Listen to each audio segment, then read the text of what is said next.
got to have some sort of an introduction. And what I want to do to introduce quantum mechanics is to explain, first of all, why it's necessary, and second of all, to put it in historical context. To, well, I'll show one of the most famous photographs in all of physics that really gives you a feel for the brain power that went into the construction of this theory. And hopefully we'll put it in some historical context as well, so you can understand where it fits in the broader philosophy of science. But the main goal of this lecture is about the need for quantum mechanics, which I really ought to just have called "Why do we need quantum mechanics?" This subject has a reputation for being a little bit annoying, so why do we bother with it?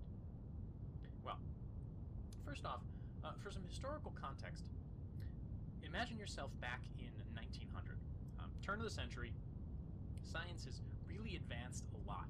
We have electricity, we have all this fabulous stuff that electricity can do, and even almost 100 years before that, physicists thought they had things figured out. There's a famous quote from Laplace: "Given for one instant an intelligence which could comprehend all the forces by which nature is animated, and the respective position of the beings which compose it, nothing would be uncertain, and the future, as the past, would be present to its eyes." Now, maybe you think intelligence which can comprehend all the forces of nature is a bit of a stretch. And maybe such a being which can know all the respective positions of everything in the universe is a bit of a stretch as well. But the feeling at the time was that if you could do that, you would know everything. If you had perfect knowledge of the present, you could predict the future. And of course you can infer what happened in the past. And everything is connected by one unbroken chain of causality. Now, in 1903, Albert Michelson, another famous quote from that time period, said, "The more important fundamental laws and facts of physical science have all been discovered. Our future discoveries must be looked for in the sixth place of decimals." Now, this sounds rather audacious. This is 1903, and he thought that the only thing that we had left to nail down was the part in a million level precision. Well, to be fair to him, he wasn't talking about never discovering new fundamental laws of physics. He was talking about really astonishing discoveries like the discovery of Uranus on the basis of orbital perturbations of Neptune. Never having seen the planet Uranus before, they figured out that it had to exist just by looking at things that they had seen. That's pretty impressive.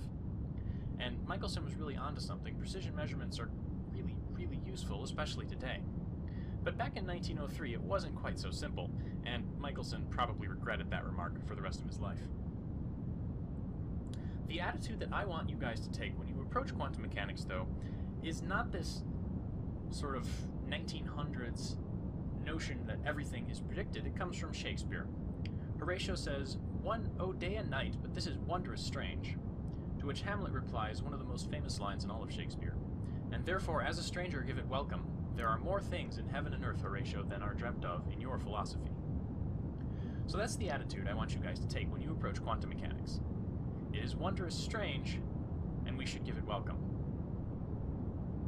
There are some things in quantum mechanics that are deeply non-intuitive, but if you approach them with an open mind, quantum mechanics is a fascinating subject, and there's a lot of really fun stuff that goes on. Now, to move on to the necessity for quantum mechanics, there were some dark clouds on the horizon, even at the early 20th century. Michelson wasn't quite having a big enough picture in his mind when he said that everything was down to the sixth place of decimals. The dark clouds on the horizon, at least according to Kelvin here, were a couple of unexplainable experiments. One, the black body spectrum. Now, a black body you can just think of as a hot object. And a hot object, like for example the coils on an electrical stove, when they get hot will glow. And the question is, what color do they glow? Do they glow red? Do they glow blue? What is the distribution of radiation that is emitted by a hot object? Another difficult to explain experiment is the photoelectric effect. If you have some light and it strikes a material,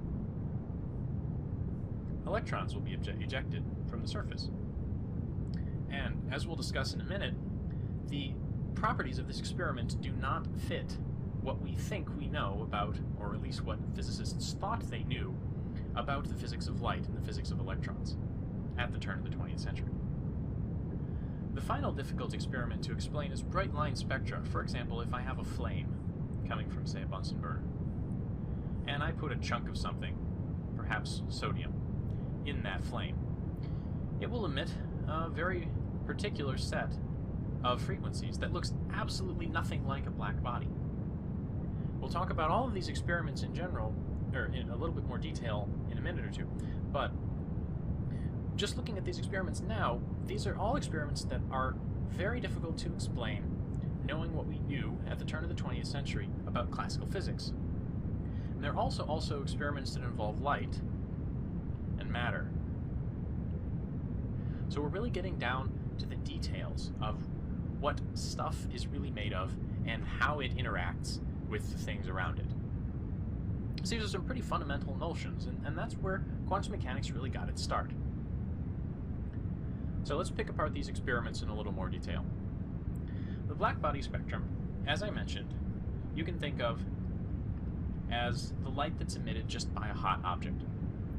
And while hot objects have some temperature associated with them, let's call that T. The plot here on the right is showing very qualitatively, I'll just call it the intensity of the light emitted as a function of the wavelength of that light. So short wavelengths, high energy, long wavelengths, low energy. Now if you look at T equals 3500 Kelvin curve here, it has a long tail to long wavelengths, and it cuts off pretty quickly as you go to short wavelengths, so it doesn't emit very much high energy light. Whereas if you have a much hotter object, 5500 Kelvin, it emits a lot more high energy light. The red curve here is much higher than the black curve. Now if you try to explain this, knowing what early 20th century physicists knew about radiation and about electrons and about atoms and how they could possibly emit light, you get a prediction. And it works wonderfully well up until about here, at which point it blows up to infinity. Infinities are bad in physics. This is the Rayleigh-Jeans law, and it works wonderfully well for long wavelengths. It does not work at all for short wavelengths. That's called the ultraviolet catastrophe, if you've heard that term. On the other end of things, if you look at what happens down here, well, it's not so much a prediction but an observation, but there's a nice formula that fits here. So on one side we have a prediction that works well on one end but doesn't work on the other. And on the other hand we have a sort of empirical formula called Wien's law that works really well at the short wavelengths, but, well, also blows up to infinity at the long wavelengths. Both of these blowing up things are a problem. The question is, how do you get something that explains both of them? This is the essence of the black body spectrum and how it was difficult to interpret in the context of classical physics. The next experiment I mentioned is the photoelectric effect. This is sort of the opposite problem. It's not how a material emits light, it's how light interacts with the material. So you have light coming in, and the experiment is usually done like this. You have your chunk of material, typically a metal, and when light hits it, electrons are ejected from the surface, hence the electric part of the photoelectric effect. And you do all this in a vacuum, and the electrons are then allowed to go across a gap to some other material, another chunk of metal, where they strike this metal. And the experiment is usually done like this. You connect it up to a battery. So you have your material on one side and your material on the other. You have light hitting one of these materials and ejecting electrons. And you tune the voltage on this battery such that your electrons, when they're ejected, never quite make it. So the electric field produced by this voltage is opposing the motion of the electrons. When that voltage is just high enough to stop the motion of the electrons, keep them from completely making it all the way across, we'll call that the stopping voltage. Now, it turns out that what classical E&M predicts, as I mentioned, doesn't match what actually happens in reality. But let's think about, what does classical E&M predict here? Well, classical electricity and magnetism says that electromagnetic waves here have electric fields and magnetic fields associated with them. and these are propagating waves. If I increase the intensity of the electromagnetic wave, that means the magnitude of the electric field involved in the electromagnetic wave is going to increase. And if I'm an electron sitting in that electric field, the energy I acquire is going to increase. That means V stop is going to increase, because I'll have to have more voltage to stop a higher energy electron, as would be produced by a higher intensity beam of light. The other parameter of this incoming light is its frequency. So we can think about varying the frequency. If I increase the frequency, I have more intense light. Now, that doesn't say anything about the string, if I increase the frequency, I don't necessarily have more intense light.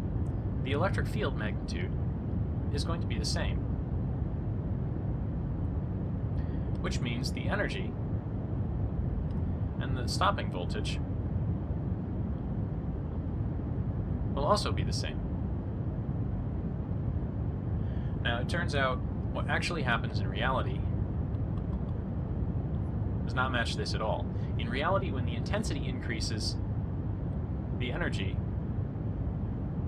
which I should really write as V stop, the stopping voltage necessary, doesn't change. And when I increase the frequency, the voltage necessary to stop those electrons increases. So this is sort of exactly the opposite. What's going on here? That's the puzzle in explaining the photoelectric effect.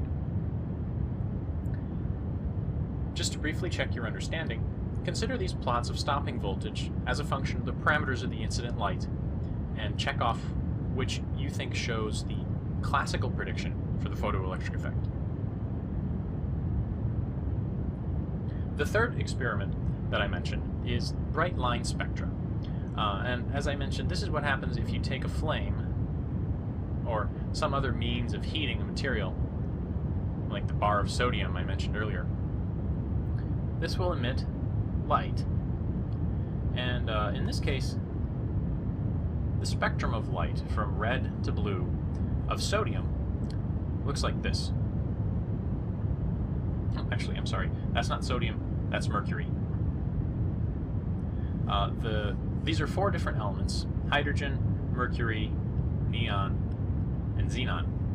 And instead of getting a broad, continuous distribution like you would from a black body, under these circumstances where you're talking about gases, you get these very bright regions. It's the spectrum, instead of looking like a smooth curve like this, looks like spikes. Those bright lines are extraordinarily difficult to explain with classical physics, and this is really the straw that broke the camel's back, broke classical physics' back, that really kicked off quantum mechanics. How do you explain this? This is that famous photograph that I mentioned. This is really the group of people who first built quantum mechanics. Now, I mentioned three key experiments. The black body spectrum. This guy figured that out. This is Planck. The photoelectric effect. This guy, who I hope needs no introduction, this is Einstein, figured that out. This is the paper that won Einstein the Nobel Prize. And as far as the bright line spectra of atoms, it took a much longer time to figure out how all of that fit together, and it took a much larger group of people. But they all happen to be present in this photograph. There's this guy, and this guy, and these two guys, and this guy. This photograph is famous because these guys worked out quantum mechanics. But that's not the only, these aren't the only famous people in this photograph. You know this lady as well. This is Marie Curie. This is Lorentz, which if you studied special relativity, you know Einstein used the Lorentz transformations. Pretty much everyone in this photograph is a name that you know. I went through and looked up who these people were. These were all of the names that I recognized, which doesn't mean that the people whose names I didn't recognize weren't also excellent scientists. For example, C.T.R. Wilson here, one of my personal favorites, inventor of the cloud chamber. This is the brain trust that gave birth to quantum mechanics, and it was quite a brain trust. You had some of the most brilliant minds of the century working on some of the most difficult problems of the century. And what's astonishing is they didn't really like what they found. They discovered explanations that made astonishingly accurate predictions, but throughout the history you keep seeing them disagreeing, like, no, that can't possibly be right. Not necessarily because the predictions were wrong or they thought there was a mistake somewhere, but because they just disliked the nature of what they were doing. They were upending their view of reality. Einstein, in particular, really disliked quantum mechanics to the day that he died, just because it was so counterintuitive. And so with that introduction to a counterintuitive subject, I'd like to remind you again of that Shakespeare quote, "There are more things in heaven and earth, Horatio, than are dreamt of in your philosophy." Try to keep an open mind, and hopefully we'll have some fun at this. Note that quantum mechanics has something to do with explaining the interactions of light and matter, for instance, in the context of the photoelectric effect, or black body radiation, or bright line spectra of atoms and molecules. One might be led to the question of, when is quantum mechanics actually relevant? The domain of quantum mechanics is unfortunately not a particularly simple question. When does it apply? Well, on the one hand, you have classical physics, and on the other hand, you have quantum physics. And the boundary between them is not really all that clear. On the classical side, you have things that are certain, whereas on the quantum side, you have things that are uncertain. What that means in the context of physics is that on the classical side, things are predictable. They may be chaotic and difficult to predict, but in principle, they can be predicted. While on the quantum side, things are predictable too, but with a caveat. In the classical side, you determine everything. Basically, every property of the system can be known with perfect precision, whereas in quantum mechanics, what you predict are probabilities. And learning to work with probabilities is going to be the first step to getting comfortable with quantum mechanics. The boundary between these two realms, when the uncertain and probabilistic effects of quantum mechanics start to become relevant, is really a dividing line between things that are large and things that are small. And that's not a particularly precise way of stating things. Doing things more mathematically, quantum mechanics applies, for instance, when angular momentum L is on the scale of Planck's constant, or the reduced Planck's constant h bar. Now, h bar is the fundamental scale of quantum mechanics, and it appears not only in the context of angular momentum. Planck's constant has units of angular momentum, so if your angular momentum is of order Planck's constant or smaller, you're in the domain of quantum mechanics. We'll learn more about uncertainty principles later as well, but uncertainties in this context have to do with products of uncertainties. For instance, the uncertainty in the momentum of a particle times the uncertainty in the position of the particle. This, if it's comparable to Planck's constant, is also going to give you the realm of quantum mechanics. Energy and time also have an uncertainty relation, again, approximately equal to Planck's constant. Most fundamentally, the classical action, when you get into more advanced studies of classical mechanics, you'll learn about a quantity called the action, which has to do with the path the system takes as it evolves in space and time. If the action of the system is of order Planck's constant, then you're in the quantum mechanical domain. Now, Planck's constant is a really small number. It's 1.05 times 10 to the negative 34 kilogram meter squared per second. Times 10 to the negative 34 is a small number. So if we have really small numbers, then we're in the domain of quantum mechanics. In practice, these guys are the most useful, whereas this is the most fundamental. But we're more interested in useful things than we are in fundamental things, after all. For example, the electron in the hydrogen atom. Now, you know from looking at the bright line spectra that this should be in the domain of quantum mechanics. But how can we tell? Well, to use one of the uncertainty principles as a calculation, consider the energy. The energy of an electron in a hydrogen atom is, let's say, about 10 electron volts.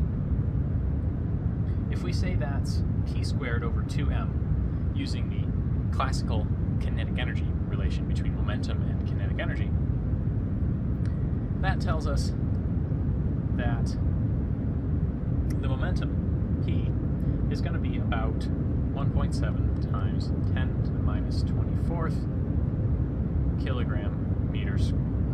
Kilogram. Where'd it go? Where's my eraser? Kilogram meters per second. Now, this suggests that the momentum of the electron is, non-zero. But if a hydrogen atom itself is not moving, we know the average momentum of the electron is 0. So if the momentum of the electron is going to be 0 with still some momentum being given to the electron, this is more the uncertainty in the electron momentum than the electron momentum itself. The next quantity, if we're looking at the uncertainty relation between momentum and position, is we need to know the size of, or the uncertainty in the position of the electron, which has to do with the size of the atom. And the size of the atom, that's about 0.1 nanometers, which, if you don't remember the conversion from nanometers, is 10 to the minus 10th meters. So let's treat this as delta x, our uncertainty in position, because we don't really know where the electron is within the atom, so this is a reasonable guess at the uncertainty.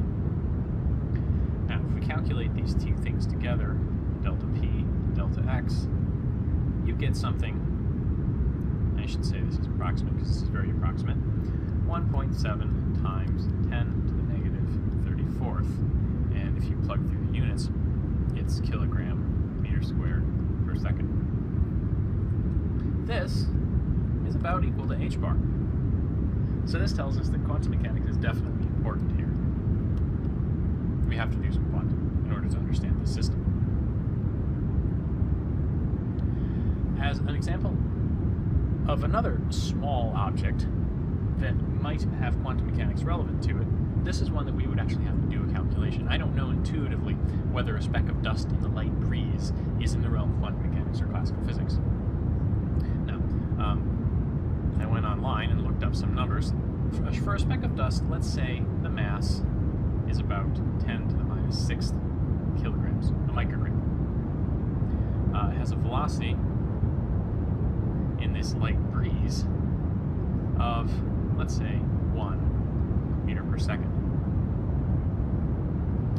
And give myself some more space here. The size of this speck of dust is going to be about 10 to the minus 5 meters. So these are the basic parameters of this speck of dust in a light breeze. Now we can do some calculations with this. For instance, momentum. Well, in order to understand quantum mechanics, there's some basic vocabulary that I need to go over. So let's talk about the key concepts in quantum mechanics. Thankfully, there are only a few. There's really only 3. And the first is the wave function. The wave function is, and always has been, written as psi, the Greek letter. My handwriting gets a little lazy sometimes, and it'll end up just looking like this, but technically, it's supposed to look something like that. Details are important, provided you recognize the symbol. Psi is a function of position, potentially in 3 dimensions, x, y, and z, and time. And the key facts here is that psi is a complex function, which means that while x, y, z, and t here are real numbers, psi, evaluated at a particular point in space, will potentially be a complex number with both a real and imaginary part.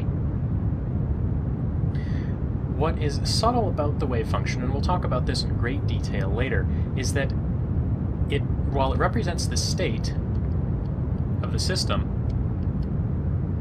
it doesn't tell you with any certainty what the observable properties of the system are. It really only gives you probabilities.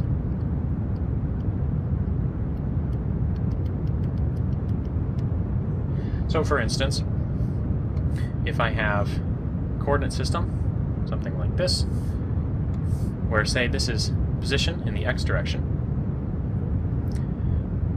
psi, with both real and imaginary parts, might look something like this. This could be the real part of psi, and this could be, say, the complex or the imaginary part of psi. What is physically meaningful is the squared magnitude of psi, which might look something like this in this particular case. And that is related to the probability of finding the particle at a particular point in space. As I said, we'll talk about this later, but the key facts that you need to know about the wave function is that it's complex and it describes the state of the system, but not with certainty. The next key concept in quantum mechanics is that of an operator. Now, operators are what connect psi to observable quantities. That is one thing operators can do. Just a bit of notation, usually we use hats for operators. For instance, x hat or p hat are operators that you'll encounter shortly. Operators act on psi. So if you want to apply, for instance, the x hat operator to psi, you would write x hat psi. As if this were something that as it appears on the left of psi, the assumption is that x acts on psi.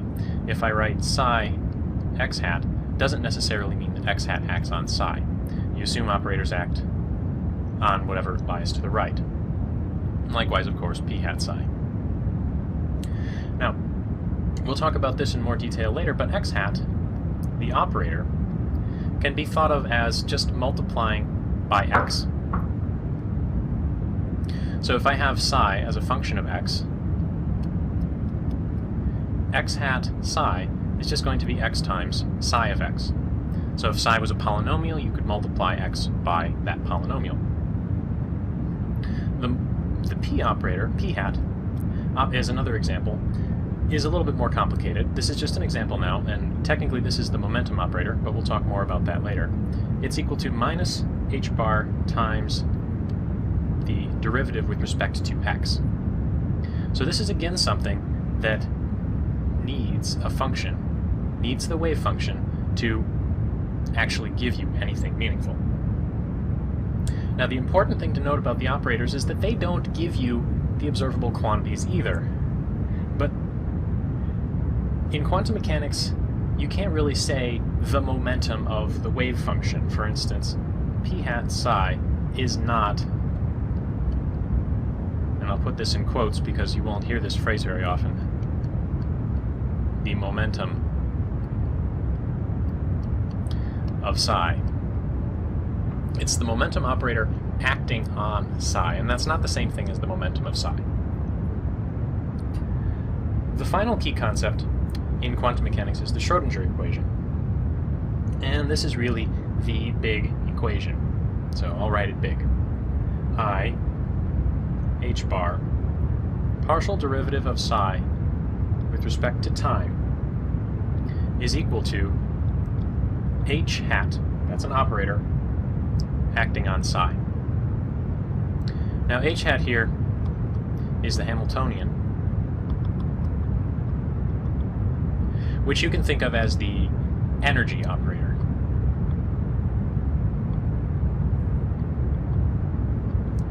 So the property of the physical system that H is associated with is the energy of the system. And the energy of the system can be thought of as a kinetic energy.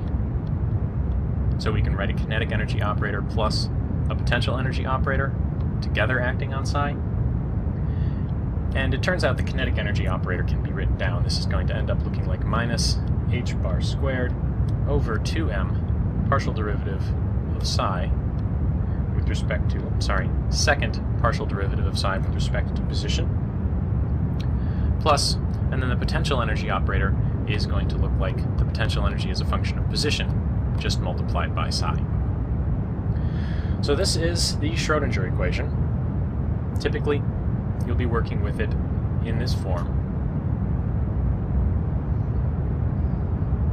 So IH bar times the partial derivative with respect to time is related to the partial derivative with respect to space, and then multiplied by some function.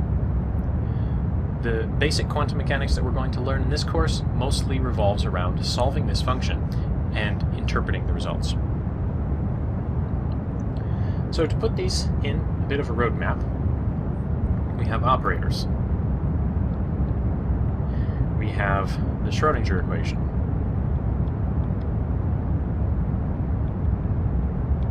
And we have the wave function. Now operators act on the wave function, and operators are used in the Schrödinger equation. Now the wave function that actually describes the state of the system is going to be the solution to the Schrödinger equation.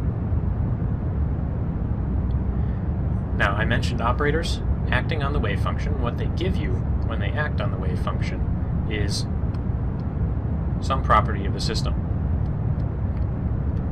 Some observable, perhaps. And the other key fact that I mentioned so far is that the wave function doesn't describe the system perfectly, it only gives you probabilities.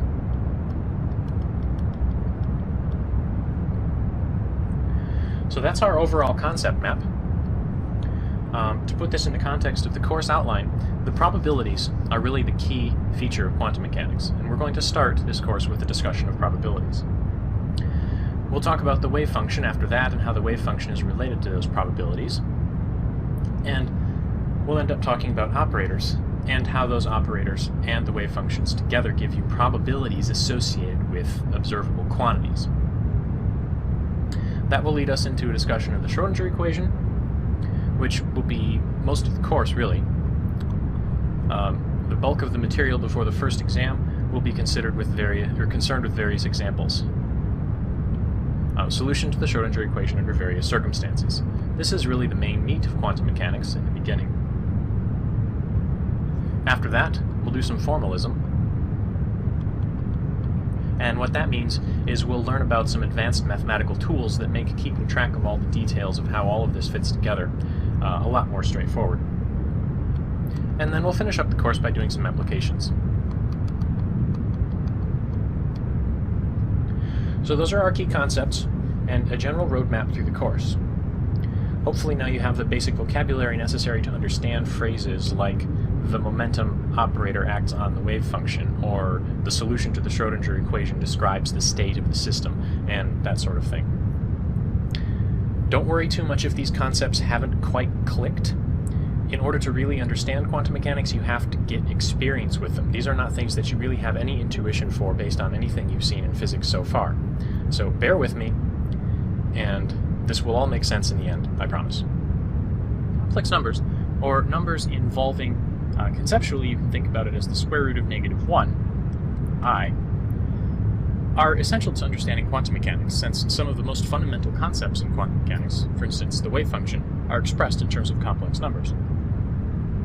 Complex analysis is also one of the most beautiful subjects in all of mathematics, but unfortunately, in this course I don't have the time to go into the details. Lucky you, perhaps. Here's what I think you absolutely need to know to understand quantum mechanics from the perspective of complex analysis. First of all, there's the basic definition.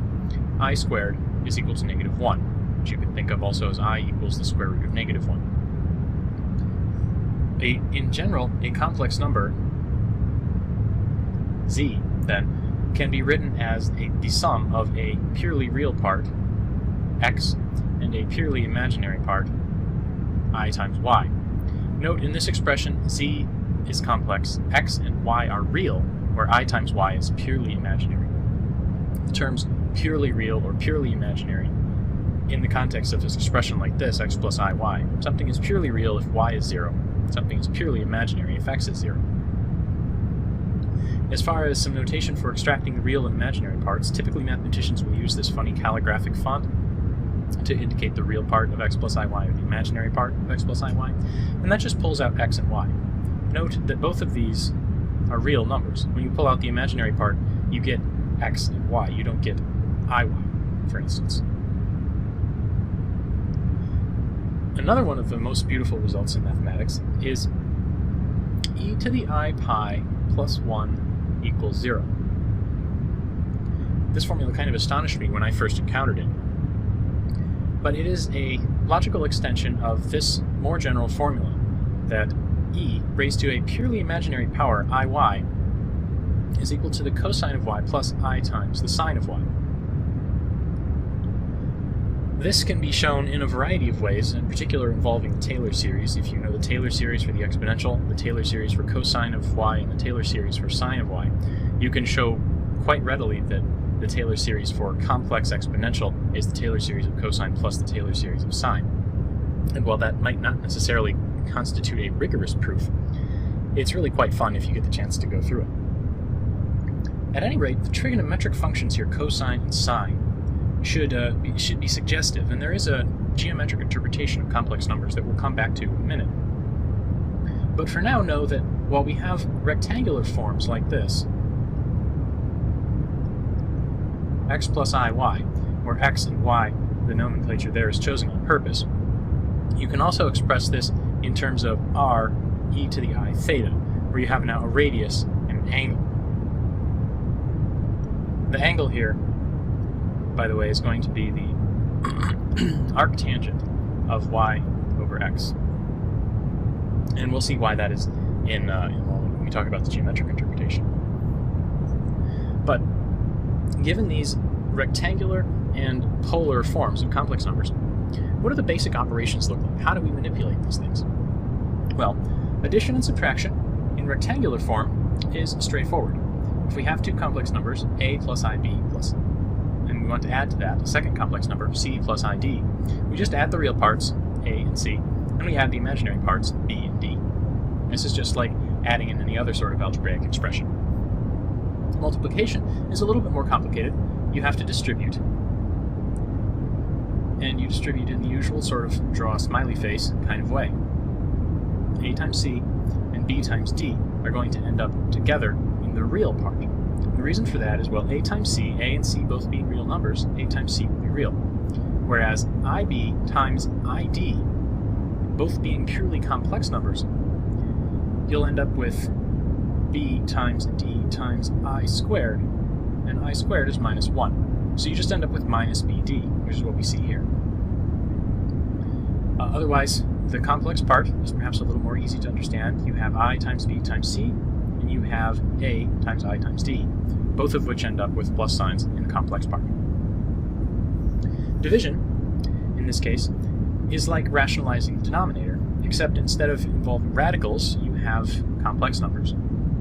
If I have some number a plus ib divided by c plus id, I can simplify this by both multiplying and dividing by c minus id. Note the sign change in the denominator here. C plus id is then prompting me to multiply by c minus id over c minus id. Now when you do the distribution there, for instance, let's just do it in the denominator, c plus id times c minus id. My top eyebrows here of the smiley face, c squared c squared times id, c squared plus, now id times minus id, which is, well, let's write it out, I times minus id, which is going to be d squared times I times minus I. So I squared times minus 1, and I squared is minus 1. So I have minus 1 times minus 1, which is just 1, so I can ignore that. I've just got d squared. So what I end up with in the denominator is just c squared plus d squared. What I end up with in the numerator, well, that's the same sort of multiplication thing that we just discussed. So the simplified form of this has no complex part in the denominator, which helps keep things a little simple and a little easier to interpret. Now, in polar form, addition and subtraction, well, they're complicated. Under most circumstances, if you have two complex numbers given in polar form, it's easiest just to convert to rectangular form and add them together there. Multiplication and division, though, in polar form have very nice expressions. Q e to the I theta times r e to the I phi. Well, these are just all real numbers multiplying together, and then I can use the rules regarding multiplication of exponentials, meaning if I have two things like e to the I theta and e to the I phi, I can just add the exponents together. It's like taking x squared times x to the fourth and getting x to the sixth. But qr e to the I theta plus phi. So that was easy. We didn't have to do any distribution at all. The key fact here is that you add the angles together. In the case of division, it's also quite easy. You simply divide the radii, q over r, and instead of adding, you subtract the angles. So polar complex numbers expressed in polar form are much easier to manipulate in multiplication and division, while complex numbers represented in rectangular form are much easier to manipulate for addition and subtraction.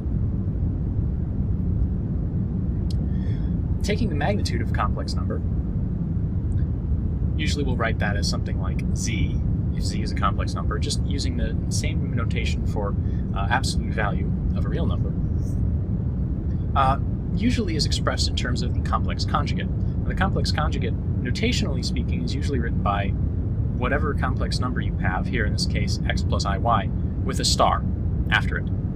And what that signifies is you flip the sign on the complex part, on the imaginary part. X plus iy becomes x minus iy. The squared magnitude then, which is always going to be a real and positive number, this absolute value squared notation, is what you get for multiplying a number by its complex conjugate. And that's what we saw earlier with c plus id. Say I take the complex conjugate of c plus id and multiply it by c plus id. Well, the complex conjugate of c plus id is c minus id times c plus id.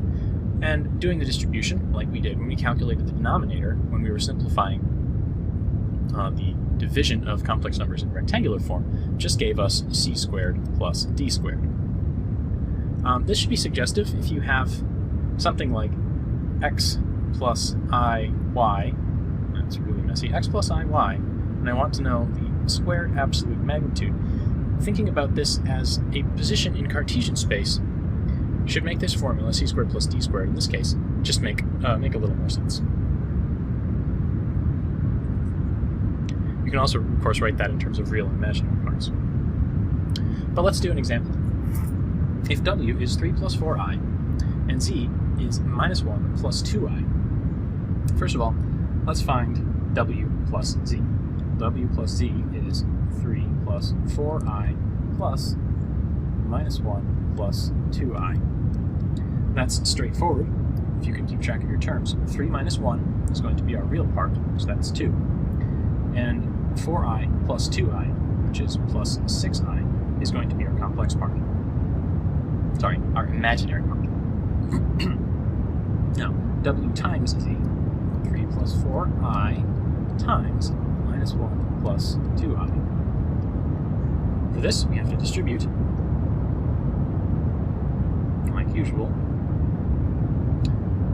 So from our top eyebrow terms here, we've got 3 times minus 1, which is minus 3, and 4i times 2i, both positive. So I have 4 times 2, which is 8, and I times I, which is minus 1, minus 8. Then, for my imaginary part, and I guess the mouth and the chin, if you want to think about it that way, I have 4i times minus 1, minus 4, with the I out front, we'll just move minus 4 inside the parentheses here. And 3 times 2i is going to give me 6i plus 6 inside. The end result you get here is 8 minus 3 is minus 11. And minus 4 plus 6 is going to be 2. So I get minus 11 plus 2i for my multiplication. distribution here. So the answer I should start with this answer as well. Now, slightly more complicatedly, W over Z.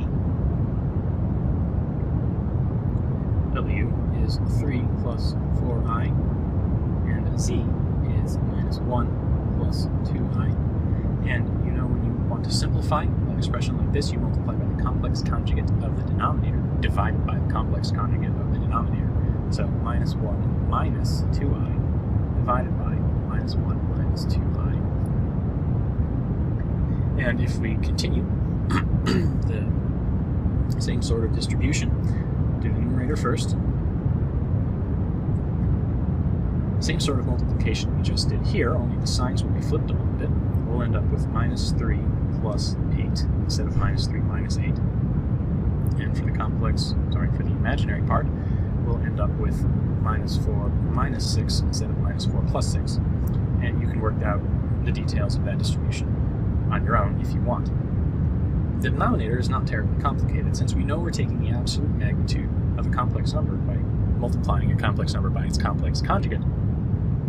We can just write this out as the square of the real part, 1, plus the square of the imaginary part, minus 2, which squared is 4.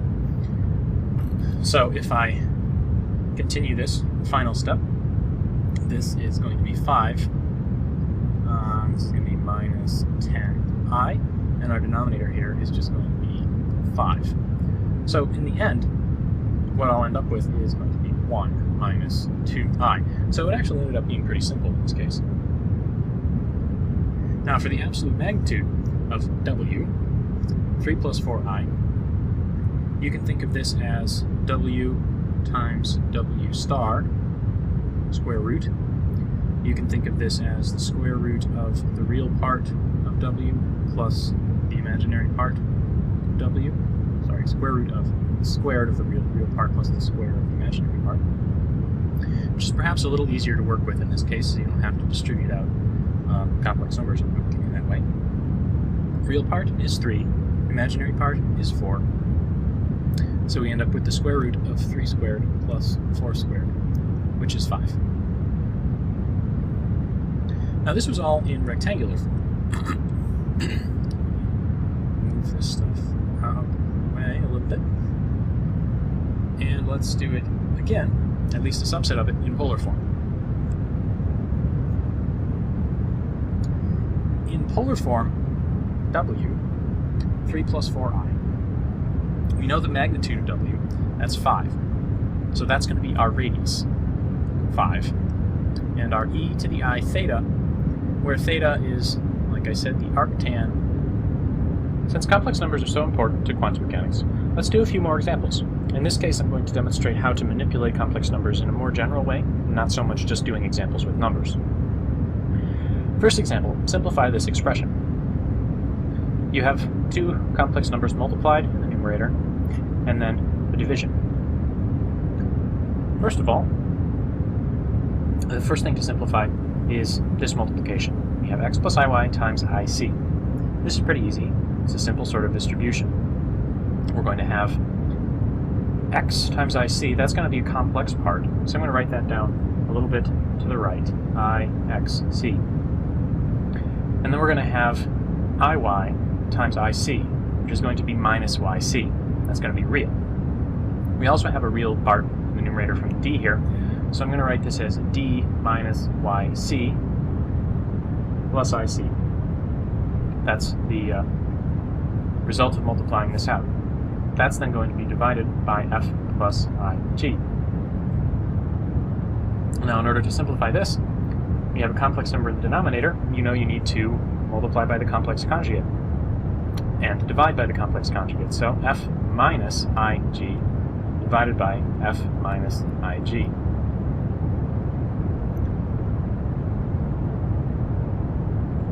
Now, expanding this out is a little bit messier, but fundamentally you've seen this sort of thing before.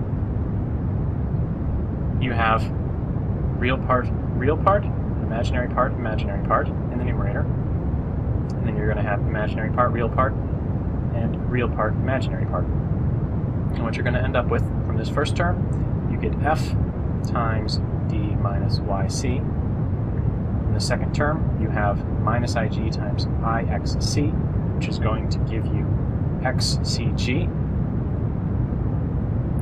We have a minus I times an I, which is going to give us a plus. Incidentally, if you're having trouble figuring out something like minus I times I, think about it in the geometric interpretation. This is I in the complex plane. This is minus I in the complex plane. So I have one angle going up, one angle going down. If I'm multiplying them together, I'm adding the angles together. So I essentially go up and back down, and I just end up with 1 equals I times minus I. Otherwise, you could keep track of I squareds equals minus 1s, just count up your minus signs. This, then, is the real part. Suppose I should write that in green, lest my fonts get too confusing. Excuse me. So that's the real part. The imaginary part, then, is what you get from these terms here. I'm going to write an I out front, and now we have xc times f, so xcf with an I here, and then we have d minus yc times ig, which I'll just write as g d minus yc. In the denominator, we're now multiplying a number by its complex conjugate. You know what to do there. F squared plus g squared. This is just the magnitude of this complex number. Sorry, squared magnitude. Now, this doesn't necessarily look more simple than what we started with, but this is effectively fully simplified. You could further distribute this and distribute this, but it's not really going to help you very much. The thing to notice about this is that the denominator is purely real. We've also separated out the real part of the numerator and the imaginary part of the numerator. Eesh. My handwriting is getting messier as I go. Imaginary part of the numerator. So we can look at this numerator now and say, this is the complex number, real part, imaginary part, and then it's just divided by this real number, which effectively is just scaling. It's a relatively simple thing to do, to divide by a real number. As a second example, consider solving this equation for x. Now, this is the same expression that we had in the last problem, only now we're solving it for it equal to 0. So from the last page, I'm going to borrow that first simplification step we did, distributing this through. We had d minus yc, for the real part, plus ixc, for the imaginary part, and that was divided by f plus ig. If we're setting this equal to 0, the nice part about dealing with complex expressions like this is that 0, treated as a complex number, is 0 plus 0i. It has a real part and an imaginary part as well, it's just kind of trivial. And in order for this complex number to be equal to 0, the real part must be 0, and the imaginary part must be 0. So we can think of this as d minus yc plus ixc. This has to equal 0, and this has to equal 0 separately. So we effectively have two equations here, not just one, which is nice. We have d minus yc equals 0, and xc equals 0, which, unless c equals 0, just means x equals 0. That's the only way that this equation can hold, is if x equals 0. The key fact here is to keep in mind that in order for two complex numbers to be equal, both the real parts and the imaginary parts have to be equal. As a slightly more involved example, consider finding the cubed roots of 1. Now, you know, 1 cubed is 1. That's a good place to start. We'll see that fall out of the algebra pretty quickly. What we're trying to do is solve the equation z cubed equals 1, which you can think of as x plus I y, where x and y are real numbers, cubed, equals 1. Now if we expand out this cubic, you get x cubed plus 3x squared times iy plus 3x times iy squared plus iy cubed. And this is going to have to equal 1. Excuse me. Equal 1. Now, looking at these expressions, here we have an iy, here we have an iy squared. This is going to give me an I squared, which is going to be a minus sign. And here I have an iy cubed. This is going to give me an I cubed, which is going to be minus I. So I have two complex parts and two real parts. So I'm going to rewrite that. X cubed, and then now a minus sign from the I squared, 3xy squared, plus, pulling an I out front, the imaginary part then is going to come from this 3x squared y and this y cubed. So I've got a 3x squared y here, and then a minus y cubed, minus coming from the I squared. And this is also going to have to equal 1. Now, in order for this complex number to equal this complex number, both the real parts and the imaginary parts have to be equal. So let's write those two separate equations. X cubed minus 3xy squared equals the real part of, this is the real part of the left-hand side, has to equal the real part of the right-hand side, 1. And the imaginary part of the left-hand side, 3x squared y minus y cubed, has to equal the imaginary part of the right-hand side, 0. So those are our two equations. This one in particular is pretty easy to work with. We can simplify this. This is, we can factor a y out. This is y times 3x squared minus y squared equals 0. One possible solution then is going to come from this. You have a product like this is equal to 0. Either this is equal to 0 or this is equal to 0. And saying y equals to 0 is rather straightforward. So let's say y equals 0. And let's substitute that into this expression. That's going to give us x cubed equals 1, which might look a lot like the equation we started with, z cubed equals 1, but it's subtly different because z is a general complex number, whereas our assumption in starting the problem this way is that x is a purely real number. So a purely real number, which when cubed gives you 1, that means x equals 1. So x equals 1, y equals 0, that's one of our solutions. Z equals 1 plus 0i, or just z equals 1. Now, you could have told me that right off the bat, z cubed equals 1. Well, one possible solution is that z equals 1, since 1 cubed is 1.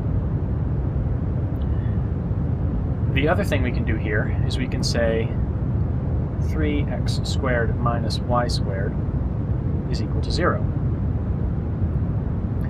This means that, I'll just cheat a little bit and simplify this, 3x squared equals y squared. Now I can substitute this in, this y squared, into this expression as well. And what you end up with is x cubed minus 3x, and then y squared was equal to 3x squared, so 3x squared is going to go in there. That has to equal 1. Now let's move up here. What does that leave us with? That says x cubed minus 9x cubed equals 1. So minus 8x cubed equals 1. This means x, again, being a purely real number, is equal to minus 1/2. Minus 1/2 times minus 1/2 times minus 1/2 times 8 times minus 1 is equal to 1. You can check that pretty easily. Now, where does that leave us? That leaves us substituting this back into this expression, which tells us that 3x squared equals y squared, x equals minus 1/2, so 3 minus 1/2 squared equals y squared, which tells you that y equals plus or minus the square root of 3/4 if you finish your solution. So now we have two solutions for y here coming from one value for x, and that gives us our other two solutions to this cubic. We have a cubic equation. We would expect there to be three solutions, especially when we're working with complex numbers like this. And this is our other solution. Z equals minus 1/2 plus or minus the square root of 3/4 I. So those are our three solutions. Now, finding the cubed roots of 1 to be these complex numbers is not necessarily particularly instructive. However, there's a nice geometric interpretation. The cubed roots of unity like this, the nth roots of unity, doesn't have to be a cubed root. All lie on a circle of radius 1 in the complex plane. And if you check the complex magnitude of this number, the complex magnitude of this number, you will find that it is indeed unity. To check your understanding of this, a slightly simpler problem is to find the square roots of I. Put another way, you've got z, some generic complex number here, equals to x squared x plus iy. Quantity squared, if that's going to equal y, we'll expand this out, solve for x and y in the two equations that will result from setting real and imaginary parts equal to each other.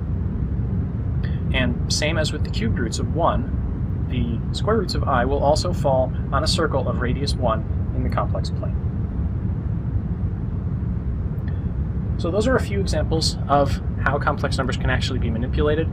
In particular, finding the roots of unity, there are better formulas for that than the approach that we took here, but I feel this was hopefully instructive. If probability is at the heart of quantum mechanics, what does that actually mean? Well, the fundamental source of probability in quantum mechanics is the wave function psi. Psi tells you everything that you can in principle know about the state of the system, but it doesn't tell you everything with perfect precision. How that actually gives rise to probability distributions in observable quantities like position or energy or momentum is something that we'll talk more about later, but from the most basic perspective, psi can be thought of as related to a probability distribution. But let's take a step back and talk about probabilistic measurements in general first. If I have some space, let's say it's position space. Say this is the floor of a lab, and I have a ball that is somewhere on the floor. I can measure the position of that ball. Maybe I measure the ball to be there on the floor. If I prepare the experiment in exactly the same way, attempting to put the ball in the same position on the floor and measure the position of the ball again, I won't always get the same answer because of perhaps some imprecision in my measurements or some imprecision in how I'm reproducing the system. So I might make a second measurement there, or a third measurement there. If I repeat this experiment many times, I'll get a variety of measurements at a variety of locations. And maybe they cluster in certain regions, or maybe they're very unlikely in other regions. But this distribution of measurements, we can describe that mathematically with a probability distribution. A probability distribution, for instance, I could plot p of x here, and p of x tells you roughly how many, or how likely you are to make a measurement. So I would expect p of x as a function to be larger here, where there's a lot of measurements, and 0 here where there's no measurements, and relatively small here where there's few measurements. So p of x might look something like this.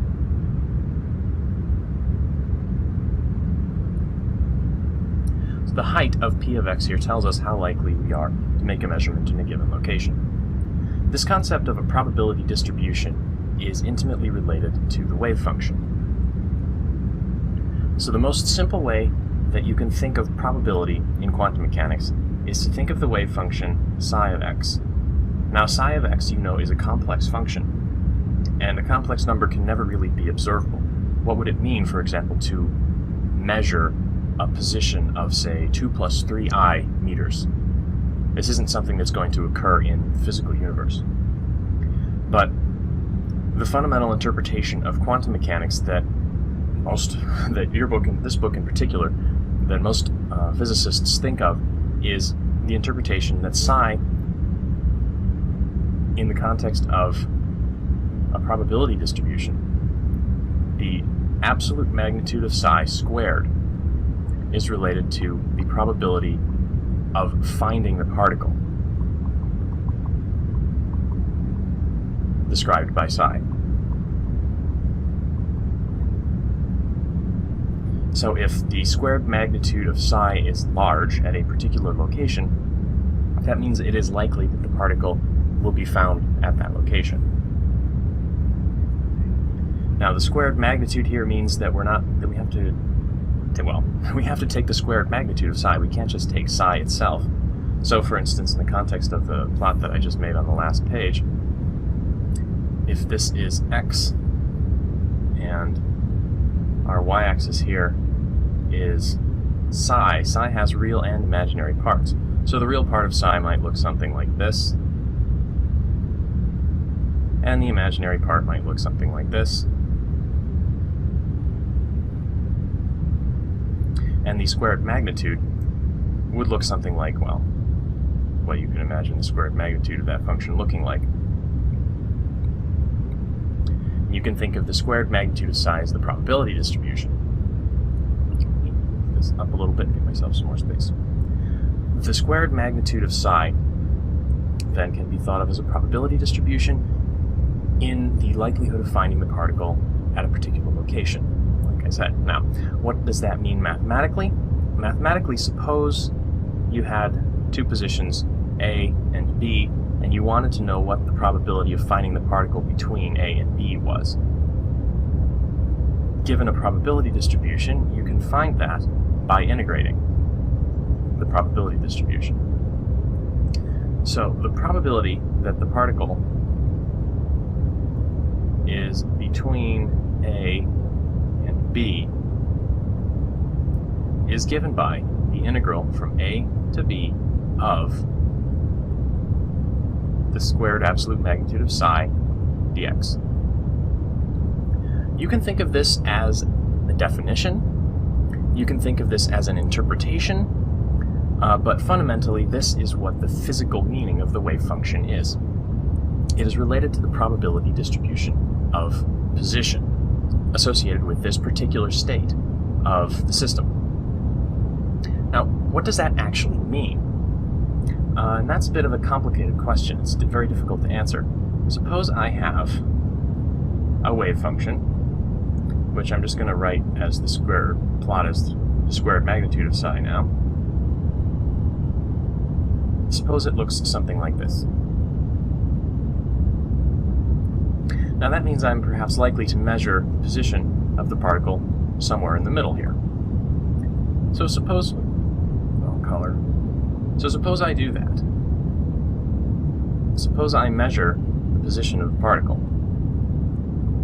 here. So I've made a measurement now. Messy handwriting. I've made a measurement, and I've observed the particle be here. What does that mean in the context of the wave function? Now, everything that I can possibly know about the particle has to be encapsulated in the wave function. So after the measurement, when I know the particle is here, you can think of the wave function as looking something like this. Not going to be infinitely narrow because there might be some uncertainty. The width of this is related to the precision of the measurement. But the wave function before the measurement was broad, like this, and the wave function after the measurement is narrow. What actually happened here? What about the measurement caused this to happen? This is one of the deep issues in quantum mechanics that is quite difficult to interpret. So what do we make of this? Well,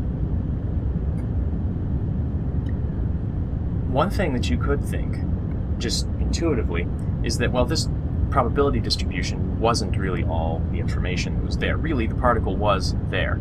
Let's say this is point C. One interpretation is that the particle really was at C all along.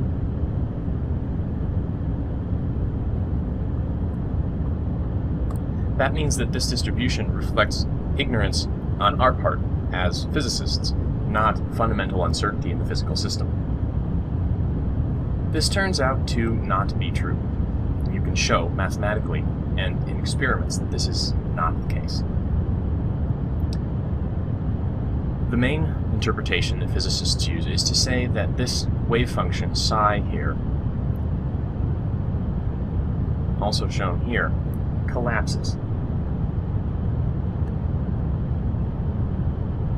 Now that's a strange term.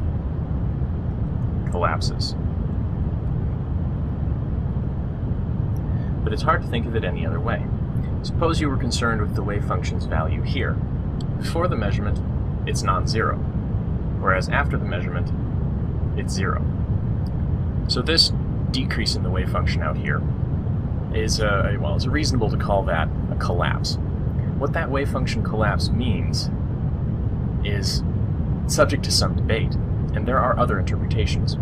One interpretation that I'll mention very briefly, but we won't really discuss very much, is the many worlds interpretation, and that's that when you make a measurement like this, the universe splits.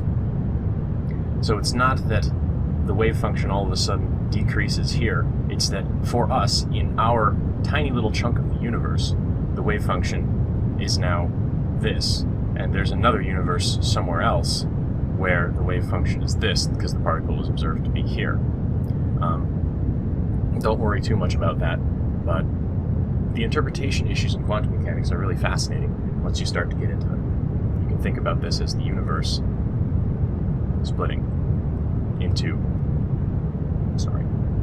splits. The universe, you can think about this as the universe splitting into many little sub-universes where the probability of observable, where the particle is observed at a variety of locations. One location per universe. This question of how measurements take place is really fundamental, but hopefully this explains a little bit of where probability comes from in quantum mechanics. The wave function itself can be thought of as a probability distribution for position measurements. And unfortunately, the measurement process is not something that's particularly easy to understand, but that's the fundamental origin of probability in quantum mechanics. To check your understanding, here is a simple question about probability distributions and how to interpret them. Variance and standard deviation are properties of a probability distribution that are related to the uncertainty. Since uncertainty is such an important concept in quantum mechanics, we need to know how to quantify how uncertainty results from probability distributions. So let's talk about the variance and the standard deviation. These questions are related to the shape of a probability distribution. So if I have a set of coordinates, let's say this is the x-axis, and I'm going to be plotting then the probability density function as a function of x. Probability distributions come in lots of shapes and sizes. You can have probability distributions that look like this, probability distributions that look like this. You can even have probability distributions that look like this, or probability distributions that look like this.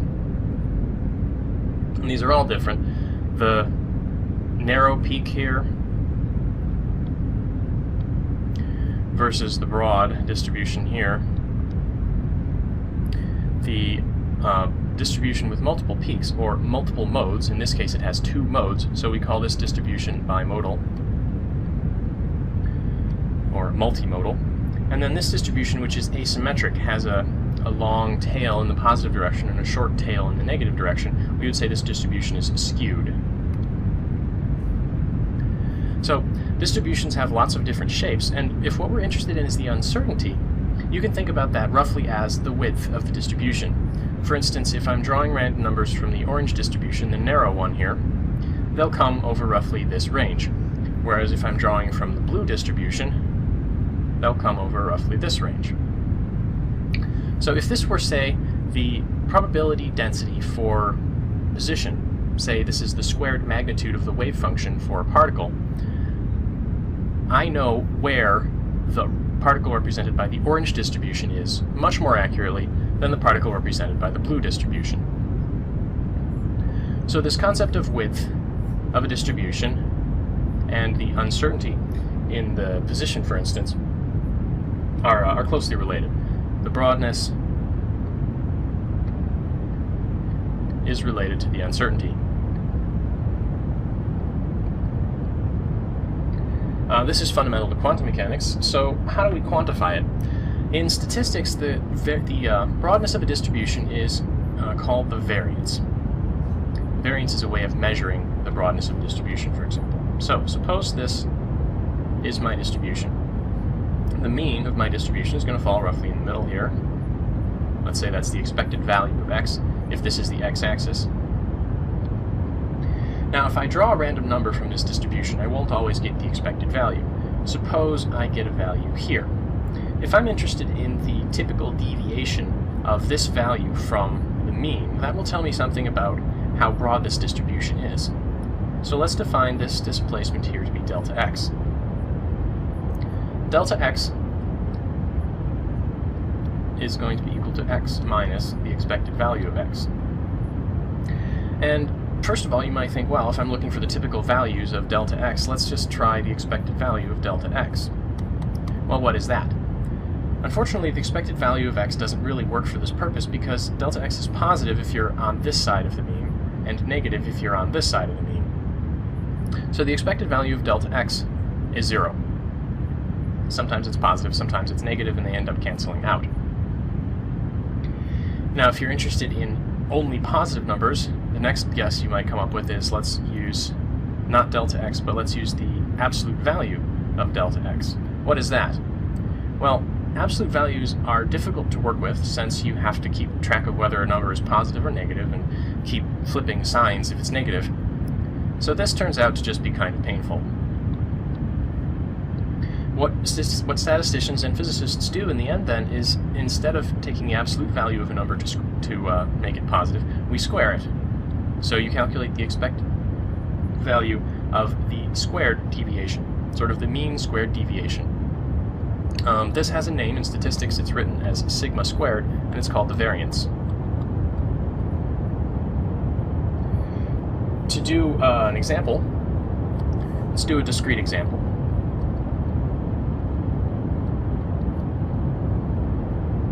Suppose I have two probability distributions, all with equally likely outcomes. Say the outcomes of one distribution are 1, 2, and 3, while the outcomes for the second distribution are 0, 2, and 4. Put it graphically, these numbers are more closely spaced than these numbers. So I would expect the broadness of this distribution to be larger than the broadness of this distribution.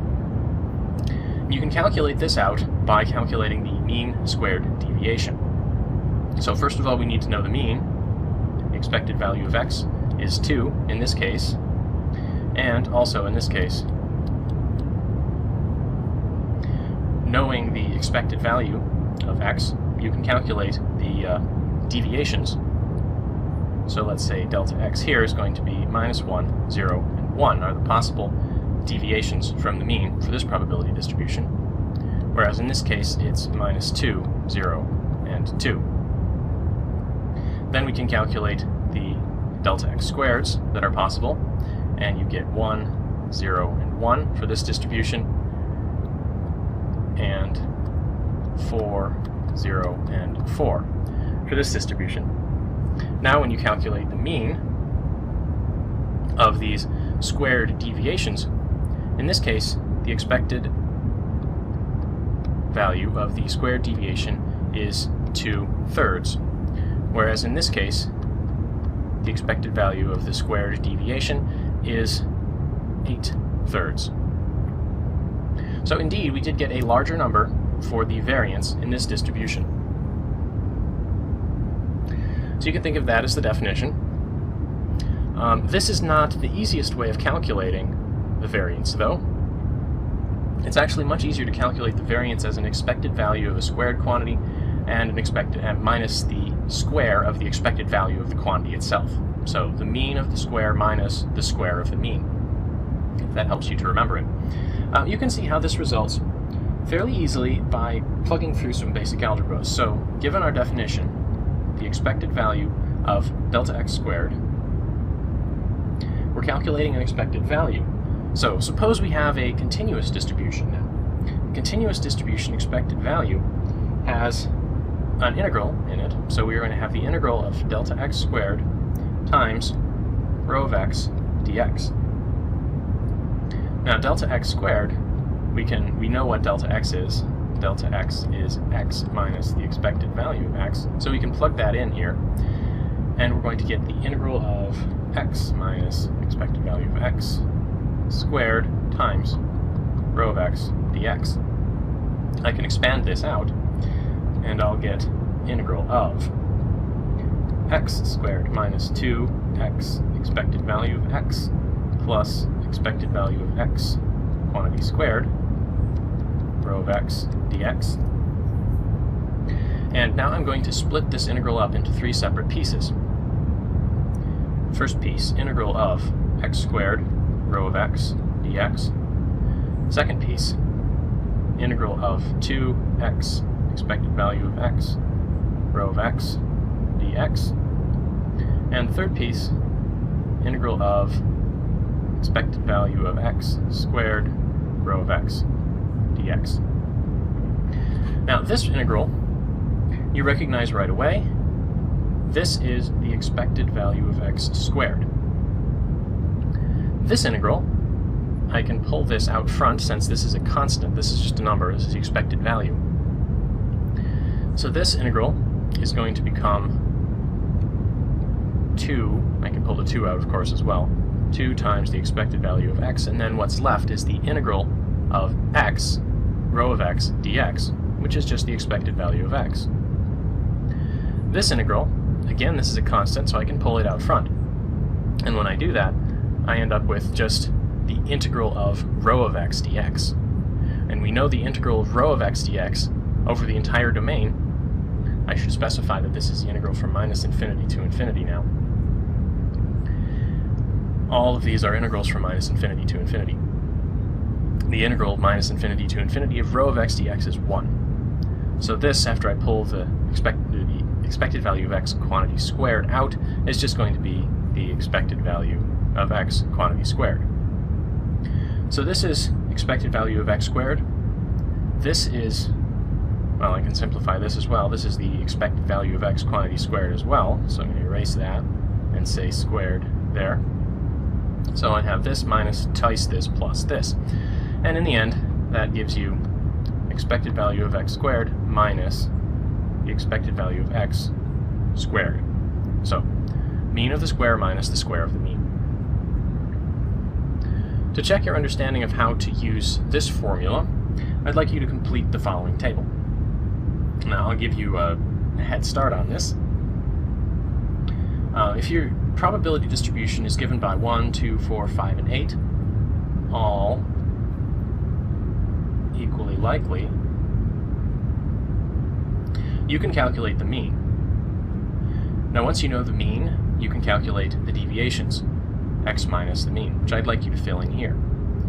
Then square that quantity and fill it in here, and take the mean of that squared deviation. Same as what we did when we talked about the variance as the mean squared deviation. Then, taking the other approach, I'd like you to calculate the squares of all of the x's and calculate the mean square. You know the mean, you know the mean square. You can calculate this quantity, mean of the square minus the square of the mean, and you should get something that equals the mean squared deviation. That's about it for variance, but just to say a little bit more about this, variance is not the end of the story. It turns out there's more. I mentioned the distributions that we were talking about earlier on the first slide here. Keep forgetting to turn my ruler off. The distributions that look like this versus distributions that look like this. This is a question of symmetry, and the mathematical name for this is skew, or skewness. There's also distributions that look like this versus distributions that look like this. And this is what, mathematically, this is called kurtosis, which kind of sounds like a disease or perhaps a villain from a comic book. Kurtosis has to do with the relative weights of things near the peak versus things in the tails.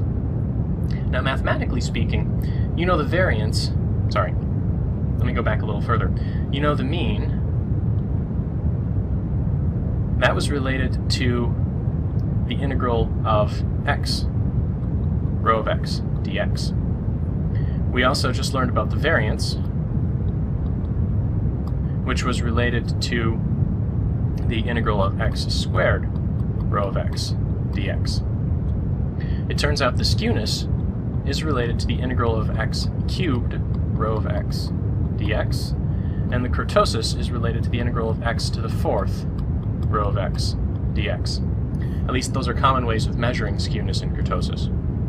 These are not exact formulas for skewness and kurtosis, nor is this an exact formula for the variance, of course, so I'm taking some liberties with the math. But you can imagine, well, what happens if you take the integral of x to the fifth rho of x dx?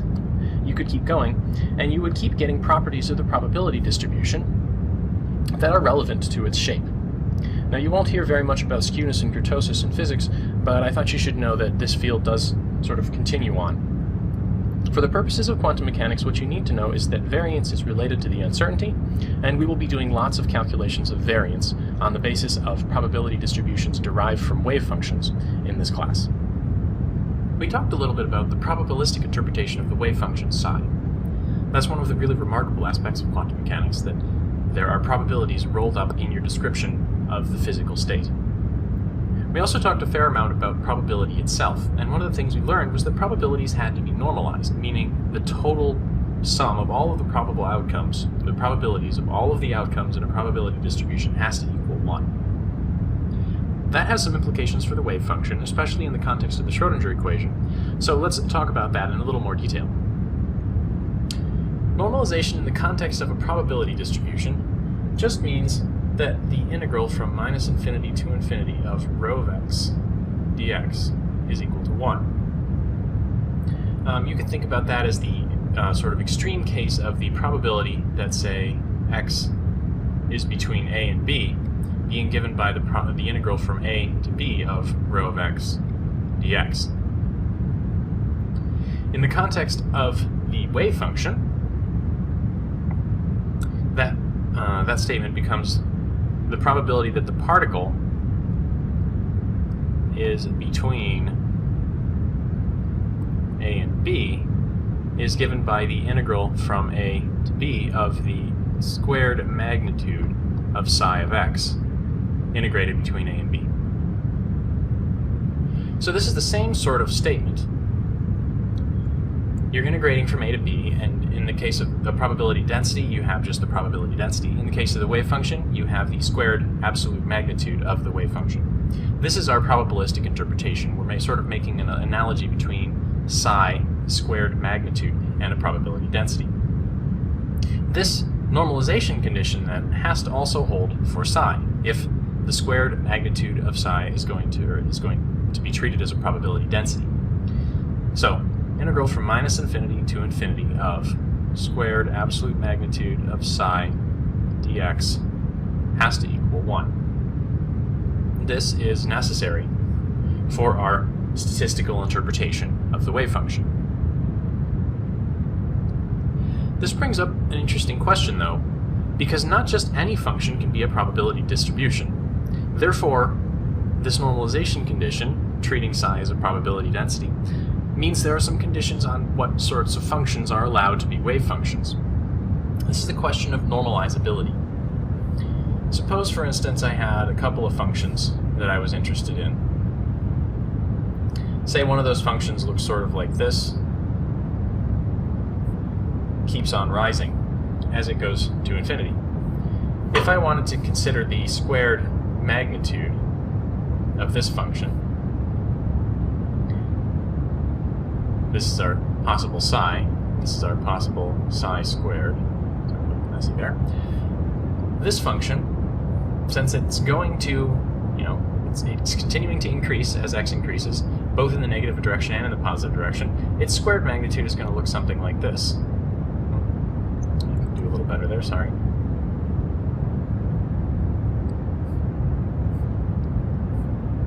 If I tried to, say, calculate the integral from minus infinity to infinity of this function, I've got a lot of area out here from, say, 3 to infinity, where the wave function is positive. This would go to infinity, therefore.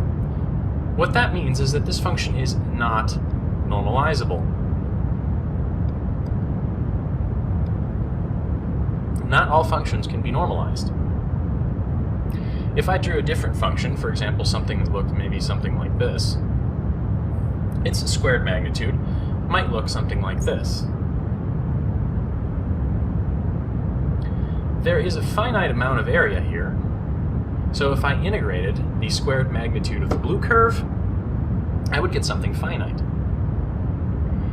What that means is that whatever this function is, I could multiply or divide it by a constant, such that this area was equal to 1. I could take this function and convert it into something such that the integral from minus infinity to infinity of the squared magnitude of psi equaled 1. It obeyed our sort of statistical constraint on the probability distribution.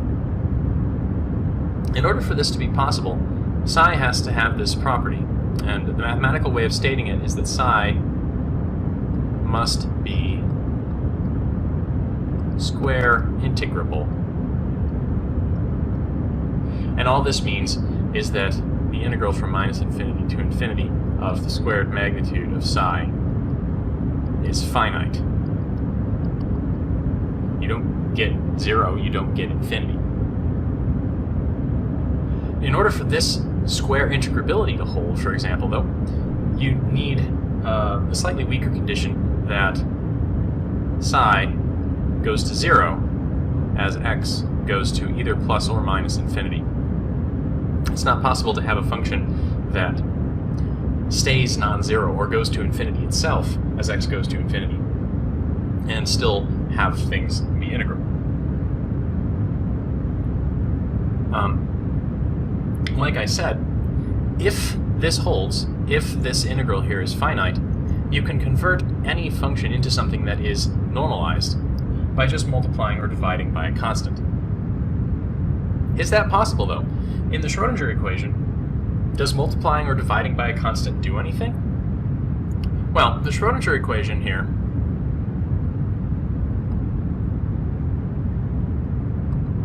you can just glance at it and see that multiplying and dividing by a constant doesn't do anything. The Schrödinger equation is I h bar partial derivative with respect to time of psi equals minus h bar squared over 2m second derivative of psi with respect to position plus the potential times psi. Now, if I made the substitution psi went to some multiple or some constant a multiplied by psi, you can see what would happen. Here I would have psi times a, here I would have psi times a, and here I would have psi times a. So I would have an a here, an a here, and an a here. So I could divide through this entire equation by a, and all of those a's would disappear, and I would just get the original Schrödinger equation back. What that means is that if psi solves the Schrödinger equation, a psi does too. I'll just say a psi works. Now this is only if a is a constant. Does not depend on time, does not depend on space. If a depended on time, I would not be able to divide it out of this partial derivative because the partial derivative would act on that a. Same goes for if a was a function of space. If a was a function of space, I wouldn't be able to divide it out of this partial derivative with respect to x. So this only holds if a is a constant. That means that I might run into some problems with time evolution. I can choose a constant, and I can multiply psi by that constant, such that psi is properly normalized at, say, time t equals 0, but will that hold for future times? It's a question of normalization and time evolution. What we're really interested in here is the integral from minus infinity to infinity of psi of x and time squared dx. If this is going to always be equal to 1, supposing it's equal to 1 at some initial time, what we really want to know is what the time derivative of this is. If the time derivative of this is equal to 0, then we'll know that whatever the normalization of this is, it will hold throughout the evolution of the wave function. Now I'm going to make a little bit of simplifying notation here, and I'm going to drop the integral limits since it takes a while to write. And we're going to manipulate this expression a little bit. We're going to use the Schrodinger equation, we're going to use the rules of complex numbers, we're going to use the rules of differential calculus, and we're going to get something that will show that indeed this does hold. So let's step through that. Manipulations of the Schrodinger equation like this are a little tricky to follow, so I'm going to go slowly, and if it seems like I'm being extra pedantic, please bear with me. Some of the details are important. So the first thing that we're going to do, pretty much the only thing that we can do with this equation, is we're going to exchange the order of integration and differentiation. Instead of differentiating with respect to time the integral with respect to x, we're going to integrate with respect to x of the time derivative of this psi of x and t quantity squared. Basically, I've just pushed the derivative inside the integral. Now, notationally speaking, I'm going to move some stuff around here, give myself a little more room. Notationally, I need to change the colors. Notationally speaking here, the d dt became a partial derivative with respect to time. The total derivative, d by dt, is now a partial. What the notation is keeping track of here is just the fact that this is a function only of time, since you've integrated over x and you've substituted in limits. Whereas this is a function of both space and time. So whereas this derivative is acting on something that's only a function of time, I can write it as a simple d by dt, total derivative. In this case, since what the derivative is acting on is a function of both position and time, I have to treat this as a partial derivative now. So, the next thing that we're going to do, aside from after pushing this derivative inside and converting it to a partial derivative, is rewrite this squared absolute magnitude of psi as psi star times psi. Now, the squared absolute magnitude of a complex number is equal to the complex number times its complex conjugate. It's just simple complex analysis rules there. So what we've got is the integral of the partial derivative with respect to time of psi star times psi, integral dx. Now we have a time derivative applied to a product. We can apply the product rule from differential calculus. And what we end up with is the integral of the partial derivative with respect to time of psi star times psi plus psi star partial derivative of psi with respect to time. And that's integrated dx. Now what I'm going to do is I'm going to notice these partial derivatives with respect to time. And I'm going to ask you to bear with me for a minute while I make a little more space. It's probably a bad sign if I'm running out of space on a computer where I have effectively infinite space. But bear with me. The partial derivatives with respect to time appear in the Schrodinger equation. I h bar d by dt of psi equals minus h bar squared over 2m partial derivative, second partial derivative of psi with respect to position plus potential times psi. These are the time derivatives that I'm interested in. I can use the Schrodinger equation to substitute in, say, the right-hand side for these time derivatives, both for psi star and for psi. So first I'm going to manipulate this by dividing through by I h bar, which gives me d partial psi partial time equals I h bar over 2m, second partial of psi with respect to x, minus, where did it go? I v over h bar psi. So that can be substituted in here. I also need to know something for the complex conjugate of psi, so I'm going to take the complex conjugate of this entire equation. What that looks like is partial derivative of psi star with respect to time.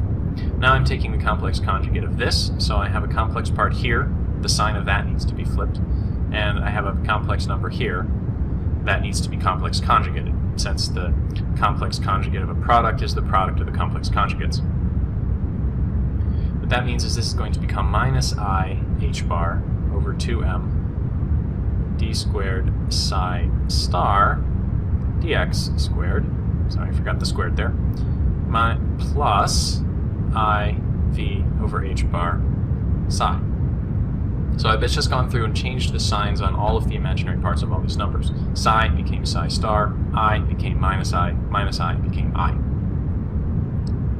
And this can be substituted in for that. And what you get when you make that substitution, this equation isn't really getting simpler, is it? It's getting longer. What you get is the integral of something. I'll put an open square brackets at the beginning here.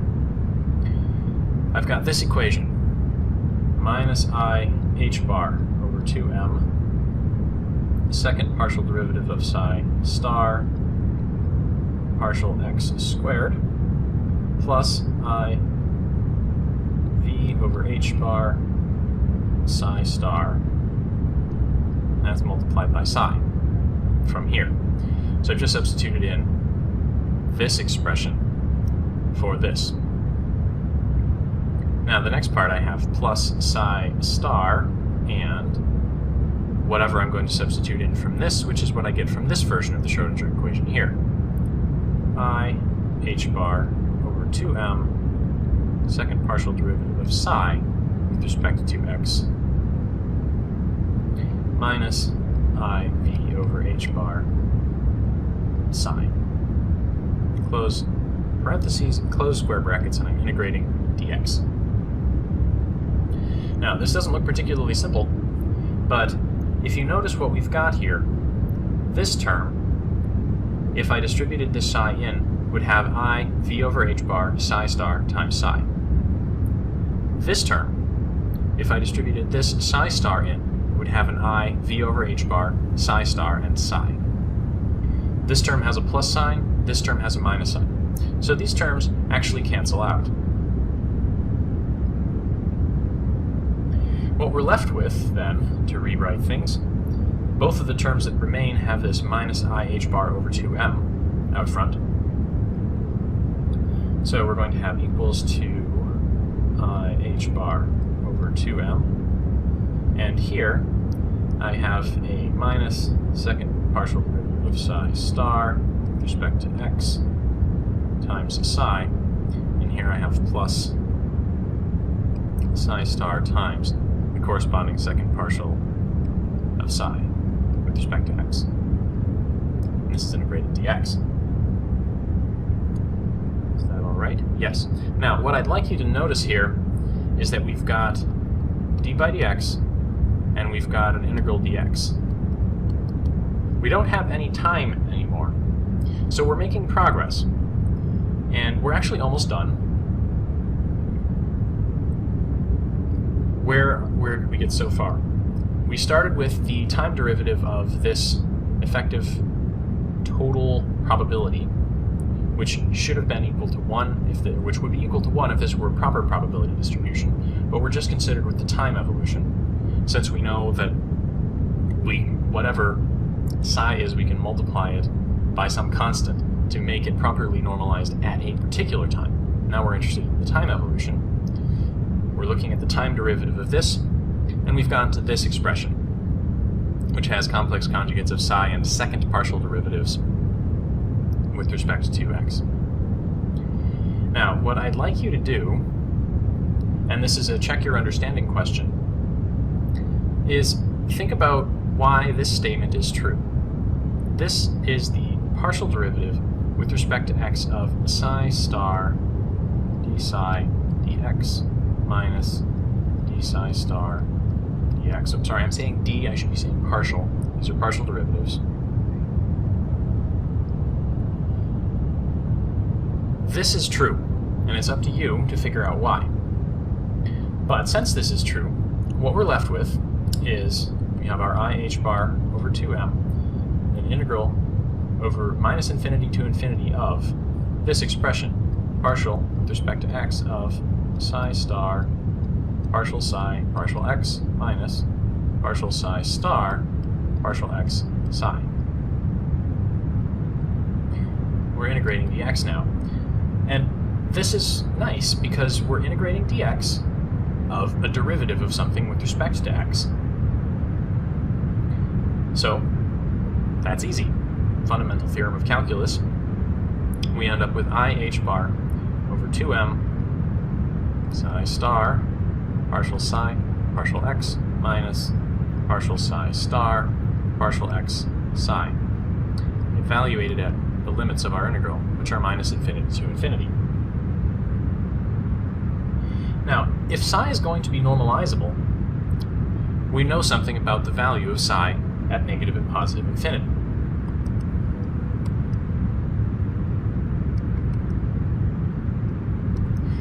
If psi is normalizable, psi has to go to 0 as x goes to negative and positive infinity.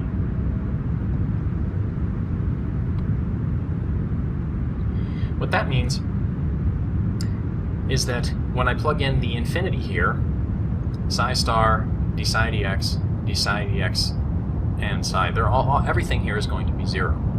So when I enter in my limits, I'm just going to get 0 and 0.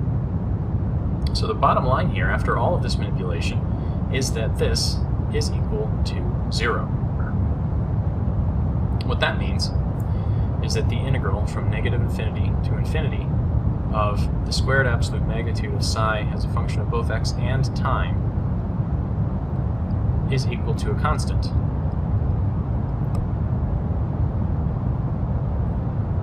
Put another way, time evolution does not affect normalization. What that means is that I can take my candidate wave function, not normalized, integrate it, find out what I would have to multiply or divide it by to make it normalized.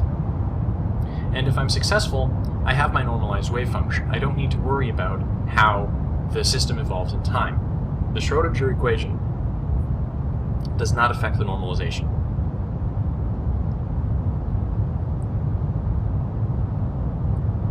So this is that check your understanding question I mentioned. The following statement was that crucial step in the derivation, and I want you to show that this is true, explain why in your own words. Now, to do an example here, normalize this wave function. What that means is that we're going to have to find a constant, and I've already put the constant in the wave function a, such that the integral from minus infinity to infinity of the squared absolute magnitude of psi of x, in this case I've left the time dependence out, is equal to 1. And same as in the last problem, the first thing we're going to do is substitute the squared absolute magnitude of psi for psi star times psi. The other thing I'm going to do before I get started is notice that my wave function is 0 if the absolute value of x is greater than 1, meaning for x above 1 or below negative 1. So instead of integrating from minus infinity to infinity here, I'm just going to focus on the part where psi is non-zero and integrate from minus 1 to 1. Integral from minus 1 to 1 of psi star, which is going to be a e to the ix is going to become e to the minus ix, and 1 minus x squared is still going to be 1 minus x squared. Now, I haven't complex conjugated a because part of the assumption about normalization constants like this is usually that you can choose them to be purely real. So I'm not going to worry about taking complex conjugate of a just to make my life a little easier. Psi, well, that's just right here, a e to the ix 1 minus x squared. I'm integrating dx. This is psi star, this is psi, integral dx from minus 1 to 1, should be equal to 1. So let's do this. We end up with a squared times the integral from minus 1 to 1 of e to the minus ix e to the ix. What's e to the minus ix times e to the ix? Well, thinking about this in terms of the geometric interpretation, we have e to the ix, which is cosine theta plus I sine theta. You can think about that as being somewhere on the unit circle at an angle theta. Minus I theta would just be in the exact opposite direction. So when I multiply them together, I'm going to get something that has the product of the magnitudes. The magnitudes are both 1, and it's purely real. You can see that also by looking at just the rules for multiplying exponentials like this. E to the minus ix times e to the plus ix is e to the minus ix plus ix, or e to the 0, which is 1. So I can cancel these out. And what I'm left with is 1 minus x squared, quantity squared, dx. Plugging through the algebra a little further, a squared, integral minus 1 to 1, of 1 minus 2x squared plus x to the 4th dx. You can do this integral equals a squared to,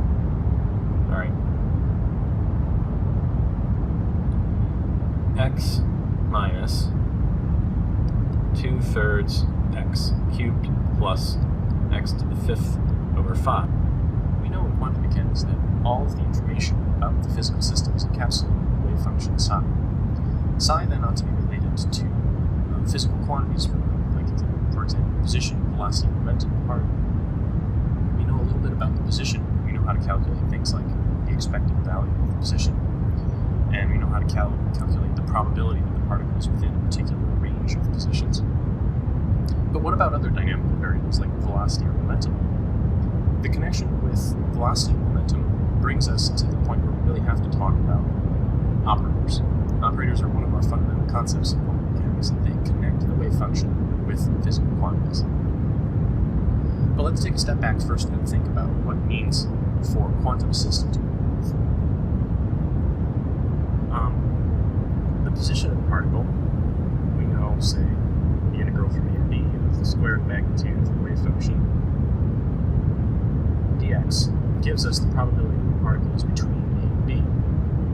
And we know that the expected position is given by a similar expression, the integral from minus infinity to infinity of psi star x times psi of x dx. Now these expressions are related, by the fact that the squared magnitude of psi is the probability density function describing position, and this is really just the calculation of the expected value of x given that probability density function. Now what if I want to know what the motion of the particle is? One way to consider this is, suppose I have a box, and if I know the particle is, say, here at time t equals 0, what can quantum mechanics tell me about where the particle is later? Physically speaking, you could wait until, say, t equals 1 second, and then measure the position of the particle. Maybe it would be here. You could then wait a little longer and measure the particle again. Maybe at that point it would be here. That's, say, t equals 2 seconds. Or if I wait a little bit longer and measure the particle yet again, at, say, t equals 3 seconds, maybe the particle will be up here. Now, does that mean that the particle followed a path that looked something like this? No. We know that the position of the particle is not something we can observe at any given time with impunity because of the way the observation process affects the wave function. Back when we talked about measurement, we talked about having a wave function that looks something like this. Probability density that looks something like that. And then after we measure the position of the particle, the probability density is changed. If we say measure the particle here, the new wave function has to accommodate that new probability density function. The fact that measurement affects the system like this means that we really can't imagine repeatedly measuring the position of a particle in the same system. What we really need is an ensemble. That's the technical term for it. And what an ensemble means in this context is that you have many identically prepared systems.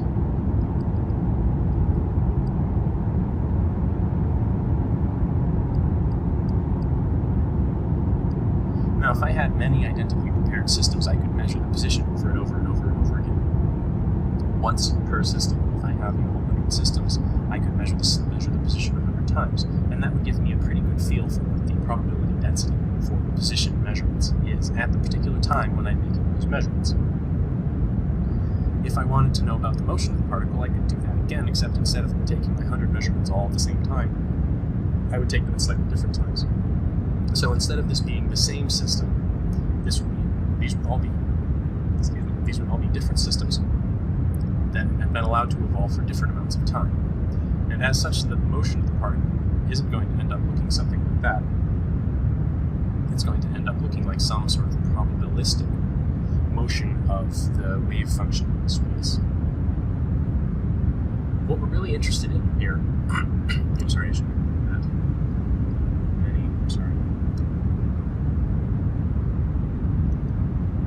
A single measurement per system.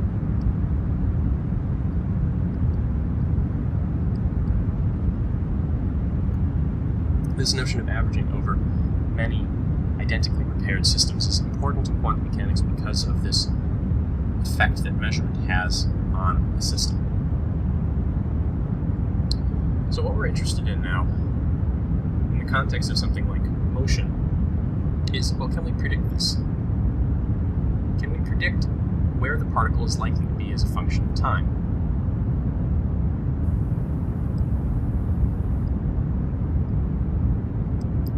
And yes, we can. And what I'd like to do to talk about that is to consider a quantum mechanical calculation that we can actually do. The time derivative of the expected value of position. This time derivative tells us how the center of the probability distribution, if you want to think about it that way, how the center of the wave function moves with time. So, this time derivative, d by dt of the expected value of x, that's d by dt of, let's just write out the expected value of x, integral from minus infinity to infinity of x times psi star of x, psi of x, where this is the probability density function that described given by the wave function, and this is x. We're integrating the x. Now, if you remember when we talked about normalization, whether the normalization of the wave function changed as the wave function evolved in time, we're going to do the same sort of calculation with this. We're going to do some calculus with this expression. We're going to apply the Schrodinger equation. But, as before, the first thing we're going to do is move this derivative inside the equation. This is a total time derivative of something that's a function of, in principle, position and time. I should write these as functions of x and t. And what you get when you push that in is, as before, the integral, or the total derivative becomes a partial derivative. Since x is just coordinate x in these contexts of functions of both space and time, the total time derivative will not affect the coordinate x, even though it becomes a partial derivative. So what we'll end up with is x times the partial time derivative of psi star psi integral dx. I'm not going to write the integral from minus infinity to infinity here just to save myself some time. Now, if you remember this expression, the integral, or sorry, not the full integral, just the partial time derivative of psi star psi, that was what we worked with in the lecture on normalization. So if we apply the result from the lecture on normalization, and it's equation 126 is in the book, if we apply that, you can simplify this down a lot right off the bat. And what you end up with is I h bar over 2m times this integral x, and then what we substitute in equation 126 gives an expression for this highlighted part here. What you get is the partial derivative with respect to x of psi star partial of psi with respect to x minus partial of psi star with respect to x times psi. Integral still with respect to dx, of course.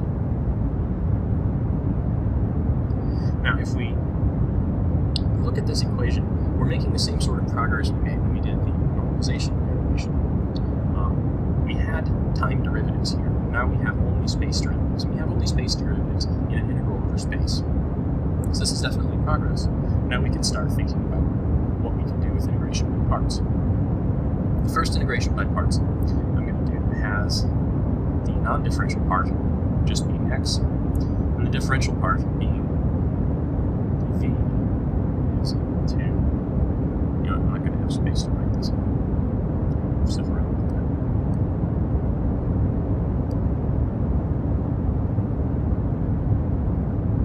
So the differential part is v is the partial derivative that's left in this equation, the partial derivative with respect to x of psi star d psi dx minus d psi dx psi, d psi star dx psi.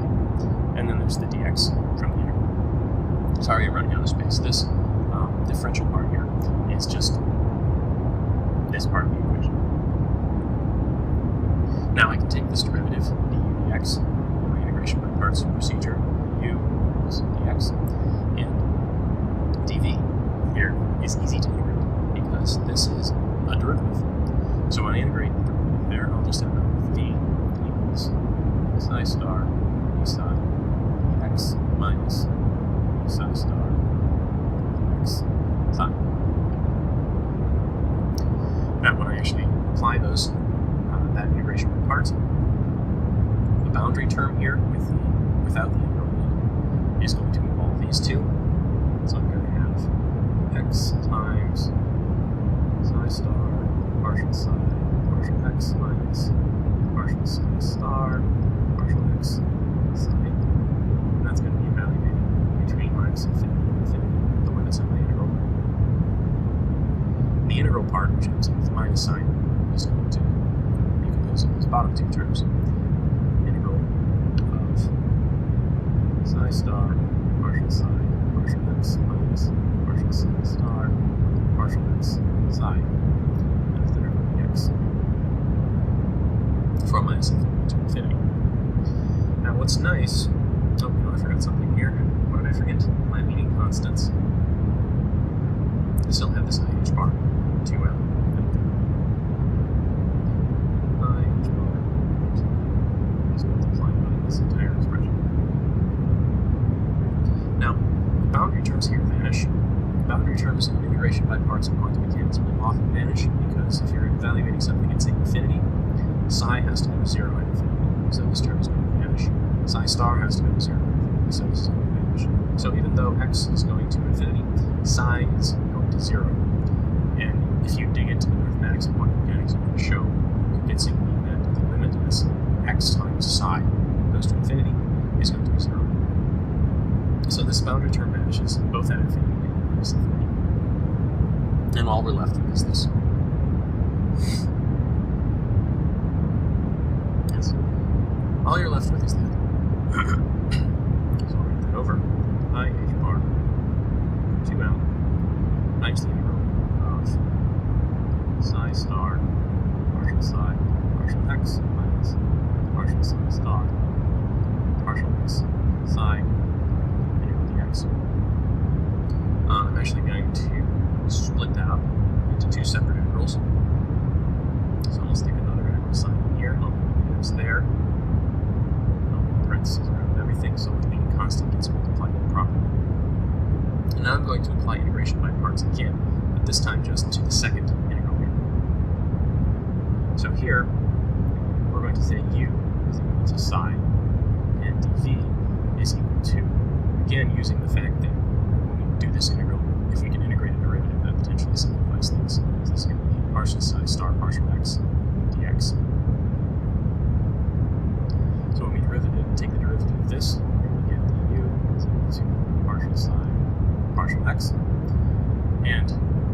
this, we're going to get v is psi star. Now, when we do the integration, when we write down the answer from this integration by parts, the boundary term here of psi star times psi is going to vanish again because we're evaluating it in a region where both psi star and psi vanish. So the boundary term vanishes.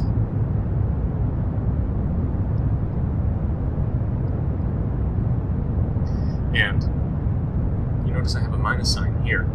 When we do the integration by parts, the integral term has a minus sign in it here. So we're going to have the partial psi with respect to x and psi star, with a minus sign coming from the integration by parts and a minus sign coming from the leading term here. So we're going to end up with a plus sign there. So minus from the integral part. What that means, though, is that I have psi star, partial x. In my integration by parts, I end up with partial x and psi star. It's the same. The fact that I had a minus and another minus means I get a plus. So I have two identical terms here. The result of this, then, is I h bar over m. I'm adding a half and a half, getting 1, basically, times the integral of psi star, partial x, dx. And this is going to be something that I'm going to call now the expectation of the velocity vector, velocity operator. This is the sort of thing that you get out of operators in quantum mechanics. You end up with expressions like this. And this I'm sort of equating just by analogy with the expectation of a velocity operator. This is not really a probability distribution anymore, at least not obviously. We started with probability distribution due to psi, the absolute magnitude of psi squared. And we end up with the partial derivative on one of the psi's. So it's not obvious that this is a probability distribution anymore. Well, it's the probability distribution in the velocity, and it's giving you the expected velocity in some sense, in a quantum mechanical sense. So this is really a more general sort of thing. We have the velocity operator, the expectation of the velocity operator. Oh, and operator-wise, I will try to put hats on things. I will probably forget. I don't have that much attention to detail when making lectures like this. The hat notation means operator. If you see something that you're really sure is an operator but it doesn't have a hat, that's probably just because I made a mistake.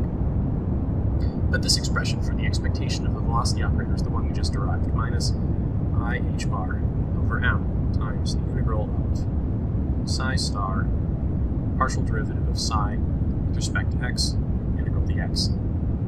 Now it's customary to talk about momentum instead of velocity. Momentum has more meaning because it's a conserved quantity under most physics. So we can talk about the momentum operator, the expectation of the momentum operator. And I'm going to write this momentum operator expression in a slightly more suggestive way. The integral of psi star times something in parentheses here, which is minus I h bar, partial derivative with respect to x. I'm going to close the parentheses there, put a psi after it, and a dx for the integral. You have the same sort of expression for the position operator. We were just writing that as the expected value of position without the hat earlier. But that's going to be the integral of psi star. What goes into parentheses now is just x psi dx. So this you recognize as the expectation of the variable x, subject to the probability distribution given by psi star times psi. This is slightly more subtle. You have psi star and psi, which looks like a probability distribution, but what you have in the parentheses now is very obviously an operator that does something. It does more than just multiplying by x. It multiplies by minus I h bar and takes the derivative of psi. Operators in general do that. We can write them as, say, x hat equals x times, where there's very obviously something that has to go after the x in order for it to be considered an operator. Or we can say the same for v hat. It's minus I h bar for m times the partial derivative with respect to x, where there obviously has to be something that goes here. Likewise for momentum, minus I h bar partial derivative with respect to x. Something has to go there. Another example of an operator is the kinetic energy operator. Usually that's written as T. And that's minus h bar squared over 2m. You can think of it as the momentum operator squared. It's got a second derivative with respect to x. And again, there very obviously has to be something that goes there. The operator acts on the wave function. That's what I said back when I talked about the fundamental concepts of quantum mechanics. And this is what it means for the operator to act on the wave function. The operator itself is not meaningful. It's only meaningful in the context when it's acting on a wave function. In general,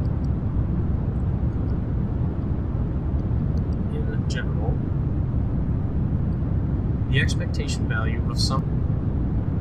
As an introduction to the uncertainty principle, we're going to talk about waves and how waves are related to each other. We'll get into a little bit of the context of Fourier analysis, which is something we'll come back to later. But the overall context of this lecture is the uncertainty principle. And the uncertainty principle is one of the key results from quantum mechanics, and it's related to what we discussed earlier in the context of the boundary between classical physics and quantum physics. Quantum mechanics has these inherent uncertainties that are built into the equations, built into the state, built into the nature of reality that we really can't surmount. And the uncertainty principle is one way in which those, or is the mathematical description. It's those relationships that I gave you earlier. Delta p, delta x is greater than about equal to h bar over 2. I think I just said greater than about equal to h bar earlier. We'll do things a little more mathematically here, and it turns out there's a factor of 2 there. To start off, though, conceptually think about position and wavelength. And this really is now in the context of a wave. So say I had a coordinate system here, something like this. And if I had some wave with a very specific wavelength, you can just think about it as a sinusoid. If I asked you to measure the wavelength of this wave, you could take a ruler and you could plop it down there and say, okay, well, how many inches are there from peak to peak? Or from zero crossing to zero crossing? Or if you really wanted to, you could get a tape measure and measure many wavelengths, 1, 2, 3, 4 wavelengths in this case. That would allow you to very accurately determine what the wavelength was.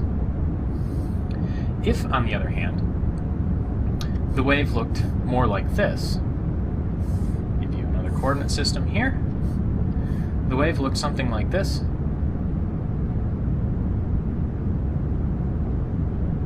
you wouldn't be able to measure the wavelength very accurately. You could, as usual, put your ruler down on top of the wave, for instance, and count up the number of inches or centimeters from one side to the other, but that's just one wavelength. It's not nearly as accurate as, say, measuring 4 wavelengths, or 10 wavelengths, or 100 wavelengths. You can think of some limiting cases. Suppose you had a wave with many oscillations. It looks like I'm crossing out the wave underneath there, so I'm going to erase this in a moment. But if you had a wave with many wavelengths, and you could measure the total length of many wavelengths, you would have a very precise measurement of the wavelength of the wave.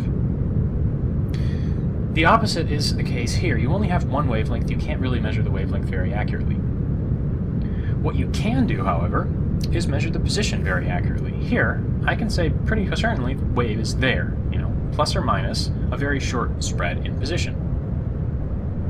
On the other hand, here, I cannot measure the position of this wave accurately at all. If this thing continues, I can't really say where the wave is. It's not really a sensical question to ask, where is this wave? This wave is everywhere.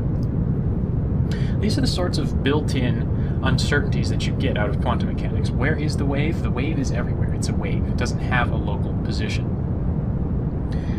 It turns out, if you get into the mathematics of Fourier analysis, that there is a relationship between the spread of wavelengths and the spread of positions.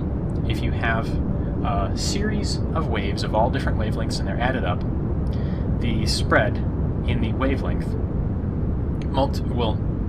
is related to the spread in positions of the sum. And we'll talk more about Fourier analysis later, but for now, just realize that this product is always going to be greater than or equal to about 1. Wavelength is something with units of inverse length, and the position, of course, is something with units of length.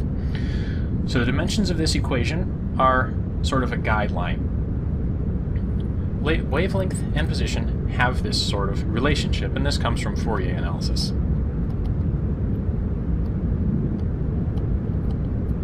So how do these waves come into quantum mechanics? Well, waves in quantum mechanics really first got their start with Louis de Broglie. I always thought his name was pronounced de Broglie, but it's, well, he's French, so there's all sorts of weird pronunciations in French. De Broglie is my best guess at how it would probably be pronounced. De Broglie proposed that matter could travel in waves as well. And he did this with an interesting argument on the basis of three fundamental equations that had just recently been discovered when he was doing his analysis. This was in his PhD thesis, by the way. E equals mc squared. You all know that equation. You all hopefully also know this equation, E equals hf. Planck's constant times the frequency of a beam of light is the energy associated with a quanta of light. This was another one of Einstein's contributions, and it has to do with his explanation of the photoelectric effect. The final equation that de Broglie was working with was C equals f lambda. The speed of light is equal to the frequency of the light times the wavelength of the light. And this is really not true just for light. This is true for any wave phenomenon. The speed, the frequency, and the wavelength are related. Now, if these expressions are both equal to waves, or are both equal to energy, then I ought to be able to say mc squared equals hf. And this expression tells me something about f. It tells me that f equals c over lambda. So I can substitute this expression in here and get mc squared equals hc over lambda. Now I can cancel out one of the c's, and I'm left with mc equals h over lambda.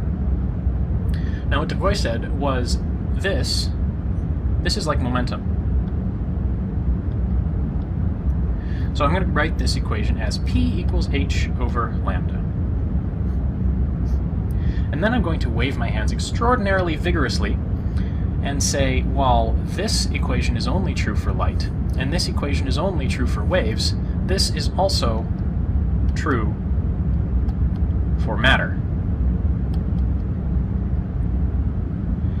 How actually this happened in the context of quantum mechanics, in the early historical development of quantum mechanics, is de Broglie noticed that the spectrum of the hydrogen atom, this bright line spectra that we were talking about, where a hydrogen atom emits light of only very specific wavelengths. Intensity as a function of wavelength looks something like this. That could be explained if he assumed that the electrons were traveling around the nucleus of the hydrogen atom as waves, and that only an integer number of waves would fit. The one that I just drew here didn't end up back where it started, so that wouldn't work.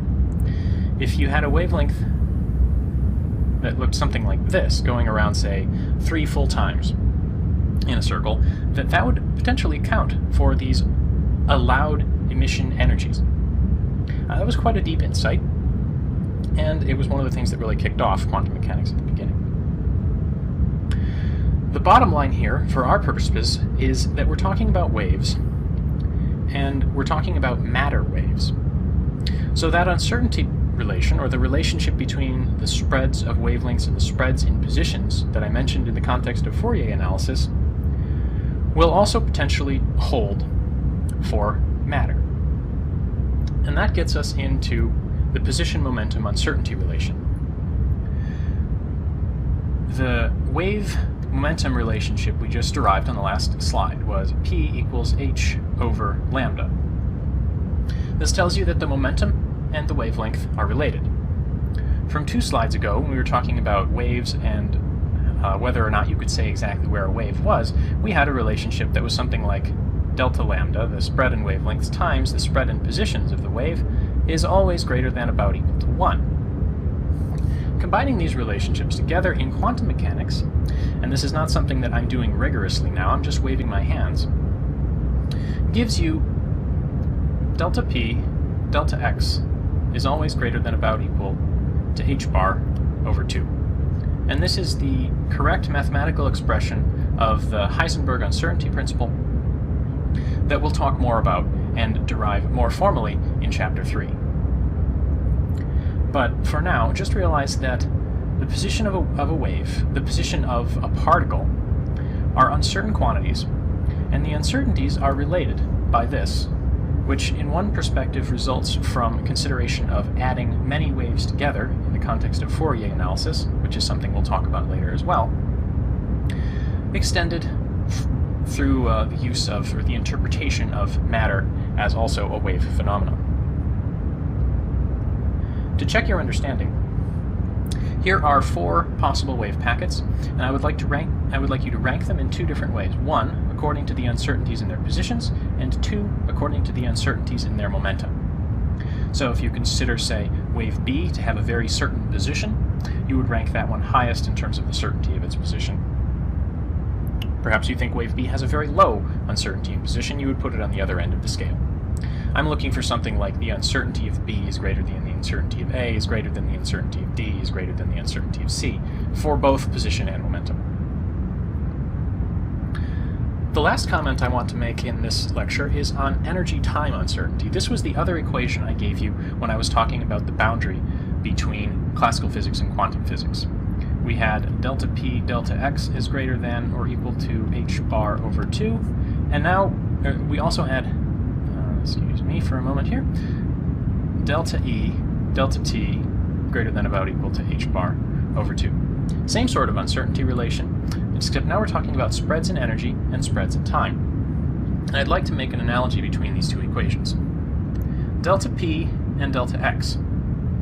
Delta P, according to De Broglie, is related to the wavelength, which is sort of a spatial frequency. It's the frequency of the wave in space. Delta X, of course, is just, well, I'll just say that's a space.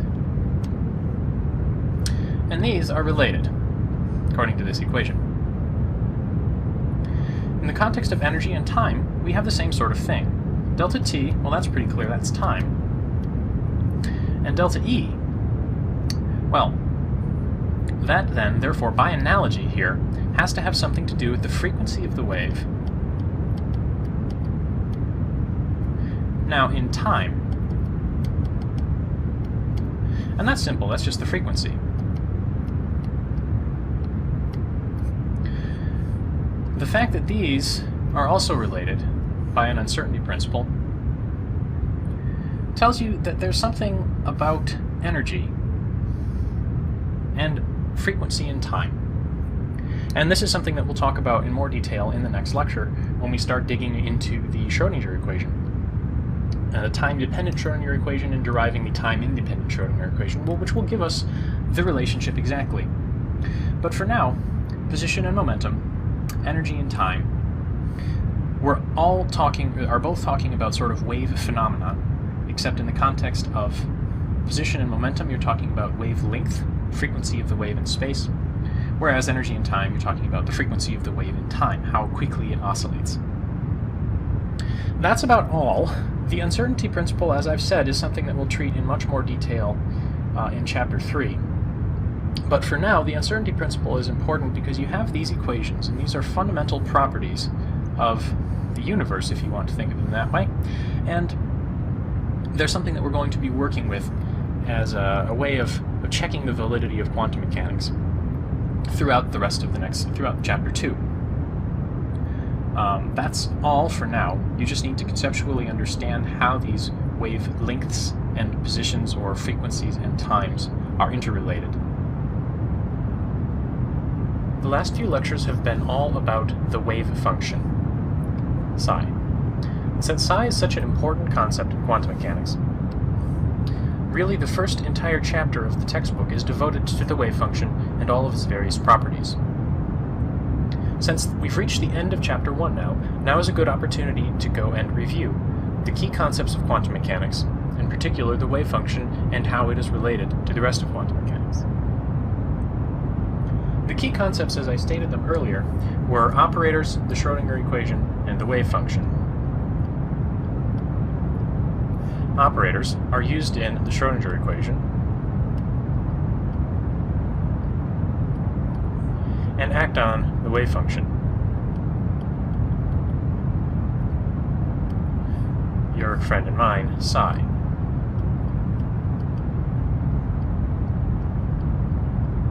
What we haven't really talked about a lot yet is how to determine the wave function, and the wave function is determined as solutions to the Schrödinger equation. That's what Chapter 2 is all about, solving the Schrödinger equation for various circumstances. The key concepts that we've talked about so far, operators and the wave function, conspire together to give you observable quantities. Things like position or momentum, or say the kinetic energy of a particle. But they don't give us these properties with certainty. In particular, the wave function really only gives us probabilities.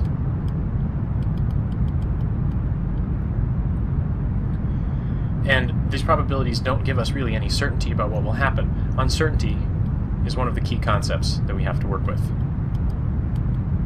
in quantum mechanics. So let's take each of these concepts in turn and talk about them in a little more detail, since now we have some actual results that we can use, some mathematics. We can put more meat on this concept map than just simply the concept map.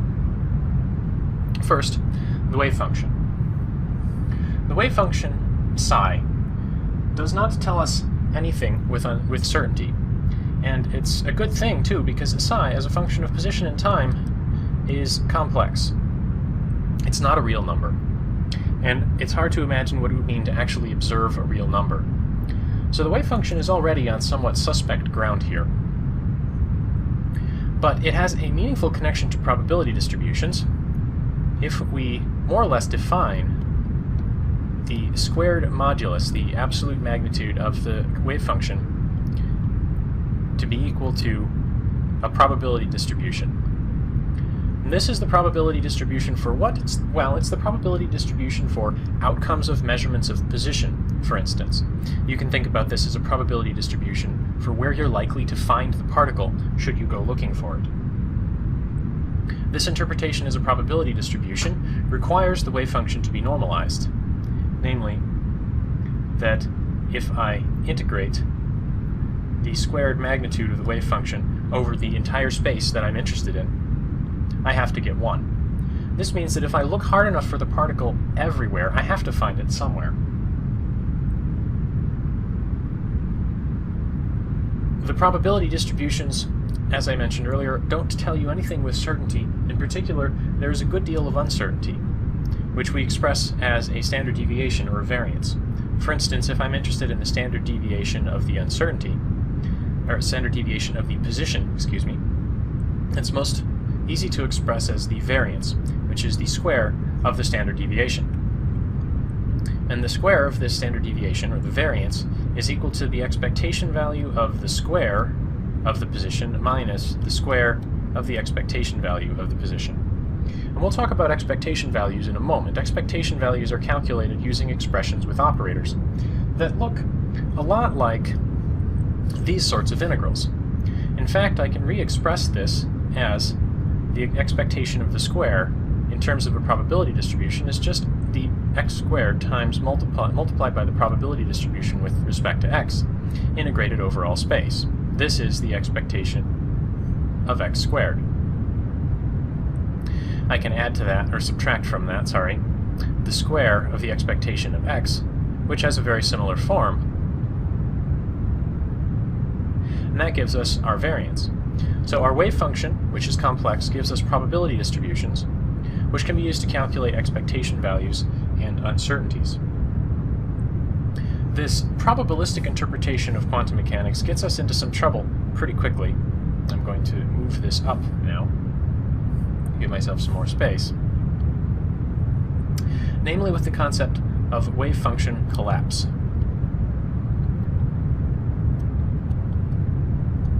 Now, collapse bothers a lot of people, and it should. This is really philosophical problem with quantum mechanics, that we don't really have a good interpretation of what quantum mechanics really means for the nature of reality. But the collapse of the wave function is more or less a necessary consequence of the interpretation of the wave function as a probability distribution.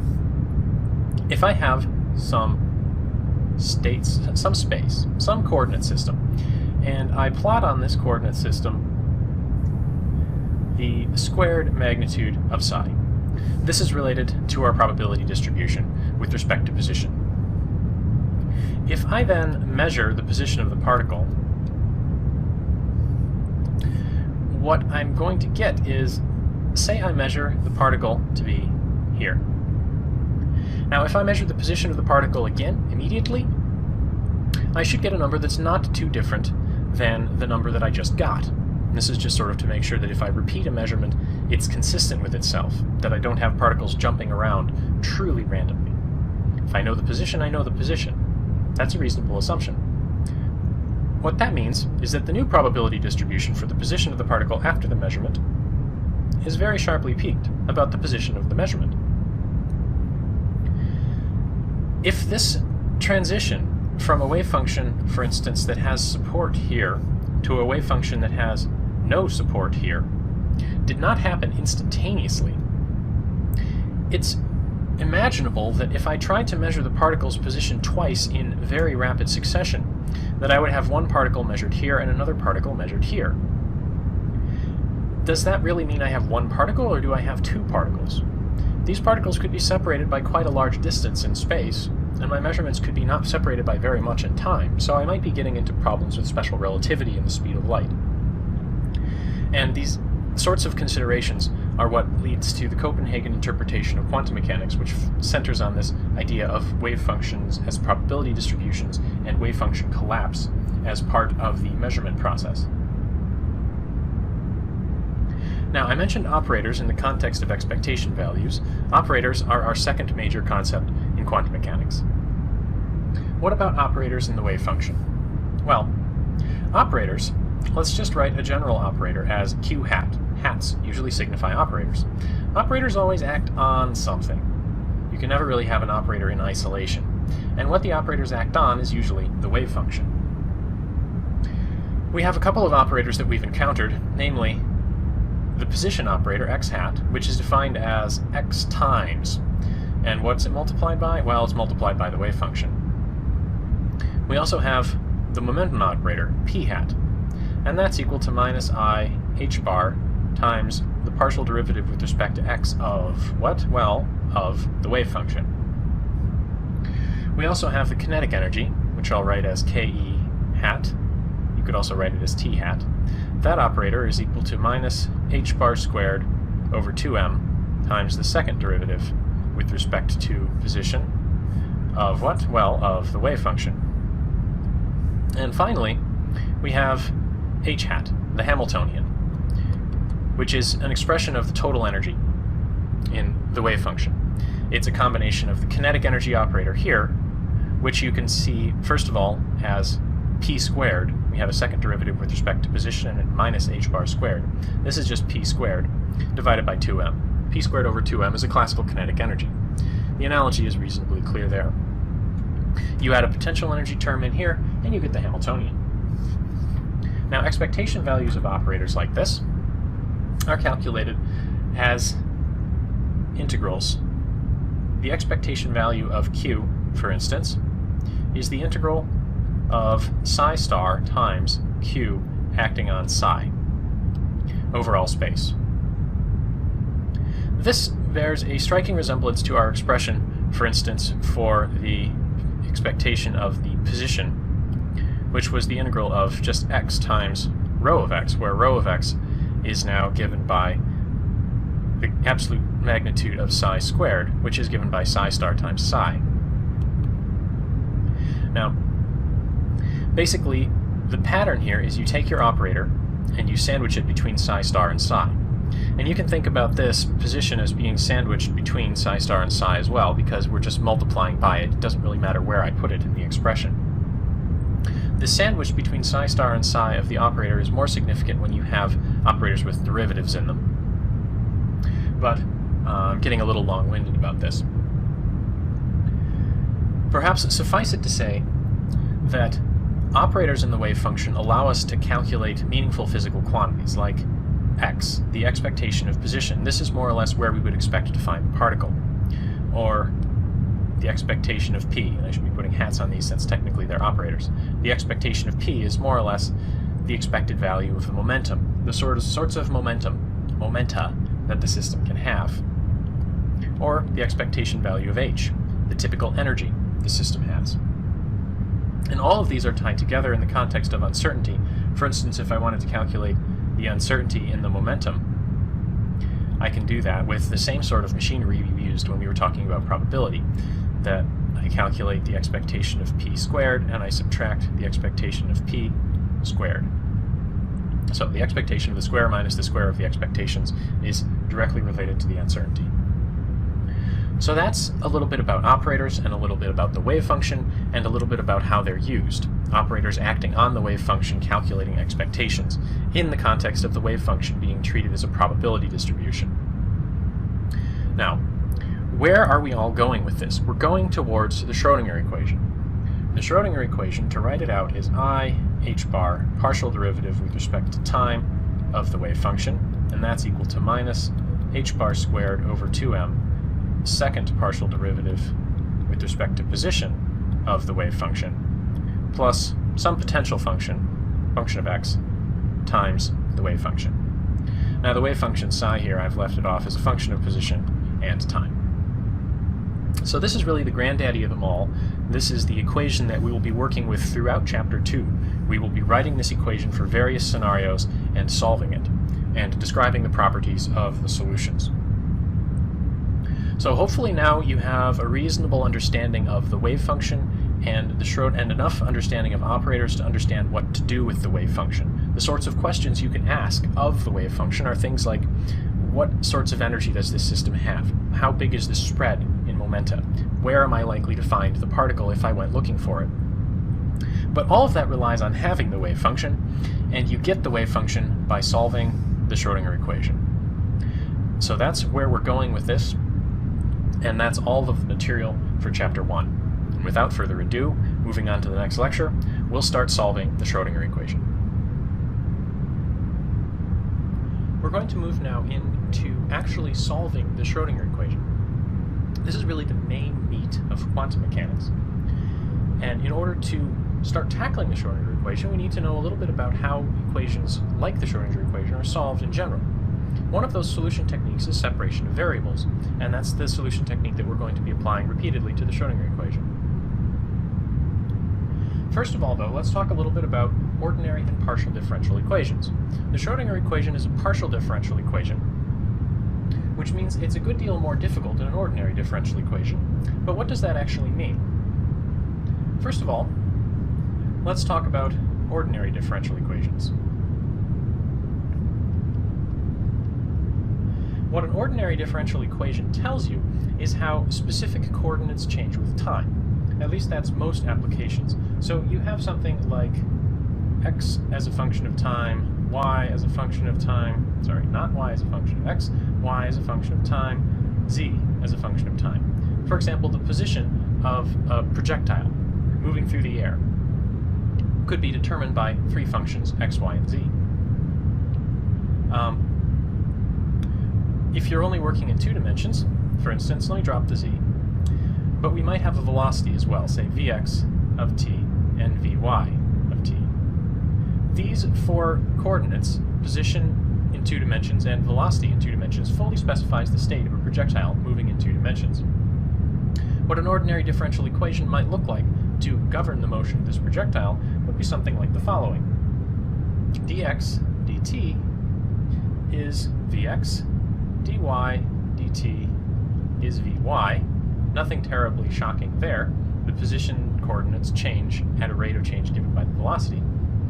While the velocities change, dvx dt is given by, let's say, minus k vx, and dvy dt is minus kv subscript y now, kvy minus g. This tells you that Well, where I got these equations, this is effectively damped frictional motion in the plane xy, where gravity is pulling you down. So in the absence of any velocity, gravity leads to an acceleration in the negative y direction, and the rest of this system evolves accordingly. What that tells you, though, in the end, is the trajectory of the particle. If you launch it as a function of time, tick, tick, tick, tick, tick, tick, tick, tick, tick, as a projectile moves through the air in, say, x, y space. Partial differential equations, on the other hand, PDEs, you have several independent variables.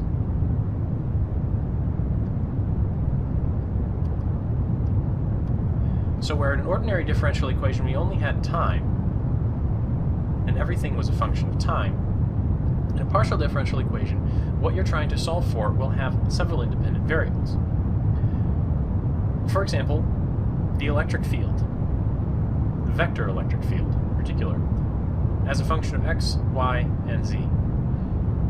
The electric field has a value, both a magnitude and a direction, at every point in space, so x, y, and z potentially vary over the entire universe. Now you know how, excuse me, you know a few equations that pertain to the electric field that maybe you can use to solve to determine what the electric field is. One of these is Gauss's law, which we usually give an integral form. The integral of the electric field dotted with an area vector over a closed surface is equal to the charge enclosed by that surface over epsilon naught. Now hopefully you also know there is a differential form for Gauss's law, and it usually is written like this.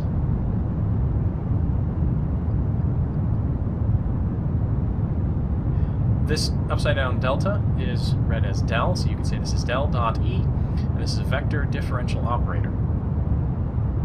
I'm going to skip the details of this because this is all electromagnetism, and if you go on to take advanced electromagnetism courses, you will learn about this in excruciating detail. Perhaps suffice to say here that most of the time when we're trying to solve equations like this, we don't work with the electric field, we work with the potential, let's call that V. And this system of equations here, if you treat the electric field as minus the gradient of the potential, gives you this equation gives you the Laplace equation. Del squared V equals rho over epsilon naught.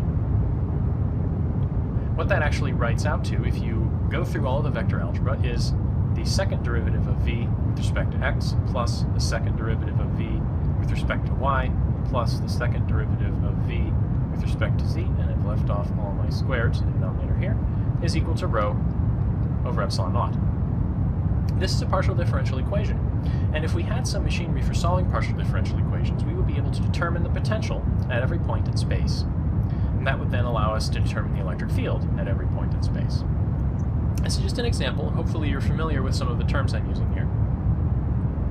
The main solution technique that is used for partial differential equations is separation of variables. Separation of variables is fundamentally a guess. Suppose we want to find some function. In the case of electromagnetism, it's the potential x, y, and z. The potential is a function of x, y, and z.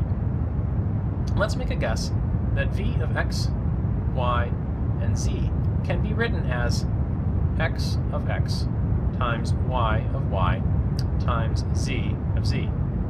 So instead of having one function of three variables, we have the product of three functions of one variable each. Does this guess work? Well, it's astonishing how often this guess actually does work. This is a very restrictive sort of thing, but under many realistic circumstances, this actually tells you a lot about the solution. For example, the wave equation. The wave equation is what you get mathematically if you think about, say, having a string stretched between two solid objects. Now, under those circumstances, if you zoom in on, if you say, pluck the string, you know it's going to vibrate up and down. Mathematically speaking, if you zoom in on a portion of that string, say it looks like this, you know the center of this string is going to be accelerating downwards. And the reason it's going to accelerate downwards is because there is tension in the string. And the tension force pulls that direction on that side and that direction on that side. So it's being pulled to the right and pulled to the left, and the net force then ends up being in the downward direction. If the string curved the other direction, you would have effectively a net force pulling up and to the right, and a net force pulling up into, or a force pulling up into the right, a force pulling up into the left, and your net force would be up. This tells you about forces in terms of curvatures, and that thought leads directly to the wave equation. The acceleration, as a result of the force, is related to the curvature of the string. And how we express that mathematically is with derivatives. The acceleration is the second derivative of the position. So if we have the position of this string is u as a function of position and time, then the acceleration of the string at a given point and at a given time is going to be equal to some constant, traditionally written c squared, times the curvature, which is the second derivative of u with respect to x. Again, u being a function of position and time. So this is the wave equation.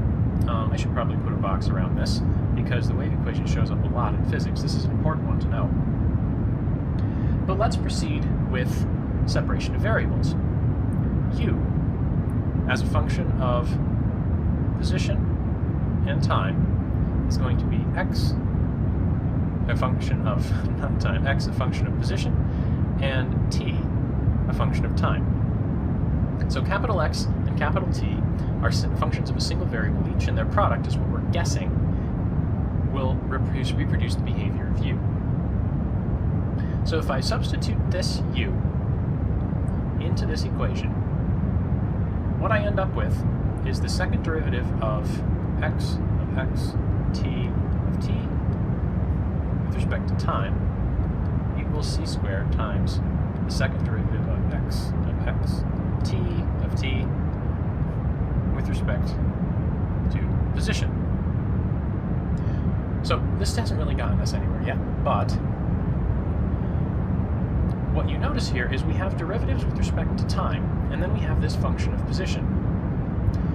Since these are partial derivatives, they're derivatives taken with everything else other than the variable that you're concerned with held constant, which means this part here, which is only a function of position, can be treated as a constant and taken outside of the derivative. The same sort of thing happens here. We have second derivatives, partial second derivatives with respect to position, and here we have only a function of time, effectively a constant for this partial derivative, which means we can pull things out. And what we've got then is capital X. I'm going to drop the parentheses x, because you know capital X is a function of lowercase x. So you've got big X, second partial derivative with respect to time of big T, equals c squared, big T, second partial derivative of big X with respect to x. That's nice, because you can see we're starting to actually be able to pull x and t out here. The next step is to divide both sides of this equation by xt, by basically dividing through by u. In order for this to work, we need to know that our solution is non-trivial, meaning if x and t are everywhere 0, dividing through by this will do bad things to this equation. But what you're left with after you divide by this is 1 over t, second partial of t, big T with respect to little t, and c squared 1 over big X, second partial of big X with respect to little x.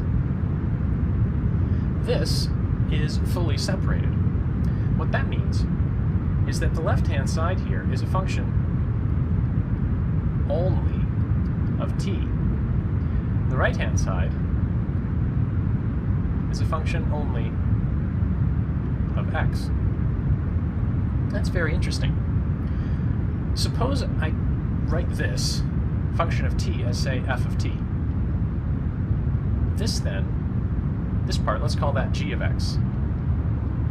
I have two different functions of t and x. Normally you would say, oh, I have f of t and I have g of x, and I know what those forms are. I could, in principle, solve for t as a function of x. But that isn't what you're going to do, and the reason that's not the case is that this is a partial differential equation. Both x and t are independent variables. All of this analysis, in order for separation of variables to work, must hold at every point in space, at every x and at every time. So suppose this relationship held for a certain value of t and for a certain value of x.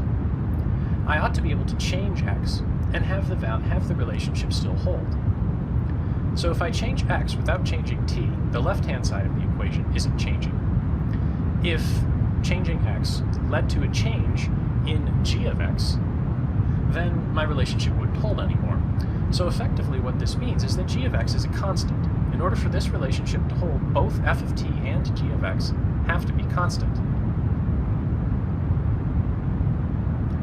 Essentially, what this is saying in the context of the partial differential equation is that if we look at the x part here, when I change the position, any change in the second derivative of the position function is mimicked by this 1 over x, such that the overall function ends up being a constant.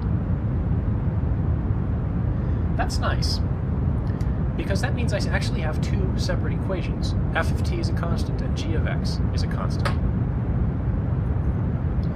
What these equations actually look like: this was my f of x, this is my g, or f of t, and this is my g of x.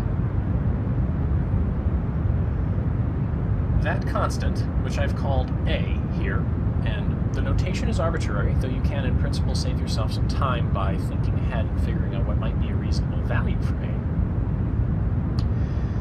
What's especially nice about these is that this equation is now only an ordinary differential equation.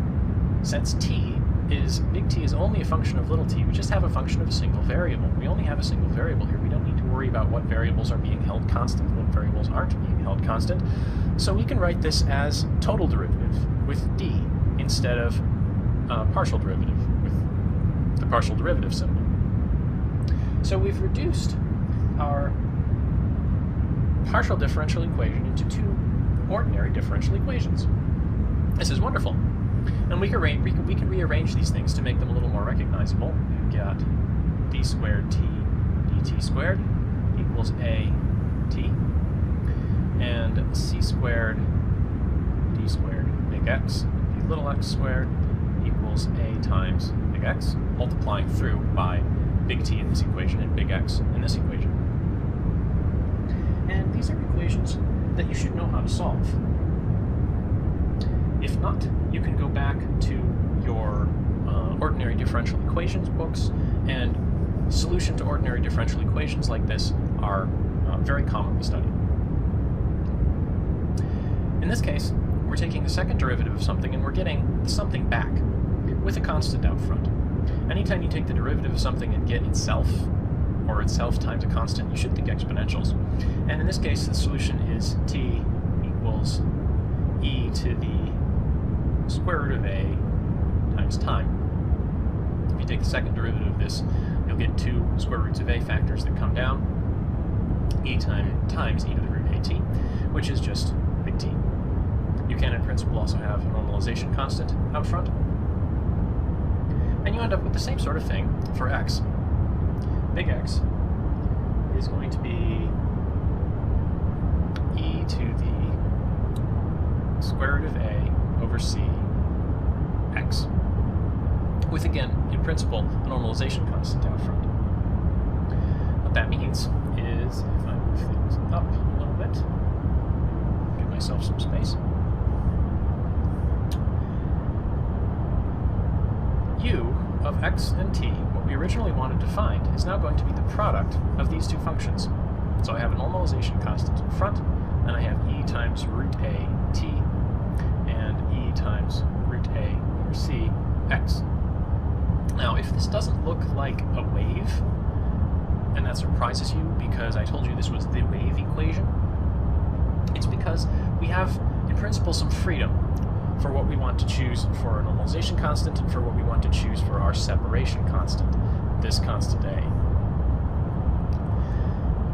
And the value of that constant will, in principle, be determined by the boundary conditions. A and A are determined by boundary conditions.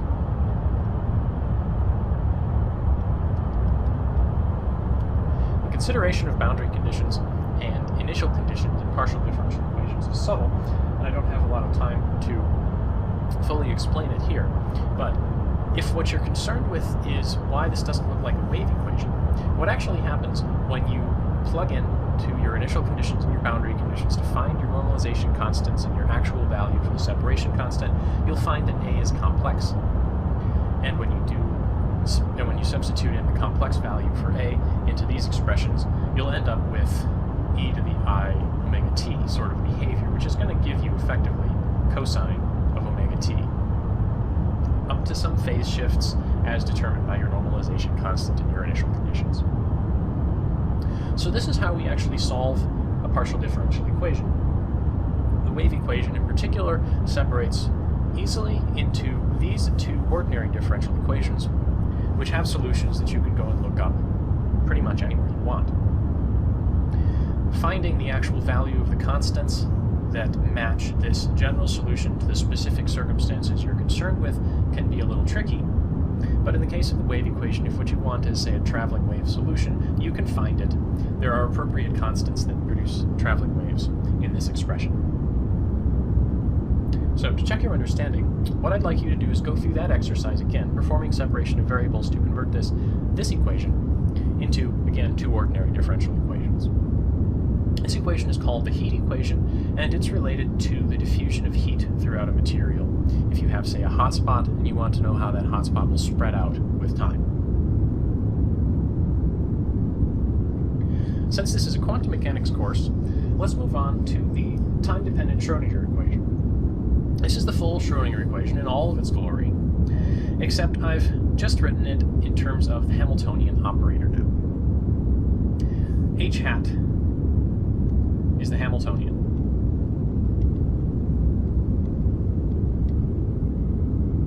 The Hamiltonian is related to the total energy. I evidently can't spell. Total energy of the system. Meaning it's, kinetic energy plus potential. And we have a kinetic energy operator. And we will soon have a potential energy operator. What H hat actually looks like is it's the kinetic energy operator, which, if you recall correctly, is minus h bar squared over 2m times the second derivative with respect to position. And the potential energy operator is it looks a lot like the position operator. It's just multiplying by some potential function, which here I'll consider to be a function of x. Now this is an operator, which means it acts on something, so I need to substitute in a wave function here. And when you do that in the context of the Schrödinger equation, you end up with the form that we've seen before. I h bar d psi dt equals minus h bar squared over 2m d squared psi dx squared plus v of x psi.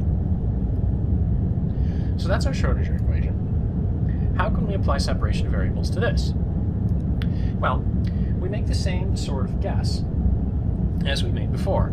Namely, psi is going to be xt, where big X is a function of position and big T is a function of time. If I substitute psi equals xt into this equation, you get pretty much what you would expect. I h bar. Now when I substitute xt in here, big X, big T, big X is a function only of position. So I don't need to worry about the time derivative acting on big X. So I can pull big X out. And what I'm left with then is a time derivative of big T. This is then going to be equal to minus h bar squared over 2m times the same thing. When I substitute xt in here, the second derivative with respect to position is not going to act on the time part. So I can pull the time part out.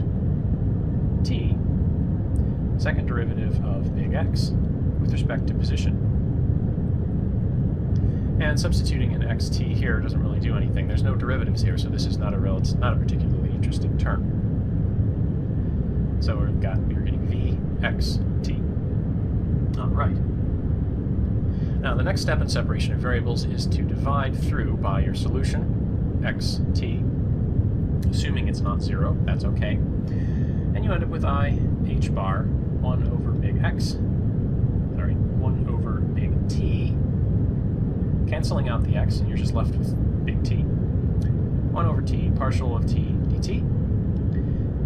And then on the right-hand side, we have minus h bar over 2m, h bar squared over 2m, 1 over big X, second partial of X with respect to position, plus v. X and T are fully canceled out in this term. Now, as before, this is a function of time only, and this is a function of space only, which means both of these functions have to be constant. And in this case, the constant we're going to use is E. And you'll see why once we get into talking about the energy in the context of the wave function. So we have our two equations. One, I h bar over t, first partial derivative of big T with respect to time, is equal to E. And on the right-hand side, from the right-hand side, we get minus h bar squared over 2m, 1 over big X, second partial of big X with respect to position, plus V is equal to the energy. So these are our two equations. Now, I've written these with partial derivatives, but since, as I said before, these functions big T and big X are only functions of a single variable, there's effectively no reason to use partial derivative symbols. I could use d's instead of partials. Essentially, there's no difference if you only have a function of a single variable, whether you take the partial derivative or the total derivative. So, let's take these equations one by one. The first one, the time part. This we can simplify by multiplying through by big T, as before, and you end up with I h bar d big T dt equals E times t. Taking the derivative of something and getting it back, multiplied by a constant, again, should suggest two exponentials. Let me move this I h bar to the other side. So we would have divided by I h bar, and 1 divided by I is minus I. So I'm going to erase this from here and say minus I in the numerator. So first derivative with respect to time of our function gives us our function back with this out front. Immediately this suggests exponentials, and indeed our general solution to this equation is some normalization constant times e to the minus I e over h bar times time. So if we know what this separation constant, capital E, is, we know the time part of the evolution of our wave function. This is good. What this tells us is that our time evolution is actually quite simple. It's in principle a complex number. T is, in principle, a complex number. It has constant magnitude. Time evolving this doesn't change the absolute value of capital T. And essentially it's just rotating about the origin in the complex plane. So if this is my complex plane, real axis, imaginary axis, wherever capital T starts, as time evolves, it just rotates around and around and around and around in the complex plane. So the time evolution that we'll be working with, for the most part, in quantum mechanics is quite simple. The space part of this equation is a little more complicated. All I'm going to be able to do now is rearrange it a little bit by multiplying through by capital X, just to get things on top, and change the order of terms a little bit to make it a little more recognizable. Minus h bar squared over 2m second derivative of capital X with respect to position plus v times capital X is equal to e times capital X. And this is all the better we can do. We can't solve this equation because we don't know what v is yet. V is where the physics enters this equation and where the wave function from one scenario differs from the wave function for another scenario. Essentially, the potential is where you encode the environment into the Schrodinger equation. Now, if you remember back a ways, when we were talking about the Schrodinger equation on the very first slide of this lecture, what we had was the Hamiltonian operator acting on the wave function. And this is that same Hamiltonian. This is h hat, not acting on psi now, just acting on x. So you can also express the Schrodinger equation as h times x equals e times x. The Hamiltonian operator acting on your spatial part is the energy is the separation constant e, which is related to the energy, times the spatial part. So this is another expression of the Schrodinger equation. This equation itself is called the time-independent Schrodinger equation, or TISE if I ever use that abbreviation. And this is really the hard part of any quantum mechanics problem.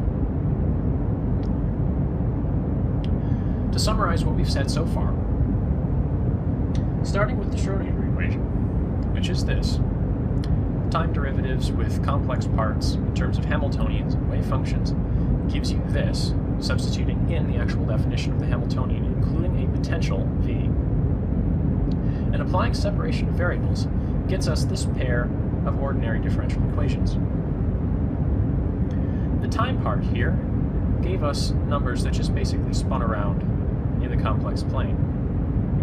Not the imaginary part. This is traditionally the real part, and this is the imaginary part. So the time evolution is basically rotation in the complex plane. And the spatial part, well, we have to solve this equation being the time-independent Schrodinger equation. We have to solve this for a given potential. The last comment I want to make in this lecture is a comment about notation. My notation is admittedly sloppy, and if you read through the chapter, Griffiths calls my notation sloppy.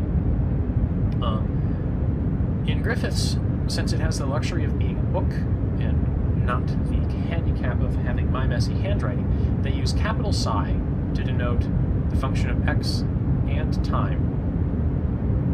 And when they do separation of variables, they re-express this as lowercase psi as a function of position and lowercase phi as a function of time. So for this, I used capital X. Sorry, I should put things in the same order. I used capital T of t and capital X of x, because I have a better time distinguishing my capital letters from my lowercase letters than trying to, well, you saw how long it took me to write that symbol. I'm not very good at writing capital size. There is a lot of sloppiness in the notation in quantum mechanics, namely because, geez, I have two functions of time. This is Griffith's function of position. Sorry about that.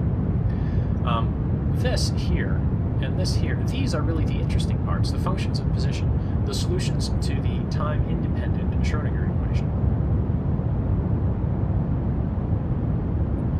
What that gives us, well, what that means is that a lot of people are sloppy with what they call the wave function. This is the wave function. This is the spatial part, or the solution to the time-independent Schrodinger equation. This is not the wave function. But, I mean, I've already made this sloppy mistake a couple of times in problems that I've given to you guys in class. Namely, I'll ignore the time-domain part and just focus on the spatial part, since that's the only interesting part. So, perhaps that's my mistake. Perhaps I need to relearn my handwriting, but at any rate, be aware that sometimes I, or perhaps even Griffiths, or whoever you are talking to, will use the term the wave function when they don't actually intend to include the time dependence. The time dependence is, in some sense, easy to add on because it's just this rotation in complex number space, but hopefully things will be clear from the context what is actually meant by the wave function. So we're still moving toward solutions to the Schrödinger equation. And the topic of this lecture is what you get from separation of variables and the sorts of properties it has. To recap what we talked about last time, the Schrödinger equation, I h bar partial derivative of psi with respect to time is equal to minus h bar squared over 2m second partial derivative of psi with respect to position plus v times psi, where this is essentially the kinetic energy and this is the potential energy as part of the Hamiltonian operator. We were able to make some progress towards solving this equation by writing psi, which is in principle a function of position and time, as some function of position multiplied by some function of time. Why did we do this? Well, it makes things easier. We can make some sort of progress, but haven't we restricted our solution a lot by writing it this way? Well, really we have, but it does make things easier, and it turns out that these solutions that are written as products that result from solving the ordinary differential equations you get from separation of variables with the Schrödinger equation can actually be used to construct everything that you could possibly want to know. So let's take a look at the properties of these separated solutions. First of all, these solutions are called stationary states. What we've got is psi as a function of position and time is equal to some function of position multiplied by some function of time. And I wrote that as capital T on the last slide, but if you remember from the previous lecture, the time evolution equation was solvable. And what it gave us was a simple exponential, e to the, minus I times e times t divided by h bar. So this is our time evolution part, and this is our spatial part. What does it mean for these states to be stationary? Well, consider, for instance, the probability density for the outcome of position measurements. Hopefully you remember this is equal to the squared absolute magnitude of psi, which is equal to the complex conjugate of psi times psi. Now if I plug this in for psi and its complex conjugate, I end up with the complex conjugate of big X as a function of position times the complex conjugate of this. The only part that's complex about this is the I here in the exponent, so we need to flip the sign on that. And we'll have e to the I, positive I now, e t over h bar. That's for the complex conjugate of psi. And for the psi itself, well, x of x e to the minus I e t over h bar. Now, multiplying these things together, there's nothing special about the multiplication here, and this are complex conjugates of each other, so they multiply together to give the magnitude of, the squared magnitude of each of these numbers together, which, since these are just complex exponentials, is magnitude 1. So what we end up with here is x star x. Essentially the squared magnitude of just the spatial part of the wave function. There's now no time dependence here, which means the probability density here does not change as time evolves. So that's one interpretation of these, or one meaning of these things being called stationary states. The fact that I can write a wave function as a product like this, and the only time dependence here comes in a simple complex exponential, means that that time dependence drops out when I find the probability distribution. Another interpretation of these things as stationary states comes from considering expectation values. Suppose I want to calculate the expectation value of some generic operator, capital Q. The expression for the expectation of an operator is an integral of the wave function times the operator acting on the wave function. So complex conjugate wave function, operator, wave function. Now I'm going to go straight to the wave function as expressed in terms of x and t parts. So complex conjugate of the spatial part times the complex conjugate of the time part, which, from the last slide, is e to the plus I e t over h bar. Our operator gets sandwiched in between the complex conjugate of the wave function and the wave function itself. So this is, again, no stars anymore. Come on, Brett. Just x, and then e to the minus I e t over h bar. And this is all integrated dx.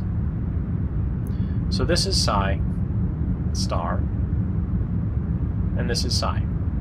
And this is our operator sandwiched between them, as in the expression for the expectation. Now, provided this operator does not act on time, it doesn't have anything to do with the time coordinate, and that will be true for basically all of the operators we will encounter in this course. Now, we talked about how the Schrödinger equation can be split by separation of variables into a time-independent Schrödinger equation and a relatively simple time-dependent part. What that gave us is, provided we have solutions to that time-independent Schrödinger equation, we have something called a stationary state. And it's called a stationary state because nothing ever changes. The probability densities are constant, the expectation values are constant, and the state effectively, since it has a precise, exact, no uncertainty energy, has to live for an infinite amount of time. That doesn't sound particularly useful. From the perspective of physics, we're often interested in how things interact and how things change with time. So how do we get things that actually change with time in a non-trivial way? Well, it turns out that these stationary states, while their time dependence is trivial, the interaction of their time dependence when added together in a superposition is not trivial. And that's where the interesting time dynamics of quantum mechanics comes from. Superpositions of stationary states. Now, we can make superpositions of stationary states because of one fundamental fact, and that fact is the linearity of the Schrödinger equation.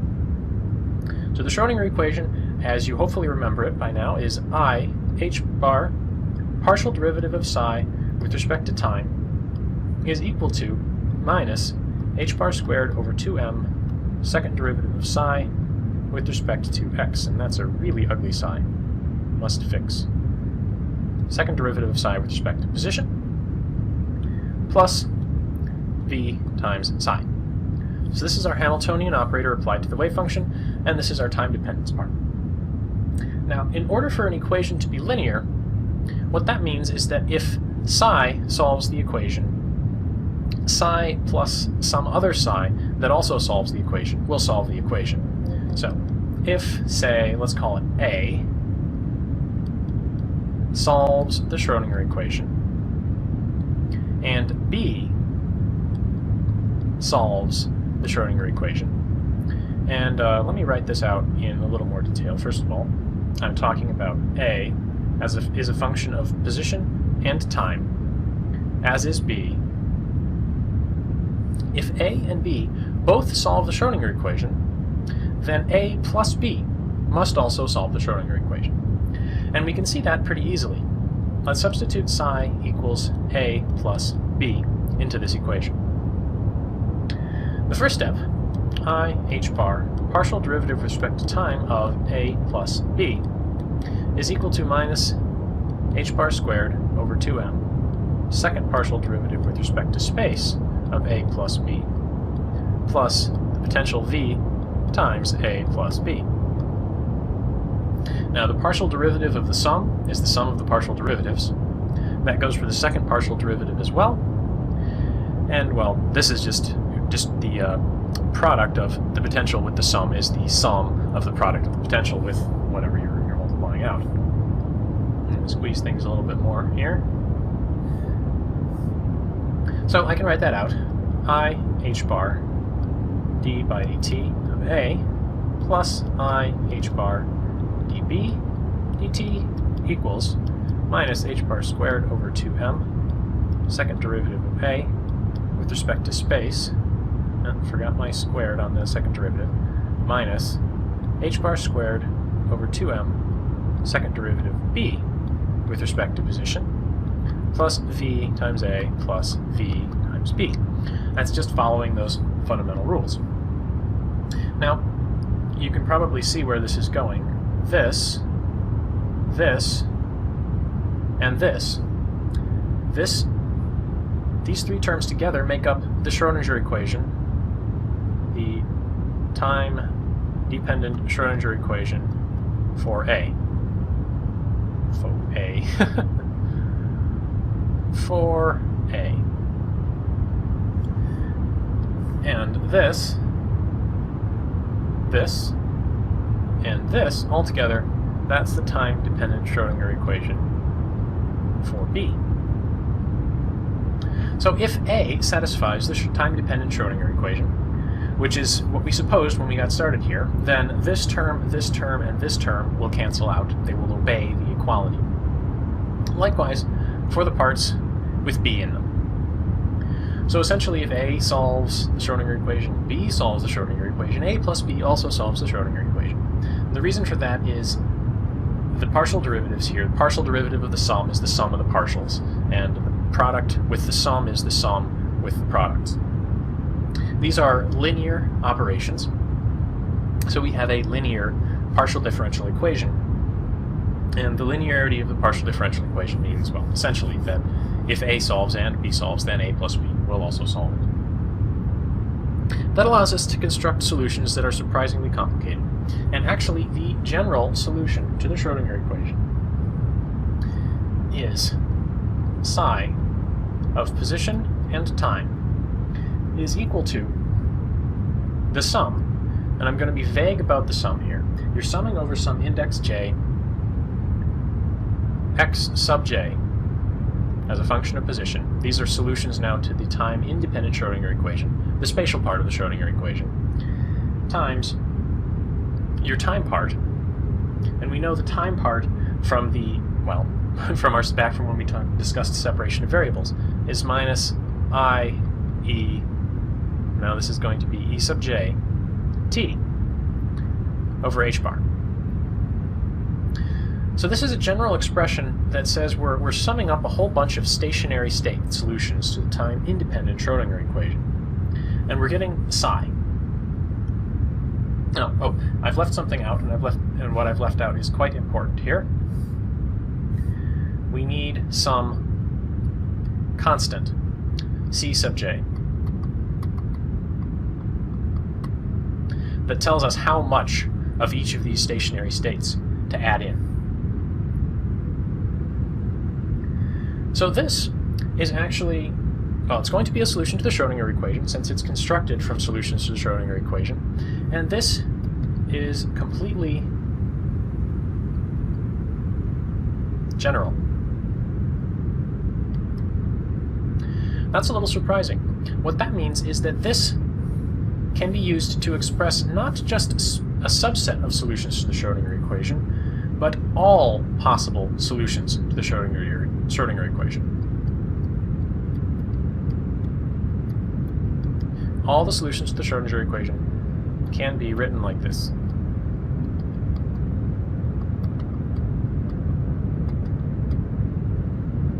That's a remarkable fact, and it's certainly not guaranteed.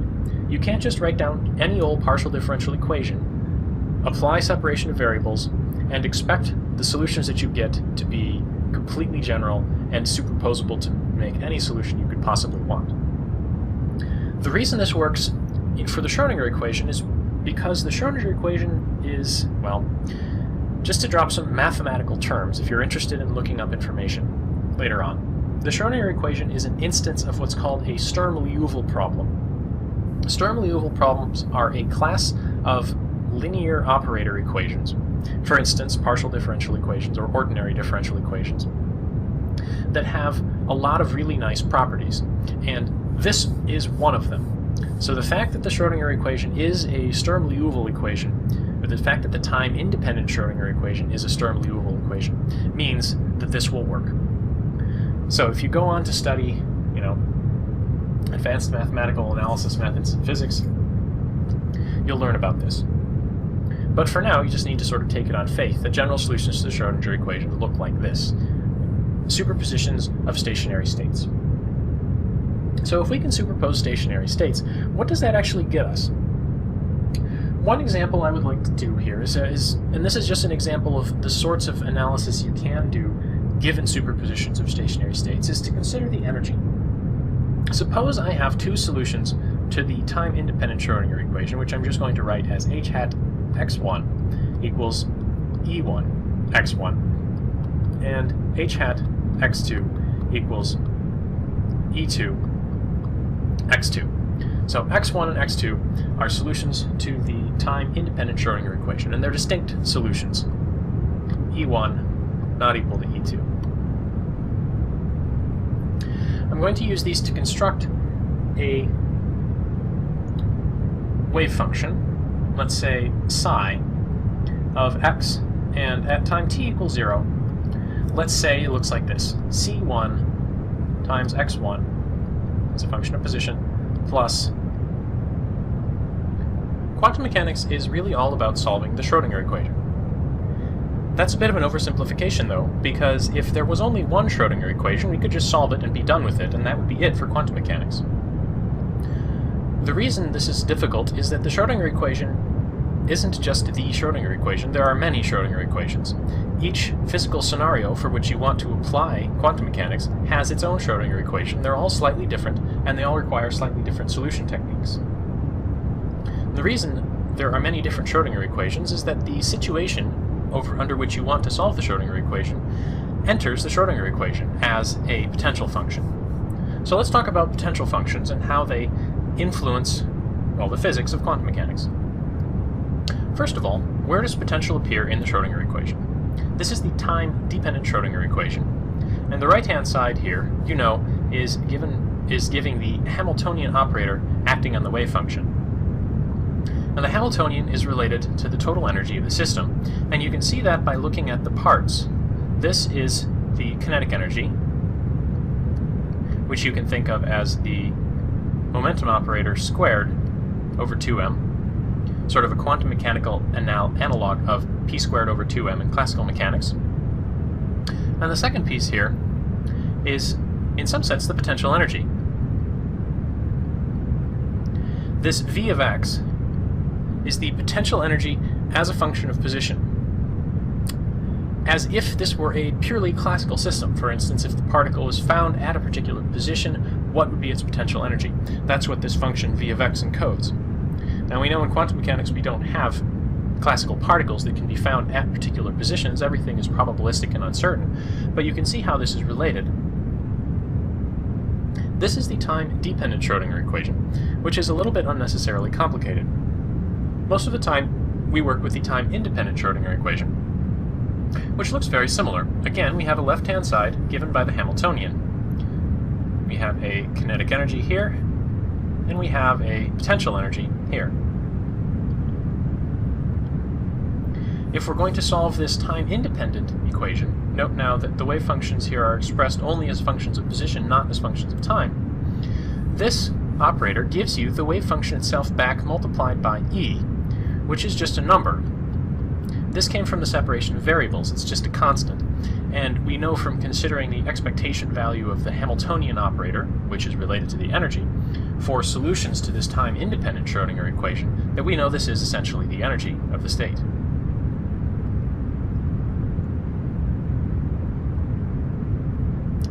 Now, what does it mean here in this context, or in this potential context?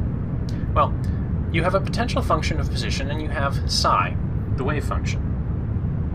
So this v of x psi of x, if that varies as a function of position, and it will, if the wave function has a large value, a large magnitude in a certain region, and the potential has a large value in a certain region, that means that there is some significant probability the particle will be found in a region with high potential energy.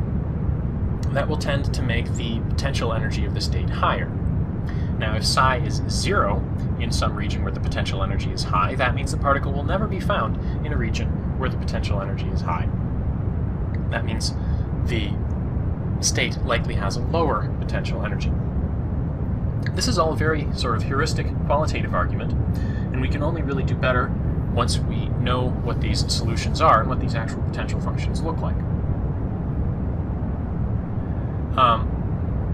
What I'd like to do here, before we move on, is to rearrange this a little bit to show you what effect the potential energy related to the energy and how it's related to the energy of the state, what effect that has on the wave function. And in order to do that, I'm going to multiply through by this h bar squared over 2m and rearrange terms a little bit. What you get when you do that is the second derivative of psi with respect to x. There's my eraser. With respect to x being equal to 2m over h bar squared times v of x minus e psi. So this quantity here relates the second derivative of psi to psi itself.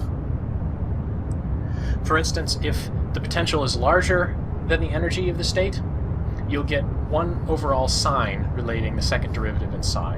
Whereas if energy is larger than potential, then you'll end up with a negative quantity here relating the second derivatives of psi with itself.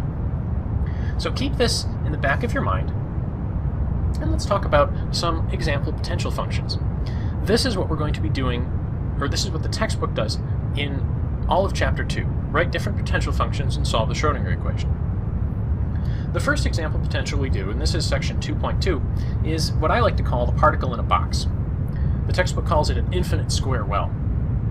The particle in a hard box, for instance, you can think of as a potential function that looks like this. Give myself some coordinate systems here. You have a potential function v of x, oops, turn off my ruler, that looks something like this. This is v of x as a function of x. The potential goes to infinity for x larger than some size. Let's call this, minus a to a. If you're inside minus a to a, you have 0 potential energy. If you're outside of a, you have infinite potential energy. It's a very simple potential function. It's a little bit non-physical, though, because, well, infinite potential energy, what does that really mean? It means it would require infinite energy to force the particle beyond A. If you had some infinitely dense material that just would not tolerate the electron ever being found inside that material, you made a box out of that material, this is the sort of potential function you would get. Much more realistically, we have the harmonic oscillator potential. The harmonic oscillator potential is the same as what you would get in classical physics. It's a parabola. This is something, proportional to x squared. V of x being proportional to x squared is what I mean. This is what you would get if you had a particle attached to a spring connected to the origin. If you move the particle to the right, you stretch the spring. Put quantum mechanically, if you happen to find the particle at a large displacement from the origin, the spring would be stretched quite a large amount, and it would have a large amount of potential energy associated with it. From a more physical, down-to-earth sort of perspective, this is what happens when you have any sort of equilibrium position for a particle to be in. The particle is sitting here near the origin where there is a flat potential, but any displacement from the origin makes the potential tend to increase in either direction. This is like an electron in a particle trap, or an atom in a particle trap. Harmonic oscillator potentials show up all over the place, and we'll spend a good amount of time talking about them. The next potential that we consider is the delta function potential.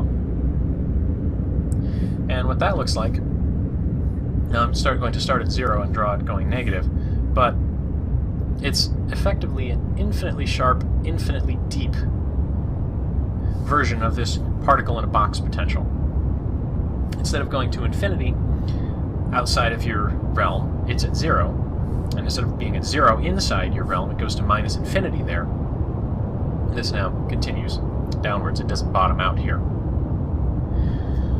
The overall behavior will be different now because the particle is no longer disallowed from being outside of the domain. There is no longer an infinite potential energy here. And we'll talk about that as well.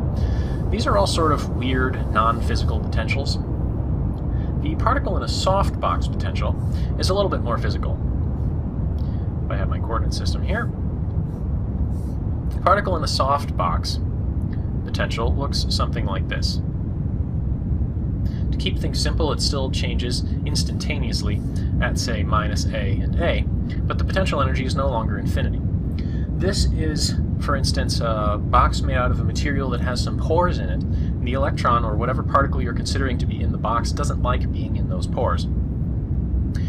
So there's some energy you have to add in order to push the particle in. Once it's in, it doesn't really matter where it is, you've sort of made that energy investment to push the particle into the box. And we'll talk about the quantum mechanical states that are allowed by this potential as well.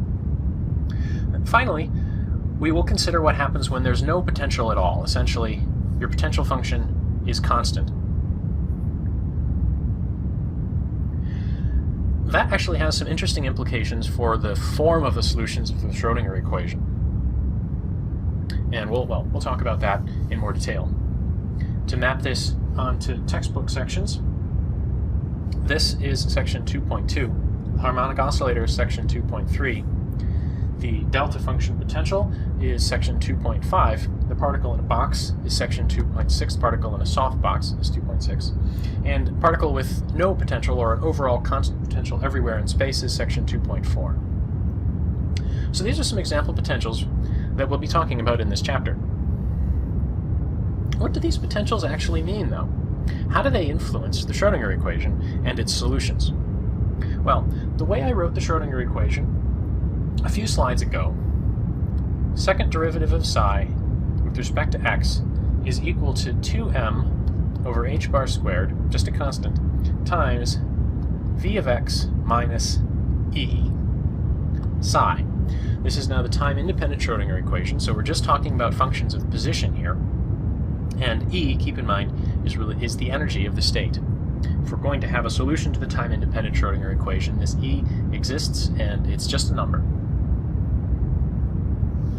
So what does that actually mean?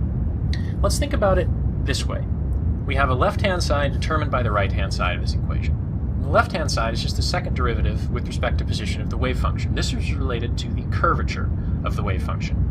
I could actually write this as a total derivative, since this is just psi is only a function of position now. So there's no magic going on with this partial derivatives. It's going to behave same as the ordinary derivative that you're used to from calculus class. The second derivative is related to the concavity of a function, whether something's concave up or concave down. So let's think about what this means. If you have a potential v of x that's greater than your energy, if v of x is greater than e, what does that mean? That means v of x minus e is a positive quantity. That means the right-hand side here will have whatever sign psi has. And I'm being a little sloppy since psi here is in general a complex function. But if we consider it to just be, say, positive, which isn't as meaningful for a complex number as it is for a real number, you would have psi of x. If psi of x is positive and this number is positive, then the second derivative is positive. Which means that if psi is, say, here, psi is positive, and it's multiplied by is positive, then the second derivative is positive. It curves like this. Whereas if psi is down here, psi is negative, this is positive, second derivative of psi is negative. It curves like this. What this means is that psi curves away from our axis, away from this psi equals 0 line. On the other hand, if v of x is less than the energy, this quantity will be negative, and we get the opposite behavior. If psi is up here, positive, it's multiplied by a negative number, and the second derivative is negative, you get something that curves downwards. If psi is on the other side of the axis, it curves upwards. Psi curves toward the axis. So this helps us understand a little bit about the shape of the wave function. For instance, let me do an example here in a little bit more detail. Suppose I have, I'll do it over here, coordinate system. If I have a potential function, let's do the sort of soft particle in a box. I can do better than that. Soft particle in a box. So v of x is constant outside your central region and constant inside your central region and has a step change at the boundaries of your region. Let's think about what our wave function might look like under these circumstances. So we have our boundaries of our region here.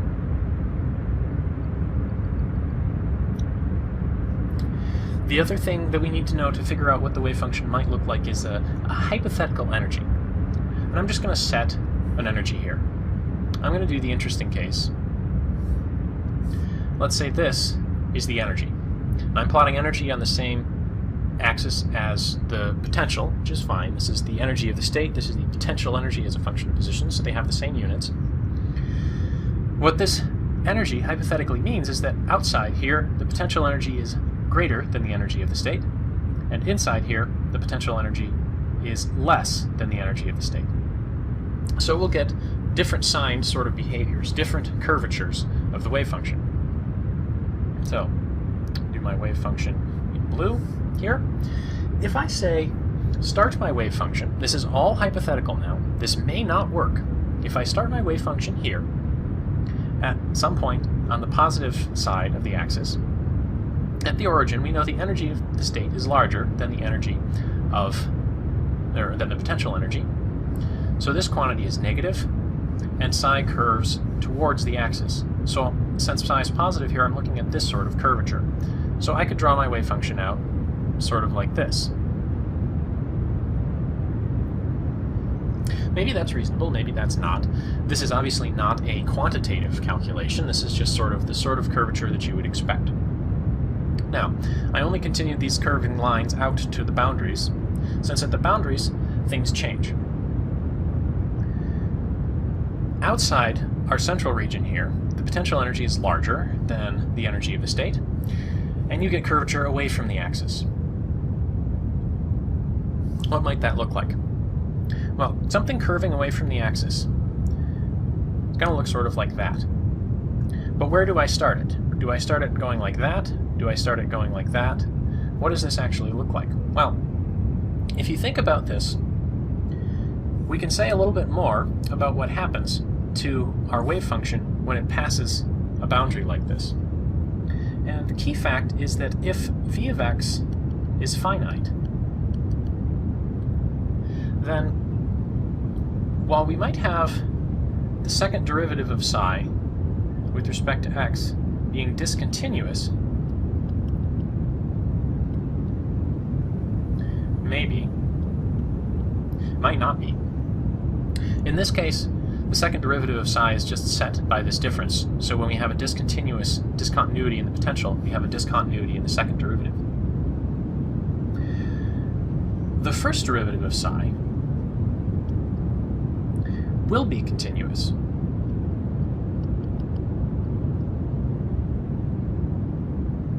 Think about integrating a function that looks like this. I integrate it once, I get something maybe with large positive slope going to slightly smaller positive slope. There will be no discontinuity in the first derivative. What this means for psi is that it's effectively smooth. And that by that I just sort of mean no corners. The first derivative of psi won't ever show a corner like this. It will be something like that, for example. No sharp corners to it. What that means in the context of a boundary like this is that if I have psi going downwards at some angle here, I have to keep that angle as I cross the boundary. Now once I'm on the other side of the boundary here, I have to curve. And I have to curve according to the rules that we had here. So depending on what I actually chose for my initial point here and what the actual value of the energy was and what the actual value of the potential is outside in this region, I may get differing degrees of curvature. I may get something that happens like this, curves up very rapidly, or I may get something that doesn't curve very rapidly at all. Perhaps it's curving upwards very slowly, but it crosses the axis. Now, as it crosses the axis, the sign on psi here changes. The curvature is also determined by psi. Psi gets smaller and smaller, the curvature gets smaller and smaller, the curvature becoming 0 as psi crosses the axis. Then when psi becomes negative, the sign of the curvature changes, so this would start curving the other direction, curving downwards. It turns out that there is actually a state right in the middle, sort of a happy medium state, where psi curves, and just kisses the axis. Comes towards the axis, and when it comes towards the axis and reaches the axis with 0 slope and 0 curvature, it's stuck. It will never leave the axis again. And these are the sorts of states that you might actually associate with probability distributions. You know, if psi is blowing up like this, going to positive infinity or to negative infinity, that your wave function will not be normalizable. But the wave function here, denoted by these green curves, has finite area, therefore is sort of normalizable. So these are the sorts of things that the potential function tells you about the wave function. In general, what direction it curves, how much it curves, and how quickly. And of course, doing this quantitatively requires a good deal of mathematics. But I wanted to introduce the math, or before I introduce the math, I wanted to give you some conceptual framework with which to understand what exactly this potential means. If the potential is larger than the energy, you expect things that curve upwards. And when you get things that curve upwards, you'll have, or curve away from the axis, you tend to have things blow up unless they just sort of go down and kiss the axis like this. So there will be a lot of things approaching the axis and never leaving, so that we have normalizable wave functions. On the other hand, if the potential energy is less than the energy of the state, you get things that curve towards. And well, if you have something that curves towards, it tends to do this. Always curving towards, always curving towards, always curving towards the axis. You get these sort of wave-like states. So that's a very hand-waving discussion of the sorts of behavior you get from, in this case, step discontinuous potential. And we'll see this sort of behavior throughout this chapter. To check your understanding, take this step discontinuous potential and tell me which of these hypothetical wave functions is consistent with the Schrödinger equation. Now, I did not actually go through and solve the Schrödinger equation here to make sure these things are quantitatively accurate. They're probably all not quantitatively accurate. What I'm asking you to do here is identify the sort of qualitative behavior of these systems. Is the curvature right? And let's see. Yeah, are the boundary conditions right?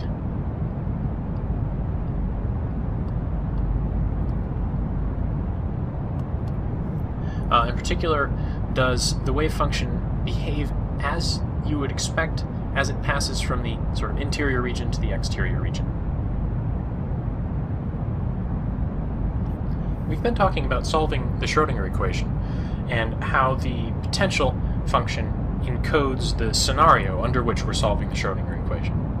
The first real example of a solution to the Schrödinger equation and a realistic wave function that we will get comes from this example, the infinite square well, which I like to think of as a particle in a box. The infinite square well is called that because its potential is infinite and, well, square. What the potential ends up looking like is, if I plot this, going from 0 to A, the potential is infinity if you're outside the region between 0 and A, and at 0 if you're in between the region. If you're in between 0 and A. So what does this look like when it comes to the Schrödinger equation? Well, what we'll be working with now is the time-independent Schrödinger equation, the TISE, which reads minus h bar squared over 2m times the second derivative of, sorry, I'm getting ahead of myself, the second derivative of psi with respect to x plus potential as a function of x times psi is equal to the energy of the stationary state that results from the solution of this equation times psi. Now, this equation doesn't quite look right if we're outside the region. Bad things happen. You end up with an infinity here for v of x if x is not between 0 and a. The only way this equation can still make sense under those circumstances is if psi of x is equal to 0 if x is less than 0 or x is greater than a. So outside this region, we already know what our wave function is going to be. It's going to be 0, and that's just a requirement on the basis of infinite potential energy. Can't really exist in the real world. Now, what if we're inside? Then v of x is 0, and we could cancel this entire term out of our equation. What we're left with then is minus h bar squared over 2m, second partial derivative of psi, with respect to x, is equal to e times psi, just dropping that term entirely. So this is the time-independent Schrödinger equation that we want to solve. So how do we solve it? Well, we had minus h bar squared over 2m times the second derivative of psi with respect to x being equal to e times psi. We can simplify that just by rearranging some constants. What we get, minus second derivative of psi with respect to x equal to minus k squared psi. And this is the sort of little trick that people solving differential equations employ all the time. Knowing what the solution is, you can define a constant that makes a little more sense, in this case using a square for k instead of just some constant k. But in this circumstance, k is equal to root 2m times e over h bar. So this is our constant, which you just get from rearranging this equation. This equation you should recognize. This is the equation for a simple harmonic oscillator, a mass on a spring, for instance. Now, as I said before, the partial derivatives here don't really matter. We're only talking about one dimension, and we're talking about the time-independent Schrödinger equation, so the wave function here, psi, is just a function of x, not a function of x in time. So this is the ordinary differential equation that you're familiar with for things like masses on springs. And what you get is oscillation. Psi, as a function of x, is going to be a sine kx plus b cosine kx. And that's a general solution. A and b here are constants, to be determined by the actual scenario under which you're trying to solve this equation. This equation now, not the original Schrödinger equation. So these are our solutions. Sines and cosines. Sines and cosines. That's all well and good, but that doesn't actually tell us what the wave function is because, well, we don't know what A is, we don't know what B is, and we don't know what K is either. We know K in terms of the mass of the particle that we're concerned with, Planck's constant, and the E, separation constant, we got from deriving the time-independent Schrödinger equation. While that might be related to the energy, we don't know anything about these things. These are free parameters still. But we haven't used everything we know about the situation yet. In particular, we haven't used the boundary conditions. And one thing the boundary conditions here will determine is the form of our solution. Now, what do I mean by boundary conditions? Well, the boundary conditions are what you get from considering the actual domain of your solution and what you know about it, in particular at the edges. Now, we have a wave function that can only be non-zero between 0 and a.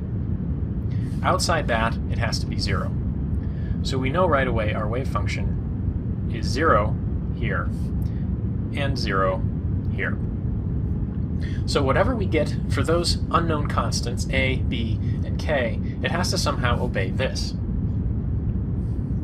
We know a couple of things about the general form of the wave function. In particular, just from consideration of things like the Hamiltonian operator or the momentum operator, we know that the wave function itself, psi, must be continuous.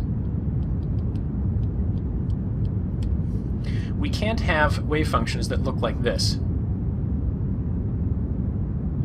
The reason for that is this discontinuity here would do very strange things to any sort of physical operator that you could think of. For example, the momentum operator is defined as minus I h bar partial derivative with respect to x. The derivative with respect to x here would blow up, and we would get a very strange value for the momentum. That can cause problems. By sort of contradiction, then, the wave function itself must be continuous. We'll come back to talking about the boundary conditions on the wave function later on in this chapter, but for now, all we need to know is that the wave function is continuous. What that means is that since we're 0 here, we must go through 0 there, and we must go through 0 there, since we're 0 here. So, what that means, wrong color, means psi of 0 is equal to 0, and psi of a is equal to 0. What does that mean for our hypothetical solution psi of x equals a sine kx plus b cosine kx? Well, first of all, consider this one. The wave function at 0 equals 0. When I plug 0 into this, the sine of 0, k times 0 is going to be 0. The sine of 0 is 0, but the cosine of 0 is 1. So what I'll get if I plug in 0 for psi is 1 times b. So I'll get b. Now if I'm going to get 0 here, that means b must be equal to 0. So we have no cosine solutions.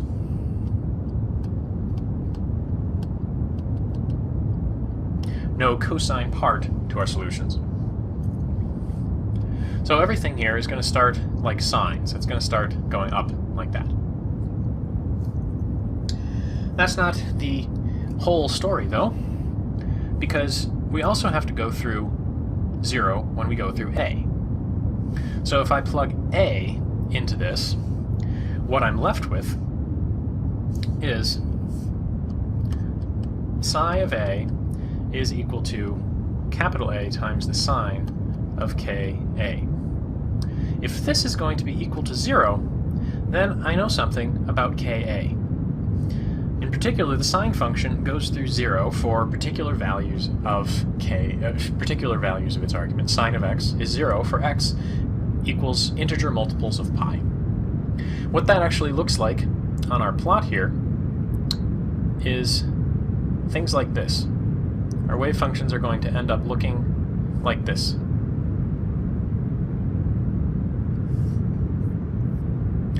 So let me spell that out in a little more detail.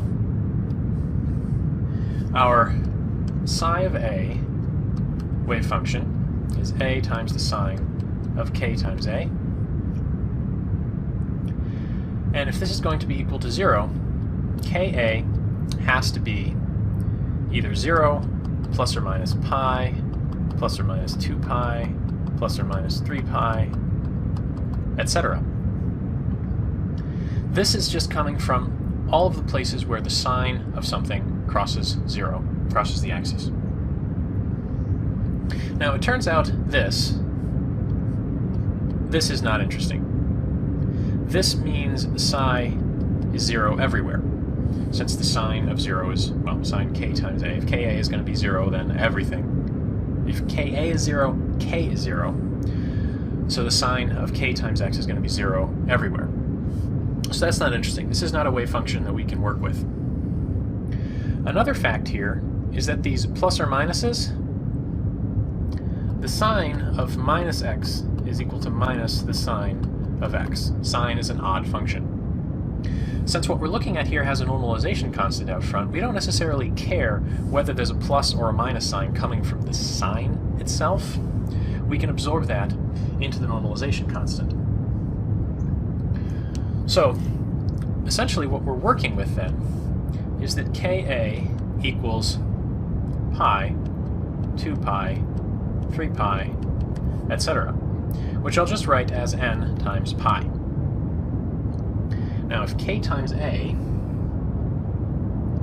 is going to equal n times pi, we can figure out what, well, let's just substitute in for k, which we had a few slides ago was root 2m capital E over h bar. So that's k. K times a is equal to n pi. This is interesting. We now have integers coming from n here as part of our solution. So we're no longer completely free. We in fact have a discrete set of values. Now a, that's a property of the system. We're not going to solve for that. M, that's a property of the system. H bar, that's a physical constant. The only thing we can really solve for here is E. So let's figure out what that tells us about E.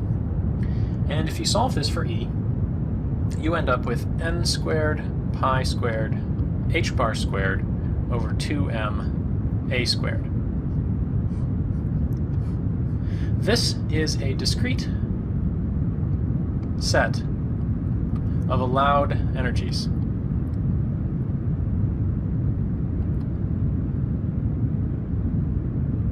I keep talking about solutions to the time-independent Schrödinger equation and how they have nice mathematical properties. What that actually means is, well, what I'm referring to are the orthogonality and completeness of solutions to the time-independent Schrödinger equation.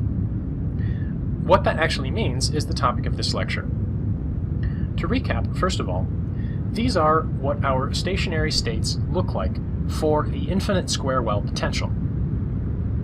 This is the potential such that v of x is infinity if x is less than 0 or x is greater than a, and 0 for x in between 0 and a.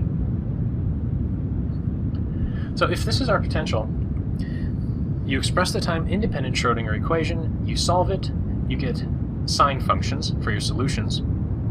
You properly apply the boundary conditions, namely that psi has to go to 0 at the ends of the interval because the potential goes to infinity there.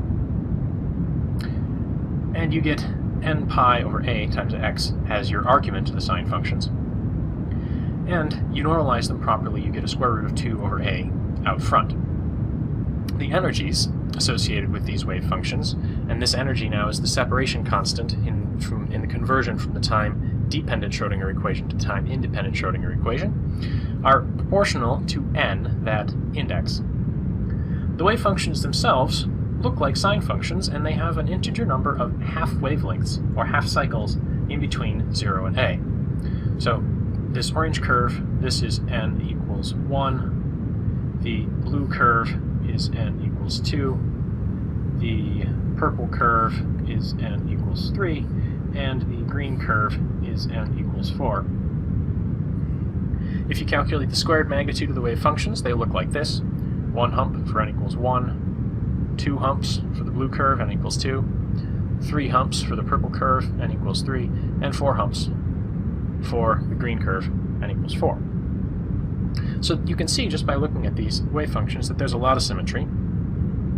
One thing we talked about in class is that these wave functions are either even or odd about the middle of the box, and this is a consequence of the potential being an even function about the middle of the box. If I draw a coordinate system here, going between 0 and a, either the wave functions have a maximum, or they have a 0 at the middle of the box. So for n equals 1 we have a maximum, for n equals 2 we have a 0. And this pattern continues. The number of nodes is another property that we can think about, and this is the number of points where the wave function goes to 0. For instance, the blue curve here for n equals 2 has 1 node. This trend continues as well if I have a wave function that, for instance, draw it in some absurd color, has 1, 2, 3, 4, 5, 6, 7 nodes. You know this would be for n equals 8. This would be sort of like the wave function for n equals 8. These symmetry properties are nice. They help you understand what the wave function looks like, but they don't really help you calculate. What helps you calculate are the orthogonality and completeness of these wave functions. So what does it mean for two functions to be orthogonal? Let's reason at this from a perspective which you're more familiar, the orthogonality of vectors. We say two vectors are orthogonal if they're at 90 degrees to each other, for instance. So if I had a two-dimensional coordinate system, and one vector pointing in this direction, let's call that A, and another vector pointing in this direction, let's call that B, I would say those two vectors are orthogonal if they have a 90-degree angle separating them. Now that's all well and good in 2 dimensions. It gets a little harder to visualize in 3 dimensions, and, well, what does it mean for two vectors to be separated by 90 degrees if you're talking about a 17-dimensional space? In higher dimensions like that, it's more convenient to define orthogonality in terms of the dot product. And we say two vectors are orthogonal in that case if the dot product of those two vectors is 0. Now in 2 dimensions, you know the dot product is given by the x components of both vectors, ax times bx, plus the y component, so those two vectors multiply together, ay times by. If this is 0, we say these two vectors are orthogonal. In 3 dimensions, we can say plus az times bz. And if this is equal to 0, we say the vectors are orthogonal. And you can continue this, multiplying together like components, or same dimension of the components of the vectors in each dimension, multiplying them together. a1, b1, a2, b2, a3, b3, a4, b4, all added up together. And if this number is 0, we say the vectors are orthogonal. We can extend this notion to functions. But what does it mean to multiply two functions like this? In the case of vectors, we were multiplying like components, both x components, both y components, both z components. In the case of functions, we can multiply both functions' values at particular x coordinates and add all those up. And what that ends up looking like is an integral. Say the integral of f of x, g of x, dx.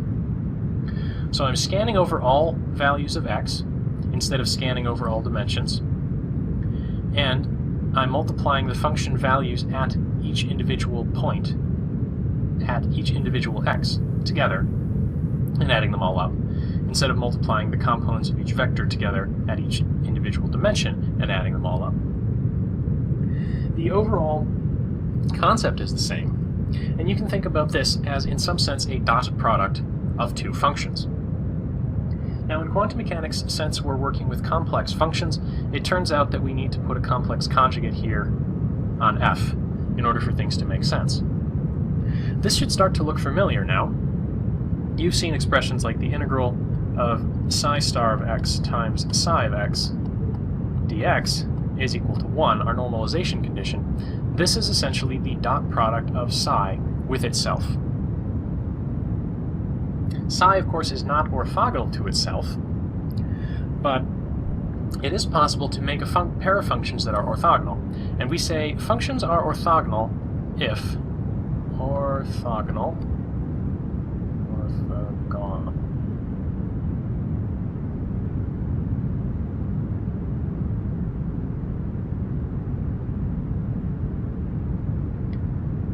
So, we've been working with solutions to the time-independent Schrödinger equation for the infinite square well potential, the particle in a box case.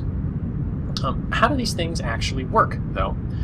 In order to give you guys a better feel for what the solutions actually look like and how they behave, I'd like to do some examples and use a simulation tool to show you what the time evolution of the Schrödinger equation in this potential actually looks like. So, the general procedure that we've followed, or will be following in this lecture, is once we've solved the time-independent Schrödinger equation, we get the form of the stationary states. Knowing the boundary conditions, we get the actual stationary states, the stationary state wave functions and their energies. These can then be normalized to get true stationary state wave functions that we can actually use. These stationary state wave functions will, for the most part, form an orthonormal set, psi sub n of x. We can add the time part, knowing the time-dependent Schrödinger equation, or the time part that we got when we separated variables in the time-dependent Schrödinger equation. We can then express our initial conditions as a sum of these stationary state wave functions, and use this sum then to determine the behavior of the system. So what does that actually look like in the real world? Not like very much, unfortunately, because the infinite square wall potential is not very realistic, but a lot of the features that we'll see in this sort of potential will appear in more realistic potentials as well. So this is our example. These are our stationary state wave functions.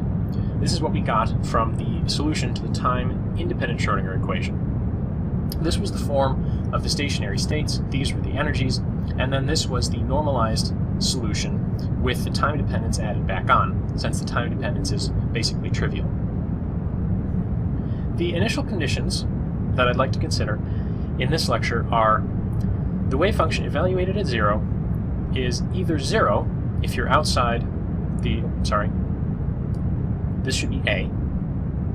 If you're outside the domain, you're 0. If you're inside the domain, you have this properly normalized wave function. We have an absolute value in this, which means this is a little difficult to work with. But what the plot actually looks like, if I draw a coordinate system here, going from 0 to A, is this. It's just a tent, a properly built tent with straight walls going up to a nice peak in the middle. Our general procedure suggests that we express this initial condition in terms of these stationary states with their time dependence, and that will tell us everything we need to know. One thing that will make this a little easier to work with is getting rid of the absolute values we have here. So let's express psi of x time t equals 0 as a 3-part function. First, we have root 3 over a 1 minus. Now what we should substitute in here is what we get if, say, 0 is less than x is less than a over 2. Sort of the first half interval going out to a over 2 here. In this case we have something sloping upwards, which is going to end up in this context being 1 minus a over 2 minus x over a over 2. So, to say another word or two about that, if x is less than a over 2, this quantity here will be negative. So I can get rid of the absolute value if I know that this quantity in the numerator is positive. So I multiply the quantity in the numerator by a minus sign, which I can express more easily just by writing it as a over 2 minus x. A over 2 minus x. That will then ensure that this term here is positive for x's in this range. 1 minus that is then this term in our wave function. For the other half of the range, root 3 over a 1 minus something, and this is now from a over 2 is less than x is less than a, the second half of the interval. For the second half of the interval, x is larger than a over 2, so x minus a over 2 is positive. So I can take care of this absolute value just by leaving it as x minus a over 2. I don't need to worry about the absolute value in this range. So this is x minus a over 2 all over a over 2. And of course, if we're outside that, we get 0. This technique of splitting up absolute values into separate ranges makes the integrals a little easier to express and a little easier to think about. So that is our initial conditions. How can we express these initial conditions as a sum of stationary state wave functions evaluated at time t equals 0? This is where Fourier's trick comes in. If I want to express my initial conditions as a sum of stationary state wave functions, I know I can use this sort of an expression. This is now my initial conditions, and my stationary state wave functions are being left multiplied, complex conjugated, integrated over the domain, and that gives us our constants, C sub n, that go in this expression for the initial conditions in terms of the stationary state wave functions. The notation here is that if psi appears without a subscript, that's our initial condition, that's our actual wave function, and if psi appears with a subscript, it's a stationary state wave function. So what does this actually look like? Well, we know what these functions are. First of all, we know that this function, which has an absolute value in it, is best expressed if we split it up in two. So we're going to split this integral up into one going from 0 to a over 2 and one going from 0 to a. So let's do that. We have c sub n equals the integral from 0 to a over 2 of our normalized stationary state wave function, which is root 2 over a times the sine of n pi x over a. That's this psi sub n star, evaluated at time t equals 0. I'm ignoring time for now, so even if I had my time parts in there, I would be evaluating e to the 0, where time is 0. So I would get 1 from those parts. Then you have psi, our initial conditions, and our initial conditions for the first half of our interval was root 3 over a, 1 minus a over 2 minus x over a over 2. And I'm integrating that to x. The second half of my integral from a over 2 to a, looks much the same. Root 2 over a sine n pi x over a. That part doesn't change. The only part that changes is the fact that we're dealing with the second half of the interval, so the absolute value gives me a minus sign up here, more or less. Root 3 over a, 1 minus x minus a over 2 over a over 2 dx. So, substitute in for n and do the integrals. This, as you can imagine, is kind of a pain in the butt. So what I'd like to do at this point is give you a demonstration of one way that you can do these integrals without really having to think all that hard. And that's doing them on the computer. You can of course use Wolfram Alpha to do these. You can of course use Mathematica. But the tool that I would like to demonstrate is called Sage. Sage is different than Wolfram Alpha and Mathematica in that Sage is entirely open source and it's entirely freely available. You can download a copy, install it on your computer, and work with it whenever you want. It's a very powerful piece of software. Unfortunately, it's not as good as the commercial alternatives, of course, but it can potentially save you a couple $100. The interface to this software that I'm using is their notebook webpage. So you can use your Google account to log into this notebook page, and then you have access to this sort of an interface. So, if I scroll down a little bit here, I'm going to start defining the problem. A, here, that's our domain. Our domain goes from 0 to a. H bar, I'm defining to be equal to 1, since that number is a whole lot more convenient than 10 to the minus 31st. N, x, and t, those are just variables, and I'm defining them as variables given by these strings, n, x, and t. Now we get into the physics. The energy, that's a function of what index you have, what your which particular stationary state you're talking about. This would be psi sub n, this would be E sub n. E sub n is equal to n squared pi squared h bar squared over 2ma squared. That's an equation that we've derived. Psi of x and t, psi sub n of x and t in particular, is given by this. It's square root of 2 over a times this sine function times this complex exponential, which now uses the energy, which I just defined here. Psi star is the complex conjugate of psi, which I've just done by hand by removing the minus sign here. More or less just a copy-paste. G of x is what I've defined the initial conditions to be, which is square root of 3 over a times this 1 minus absolute value expression. And c sub n here, that's the integral of g of x times psi from 0 to a over 2 plus g of x times psi going from a over 2 to a. That's all well and good. Now I've left off the psi stars, but since I'm evaluating at time t equals 0, it doesn't matter. Psi is equal to psi star at t equals 0. I did have to split up the integral from 0 to a over 2 and a over 2 to a, because otherwise Sage got a little too complicated in terms of what it thought the integral should be. But given all this, I can plot, for instance, g. If I click Evaluate here, momentarily a plot appears. This is the plot of g of x as a function of x. Now I define a to be equal to 1, so we're just going from 0 to 1. This is that tent function I mentioned. If I scroll down a little bit, we can evaluate c of n. this is what you would get if you plugged into that integral that I just wrote on the last slide. You can make a list evaluating c of n for x going from 1 to 10, and this is what you get.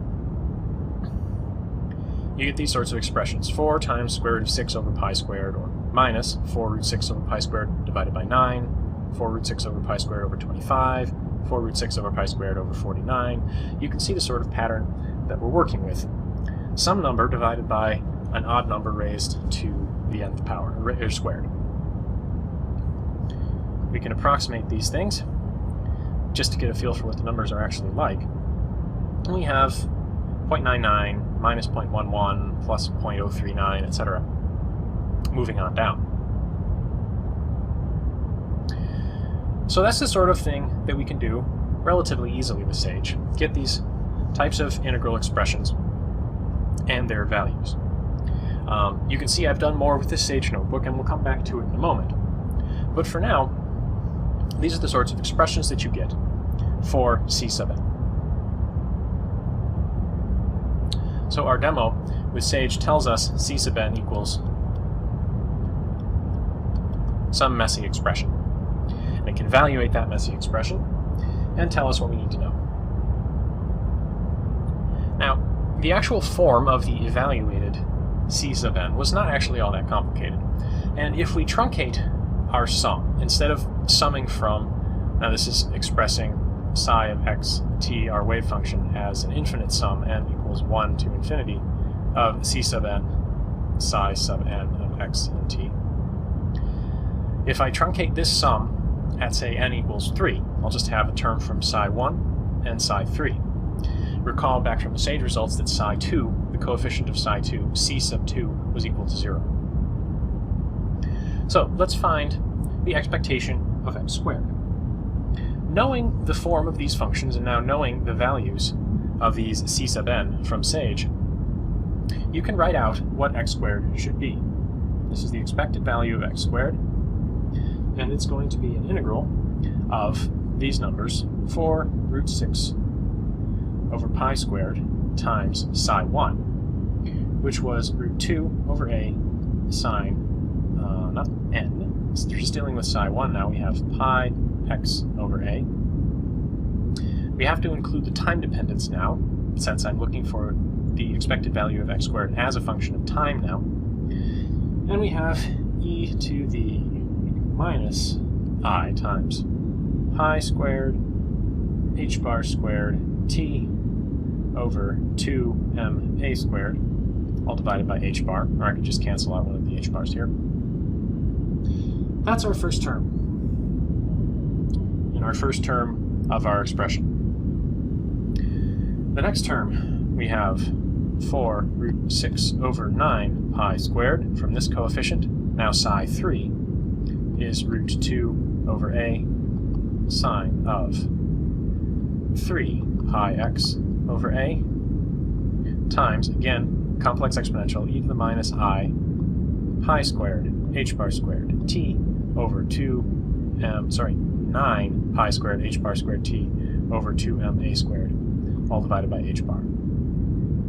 Now, what is this? This whole thing needs to be complex conjugated, because this is psi star.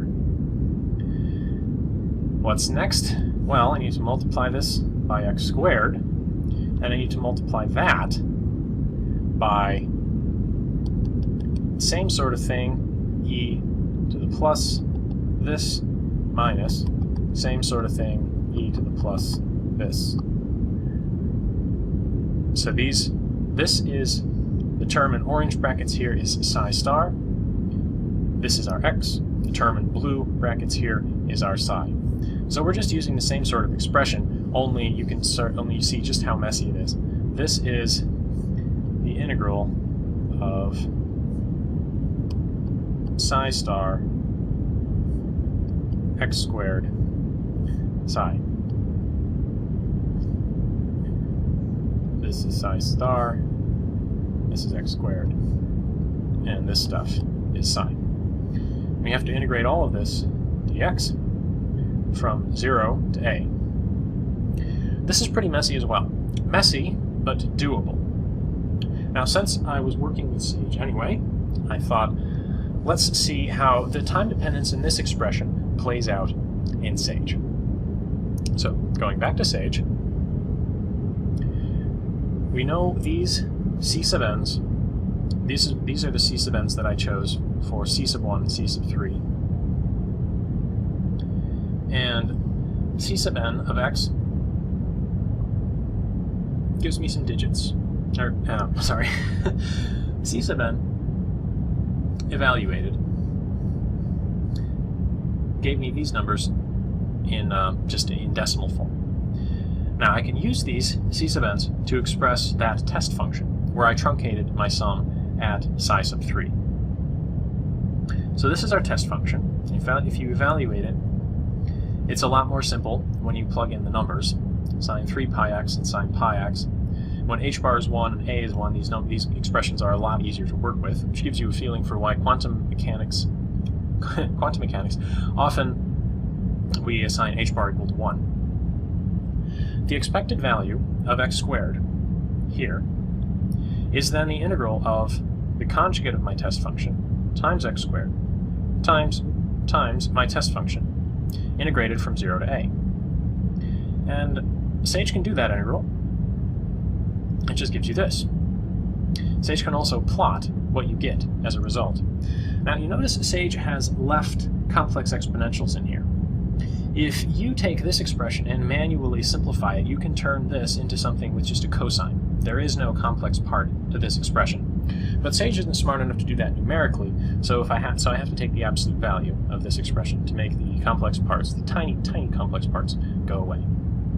And if I plot it over some reasonable range, this is what it looks like. It's a sinusoid, or a cosinusoid actually, and what we're looking at here on the y-axis is the expected value of x squared. This is related to the variance in x. So it's a measure of more or less the uncertainty in position. So our uncertainty in position is oscillating with time. What does this actually look like in the context of the wave function? Well, the wave function itself is going to be a sum, c sub 1 times psi 1, c sub 3 times psi 3, c sub 5 times psi 5, c sub 7 times psi 7, etc. I can do that in general by making this definition of a function where I just add up all of the c sub n's and all the psi sub n's for n in some range. F of x, if I go out to 7, looks like this. You can get a feel for what it would look like if I added more terms as well. Now the plot that I'm showing you here is a combination of 4 things. First, it's the initial conditions shown in red. That's the curve that's underneath here, the tent. I'm also showing you this approximate wave function when I truncate the sum at 2, just the first term. That's this poor approximation here, smooth curve. The function, if I truncate the approximation at 4, that will include psi 1 and psi 3. That's this slightly better approximation here, this one. And if I continue all the way up to 20, that's this quite good approximation, the blue curve here, that comes almost all the way up to the peak of the tent. So that's what our approximate wave functions look like, but these are all evaluated at t equals 0. What does that look like, for instance, in terms of the probability density and as a function of time? So let's define the probability density, rho of xt, as the absolute value of our approximate function, and I'll carry the approximation all the way to n equals 20, absolute value squared. And I'm getting the approximate form with this dot n at the end. So this is our approximate form of the probability density calculated with the first 20 stationary state wave functions. This plot then shows you what that time dependence looks like. I'm plotting the probability density at time t equals 0, probability density at time t 0.04, 0.08, 0.12, 0.16. We start with blue, dark blue. That's this sort of peaked curve, which should be more or less what you expect, because we did a problem like this for this sort of wave function in class. Then you go to dark green, which is under here, underneath the yellow. It seems to have lost the peak, and it's spread out slightly. Red is at time 0.08, and if I scroll back up to our uncertainty as a function of time plot, 0.08 is here. So it's pretty close to the maximum uncertainty. You expect the uncertainty, the width, to start decreasing thereafter. If I scroll back down here, this red curve then is more or less as wide as this distribution will ever get. And if we continue on in time, now going to 0.12, that was the orange curve here. And the orange curve is back on top of the green curve. The wave function has effectively gotten narrower again. And if you keep going all the way up to 0.16, you get the cyan curve, the light blue curve, which is more or less back on top of the dark blue curve. So the wave function sort of spilled outwards and then sloshed back inwards. You can sort of imagine this as ripples in a tank of water radiating out and then coming back to the center. This is what the time evolution would look like as calculated in SAGE. You can make definitions of functions like this, you can evaluate them, you can plot them, and you can do all of that relatively easily. Now I'll give you all a handout of this worksheet so that you get a feel for the syntax. If you're interested in learning more about SAGE, please ask me some questions. I think SAGE is a great tool, and I think it has a promising future, especially in education like this. For students, the fact that this is free is a big deal. So that's what the time variability looks like. We had our wave function, which started out sort of sharply peaked, our probability density, excuse me, rho of x, which I should actually write as rho of x and t, which sort of got wider and then sloshed back in. So we sort of had this outwards motion followed by inwards motion, where our expectation of x squared related to our uncertainty oscillated. Oh, sorry. It didn't oscillate about x equals 0. It oscillated about some larger value. Sorry, it didn't oscillate about 0. It oscillated about some larger value. So there's some sort of mean uncertainty here. Sometimes you have less uncertainty, sometimes you have more uncertainty. That's the sort of time dependence you get from quantum mechanical systems. To get an even better feel for what the time variability looks like, there's a simulation that I'd like to show you. And this comes from Falstad.com, which, as far as I can tell, is a guy who was sick of not being able to visualize these things, so he wrote a lot of software to help him visualize them. So here's the simulation, and I've simplified the display a little bit to make things easier to understand. These circles on the bottom here, each circle represents a stationary state wave function. And he has gone all the way up to stationary state wave functions that oscillate very rapidly, in this case. But this is our ground state. This is our first excited state, second excited state, third excited state, etc. N equals 1, 2, 3, 4, 5, 6, 7, etc. Now, in each of these circles, there may or may not be a line. The length of the line represents the magnitude of the time part of the evolution of that particular stationary state. And the angle going around the circle here represents the phase as that evolution proceeds. So if I unstop this simulation, you can see this slowly rotating around. You're also probably noticing the color here changing. The color of this represents the phase. The vertical size of this represents the probability density, and the color represents the phase. So it's a representation of where you're likely to find it, and a sort of color-based representation of how quickly it's evolving. The vertical red line here in the center tells you what the expectation value for position is. And in this case, it's right down the middle. If I freeze the simulation and add a second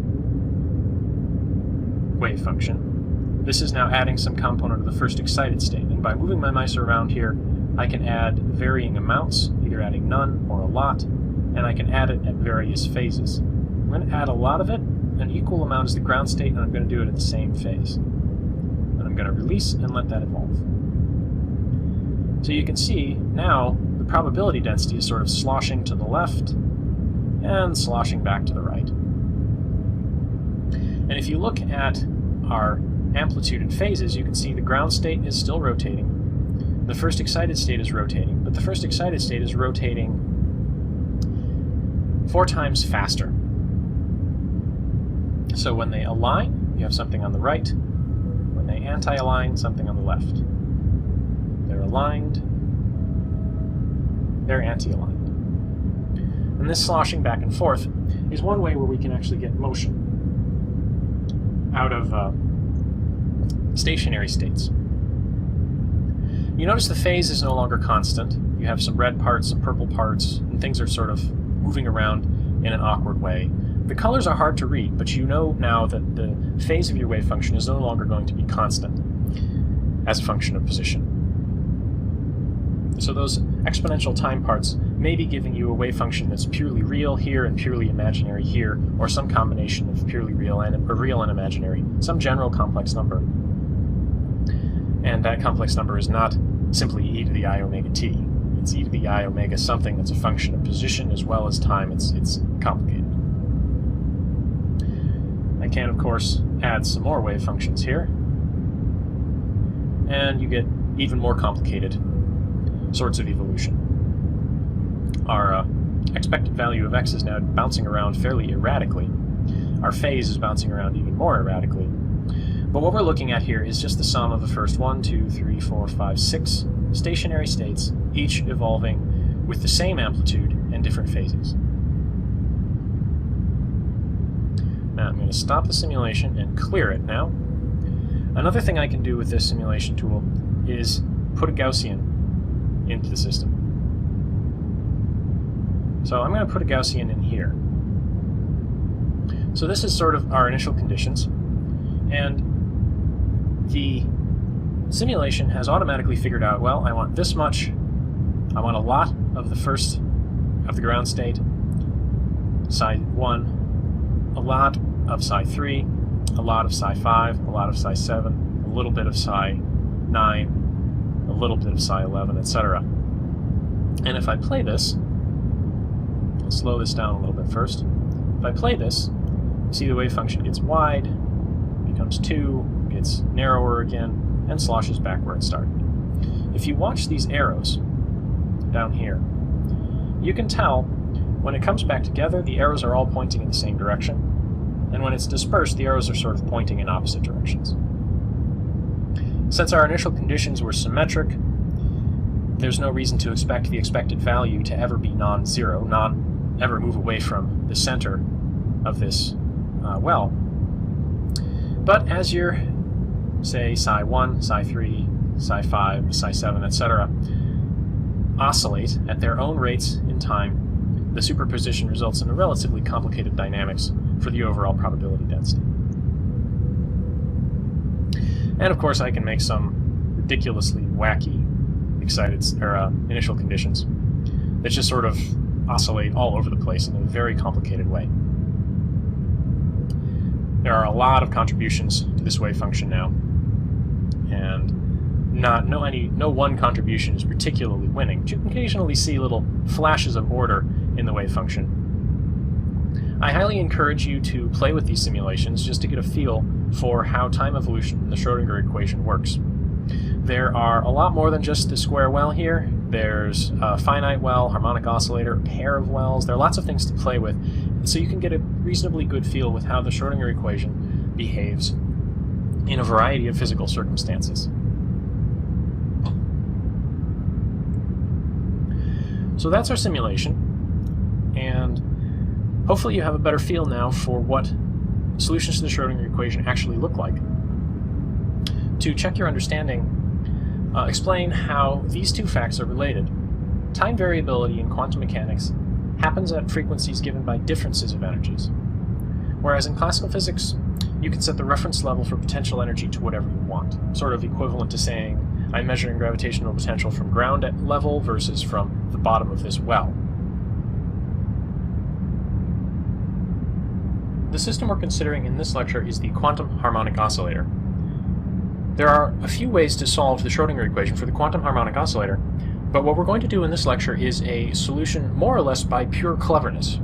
The solution is called the solution by ladder operators, and we'll see what that means in a few minutes. Just to set the stage, the potential that we're working with here is the potential of a harmonic oscillator. The amount of energy, essentially, that you get if you displace a particle attached to a spring from equilibrium. If you remember spring potential energy, the potential as a function of x is 1/2 the spring constant times the displacement x squared. But it's traditional to write this instead in terms of the angular frequency. The angular frequency of the oscillations that result when a mass m is on a spring with spring constant k is the square root of the spring constant divided by the mass of the particle. And if you substitute this in here and mess around with the simplification a little bit, you end up with 1/2 m omega squared x squared. So this is the form of the potential that we'll be using. What this looks like, if I plot it, is a parabola. Not the world's prettiest parabola, but you get the idea. And we know a little bit about what solutions to the Schrödinger equation should look like under circumstances like this. Let me draw this a little lower so I have room. If I have some energy E in this combined energy wave function axis, making a diagram of what the wave function looks like, if I start my wave function here, you know in this region the energy is above the potential, so the Schrödinger equation solutions have to curve downwards. And what they end up looking like is, well, something like this, say. Now in the regions outside here, where the potential is above the energy, the Schrödinger equation solutions curve upwards. In the case of the harmonic oscillator solutions, they curve just down to kiss the axis. And you end up with a nice sort of hump-shaped wave function.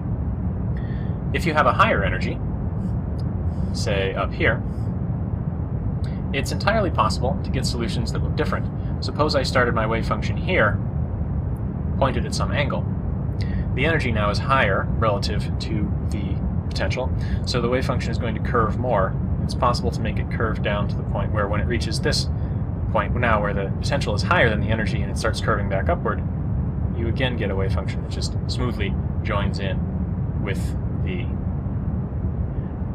the axis, giving you a sort of nice normalizable wave function. So these are the sorts of solutions that we expect to get.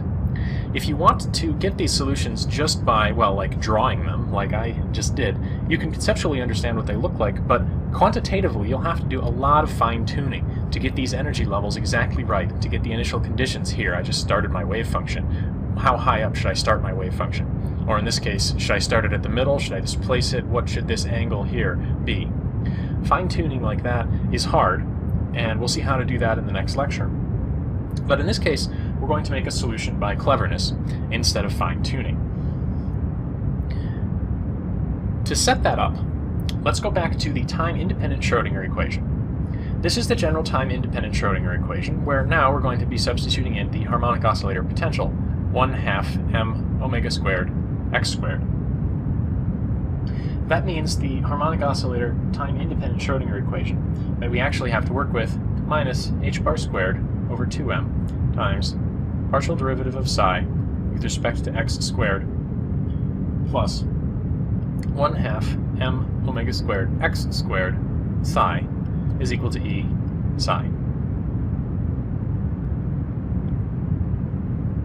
So this here is the Hamiltonian operator. The time-independent Schrödinger equation is also often just written as H psi equals E psi, and that's fine. Let's take a closer look at this Hamiltonian operator. Maybe we can do something with it. The cleverness comes in this step. Consider factoring the Hamiltonian. Well, I can simplify this a little bit by pulling out, for instance, a 2m here, and writing this as the momentum operator squared. This is essentially p squared over 2m, the kinetic energy part. This is the potential energy part. If I pull out an over 2m, what I get, 1 over 2m p hat squared plus m omega x, quantity squared. This is suggestive. If we had numbers, and I had something like a squared plus b squared, I could factor that over the complex numbers as ia plus b times minus ia plus b. If you expand this out, you'll end up getting a plus a squared from multiplying these, a plus b from multiplying these, and similar to the cross terms in, say, a minus b times a plus b, the cross terms end up canceling out, and we would end up with what we started. Now, this is suggestive. You can't actually factor operators like this because they're not numbers, they're operators, and operators don't necessarily behave the same way numbers behave. We'll see what that means in a minute, but for now, let's just suggest looking at things like this. Plus or minus I times the momentum operator plus m omega x, where x now is the position operator. Now x, the position operator, just entails multiplying by x, so perhaps I should put a hat here, perhaps I shouldn't. Doesn't really matter. This is what we're considering now. I haven't justified this in any way beyond saying it kind of looks like maybe it would factor. Well, does it factor? These things are called ladder operators, and they're traditionally defined, just to make the notation a little bit simpler, a hat, and there's either a plus or a minus on this. Let me draw this a little bigger. A hat, plus or minus in the subscript, and these are defined to be 1 over the square root of 2 h bar m omega.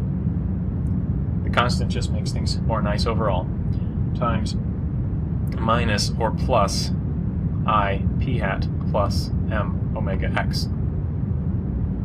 This is now the position operator x hat. So this is the traditional definition. Let's see. If we have something that properly factors, what we should have is that a hat minus times a hat plus is our Hamiltonian. Is this true? This is an operator algebra problem. And operator algebra problems are tricky to do without test functions, but initially we can just write this out. We have two a's being multiplied together, so we're going to have a 1 over 2 h bar m omega out front, and then we're going to have I p hat plus m omega x times minus I p hat plus m omega x. Once again, hats on the x's if you prefer. So far, we've just written down our operators in order. Now, if I actually tried to expand these out, 1 over 2 h bar m omega. Now, this term, I times minus I, that's just plus 1. So we would get p hat squared. So far, so good. For this term, this is okay as well, plus m squared omega squared x hat squared. That's still okay. We're still on track. This was more or less what our Hamiltonian looked like.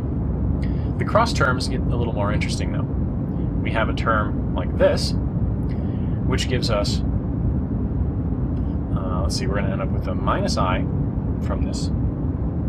Minus I m omega, and we have x hat p hat. We're going to end up with something very similar from this term. We're going to have an I, we're going to have an m, we're going to have an omega, except in this case we're going to have p hat x hat, not x hat p hat, as we had here. So, I'm going to factor the constants out and do that in the right color. That means we're going to have minus p hat x hat here. So this is what we get when we expand this out. This part here looks a lot like the Hamiltonian, so we're on the right track. It's actually like 1 over h bar omega times the Hamiltonian. This part, though, this is a little more difficult to work with. And it turns out that this piece right here, this sort of thing appears a lot in quantum mechanics, and we have a name for it and a notation for it. And the notation is x hat comma p hat in square brackets. This is called a commutator. And fundamentally, the fact that I can't just subtract these two things from each other and get 0 is one of the most fundamental parts of quantum mechanics, one of the most fundamental features of quantum mechanics. So, let's talk about commutators in a little more detail.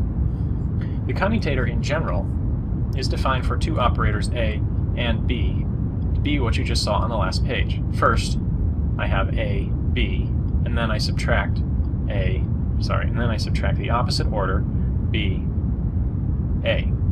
So if I acted on this, or if I used this operator, this combined operator, to act on a wave function, I would first let A act and then let B act. And I would subtract that from what I get if I let B act and then A act.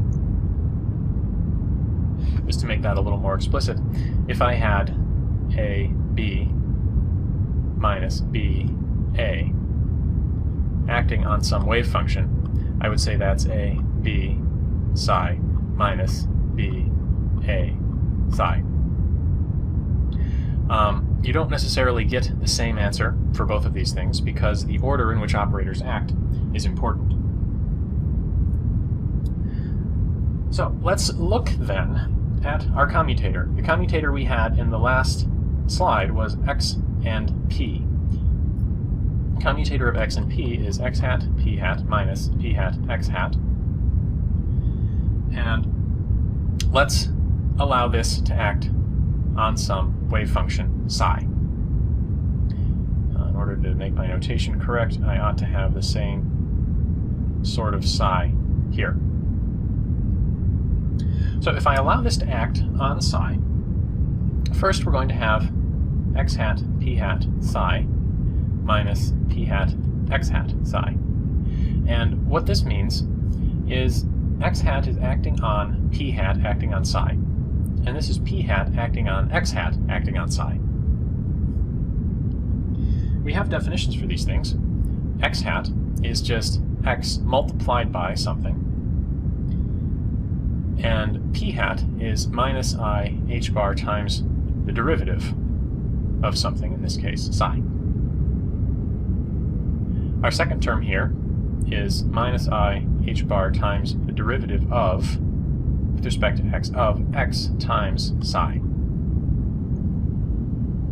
When I apply the derivative here, I have to use the product rule since I have a product of two terms. I'll have to hit x in one term and psi in the other term. So, the leftmost term here is easy to deal with, though. It's just minus I h bar x d psi dx. Actually, let's factor out a minus h bar, I h bar, from both terms, since they both have it. So x d psi dx is my first term here. Then I have minus, if I use the derivative on the x, derivative of x with respect to x is just 1. So all I'll be left with is the psi remaining untouched in the product rule. And if I let the derivative hit the psi, I'll leave the x untouched, and I'll have the derivative of psi with respect to x. This is good because here I have an x d psi dx minus x d psi dx. So I can let these terms subtract out and cancel. And what I'm left with, I have a minus I h bar times minus psi, which is just going to be I h bar psi. So I started with the commutator acting on the wave function, and I just got constant multiplied by the wave function. So I can drop my hypothetical wave function now and just write an equation involving the operators again. The commutator of x and p is I h bar. It's a weird-looking equation, but you can see, if you recall from the last slide, what we're going to end up with. When we evaluated a minus hat, a plus hat, we ended up with 1 over h bar omega times the Hamiltonian, plus some constants. And if you flip back a slide, the IH bars end up actually canceling out, and we just end up with plus a half for our constant. So while we did not succeed in fully factoring the Hamiltonian, we did get the Hamiltonian back, plus a constant. And if you reverse the order and repeat the algebra, a hat plus a hat minus, you end up with the same sort of thing. It looks very similar. You get 1 over h bar omega times the Hamiltonian minus a half instead. What this means is we can express the Hamiltonian in terms of these ladder operators and these constants.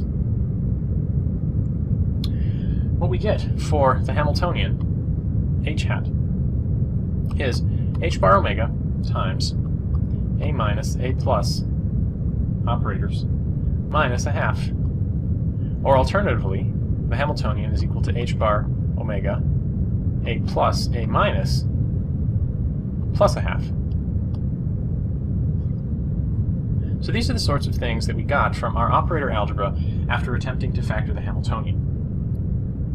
That was pretty clever, but it didn't actually get us a solution. It just got us a different expression of the problem. The cleverness really comes in considering ladder operators and energy. The time-independent Schrodinger equation here is h hat psi equals E psi. So suppose we have some solution psi to the Schrodinger equation. We can then express the Hamiltonian in terms of these ladder operators, h bar omega times a plus a minus operators plus 1/2 acting on the wave function should be equal to E times the wave function. The clever part is this. What if I consider h hat times a plus psi? What happens to the wave function if I allow a plus to act on it before I allow the Hamiltonian to act on it? Now, assuming this is the case, maybe we can manipulate our expressions here involving the Hamiltonian and the ladder operators to get something with which we can apply our solution. Let's see what happens. Expressing the Hamiltonian now as ladder operators, h bar omega a hat plus a hat minus plus 1/2 now acting on a plus hat psi. Forgot my hat there, sorry. Looking at this, you can take a plus psi and distribute it in to the expression in parentheses here. H bar omega a plus hat a minus hat a plus hat psi plus a half psi. Put another way, I'm really just distributing the operator in. And that's actually a more convenient way to look at it. So I'm going to erase my psi's here, and I'm going to leave my psi outside the expression. Oops, and I forgot an a plus hat here. Sorry about that. Just distributing the a plus in here, you'll end up with plus minus plus, and just plus on the 1/2. Now, you notice I have an a plus here, and an a plus here. If you think about factoring this out to the left, that's actually allowed as well. I can rewrite this as h bar omega a plus hat in front of the expression a minus hat a plus hat plus 1/2, all acting on psi. That's okay. What's nice about this is if you look, we have here now an h bar omega and an a minus a plus. If I had the appropriate constant here, which would turn out to be minus a half, I would have the Hamiltonian back. And getting the Hamiltonian back means we might be able to apply our Schrodinger equation. So let's rewrite this as h bar omega a plus hat times a minus a plus minus a half plus 1. I haven't changed anything now, except this piece. This is my Hamiltonian. I had two expressions for the Hamiltonian that I got from calculating the product of ladder operators. One if I did a plus first and then a minus, one if I did a minus first and then a plus, and they were different by the sign that appeared here. So the fact that this is the Hamiltonian allows me to rewrite things a little bit. It turns out I can rewrite this whole expression as a plus hat acting on the Hamiltonian, and you have to distribute the h bar omega in. Hamiltonian operator plus h bar omega acting on psi. So I'm starting to lose my ladder operators, which is a good sign because I don't actually want expressions with lots of ladder operators in them. I'd like expressions with things that I know in them. And it turns out you know what happens when the Hamiltonian acts on psi. So if I distribute psi in here, I'll just have psi times h bar omega and the Hamiltonian acting on psi. But you know the Hamiltonian acting on psi is E times psi. So we're definitely making progress now. This is going to become a plus hat times E plus h bar omega psi. This now is all constant. So it doesn't matter if I put it in between the ladder operator and the wave function or not. So I can pull that out and make this E plus h bar omega times ladder operator a plus acting on the wave function psi.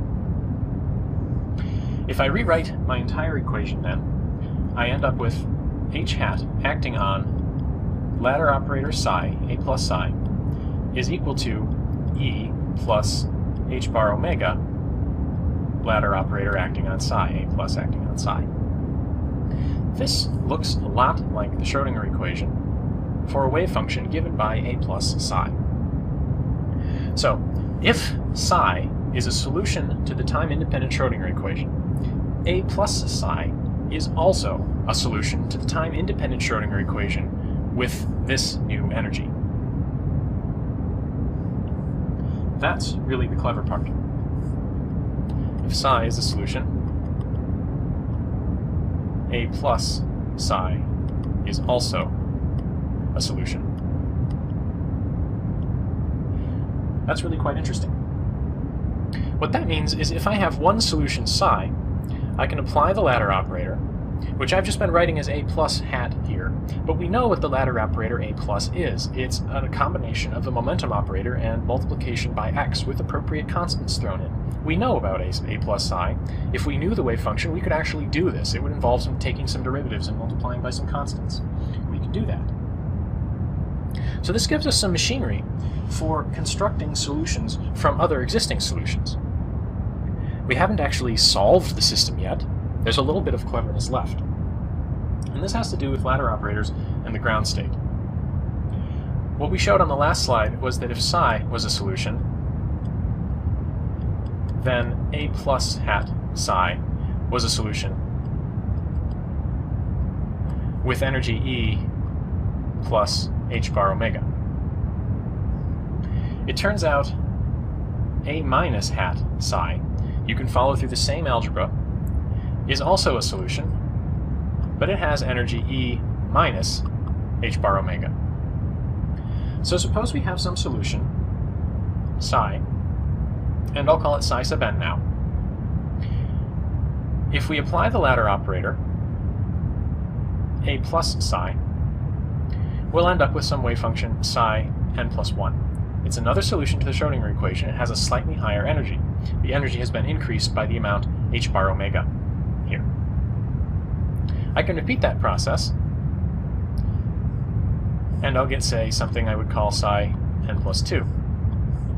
And you can keep applying the ladder operator over and over and over, and you'll generate an infinite number of solutions with higher and higher and higher energies.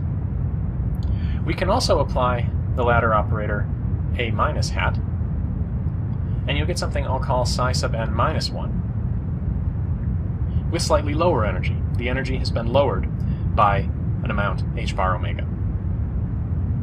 You can apply the ladder operator a minus hat as many times as you want, of course, as well, and you'll get psi sub n minus 2, or psi sub n minus 3, or psi sub n minus 4, or psi sub n minus 5. Every time you apply the lowering operator, the ladder operator a minus hat, you get another solution with lower and lower and lower energy. But we know if we have a wave function with very, very low energy, it's going to behave very strangely. If your potential, for instance, is your harmonic oscillator potential, it looks like this, and your energy, E, is below your potential V of x, then if I start my wave function, say, anywhere, really, let's start it here. The fact that the energy is below the potential for the entire domain of the potential means that over the entire domain of the wave function is going to be curving away from the axis. The wave function is going to be blowing up. That's a problem. I cannot have solutions with arbitrarily low energy. What that means, cannot have solutions with very low energy. What that means is that if I apply this lowering operator over and over and over again, sooner or later I have to get something that I can no longer apply the lowering operator to. Something will no longer give me a meaningful solution. And it turns out the best way of thinking about that is there is some wave function such that A minus acting on that wave function is equal to 0. If we have a state like this, this will be our lowest energy state, and I'll call it psi sub 0. This is a necessary condition for getting a normalizable wave function. If we did not have this condition, we'd be able to keep applying the lowering operator, and we would sooner or later get solutions that were not allowed. That's a problem. So let's figure out what this actually implies. We know what the lowering operator is. We know what 0 is. We ought to be able to solve this.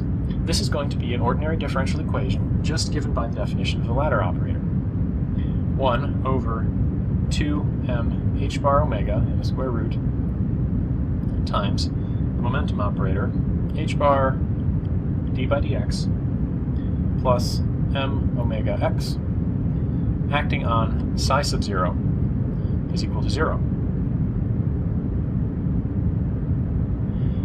This we can solve. This is a relatively easy ordinary differential equation to solve, in fact, because it's actually separable. If you mess around with the constants, you can convert this into the differential equation d psi dx is equal to minus m omega over h bar x psi. These are now psi zeros, sorry.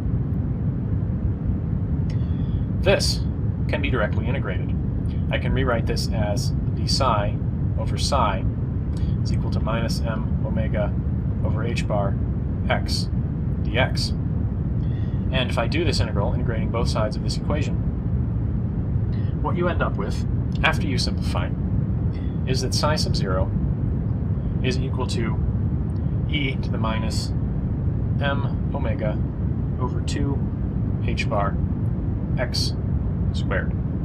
E to the minus x squared for our ground state, for our lowest energy psi sub 0, for our lowest energy solution.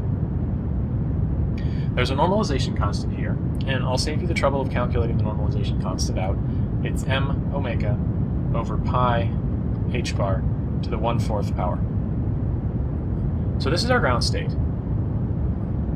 Now it's off to the races.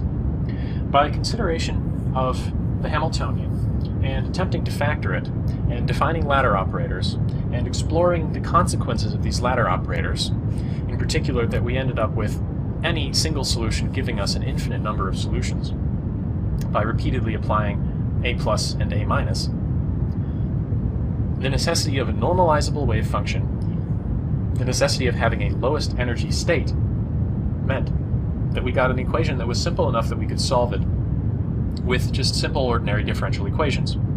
Now, there's really no such thing as a simple ordinary differential equation, but this was a lot easier to solve than some ordinary differential equations.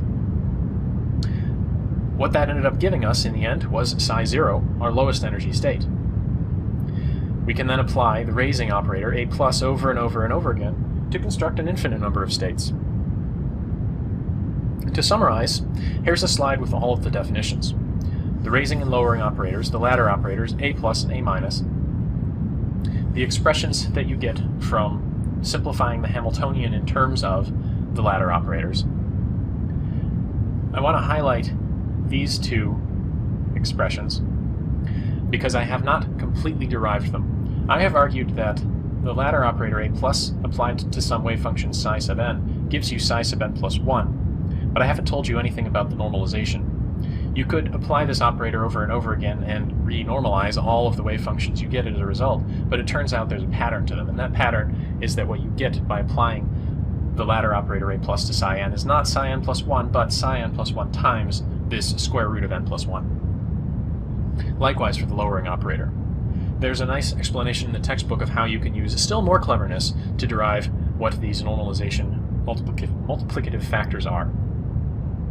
Our ground state we got from applying the lowering operator to some hypothetical wave function, which when we solve it, we ended up with this, our psi sub 0, our lowest energy wave function.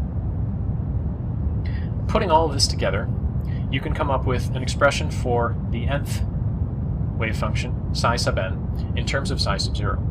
You have to apply a plus n times. This superscript n here means to apply a plus n times. For instance, a plus hat cubed would be a plus, a plus, a plus, all acting on, say, if there's a psi in here, all acting on the psi, just one after the other. And if you calculate the energies that we get, you know, applying the Hamiltonian to our lowest energy wave function, and then knowing that the raising the operator a plus gives you a new solution with an energy that's increased by the amount h bar omega, you end up with the energies. So we actually know everything about the solutions now. We know the lowest energy solution, we have a procedure for calculating higher energy solutions, and we know the energies of all of these solutions. So that's wonderfully good. To give an example of how these things are actually used, let's calculate psi 1. We know psi 1, oops, mine black a little easier to read, psi 1 is going to be equal to a plus acting on psi 0, and there's that normalization constant, the square root of n plus 1, except in this case n is 0, so this is just going to be 1. If I substitute in the definition of the operator a plus, that's 1 over that square root of 2 h bar m omega minus I p hat plus m omega x, where p hat now is minus I h bar d by dx. This is my raising operator. That's all acting on psi sub 0.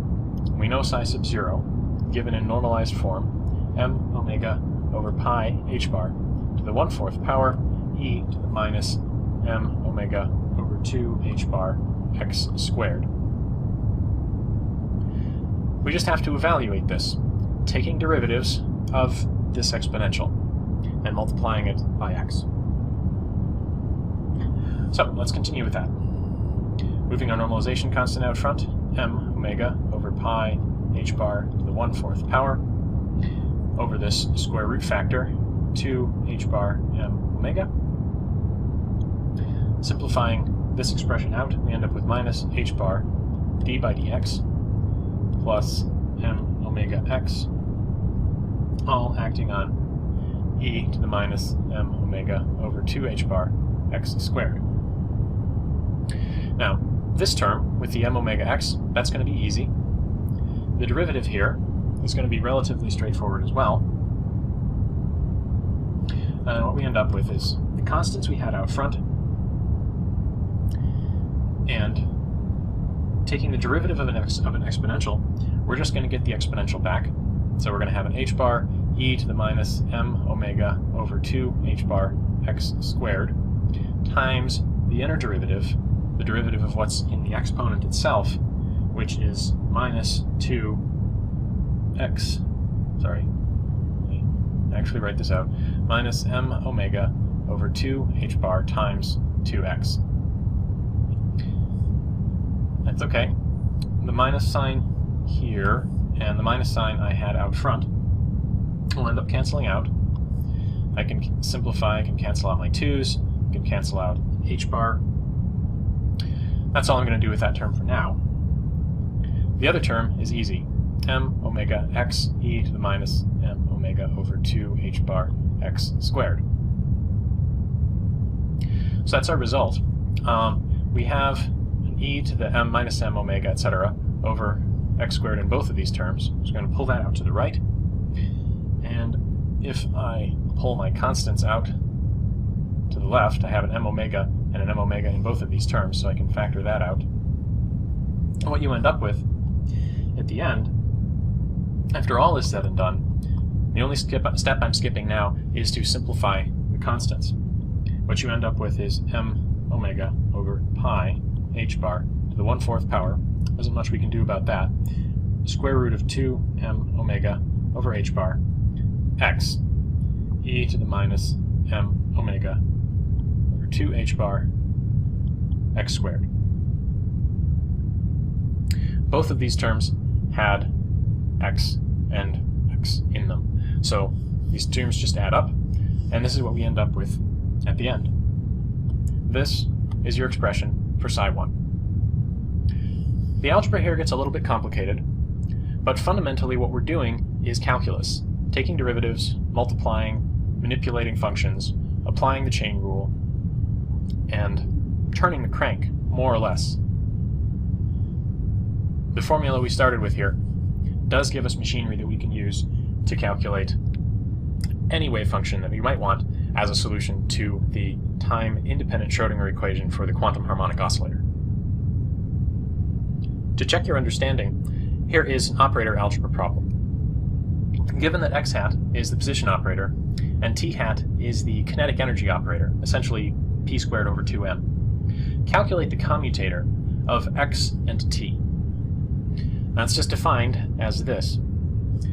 The one tip I have for you here is to be sure to include a test function when you expand out these terms. And when you take second derivatives, do it as a sequence of 2 steps. Don't just try and take the second derivative twice in one step. You may have to apply the product rule. We've heard about the solution to the harmonic oscillator time-independent Schrödinger equation by cleverness with ladder operators. This is the differential equation we have to work with is something that can be solved by other techniques. In particular, it can be solved by power series. Power series is a common solution technique for ordinary differential equations, so it's useful to see how it applies to the time-independent Schrödinger equation. The equation we have to solve is this. Essentially, h operator psi equals e psi, where we're now only talking about psi as a function of x. We have a second partial derivative with respect to x that comes from the kinetic energy part of the Hamiltonian operator, and we have a potential energy part here, where the potential function we're now working with, v of x, is the potential in a harmonic oscillator, 1/2 m omega squared x squared, basically proportional to the square of the displacement of a particle from some equilibrium position. Often, the first step in solving an ordinary differential equation like this is to make some change of variables to simplify the structure of the equation. Basically, what we're looking to do is get rid of some of these constants. And it turns out the change of variables that we want to use here, and you can determine this with a little bit of trial and error, knowing how change of variables works, is we want to, instead of x, we want to use x is the square root of h bar over m omega times some new coordinate, c. Now, what happens when we substitute in new coordinates here? Well, we have to worry about psi of x here, and here, and here. Psi is going to have to, in some sense, change a little bit in order to be represented as a function of c instead of x. We also very clearly have an x here, and we have to worry about the second partial derivative with respect to x. So let's work through this step by step, and you'll see how these substitutions can be made. First of all, we can pretty easily handle these psi as a function of x because we know what x is. X is the square root of h bar over m omega times c. So we'll have minus h bar squared over 2m. Don't have to worry about the constants. Second derivative of psi, now square root of h bar over m omega c is the argument for psi. But we're still second differentiating with respect to x. X squared. Pardon. Plus 1/2 m omega squared. Now substituting in for x, this is relatively easy. We're going to get this squared, h bar over m omega c squared times psi, and the argument of psi is again going to be this root h bar over m omega c, equals e times psi, where again the argument of psi is this function of c. You can see there's going to be some cancellation here. I can get rid of some m's and some omegas, but I'll leave that until later. The only difficult term to deal with here is the second partial derivative with respect to x of psi, which is now a function of c. Now, when you're taking the derivative of something with respect to a function of something else, you have to use the product rule. Sorry, not the product rule, the chain rule. So I'm going to apply the chain rule to this derivative term, and I'm going to split it up into two steps. There's two first derivatives instead of one second derivative, just to see how each of those steps applies. So first of all, minus h bar squared over 2m times the derivative with respect to x of psi of c. Now, I can take the derivative of psi with respect to c. That I know how to do. That's just d psi dc, because psi is a function of c. But in order to turn this into a partial derivative with respect to x, I have to multiply by the derivative of c with respect to x. So this is the chain rule at work here. And I know how to take the derivative of c with respect to x, because I know c is a function of x. This is just going to give me square root of m omega over h bar. What I get if I solve for c and then just differentiate with respect to x. This can then be pulled out front. It's a constant, doesn't contribute anything. Minus h bar, oops, I want it in orange. Minus h bar squared over 2m times our constant, root m omega over h bar, times partial derivative again with respect to x. But now I'm taking the partial derivative of psi with respect to c. So again, I have to apply the chain rule. What I'm going to get differentiating psi with respect to c is the second derivative of psi with respect to c now, times again partial derivative of c with respect to x. You can do this all in one step. If you know that the partial derivative of c with respect to x is simple, if the partial derivative of c with respect to x had some problems in it, some dependence, you would have two separate functions here. You wouldn't be able to factor it out as a constant, and you'd have to apply the product rule to this term. So be careful when you're doing this. Don't just assume that you can take a second partial derivative with the chain rule in one step. But the second step here, again, partial derivative of c with respect to x gives me the square root of m omega over h bar, which, as a constant, I can pull out front and combine. What I'm left with for this term, then, is minus h bar squared over 2m times m omega over h bar, again, giving me some nice cancellations, times the second derivative of psi with respect to c. So this converts my derivative with respect to x into a derivative with respect to c. I've converted my x into c, and all of my other x's into c is just by changing the arguments of psi. So the overall equation I get now, minus h bar squared over 2m, m omega over h bar, second partial of psi with respect to c, plus 1/2 m omega squared h bar over m omega, c squared psi, equals e psi. This is good because we can do some cancellations. We can, for instance, cancel one of the omegas here, and we can cancel the m. We can also cancel an m here and one of the h bars. What's nice about this is I have h bar omega over 2 here, and h bar omega over 2 here. So I have the same constant, and I'm going to move both of these constants, factor them out, move them over with the e, to lump all of my constants together. I'm also going to change the ordering of the terms to get my two psi's together, and mess with the signs a little bit, but the final equation you get is the second derivative of psi with respect to c is equal to c squared minus some constant k psi, where k is what we got when we aggregated all these constants together. It's equal sign there. K is equal to 2e over h bar omega. So this is a differential equation that's substantially simpler than the differential equation we had here. Just by rearranging constants, we haven't actually change the structure of the solution any. This differential equation isn't something that we want to just go ahead and try and solve with power series, though, and you'll see why in a moment. Solutions that are most easily represented by power series are solutions that are only interesting near the origin. And this equation tends to be difficult to represent with power series because of what happens for large values of C. So let's look for something called an asymptotic solution. Let's look for a solution for large C. C much, much greater than 1. What happens when C is much, much greater than 1? Well, if C is much, much greater than 1, I don't care about K here. It's going to be about equal to C squared. C squared minus K is about equal to C squared. That means the actual differential equation we have to solve is second derivative of psi with respect to C is C squared psi. Oh, and I've unintentionally changed notation here. This is a derivative of psi, not a partial derivative of psi. That doesn't really matter. The partial derivative and the total derivative are the same because psi now is only a function of x. Likewise, I should also probably write capital psi here instead of lowercase psi. That's just an error. Apologies. This approximate equation has solutions. In the case of an asymptotic solution, we don't really care about the exact solution. An approximate solution is good enough if we can still use this approximation in our solution.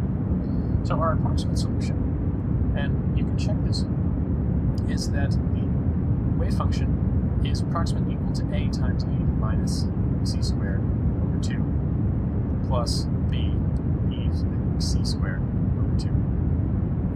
Write that, make it more look like a c. So this equation is an approximate solution to this equation. And you can see that by taking the second partial derivative of psi. I'll just look at this term, for instance. The second partial derivative of this term, d squared dc squared of e to the minus c squared over 2 is, plug this into whatever computational algebra tool you want, so c squared minus 2 times e to the minus c squared over 2. So this again, approximately for large values of c, is going to be about equal to c squared. So second derivative of this effectively pulled down c squared and gave us our function back. And that's what our approximate differential equation is. Now if you had a minus sign in front of the c and the exponent here, you'd end up with much the same sort of expression. So you can see this is effectively an approximate solution to our approximate differential equation. This is useful in a couple of ways. First of all, there will be large values of c. Unlike the case of the infinite square well, there's no sound reason for believing that the wave function will go to 0 for large values of c. It's certainly not required by the laws of physics. It is, however, required by the laws of mathematics. In order to have a normalizable wave function, this asymptotic behavior can't have any of this in it. So if we want our wave function to be normalizable,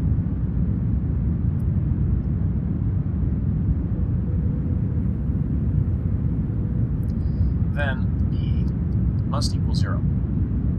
That's a requirement.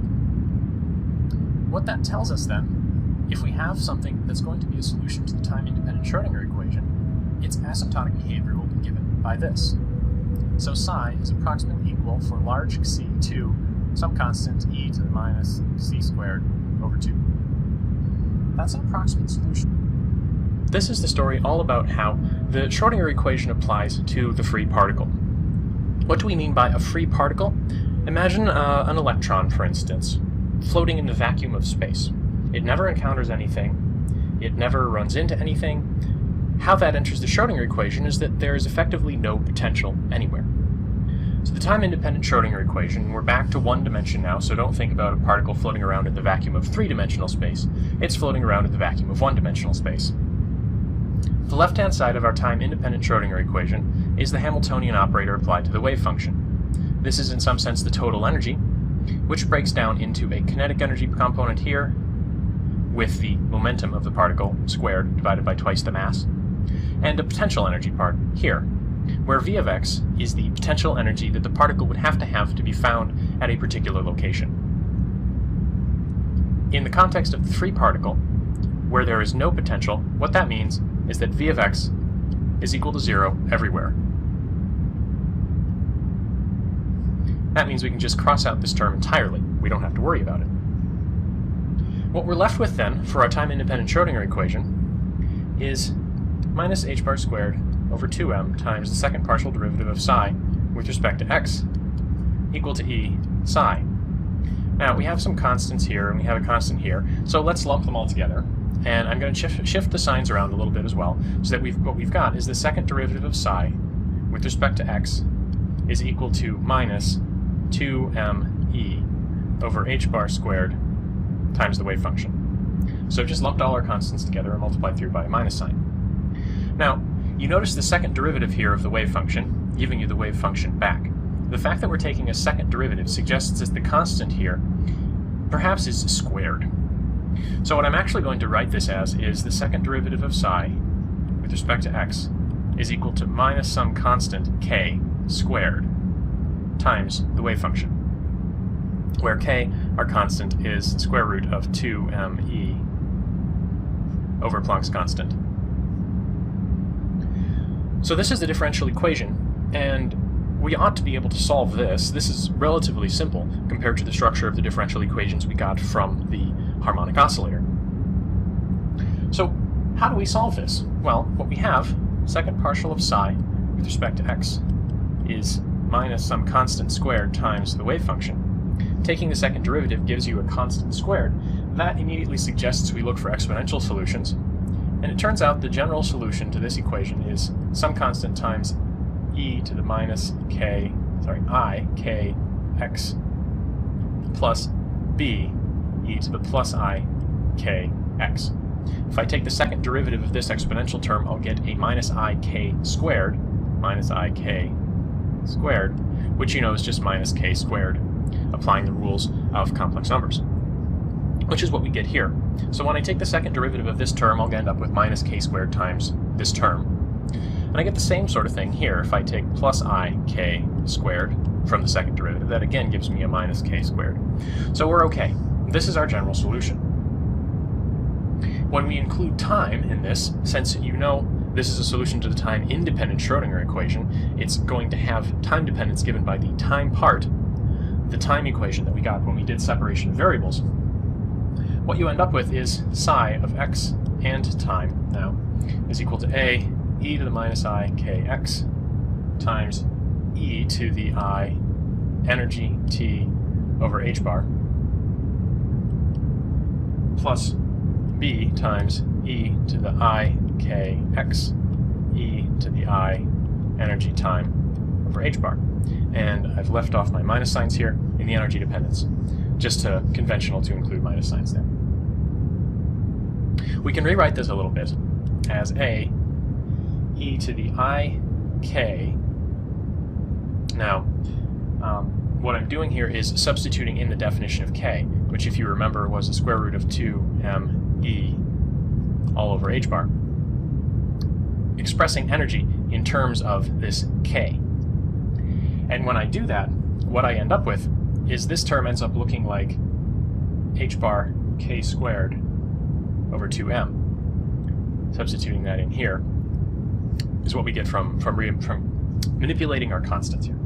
If I do that manipulation, the first term here, instead of having this product of two exponentials, I'm going to write it as a sum in the exponent, x minus h bar k over 2m t plus b times something that looks very similar, e to the minus I k x plus h bar k over 2m t.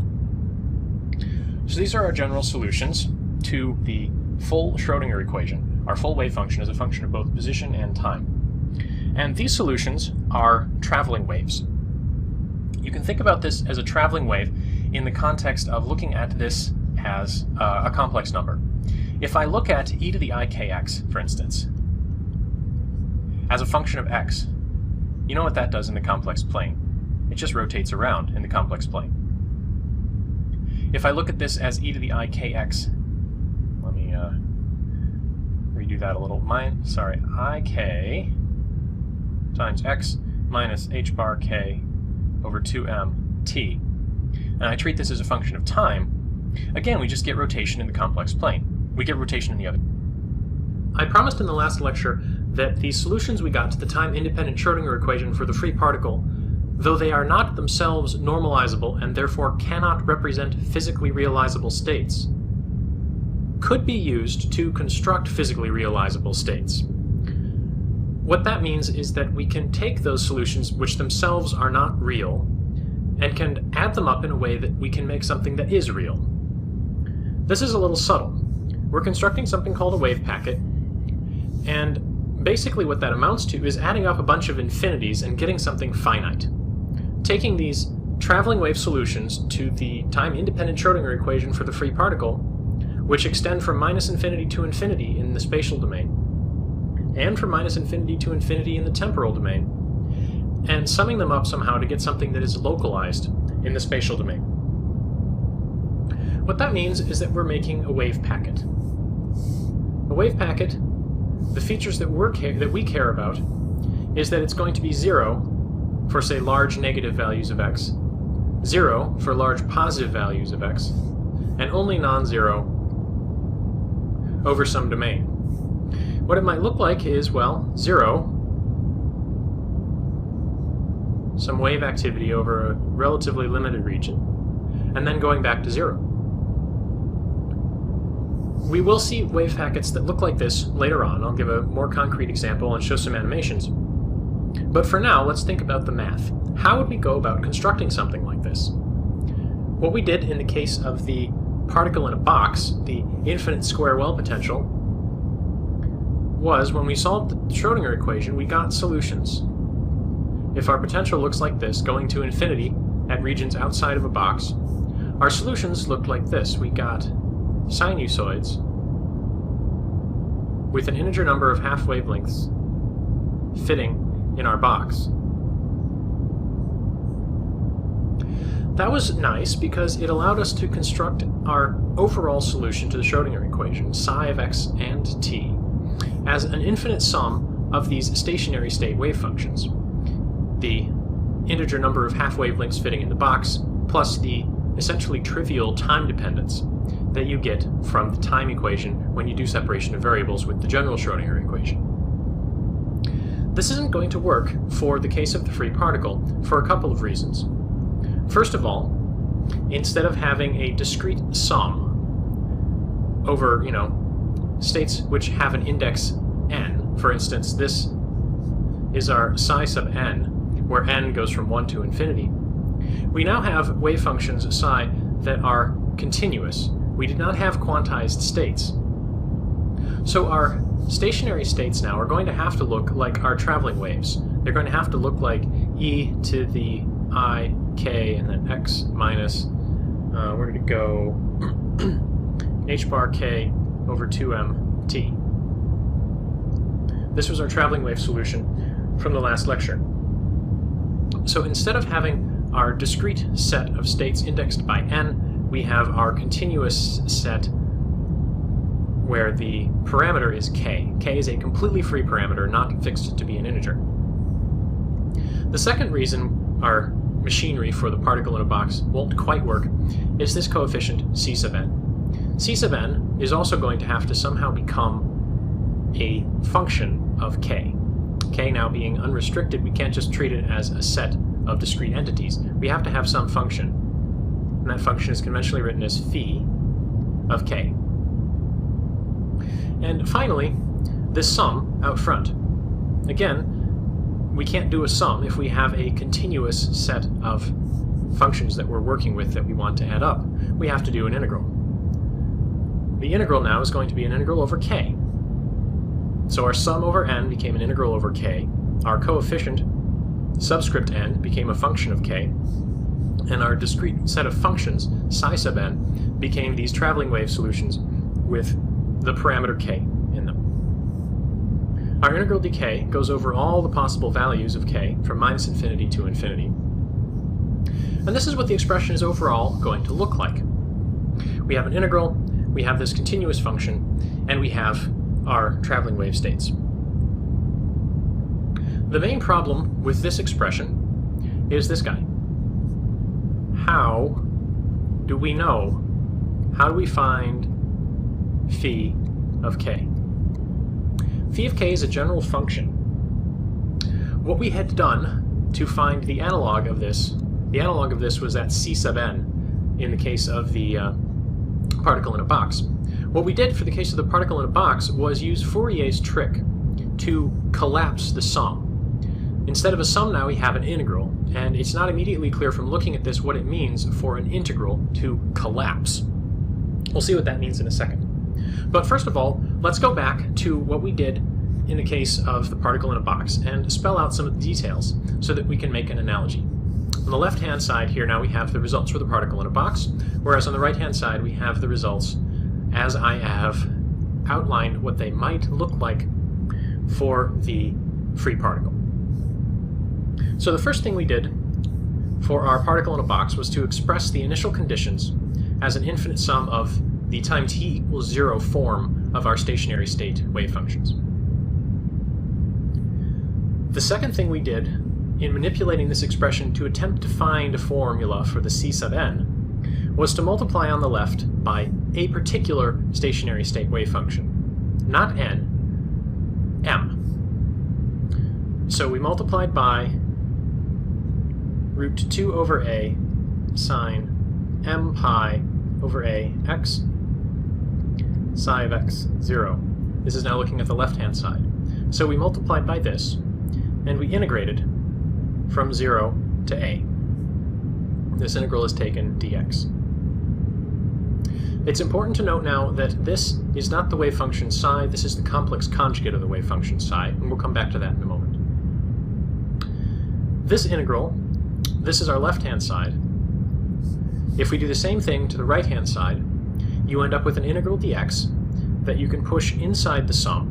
You can pull out some constants, and all you're left with then, the only x dependence comes from the sine function here and the sine function you're multiplying in. So we ended up with the sum from n equals 1 to infinity of c sub n, our two root 2 over a factors from our two wave functions multiply together, just give us 2 over a. And what we're left with inside the integral is sine of m pi over a x sine of n pi over a x dx. So that was our expression, and the nice feature about this is that the sine functions had an orthogonality condition on them that allowed us to take this integral from 0 to a and express it as delta mn. The sine functions, if m is not equal to n, will integrate to 0 over this interval. And if m is equal to n, you just end up with 1. I should be including this factor out front in the expression for the orthogonality. What that means is that the sum collapses. The only remaining term is the term from Cm. So our right-hand side just becomes Cm. This gave us our formula for Cm being equal to the integral from 0 to a of essentially root 2 over a sine m pi over a x times our initial conditions, psi of x 0. This was a very brief overview of what we did back when we were talking about the particle in a box. Now, continuing this analogy into our free particle case, again, the first thing we're going to do is left multiply by the complex conjugate of the wave function. Now, the wave functions that we're working with now are stationary state solutions to the time-independent Schrödinger equation for the free particle. And what those look like, if I evaluate them at t equals 0, is e to the minus I kx. Now, I'm leaving off normalization constants because I don't know what they are at this point, but while I have a k in this integral, I shouldn't use k here. This is the same as saying I have an n in this sum, so I shouldn't use n in the function that I'm multiplying through. Things will just get confusing. So I'm going to call this k prime. So I've left multiplied by k prime. I have my wave function, my initial conditions, and again I'm integrating. Now I'm integrating from minus infinity to infinity, and I'm integrating dx. This is what I get for the left-hand side, just following by analogy from what we did for particle in a box. The right-hand side, in this case, now instead of having a sum over n, I have an integral over k. What I'm multiplying by from the left is again the e to the minus I k prime x, but this integral that I'm doing, that's an integral dx. So I can exchange the order of integration by k and integration by x. So I'm going to write this right-hand side now a little differently. We have the integral of minus infinity to infinity dk. Then we have phi of k, which is not a function of x, so I can pull it out of my integral over x. Same as I could pull my c sub n out of this integral dx. Sorry, phi of k, not phi of x. What I'm left with then is the integral from minus infinity to infinity dx e to the minus I k prime x e to the I k x. Now, in order for this term to be meaningfully, or in order for this integral to collapse, like the sum collapsed here, we have to have some sort of orthogonality condition. The orthogonality condition for the sine functions from 0 to a was fairly straightforward. The orthogonality condition that applies here for this, where we are integrating over an infinite domain of something with a continuous parameter, k prime and k are continuous parameters that can take on any value, is not a simple Kronecker delta. It's a little different, but it looks very much the same. What you end up with here is called a Dirac delta function, and we will meet these Dirac delta functions in more detail later. If you're interested, there is a video lecture posted on the Dirac delta function and what its properties are. But for our purposes here, this expression evaluates to a Dirac delta function. A Dirac delta function is defined essentially as an infinitely narrow distribution. If you treat this as a distribution that only is non-zero at a particular value, the delta function by default is defined to be non-zero only for its argument equal to 0. This is effectively a distribution that only has non-zero values, only has support for k equal to k prime. If you treat this as a distribution, and you examine the expression integral from minus infinity to infinity dk of phi of k delta of k minus k prime, if this is a distribution, we're integrating a distribution times a function. This is the expected value of phi of k subject to the distribution given by the delta function. The delta function, acting like an infinitely narrow distribution, then simply pulls out the value that phi of k has when k equals k prime. Since this is infinitely narrow, phi of k is effectively a constant over the non-zero domain of the delta function. So it's just effectively averaging a constant over this domain. So this whole integral here is equal to phi of k prime. That's what it means for an integral to collapse. And like I said, if you're not entirely clear on how the delta function works, there's another video lecture on how to go about, or how to understand what the delta function can do for you. For now, notice that we can re-express this phi of k prime then in terms of our left-hand side. Phi of k prime is equal to the integral from minus infinity to infinity of e to the minus I k prime x psi of x0 integral dx. This completely determines phi of k. This is the real genius behind what's called Fourier analysis. What we were talking about in the case of the particle in a box was really Fourier series, And now we're talking about Fourier analysis. The way the math behind this is usually defined is in terms of something called the Fourier transform. The top two equations here are essentially definitions of the Fourier transform. We have some function of x. This is like our wave function as a function of time, and it's being expressed as an integral of some function of k multiplied by e to the I kx, integral dk. This function f, capital F of k, can be determined by essentially what we did in the previous slide, an integral from minus infinity to infinity dx of the function lowercase f of x times e to the minus I kx. The 1 over root 2 pi factors here are customary. Some authors use them, some authors define them slightly differently. It depends on the specific definition of the Fourier transform that you're using. But you can see the nice symmetry between these two equations. You have your 1 over root 2 pi in both equations. You have an integral from minus infinity to infinity in both equations. You have e to the I kx here, positive, and e to the minus I kx here, negative. That's the only difference. Then you have a function of k, integral dk, function of x, integral dx. Up to labeling x and k differently, the only difference between these two equations is the sign in the exponent. There's a lot of really nice math that comes from using Fourier transforms. Just to give a very brief example, if you're interested in processing astronomical images, for example, or any images really, treating the image as a function of this k parameter, which is a spatial frequency parameter, instead of treating the image as a function of x, as a function of which pixel you're looking at, you can do some very powerful analysis to identify features, for instance.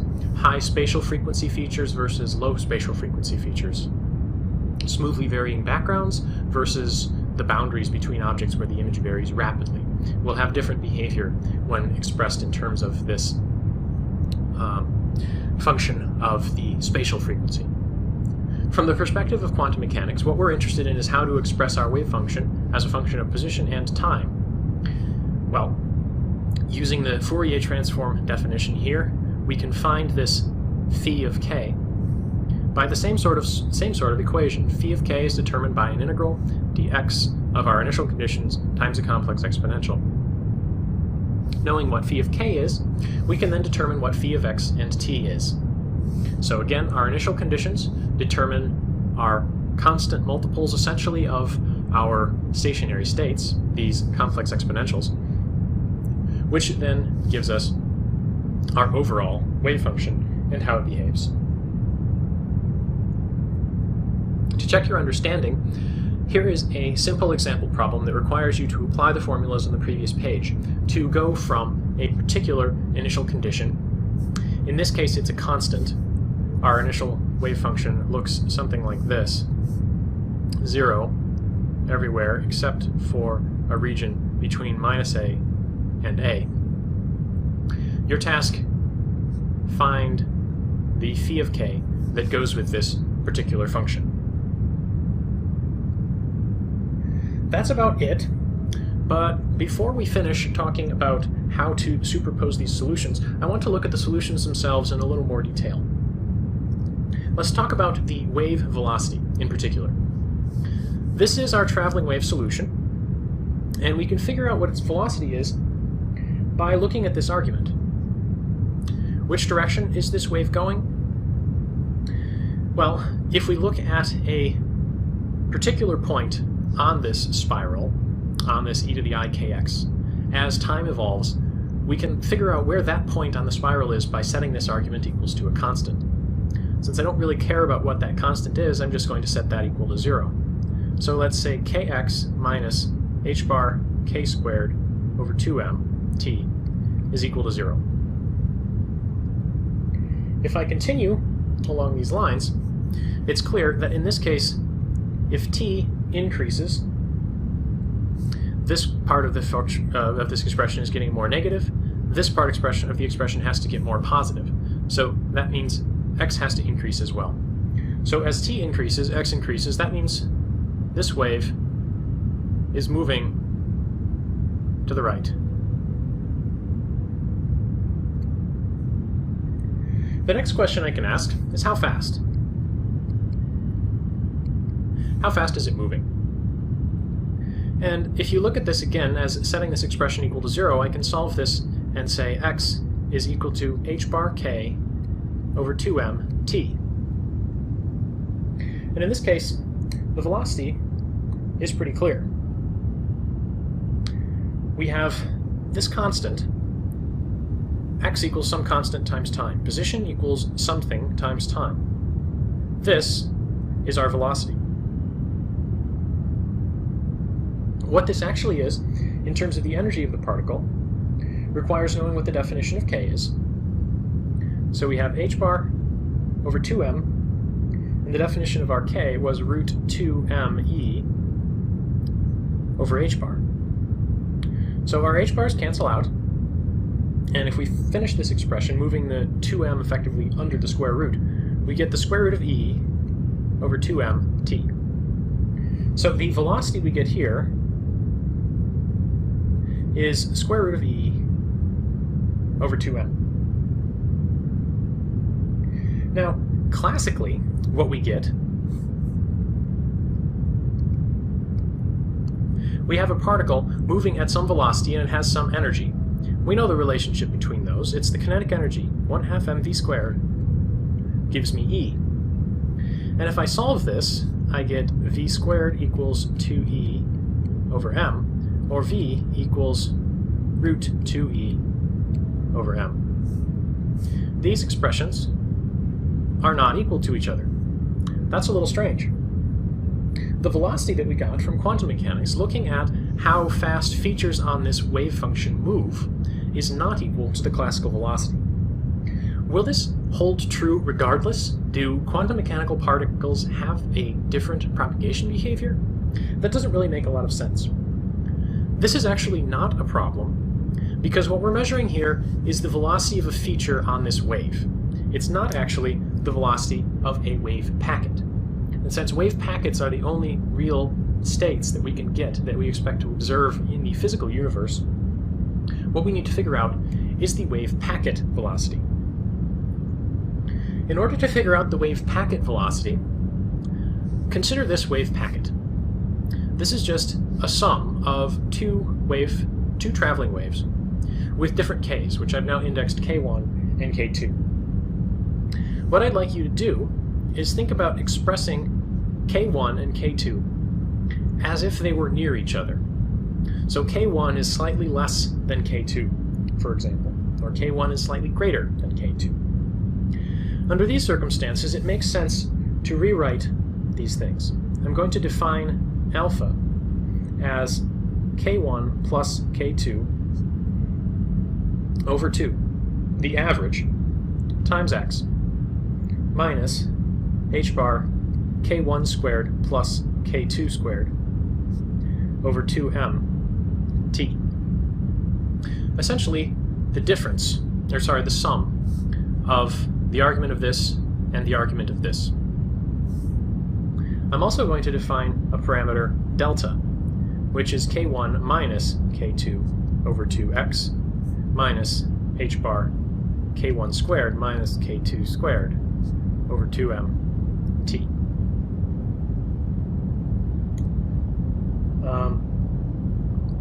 Actually, sorry, I don't mean 2m's here. I mean 4m's here.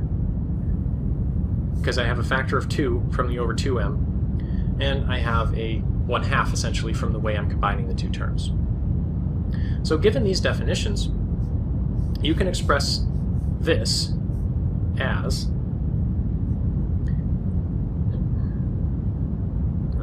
there as e to the I alpha plus delta plus e to the I alpha minus delta. So you see what I've done here? I've just re-expressed the arguments here as sums and differences. This is getting into the idea behind sum and difference and product identities in trig functions, except I'm doing this with complex exponentials instead. If I write this function as alpha plus delta, when I add alpha and delta, for instance, this first term gets me k1 plus k2 plus k1 minus k2.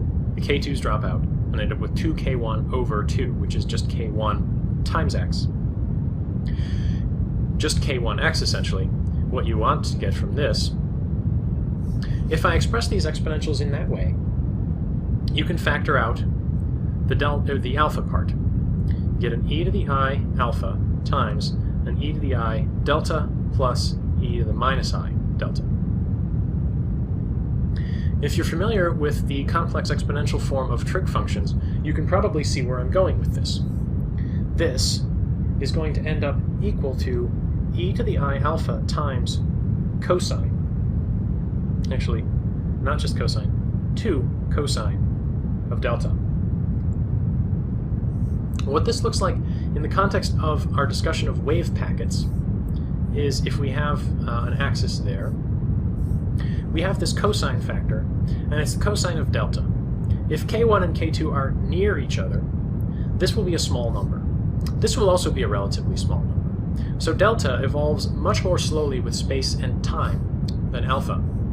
So if I was going to draw this wave function, I would have some slowly varying envelope like this, and superposed on top of that, multiplied by that slowly varying envelope, is e to the I alpha, which is the sum. So if k1 is close to k2, this is going to evolve much more rapidly. So my overall wave packet is going to look something like this, where you have zeros and areas with large amplitude, areas with small amplitude, areas with large amplitude, areas with small amplitude. As time evolves, this wave packet will propagate. And if what we're interested in is the velocity with which the overall packet propagates, you can consider a point on delta, not a point on alpha. If we're interested in the velocity with which these rapidly moving peaks, rapidly oscillating peaks evolve, then we would look at alpha. But since what we're interested in now is the wave packet, we want to look at delta. We want to look at the slowly varying envelope, how quickly the slowly varying envelope moves. Now, I haven't actually constructed a fully formed, physically realizable wave packet here because I have this cosine term, which again extends all the way from minus infinity to infinity. But hopefully, conceptually, you can think about this as a sort of rudimentary wave packet. The question then is, how fast does the rudimentary wave packet move? Well, if I look at delta, and if I assume that k1 is near k2, we can see how that works out. So what I'm looking at here is delta is equal to 0, say. The same sort of argument that I was using to determine how fast a feature on a single wave moved, setting this delta equal to a constant, not caring what the constant was, and setting it equal to 0. What I get then is k1 minus k2 over 2x being equal to h bar over 4m, and then k1 squared minus k2 squared. I'm going to look at this as the difference of two squares, which I can factor. k1 plus k2 times k1 minus k2.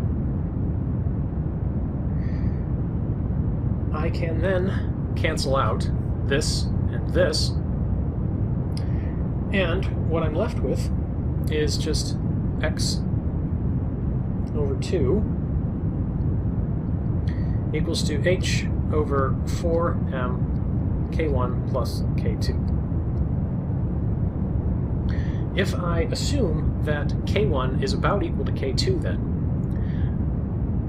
I can pretend that this is some effective average k bar. If I write that out, sorry, this is 2 k bar, twice k bar, since I have k1 and k2, and they're added together.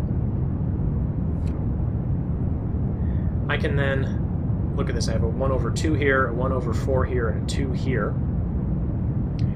What I end up with at the end is just going to be x equals h bar over m times k bar. This is different than the expression we got before. K bar now is going to be our average k, h bar over m to copy that over, and our k was root 2m e bar now for k bar. Instead of k bar, I'll have e bar for my average. And then I have Planck's constant. I can cancel out Planck's constant in the denominator. I can again push my mass into the square root here. And what I'm left with then is root 2e over m times time. I forgot my times time here. All of these have a times time. So x equals something times time. This is our velocity. So here, for the wave packet velocity, we get root 2e over m. This is the classical velocity. So, problem solved. Whereas the features on each individual peak, for instance, in our wave function, traveled at one velocity, the overall wave packet traveled at another velocity. For the case of this particular wave packet, or wave packets in general, the wave packet itself travels at the velocity you would expect, except I have to be clear here now. Let me rewrite this. The velocity we get for a wave packet, now, this is only approximate, so I should write it as approximately equals, and it's not twice the energy, it's twice the average energy divided by mass in the square root. So this is not exactly the classical formula because now we don't necessarily have a single energy. If we had a single energy, we would be stuck with one of those solutions to the time-independent Schrödinger equation, which have definite energy. In the case of this free particle, those definite energy solutions extended throughout all space, and that was a problem. So we don't actually have a definite energy, so we'll have some spread in energies here. And if you have a large spread in energies, you'll effectively get a large spread in velocities. And what starts off as a wave packet will not stay a wave packet very long. It will propagate at different speeds. Different parts of the wave packet will propagate faster than others. But at any rate, what this actually looks like, to make some visuals here, and I couldn't hope to draw this accurately, but if we have some wave packet at time t equals 0, delta t, 2 delta t, and 3 delta t, it's going to propagate gradually. You can see the disturbance of this wave moving to the right. Now I've drawn solid, thick lines here behind it to designate the motion of the overall wave packet. The overall packet is moving at a speed more or less determined by the slope of these thick black lines. The thin gray lines identify features. For instance, this peak becomes this peak, becomes this peak, becomes this peak. This peak is traveling at a more slow rate than the overall wave packet, and is essentially sort of falling off the back of the packet. It's decreasing in amplitude as it goes. The slopes of these lines are different, meaning the features on the waves are propagating at a different speed than the overall wave packet. This is actually a general feature of many waves. It's not something we hear about very often in everyday life because we never really think about whether there might be a difference or not. Plus, most of the common waves that we work with, like sound waves for instance, don't have this property. But if you look closely, for instance, if you drop a rock in a still pond, the small-scale ripples actually behave with this different velocity. In that case, actually, the features on the wave move faster than the overall wave packet. So in that case, you could view this as sort of time reversed, where the features start at the back of the wave packet and propagate forwards. But this is really the question of what's called group velocity and the question of phase velocity. The phase velocity refers to the features in the wave, whereas the group velocity refers to the velocity of the wave packet. This is not a wave mechanics course, but there's a lot of interesting math that can be done with this. The group velocity and the phase velocity being different is one of the more interesting features of, for instance, propagation of electromagnetic waves in plasmas in space. So if you're interested in radio astronomy, for instance, you need to know about this in very high levels of detail. To give you a better feel for what this looks like, here's an animation. What we're looking at now are the real and complex parts, shown in red and blue respectively, of a hypothetical wave packet that might represent a solution to the Schrödinger equation. It doesn't actually represent a solution to the Schrödinger equation, but this is the sort of behavior we're looking at. If I track a particular pulse, say this one, I'm moving my hand to the right as I do so. Here. But I'm not moving my hand to the right nearly as fast as the overall wave packet is propagating. So the overall wave packet is propagating at effectively twice the speed of the individual features on the wave. So this is what wave propagation might actually look like for the Schrödinger equation. You can construct wave packets like this. If you add the time dependence, then you can determine how the wave packet will propagate, how it will spread out, how the individual wave features will move, and you'll know effectively everything you need to. To check your understanding, here are a few true or false questions. Don't think that because they're true or false, they're easy. Think about these in detail.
We've already met the Dirac delta function a couple of times in this course as examples. So it's good at this point, since what we're going to be discussing next is the Dirac delta function as a potential, to discuss the general properties of the Dirac delta function, how it works from the mathematical perspective. What I want you guys to think of when you think of the Dirac delta function is the limit of a distribution. The Gaussian distribution, for example, rho of x, is given by 1 over the square root of 2 pi as a normalization, sigma, e to the minus, say, x squared over 2 sigma squared. The limit as sigma goes to 0 of this function gives you something that is very much like the delta function. This is not the only way to define the delta function, but if we start with, for instance, this purple curve here at large sigma, and this orange curve here at small sigma, as sigma gets smaller and smaller, the distribution gets narrower and narrower and taller and taller. As sigma gets smaller, for instance, the dependence here in the exponent of e to the minus x squared gets faster and faster, since I'm effectively multiplying the x squared by a larger and larger number. And the normalization constant out front, 1 over root 2 pi times sigma, gets larger and larger as sigma gets smaller and smaller. So thinking about this as the limit, in the limit, we have a distribution that is infinitely narrow and infinitely tall. It has absolutely no support for any values of x other than, say, x equals 0 here. So this would be, say, delta of x as a distribution. You often see delta functions written as, in terms of more conventional function notation, delta of x is equal to 0 for x not equal to 0, and infinity for x equals to 0. But this isn't a sufficiently accurate description, because it doesn't tell you this property that the delta function is the limit of a distribution. It has specified integral. So you always have to add an extra condition here for something like, for instance, something like the integral from minus infinity to infinity of delta of x dx is equal to 1. That essentially sets the specific value of the infinity here, such that the integral equals 1. But thinking of it as the limit of a distribution is essentially the actual definition of the delta function. Knowing that the delta function acts like a distribution allows us to do things like calculate integrals with delta functions. This is where delta functions really shine. If you have an integral of minus infinity to infinity of any function, f of x, multiplied by the delta function, if we think of this as a distribution, this is effectively the expectation of x, of f of x, the expected value of f of x, subject to this distribution given by the delta function. Now, since the delta function has absolutely no support over any values of x other than x equals 0, essentially what this is telling you is the expected value of f of x, where the only region that we care about is the area very near 0. So this just gives us f of 0. Thinking about this in the context of a distribution, if we had a distribution with some very narrow width, if this width gets extraordinarily narrow, then no matter what f of x does out here, we don't care. And as the distribution becomes extraordinarily narrow, we're just zeroing in on the behavior of x over this region, which makes f of x basically look like a constant. And you know, the expected value of a constant, like if I wrote this as the expected value of f of 0, it wouldn't matter what the distribution was, it would just give you f of 0. So this is the same sort of concept. The infinitely narrow distribution effectively just pulls out the value of f of x at that point. So this is our first really useful formula with delta functions. If we integrate, it doesn't really matter what we integrate over, minus infinity to infinity will work. Delta of x times any function f of x integrating dx, we just get f of 0. We don't have to do the integral. Delta functions effectively make integrals go away. We can do this not just for the delta function of x, we can do it for delta functions of x minus anything, for instance x minus a. If we plotted this distribution, delta of x minus a, it's going to be 0, except for the point where x equals a. So at x equals a, the argument is delta function goes to 0. So effectively we've just translated our delta function over by some distance a. The most clear notation. This is the x-axis and this is a. So what this is going to do, and you can think about doing a change of variables, some sort of u substitution where u equals x minus a, it's just going to give you the value of f at the point where the delta function has support. So this is going to give us f of a. So if we have some way of expressing the delta function, or if we're just using the delta function itself translated, we can pull out the value of f at any point. We can do more with this, though. Instead of just subtracting values in the delta function, we can evaluate the delta function of a function. Again, what we're working with here is integrals multiplied by some other function, since that's how delta functions most often appear in this context. So, if I have coordinates, and what I'm interested in now is g of x plotted as a function of x, suppose g of x looks something like this. I have some places where g of x crosses the x-axis, where g of x equals 0. I know the delta function is going to be 0 for any argument that's non-zero. So essentially what this is going to do is home in on these regions where g of x is equal to 0. I drew 5 of them here. Doesn't really matter how many there are. As we consider a broader variety of potentials when we solve the time-independent Schrödinger equation, we get a broader variety of solutions. The potentials that we're considering next have a couple of unique conceptual features that I'd like to talk about in a little more detail.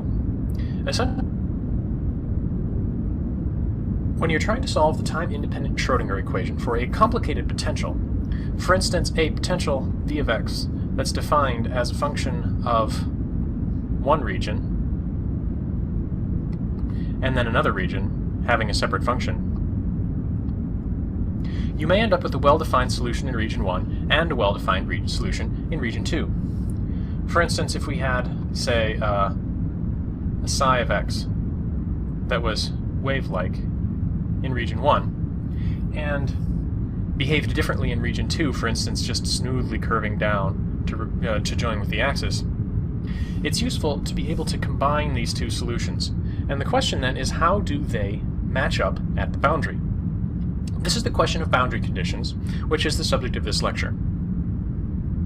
The boundary conditions that you need to match two solutions of the Schrödinger equation, the time-independent Schrödinger equation now, can be determined more or less from consideration of the time-independent Schrödinger equation. What is the allowed behavior of a solution? We've discussed the time-independent Schrödinger equation in detail. You know now that this is the kinetic energy operator, and this is in some sense the potential energy operator. But let's focus on the kinetic energy operator, since it has this second derivative of psi.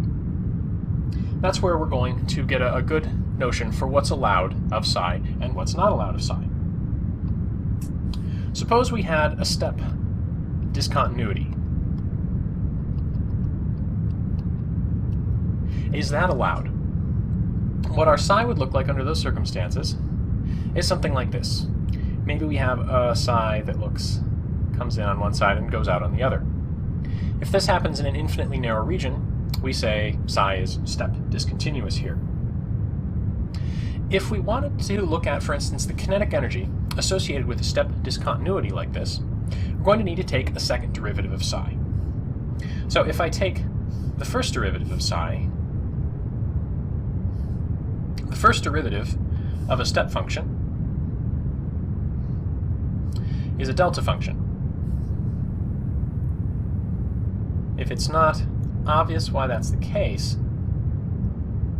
think about what you would get if you integrated from one side of the delta function to the other side of the delta function. If you integrate from, say, a point here to a point here, you'll get 0.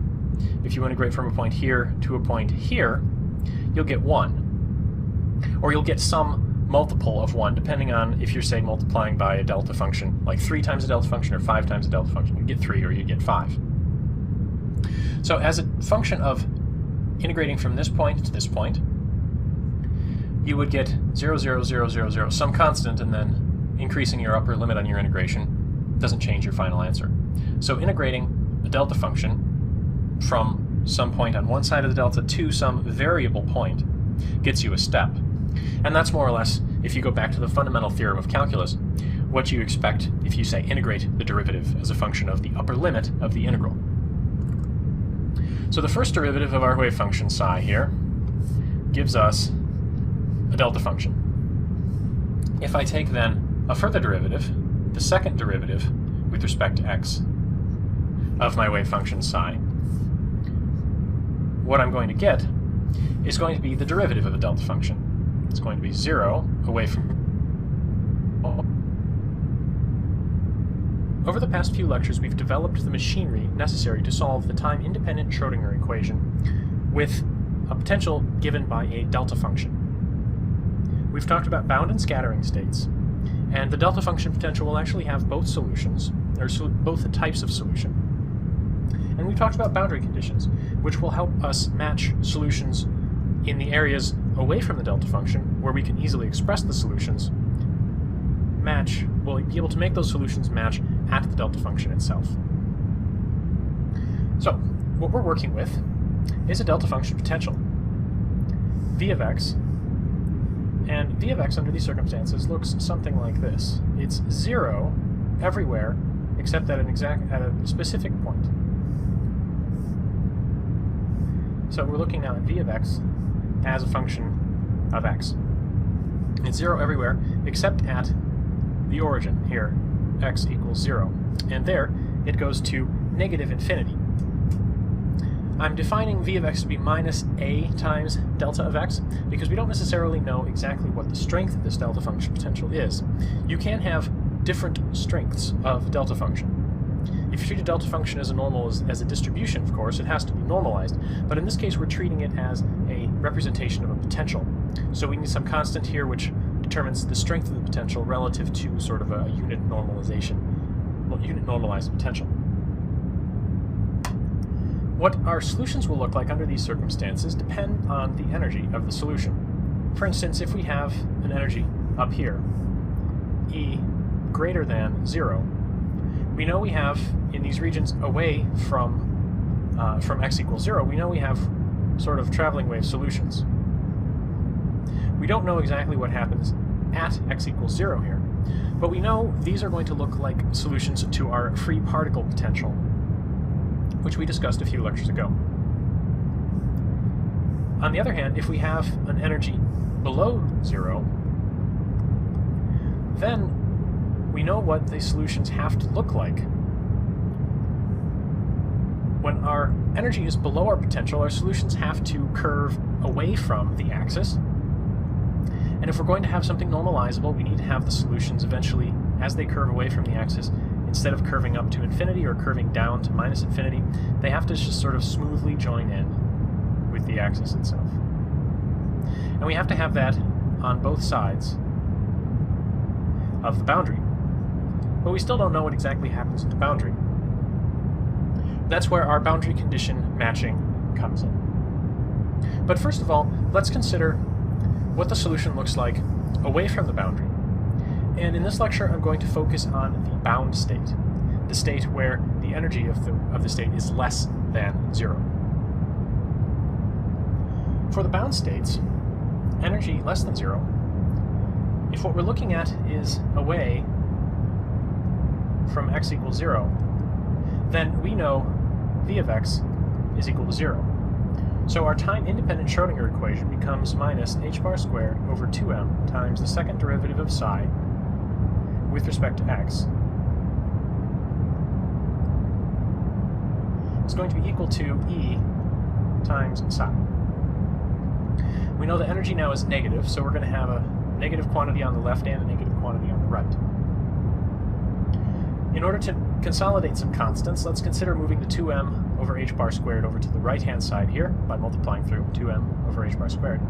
We'll end up then with d squared dx squared of psi is equal to k squared psi, where I'm defining k to be equal to something that looks a little strange, square root of minus 2me all over h bar.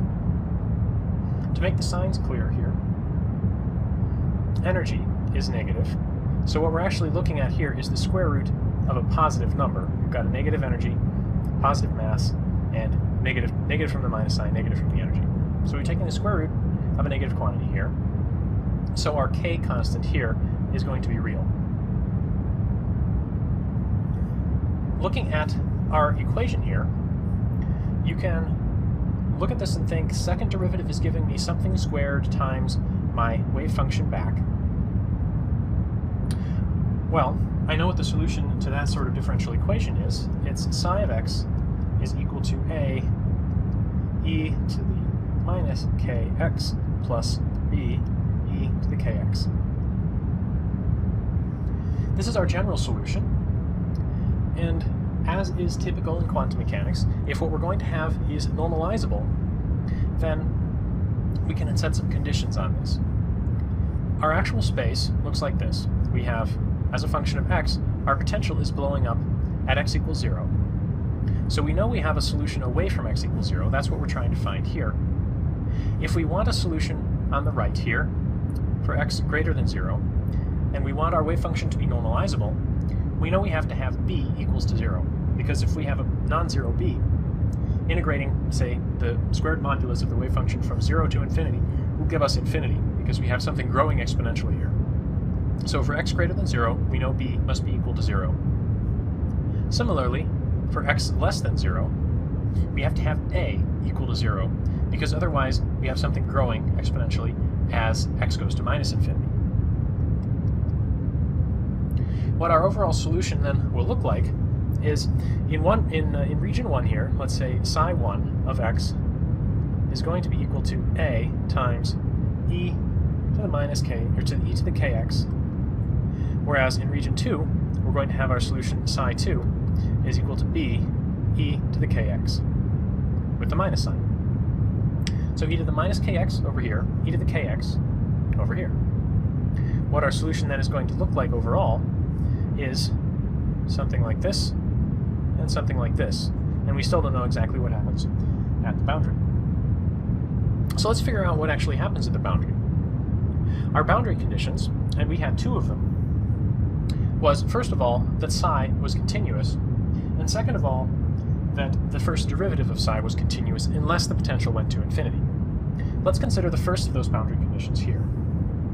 Psi continuous. In order to have psi continuous, what this means is that in our regions here we have psi 1 on the left and psi 2 on the right of x equals 0 here. If we're going to match these two conditions continuously, we have to have psi 1 of x equals 0 equal to psi 2 of x equals 0. If I evaluate my solution on the left at the boundary and my solution on the right at the boundary, I have to get continuity. I have to get equality. So if we go back to our general solution, we had our psi 1 was, flipping back a slide a moment to get my a's and b's straight, our psi 1 was a times an exponential growing with x, and psi 2 was b times an exponential decaying with x. So going forwards a slide, our solution in region 1 is a e to the kx. If I'm evaluating that at x equals 0, I have to get something that's equal to b times e to the minus kx evaluated at x equals 0. Now when I evaluate the exponential parts here at x equals 0, I'm substituting in 0 in the exponent. Anything to the 0 is 0, or sorry, is 1. So both of these terms become 1, and I'm just left with a equals b. That helps a lot, but it doesn't tell us everything. Our second boundary condition was that the first derivative of the wave function, d psi dx, was continuous. But it's actually not continuous in this case. We had a condition on this boundary condition. We can only apply this boundary condition when the potential remains finite. And in this case we have delta function potential at the origin, so we're going to actually break this boundary condition in this case. We're not going to break it beyond all hope of recovery, though. The question is, what does d psi dx do at the boundary? The way to solve this problem is to go back to the Schrödinger equation, the time-independent Schrödinger equation, and keep in mind that our potential now is delta of x. It's a delta function. We actually had a minus sign and an a in front of that. So if we go back and think about what happens with delta functions. Delta functions are only really meaningful when you treat them as distributions and integrate. the trick here, then, is to think about integrating the Schrödinger equation. Where does it make sense to integrate the Schrödinger equation? Well, I don't know anything about the solution. Well, I know everything about the solution away from the boundary, but I don't know what happens at the boundary. So let's just integrate over the boundary. Let's integrate from, say, minus epsilon to epsilon, just integrating over the boundary. To rewrite that, what we've got is minus h bar squared over 2m times the integral from minus epsilon to epsilon of second derivative of psi with respect to x squared. That's our first term. Then substituting in for our delta function, we have minus a integral from minus epsilon to epsilon of delta of x psi of x. And then on the right-hand side, we have an integral from minus epsilon to epsilon of energy, which is a constant and can come out, psi of x. All of these integrals, and I've left them off all over the place, are taken with respect to x. So we have three separate integrals here, and we can figure out what each of these terms look like. Our left-hand term, we have the integral with respect to x of a second derivative. So that's easy. We're just going to get the first derivative. Minus h bar squared over 2m times d psi dx, evaluated at the endpoints, epsilon and minus epsilon. So far, so good. The second term here, we have minus a, and now we just have a delta function in an integral. Delta functions just pull out the value of whatever else is in the integral wherever the delta function, or wherever the argument of the delta function goes to 0. In this case, delta of x is going to pull out the x equals 0 value of psi. So this is just going to give me psi of 0. On the right-hand side here, I'm going to get something. But the key point about this integral is that we're only integrating over the boundary. We're going from minus epsilon to epsilon. You can probably see where I'm going with this. I'm going to let epsilon be a very small number. As minus epsilon goes to epsilon, or as epsilon goes to 0, I'm essentially integrating this function psi from 0 to 0. So I'm not going to get anything meaningful here. I'm just going to get 0. So this is actually all right. What we've gotten from consideration of integrating the time-independent Schrödinger equation over the boundary with the delta function potential is a condition that tells us how much our first derivative changes at the boundary. If I rearrange this expression here, I'm getting derivative of psi with respect to x evaluated at epsilon minus what I get if I evaluate it at minus epsilon. That's just equal to rearranging my constants. What is it going to equal to? Minus to 2ma over h bar squared times psi of 0. So that's actually pretty nice to work with. Try and move this over a little bit to give myself more space to work. And what we're left with then is substituting our general expression for our solutions for psi, now away from the boundary, into this expression. So we had d psi dx, evaluating this at positive values of epsilon, means I'm in region 2, I'm on the right, which means I'm working with psi 2, evaluating that at x equals 0 on the boundary, subtracting d psi 1 dx, evaluated at x equals 0. So for now I'm letting epsilon go to 0, and I'm looking at just the values of the first derivatives. This is our left-hand side over here. We can substitute in values for that because we know what these expressions are, and furthermore, we know that a is equal to b in our expressions for the general solution. So if you refer back to our definitions earlier, what you get here, you're taking the derivative of an exponential, which brings down the k, and we get minus bk e to the minus kx, and we're evaluating this e to the minus kx at x equals 0. So this e to the minus kx is just going to go to 1, so I'm not going to bother writing it. I just get minus bk for the first derivative of psi in region 2 at the boundary. For the first derivative of psi in region 1, at the boundary. Now I'm subtracting it because this is the second endpoint.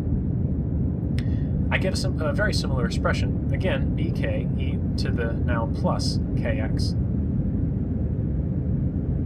And again, evaluating this at 0 means my e to the kx is just going to be 1. The right-hand side now, we had constants minus 2ma over h bar squared, and then the value of psi at 0, is just going to be b e to the plus or minus kx. Again, substituting in x equals 0. It doesn't matter if I'm considering the plus or the minus, region 1 or region 2. This is still going to be just 1. So far so good. I can cancel out all of my b's. And what I'm left with, when I simplify a little bit, is minus 2k being equal to minus 2ma over h bar squared. This is the sort of condition we got when we were looking at how the boundary conditions affected the solution to the particle in a box potential, the infinite square well potential. When we actually looked at what the boundary conditions required, and in the case of the particle in a box, it was that the wave function went to 0 at the endpoints of the box, we got quantization. We have quantization again here, except we have a strict equality. There are really no more unknowns in this expression. If you manipulate this further, k equals ma over h bar squared, keeping in mind that k is equal to the square root of minus 2me, where e is a negative number, over h bar, you can solve for the energy. And what you get is that energy is equal to minus ma squared over 2 h bar squared. We have quantized energies. What our wave function then looks like, so far, what we know is that psi of x is equal to, on the left, e, and now substituting back in the definition for k, e to the max over h bar squared, if x is less than 0, and e minus max over h bar squared if x is greater than 0. Now, all of this had a b multiplying it out front, which I canceled out here. So my first derivative boundary condition did not help me find b. But there's one more fact that we know about wave functions like this, and that is that the wave function has to be normalized. So if you want to normalize this, you calculate the normalization integral, which you all should know by now. Integral of psi star psi dx has to be equal to 1. You can substitute in this definition for psi, set it equal to 1, do the integral, and find out what b is.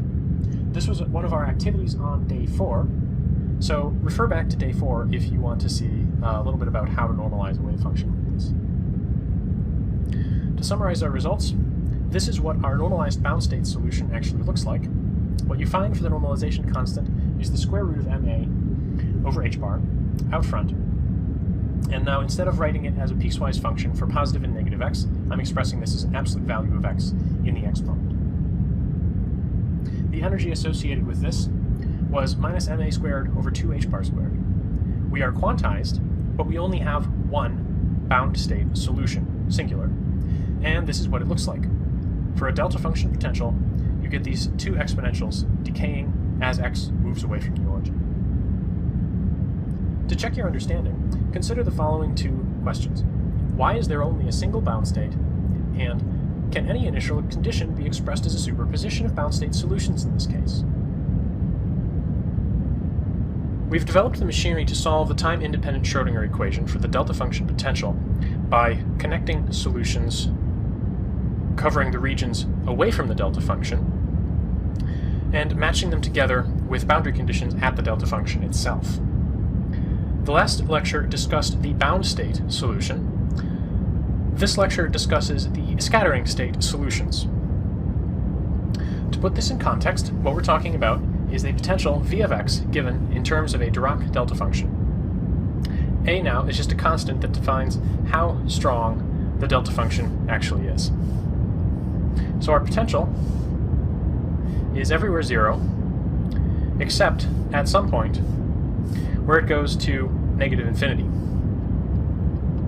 This is a plot now of v of x as a function of x. What we discussed in the last lecture was the bound state solution. What happens if we have an energy E of our state that's less than the potential, less than zero, less than the potential away from the delta function? And what we got was a wave function, psi of x, that looks something like this. Going down towards zero, away from the actual position of the delta function. I haven't done a very good job drawing this, but I think you get the idea. The scattering state solutions, by contrast, have energy greater than zero. So we're talking about solutions with energy E up here.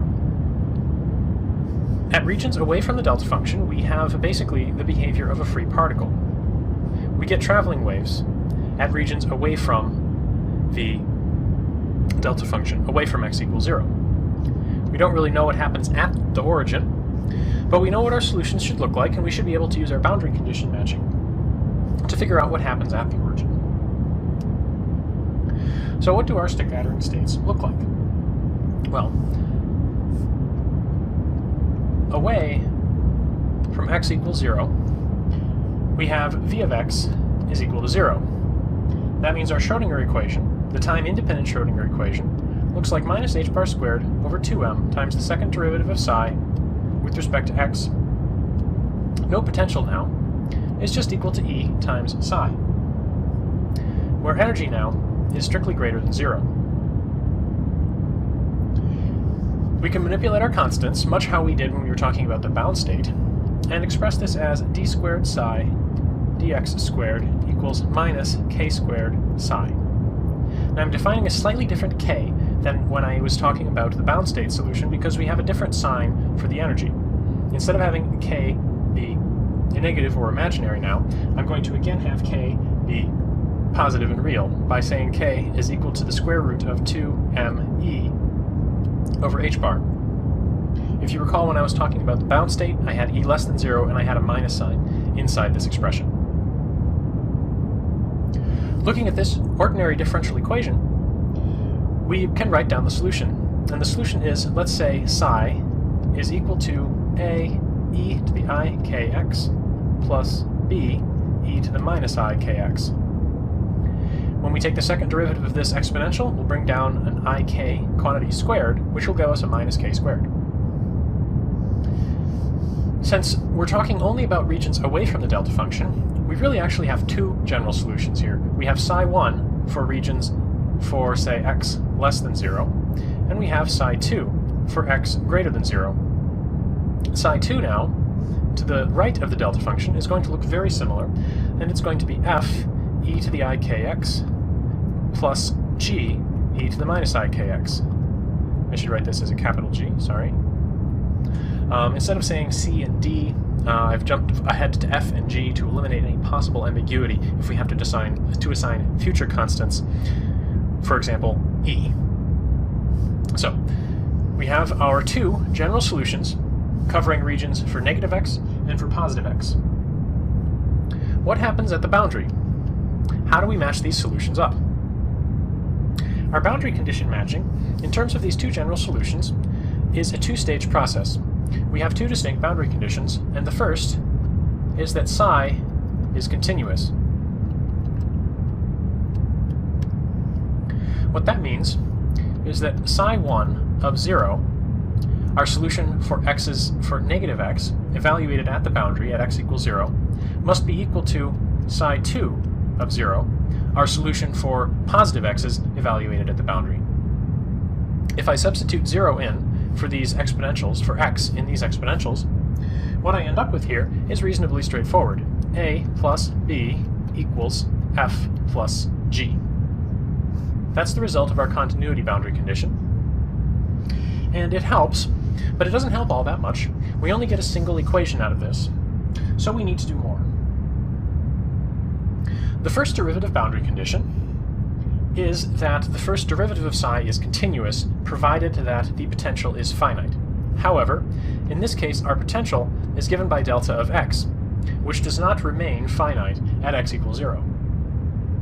The trick that we used when we were discussing the bound state solution was to effectively integrate the Schrödinger equation dx from one side of the boundary, minus epsilon, to the other side of the boundary, plus epsilon.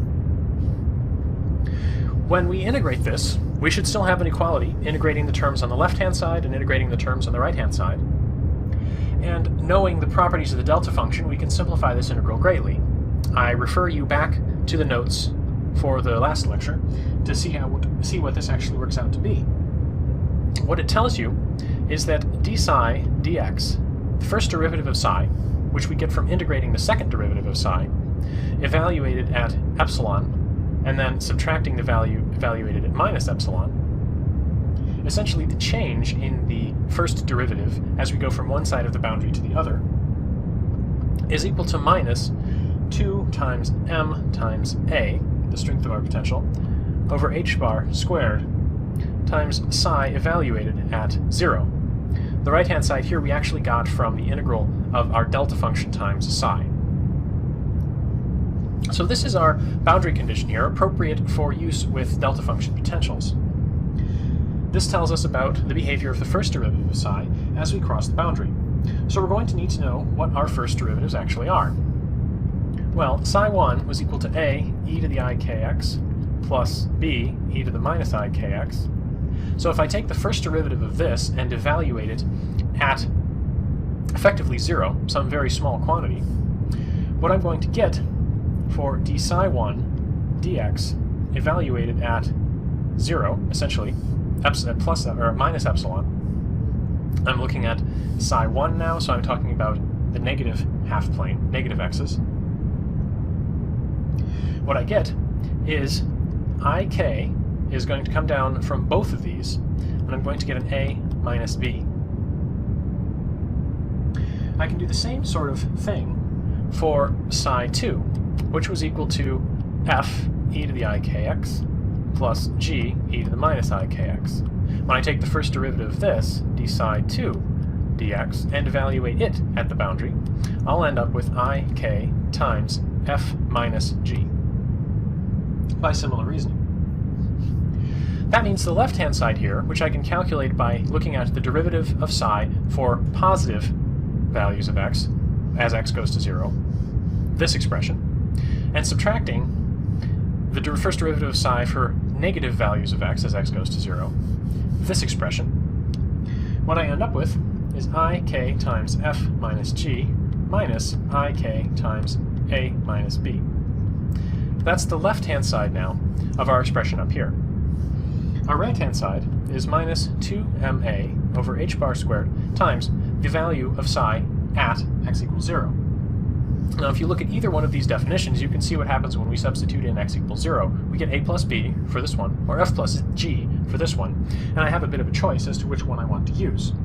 In this case, I'm going to use a plus b, and you'll see why in a moment. What we end up with now, if you manipulate this expression a little bit and define a useful constant, in this case the constant is going to be beta, just to save some writing. Beta is defined to be ma over h bar squared k. What we end up with is f minus g is equal to a 1 plus 2i beta minus b 1 minus 2i beta. And this is the result of our first derivative boundary condition. There's effectively no restriction on these solutions so far. We have something similar to what we had for the free particle. There were no boundaries that were terribly restrictive. We did not end up with a quantization condition. We did not end up with enough of a restriction on our solutions that we ended up with something straight normalizable. But we have our two equations now involving a, b, f, and g. That, unfortunately, is two equations to go with four unknowns. We have our definitions of psi in terms of a, b, f, and g, and these e to the I kx, e to the I minus kx, e to the minus I kx. And then we have our two equations relating a and b and f and g. It seems like we're not going to be able to come up with a very rigorous solution here. But we can actually do a little better if we start thinking about what the initial conditions might actually be.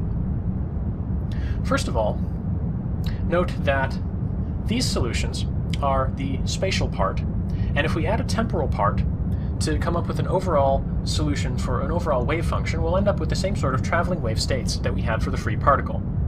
The time dependence for those states was essentially e to the minus I e t over h bar. If you look at each of these terms, you can see this is a plus ikx going with a minus iet. As time increases, space must increase here in order to maintain a constant phase. So, as in our discussion of traveling waves, the plus ikx here for positive values of k is associated with the wave propagating to the right. So if you think about our boundary here at x equals 0, in the space to the left of the boundary, where we're considering psi 1, we have a wave coming in from the left, whose amplitude is given by a. Conversely, the term with b in it here is associated with e to the minus ikx. That represents a wave traveling away from our boundary with amplitude b.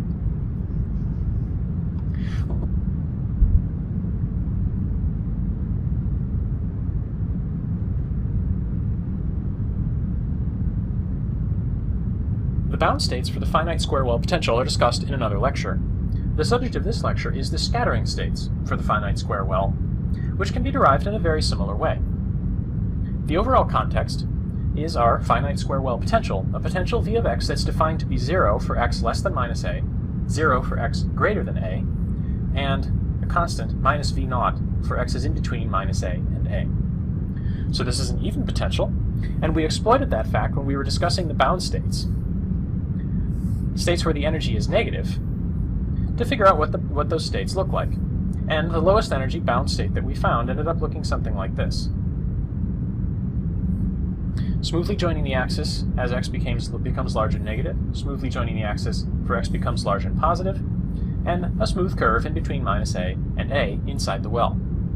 We found this by examining the general solution for regions less than minus a, between minus a, and greater than a, and smoothly matching those piecewise defined solutions together with the boundary conditions for the Schrödinger equation.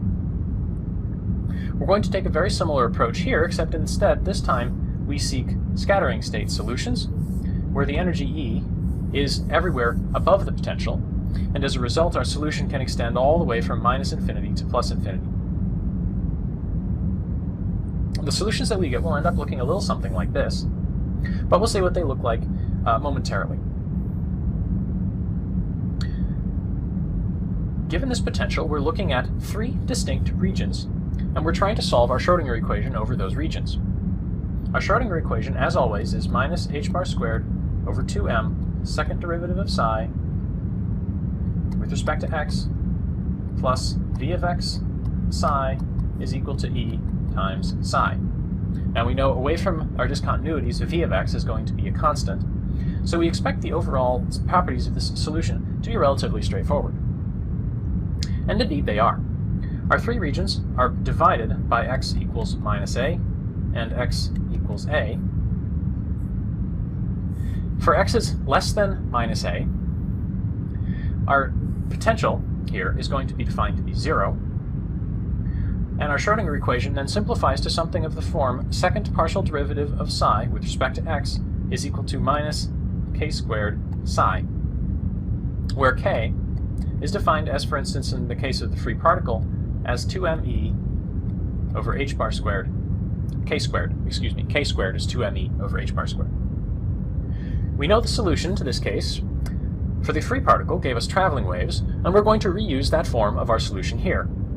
We'll have psi being equal to a e to the ikx plus b e to the minus ikx. Traveling waves moving to the right and traveling waves moving to the left. Of course, nothing is traveling about this now, since we're just looking at solutions to the time-independent Schrödinger equation.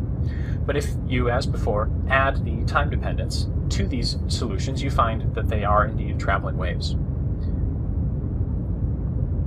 That was for the region where x is less than minus a. The region where x is greater than minus a is going to give us something very similar. It's going to give us an exactly identical Schrödinger equation, and it's going to give us exactly identical solutions, except we'll be working with slightly different constants. our wave function psi is going to be given by, in this case I'll call it f e to the I kx plus g e to the minus I kx. Now I've used different constants for f and g, but the same constant for k, since overall we're trying to solve the same Schrödinger equation, so we have effectively the same value for e, and therefore the same value for k, as defined in terms of 2me over h bar squared. For the region in between minus a and plus a, we're going to have a slightly different Schrödinger equation. It's going to give us essentially the same sorts of solution though, but I'm going to write them slightly differently. Our overall Schrödinger equation will become, as before, the second derivative of psi is equal to minus some constant times psi, but the constant is going to be different. The constant, instead of being 2me over h bar, is going to be 2m over h bar squared times e minus v. E minus v naught, but since, or sorry, e minus v of x, let me step this out a little bit, e minus v of x, since v of x in the region between minus a and a is minus v naught, this is effectively e plus v naught. So we have our constants here, and in the case of these solutions, we could easily write them in terms of traveling waves with L instead of K, but it's actually slightly easier here to write them instead in terms of sines and cosines. This is just as general a solution, but let's write psi in this regime as c times the sine of Lx plus d times the cosine of Lx. Apologies for being messy here. These are then our three general solutions. We can call them psi 1, psi 2, and psi 3, if you like. But these are general solutions to the Schrödinger equation, the time-independent Schrödinger equation, for these three regions. The next step is to mesh these solutions together with our boundary conditions. We had two boundary conditions, and if you're unfamiliar with the boundary conditions that we'll be using under these circumstances, I suggest you go back and examine the lecture on boundary conditions. The first of our boundary conditions was that the wave function is continuous, and the second was that the first derivative of the wave function is continuous. And there are sound physical reasons that that has to be the case. For instance, if the wave function itself is discontinuous, the expectation value for the kinetic energy of the wave function diverges to infinity and cannot be a physical state. But, considering the boundary at x equals minus a, ensuring that the boundary condition holds means meshing the value of this wave function at minus a and the value of this wave function at minus a. Excuse me. So, let's go ahead and plug that in. Our boundary condition at minus a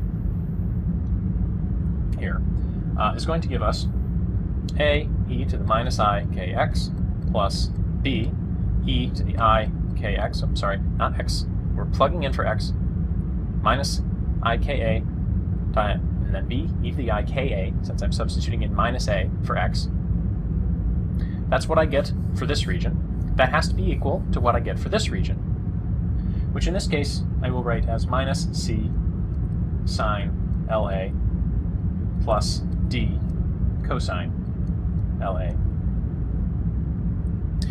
Now if I substitute in minus a for x here, I would actually get the sign of minus La, but since the sine is an odd function, I'm pulling the minus sign out front and writing this as minus c times the sine of La, just to keep the arguments inside all of the trig functions consistent. So this is our boundary condition for the continuity of psi. We have another boundary condition for the first derivative of psi, and you can write that down more or less just as easily by noting that in either of these cases, taking the first derivative with respect to x is going to bring down an ik. So we'll end up with ik times the quantity a e to the minus I ka plus b e to the I ka, and I've screwed up the minus signs already. Since the sign here is going to bring down a minus ik, when I factor out the ik, I'll still be left with the minus sign. So that's our first derivative of the wave function in this region. And if we're going to ensure continuity of the first derivative, we must also equal the first derivative of this wave function evaluated at the boundary. Taking the first derivative of sine and of cosine is going to pull out an L, so I'm going to have something that looks similar. I'm going to have L times a quantity, then the derivative of sine is cosine, C cosine, LA. The derivative of cosine is minus sine. So I'm going to have minus D sine, and I'm evaluating it at minus LA again, which I'm going to use to cancel out this minus sign. Sine of minus an argument is minus the sign of the argument, so I have two minus signs, and I end up with a plus overall. So these are our boundary conditions at x equals minus a. We get very similar expressions for our boundary conditions at plus a, but before I write them down, I'm going to make an additional simplification. Since what we're considering here are scattering states, for instance, in our consideration of the scattering of scattering states off of a delta function potential, we had a wave incident from the left, a wave bouncing back to the left, and we had a wave that was transmitted through. That was for a single potential.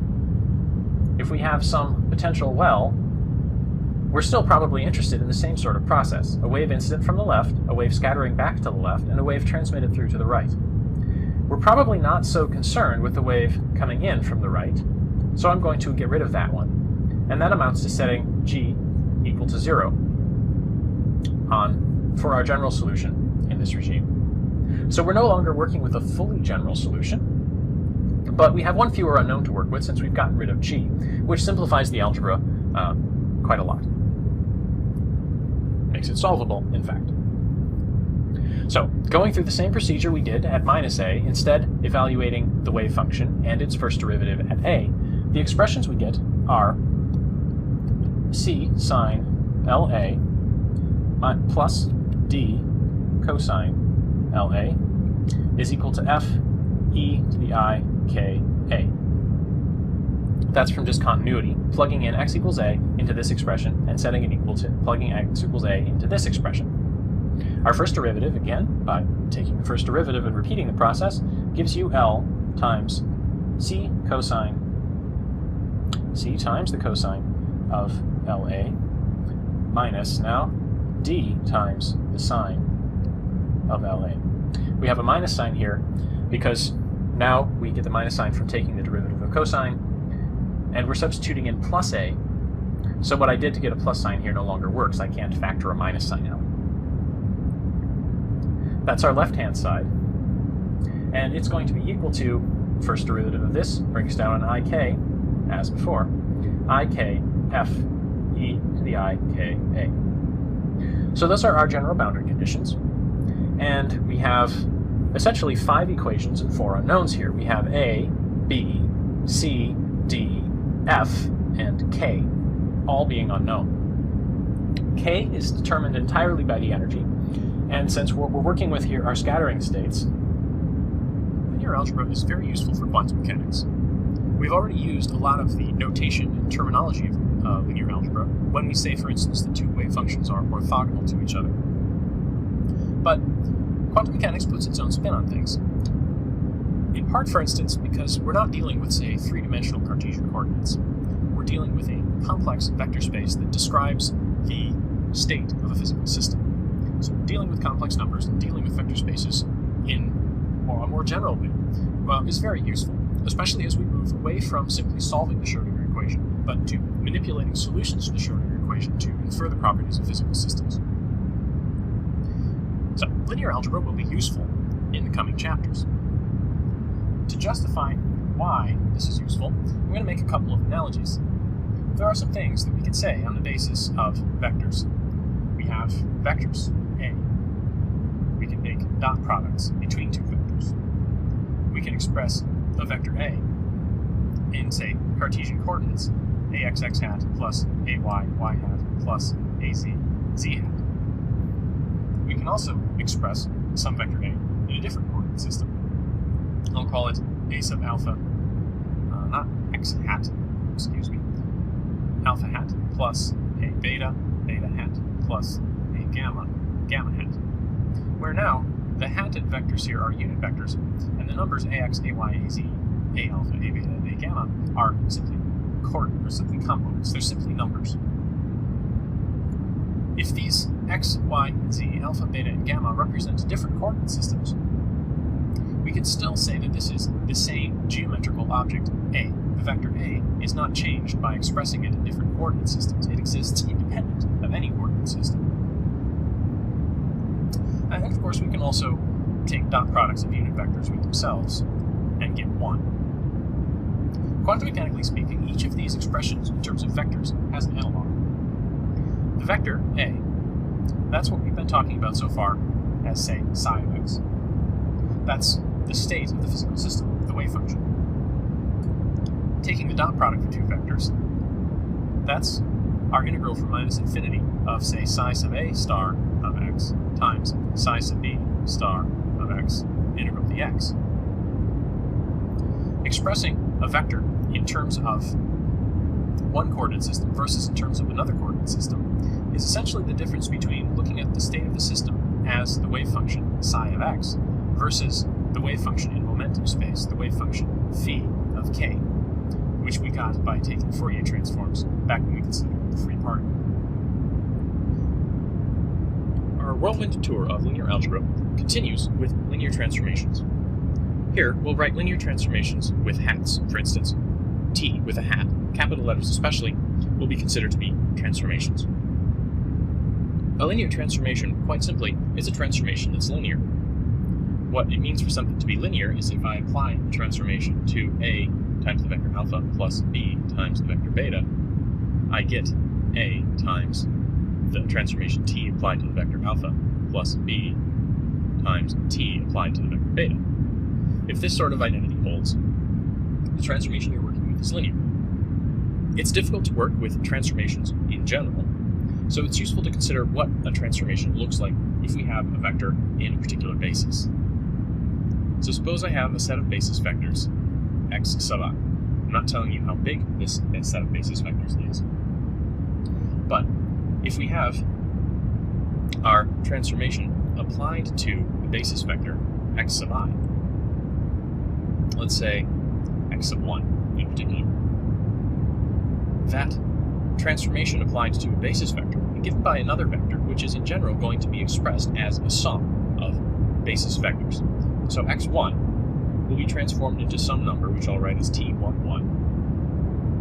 x1, vector x1, not xi, excuse me, tx1, plus some other number, t21 times the vector x2, plus t31 times the vector x3, etc., up to xn. If I have, say, x2, I get a similar expression, except I'm going to number things slightly differently. Say this is the t12 number, is the x1 component of the transformation applied to x2, plus, etc., t22 x2 plus t32 x3 plus, etc. So if I have some vector then, alpha, being expressed as a1 x1 plus a2 x2 plus a3. The mathematics of quantum mechanics is, technically speaking, linear algebra in an infinite dimensional vector space. Now, if that seems a little bit unfamiliar, don't worry, we will work through it step by step. It does turn out, however, to be an immensely powerful mathematical structure. There's a lot more going on behind the scenes to quantum mechanics than simply the wave function. What we're really talking about, in terms of the formalism of quantum mechanics, is attempting to represent the quantum mechanical state of the system. Now, what is the state of the system? Well, quantum mechanically speaking, it's everything that we can possibly know about the physical system that we're working with. There is no further level of information than knowledge of the state. And we've been working with states in a couple of different ways. The first way we worked with the state was this notion of a wave function. Let's say psi of x and t. And to some extent you can write down sort of closed form mathematical expressions for psi. Let's say psi is equal to some sort of, maybe it's a Gaussian, or a sinusoid, or a complex exponential. We also thought about representing the state of the system as a superposition, a sum over n of some coefficient a sub n, multiplied by some psi sub n of x and t, where these psi sub n's come from solutions to the time-independent Schrödinger equation. We're talking about, say, particle in a box, or the quantum harmonic oscillator. Gives you sets of wave functions that you can superpose together to represent an arbitrary state of a quantum mechanical system. We also talked about representing the wave function as some sort of an integral. Perhaps we're integrating from minus infinity to infinity. Instead of summing, we're computing an integral. We're integrating perhaps decay, if we're working with the free particle, for instance. And we have some sort of a phi of k, some sort of a coefficient, that tells you how much each of the stationary states for the free particle that we have to work with. And those free particle states look something like e to the I kx minus h bar k squared over 2m t. And there was a normalization divided by the square root of 2 pi, if I recall correctly. Now these expressions bear a certain similarity. Instead of a sum, we have an integral. Instead of a discrete list of coefficients, we have a function, phi of k. And instead of a stationary state, we have a stationary state. We also talked above and beyond these sorts of representations, hinting at some sort of a deeper mathematical structure. We wrote down expressions like psi sub n is equal to a plus the operator acting on psi sub n minus 1, all divided by the square root of n. This sort of expression came from a consideration of an operator algebra that actually had no knowledge whatsoever of the states. So while you can think of representing the states as sort of a closed-form mathematical function, some sort of a list of coefficients, some sort of a function, there's actually more going on behind the scenes. We also have this notion of operators relating different states to each other, and these expressions are going to be true regardless of the nature of psi 1 or psi n and psi n minus 1. That expression has to hold. Why? Well, there is a deep mathematical structure going on behind the scenes here. So let's explore that mathematical structure. That's what this chapter is all about. So, what we're working with here, like I said at the beginning, technically speaking, is linear algebra in Hilbert space. Now, if you've studied linear algebra, you know it deals a lot with vectors, and you can gain a lot of intuition about the behavior of physical systems in terms of vectors. So, say we have some sort of a vector A pointing in that direction, some sort of a vector B pointing in that direction. You can do basic vector operations on these things. We can, for instance, take the dot product of A and B. And I've drawn these things as approximately perpendicular to each other, so you would expect the dot product to maybe be 0. We can also write perhaps the vector B as some sort of linear transformation acting on a vector A. And in the language of three-dimensional vectors, it's easy to write down linear transformations as matrices, in this case 3 by 3 matrices. So if you've studied linear algebra, these sorts of concepts are familiar to you. In particular, there are a lot of linear algebra concepts, things like the inner product or normalization or orthogonality and the notion of a basis that we can express. Now, the nuance in quantum mechanics is that we're working with a Hilbert space. And a Hilbert space, technically speaking, is an infinite dimensional vector space.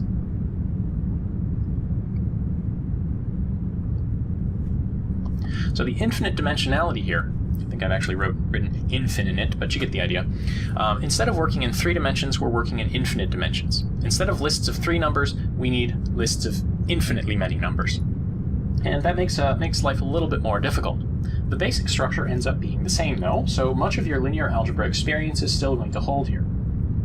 To give you some basic vocabulary and some basic intuition, we're dealing with vectors, first of all. And the notation that we'll use for a vector in the notion of a vectors in this Hilbert space is going to be something like this. So, vertical bar, name of vector, and then angle bracket. We'll expand on this notation much more later on in the chapter, but for now, just think of this vector as somehow representing the state of the system. As a proxy, think something like psi of x, if you need a more concrete representation of the state. You don't want to just think in general.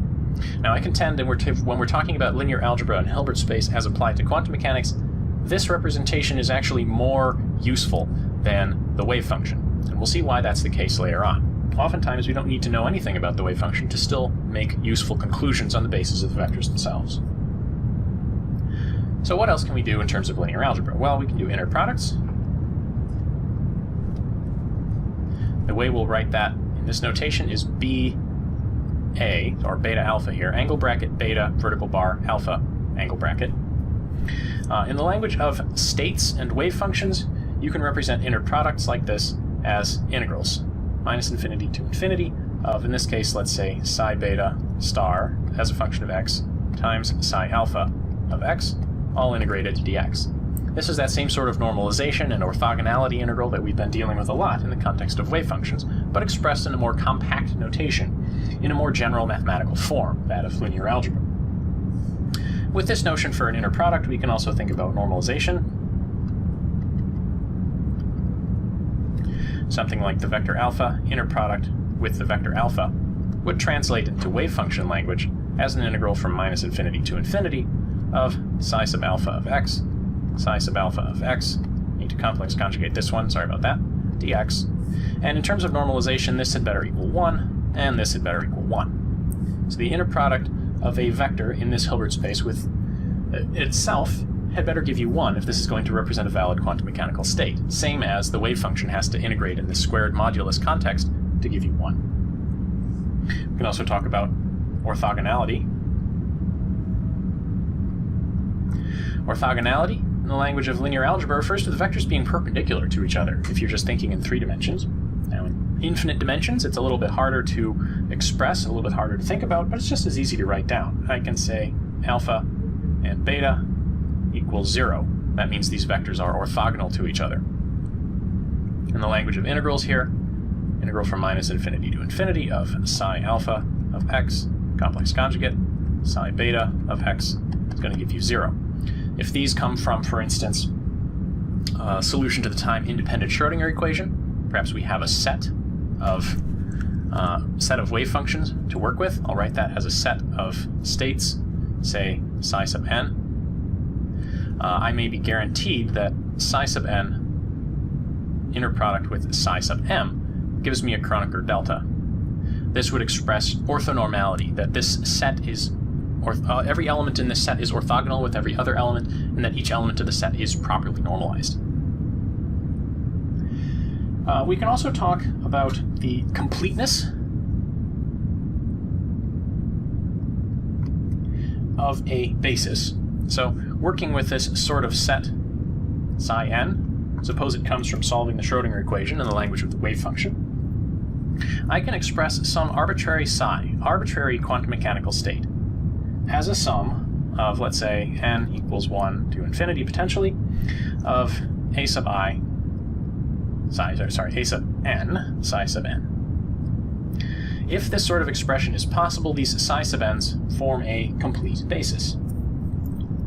And if you think about invoking the orthogonality and applying Fourier's trick to this sort of expression, that works out just as well. You can figure out that in this case a sub n is going to be what you get if you take the inner product of psi sub n with this arbitrary wave function that we're starting with. Now these expressions have corresponding versions in terms of the wave function as well, but since I'm running out of space on the slide, I'm not going to go into the details. This one is going to be an inner product, same sort of integral as we're working with here. Likewise, this is your infinite sum. I think I had that expression on the last slide. Now, within the language of linear algebra and Hilbert space, we have this sort of notation, these sorts of representations for what these states really are as they exist in the vector space, or in the Hilbert space. What can we do with these states? Well, the fundamental question in quantum mechanics generally has to do with the observable properties of a system. So what do we have in the language of observables? Well, observables, we know, are going to be real numbers, and they have some sort of statistical properties in quantum mechanics. For instance, we talked about the expectation value.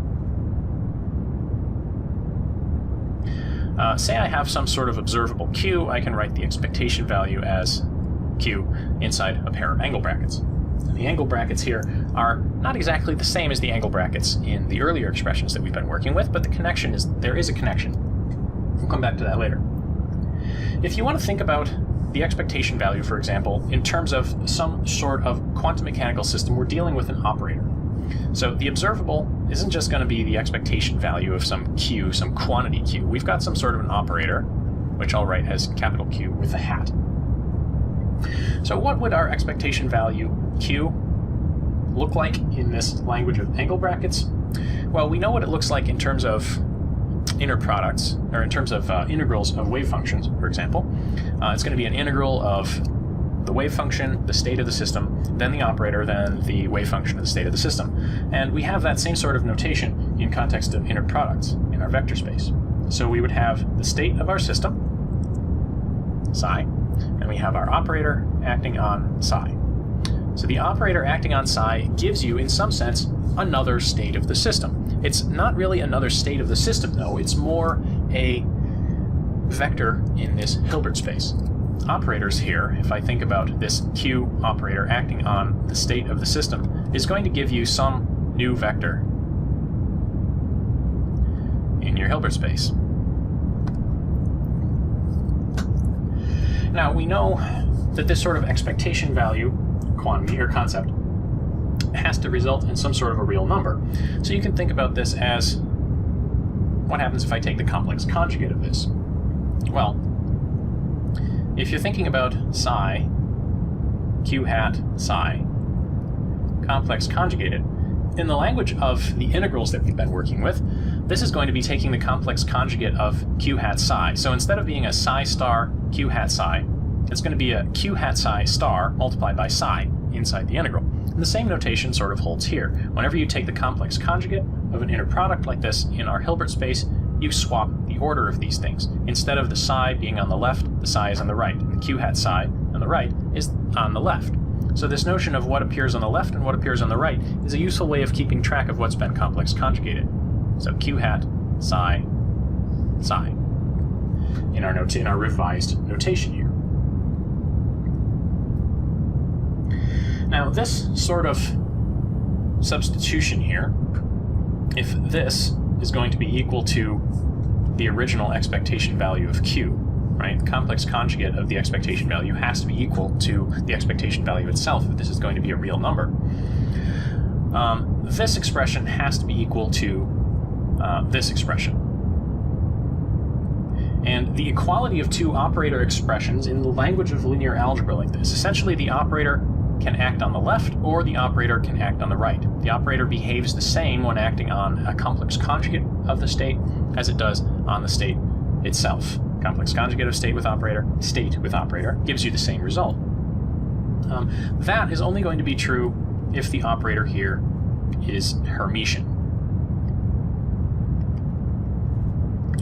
And there's lots more that can be said about the notion of Hermitian operators, and we'll come back to that in further lectures. But for now, know that there's a lot of mathematical formalism that goes along with linear transformations, such as vectors to new vectors in the space, especially associated with Hermitian linear transformations.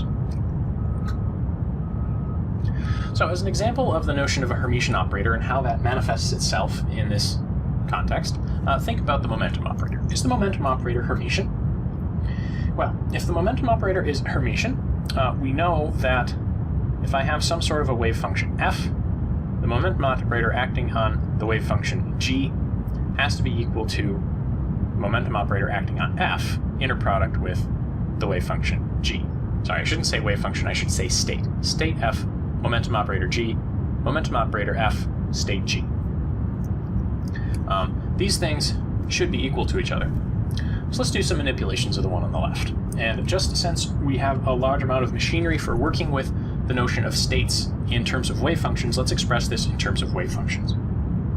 So our inner product in terms of the wave functions is going to be the integral from minus infinity to infinity of some wave function f complex conjugated as a function of x multiplied by the momentum operator applied to our wave function g. And our momentum operator is minus I h bar partial derivative with respect to x.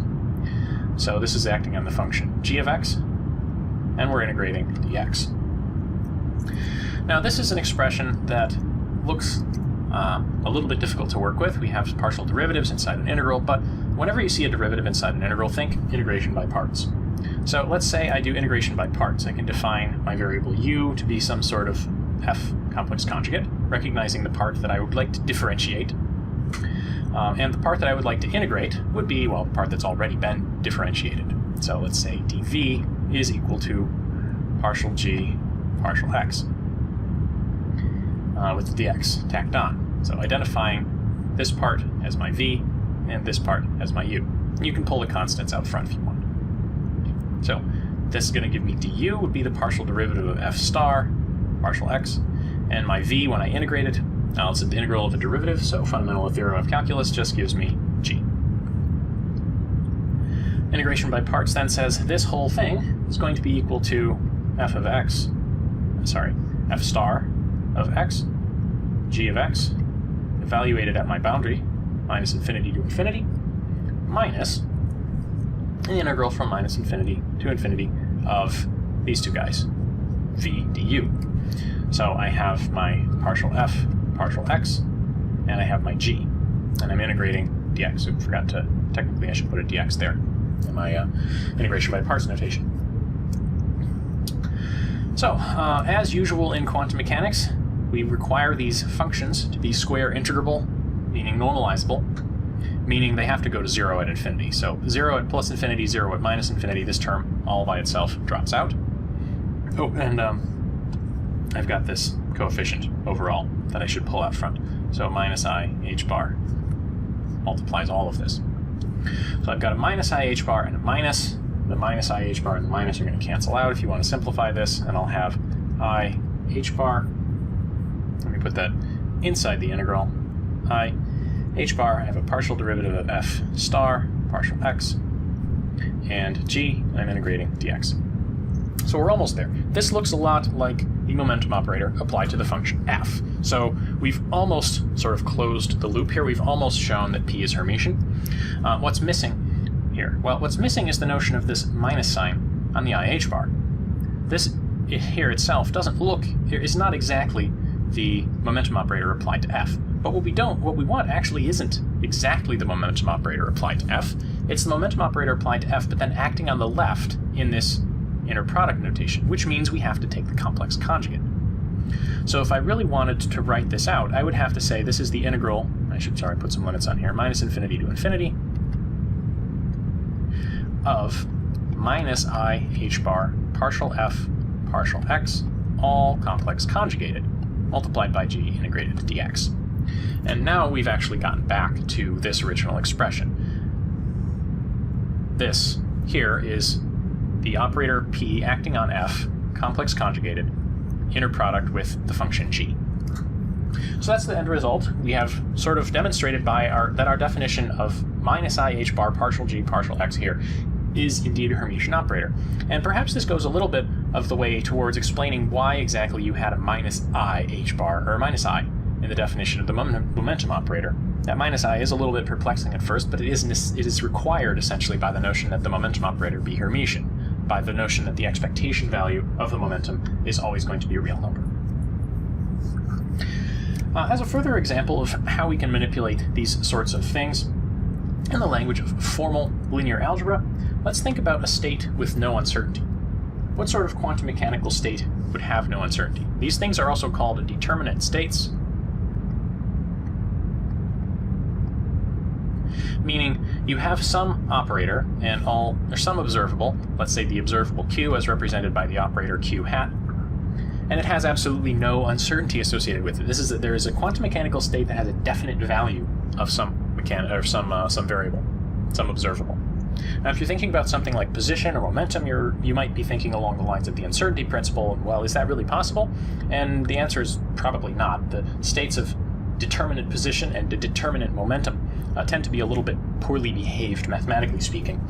But in terms of energy, perhaps, you know states of determinate energy. They are the solutions to the time-independent Schrödinger equation.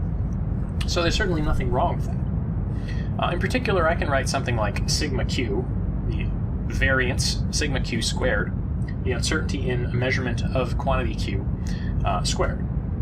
And I can write that this quantity was, back when we were talking about variance and probability distributions, defined as the expectation value of the operator q minus the expectation of q. So the deviation of some observable from its mean squared. So the expected mean squared deviation, the mean squared deviation from the expected value.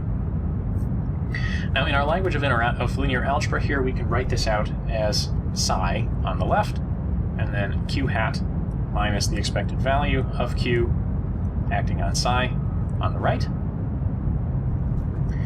Oh, and this is squared, of course. So I can expand out the square, let's say psi on the left, and then q hat minus expected value of q hat minus expected value of q twice, acting on psi. And this operator, if this is going to represent an observable, has to be Hermitian. So if q hat, the operator, is Hermitian, q, multiplication by a number here, the expected value of q, this is just going to be a number. It's also, of course, going to be Hermitian. Multiplication by a number is going to be a Hermitian operator. It doesn't matter if you do it on the wave function on the right or the wave function on the left. I can take this whole thing and apply it on the left, since this is a Hermitian operator. So if you make that sort of manipulation, you end up with, now on the left, I have q hat minus expectation of q acting on psi, and on the right, q hat minus expectation of q acting on psi. And if this whole thing is going to have zero uncertainty, what exactly does that mean? Well, if this whole inner product is going to turn out to be zero, then either psi equals zero, meaning my wave function is in some sense trivial, that's not terribly useful. If psi is not zero, then each individual piece here, this has to in some sense be equal to zero, or this piece on the left has to be equal to zero. What that means, well, either left and right, these are very similar expressions. It means q hat minus the expected value of q. In terms of that as an operator acting on my state, that has to equal zero. And that's easily rearranged into q hat acting on the state equals the expected value of q multiplied by the state. This is just a number, it's not an operator. This here, this is an eigenvalue problem.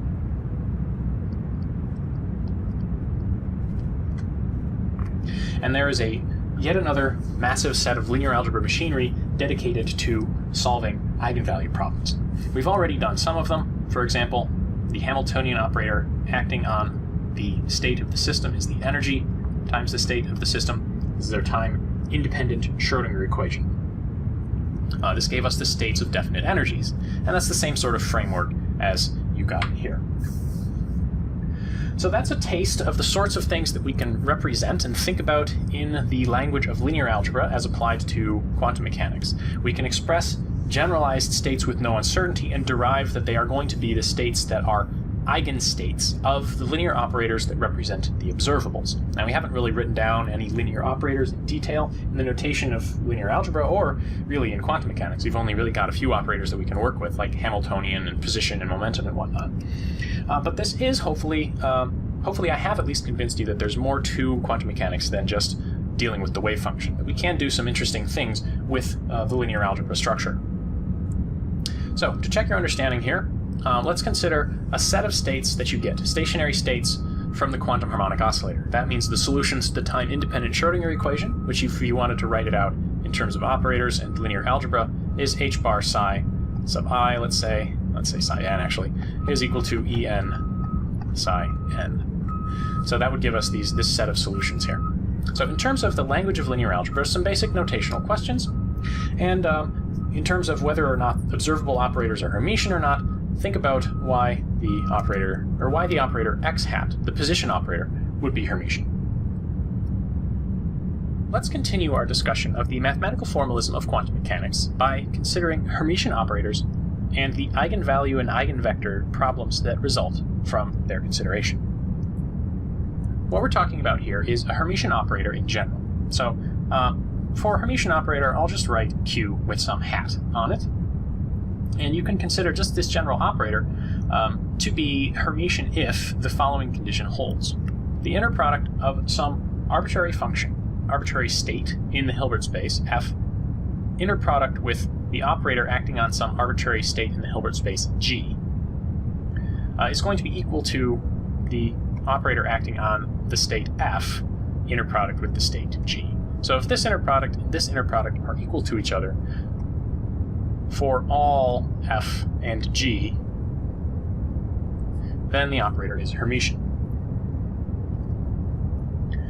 These sorts of operators show up a lot in quantum mechanics because Hermitian operators are what we are considering if we're talking about observable quantities in quantum mechanics. Now, in terms of eigenvalue problems, the general statement of an eigenvalue problem looks like the operator applied to some general state is equal to some eigenvalue, which I'll write as lowercase q, in the case of the operator uppercase q, multiplied by that state. So applying the operator to the state doesn't really do anything, it only changes the overall scaling factor by some amount of q. So these sorts of eigenvalue problems show up in quantum mechanics all over the place. For example, the time-independent Schrödinger equation is such an equation. We have the Hamiltonian operator acting on a state, giving you the energy multiplying the state. H psi equals E psi. Now, solving the eigenvalue problem gives you one of two general kinds of solution. First of all, what we're going to get are going to be eigenstates. Those are going to be our psi's that solve this sort of equation. Generally, we're going to get a lot of them.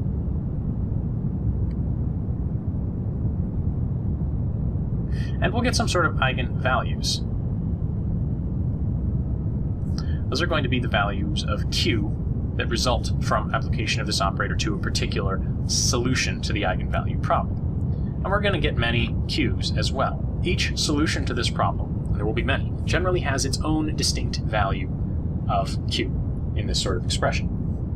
And the sets of psi's and the sets of q's that solve these problems generally come in two discrete classes. We have discrete and we have continuous. The discrete case means that we have some explicit set of, let's say, psi sub n. There are a potentially infinite number of these psi sub n's, but we can write them down in a list. Psi 1, psi 2, psi 3, etc. We're also going to get some set of q sub n's, where q sub n goes with psi sub n. As an example of where this has occurred already that you've seen, talking about the particle in a box, solving the time-independent Schrödinger equation gave us a set of stationary states and the associated energies. For the continuous case, things are a little bit more complicated. For an example of this that you've seen before, consider something like the momentum operator applied to the wave function, giving you the momentum, the value, multiplied by the wave function. This sort of eigenvalue expression came up in our consideration of the free particle. And under those circumstances, we didn't get a real nice set of solutions. We got wave functions that looked something like, well, there was some free parameter k. And our wave function as a function of x looked something like the complex exponential. We had e to the I kx minus h bar k squared over 2mt for the time dependence. Probably we were dividing this by root 2 pi, if I remember correctly, to effectively normalize it within the language of the Fourier transform, at least. So there's no way of writing down psi 1, psi 2, psi 3, psi 4. There is only psi k, and k can take on essentially any value. The eigenvalue that we got was, well, in the case of the momentum operator, h bar k. Given the definition of k that we came up with in this consideration of the free particle, we have an infinite set of continuously variable solutions. This k value can be anything, as opposed to indexed by just an integer 1, 2, or 3 sort of setup. Now, the mathematics that results from a discrete spectrum, a discrete set of eigenvalues, versus a continuous spectrum, a continuous set of eigenvalues, are going to be a little bit different. But it's a little easier to understand the discrete case. It's a lot easier to write down mathematical expressions, so let's consider that case first. Most of the results will still hold, and we'll come back to the continuous case later on in lecture. So, the first thing that you probably want to know about the eigenvalues that result from these eigenvalue problems is whether or not they can possibly represent observables, and in this case, the eigenvalues of Hermitian operators are real. You can see that by a fairly straightforward application of the eigenvalue equation itself, looking at q hat, the operator, applied to some arbitrary wave function psi, giving you the eigenvalue q, multiplied by the wave function psi. You can take the complex conjugate of that expression, and complex conjugating the left-hand side merely converts this into, well, the result of complex conjugating the operator acting on the wave, or acting on the state, which we're writing in our vector notation as angle bracket on the left instead of angle bracket on the right. Complex conjugating the right-hand side of this expression gives you, well, the complex conjugate of the eigenvalue, q star, multiplied by the result of complex conjugating this wave function, or this state, psi. So again, angle bracket on the left. The other ingredient to understanding why the eigenvalues of Hermitian operators are real is the definition of a Hermitian operator, which says that q acting on some state f, inner product with the same state f perhaps, is going to give you the same result as if you take the inner product of the state f itself with the operator acting on the state f on the right. Operator on the left, operator on the right gives you the same result. Now if I apply this sort of expression over here, and this sort of expression over here, you can see what's going to happen. Applying the operator on the left turns this into q complex conjugate f, inner product with f, and applying this expression on the right turns this part into q, the number, multiplying f. Now a number inside an inner product like this is just going to factor out. So we're left with q, the number, times f, inner product with f. And the inner product of a state with itself is always going to be non-zero. So I can effectively divide both sides of the equation by this, and thereby show that q star is equal to q.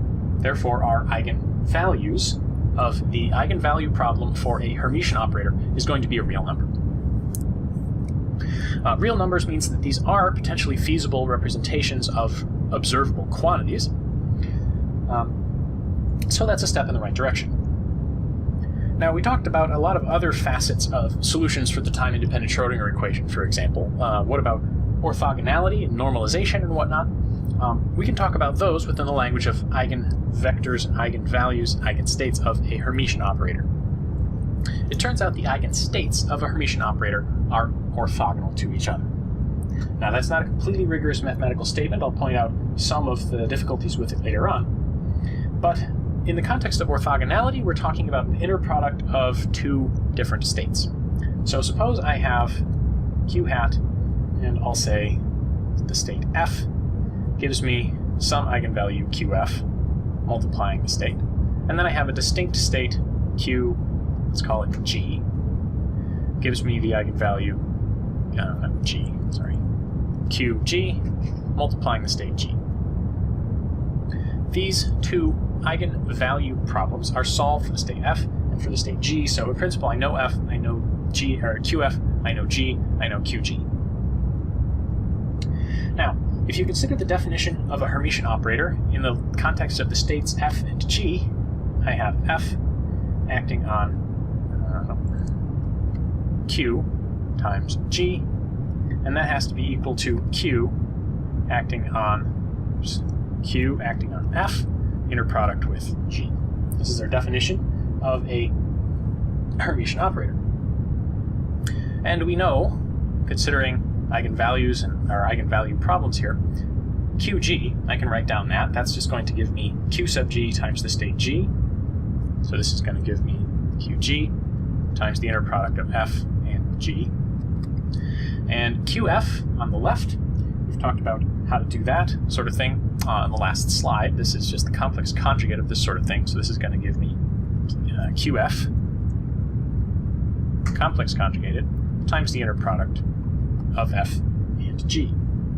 Now this looks a lot like the sort of expression we were talking about before, but in the case of showing that the eigenvalues were purely real, we were working with the state f and itself, not the state f and some other state g.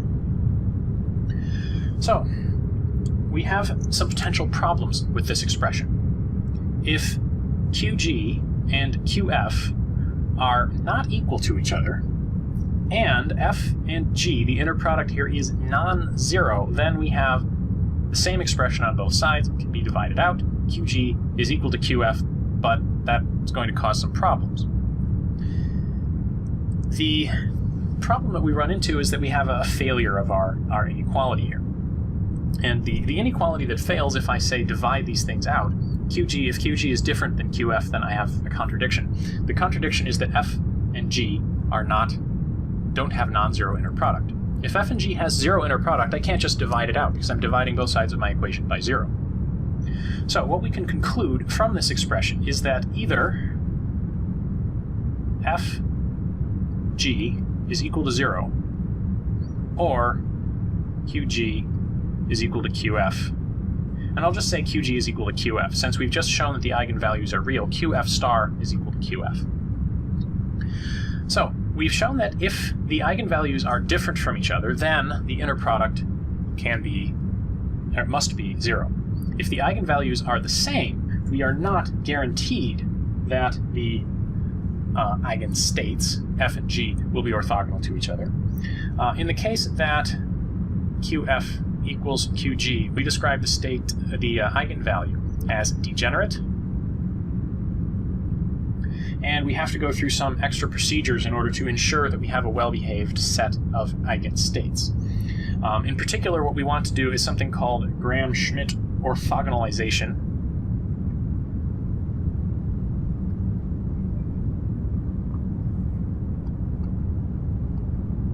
Aside from having a lot of letters in it, orthogonalization is simply the process of taking these two states, f and g, and converting them into two new states, f prime and g prime, that are constructed as superpositions of f and g, such that they are actually orthogonal. I won't go into the details here, but it has to do essentially with finding the component of the vector f that is not orthogonal to the vector g, and subtracting it off of the original vector f, so that I only have the part of f that is orthogonal to g left over when I've computed f prime. So that's a little bit about the eigenfunctions in terms of their orthogonality. The other thing that we needed to be able to compute meaningfully in quantum mechanics is completeness. We needed to represent states, arbitrary states, as superpositions of, for instance, stationary states, solutions to the time-independent Schrödinger equation for, say, the quantum harmonic oscillator. In the language of linear algebra, the mathematical formalism of quantum mechanics, that's an eigenvalue problem with the Hamiltonian operator, and it turns out that we have the same sort of mathematical formalism there. The eigenstates of Hermitian operators are indeed complete, and I can't really say much more here than just give you a definition. In terms of the completeness, we're talking about our eigenvalue problem as before, giving us a spectrum of eigenstates, let's say psi sub n, and the resulting set of eigenvalues.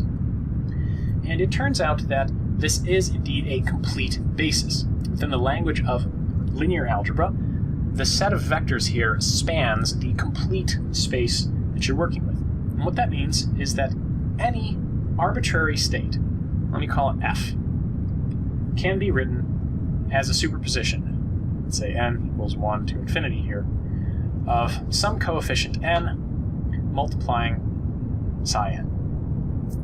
So I can express any vector in my vector space as a superposition of this set of vectors.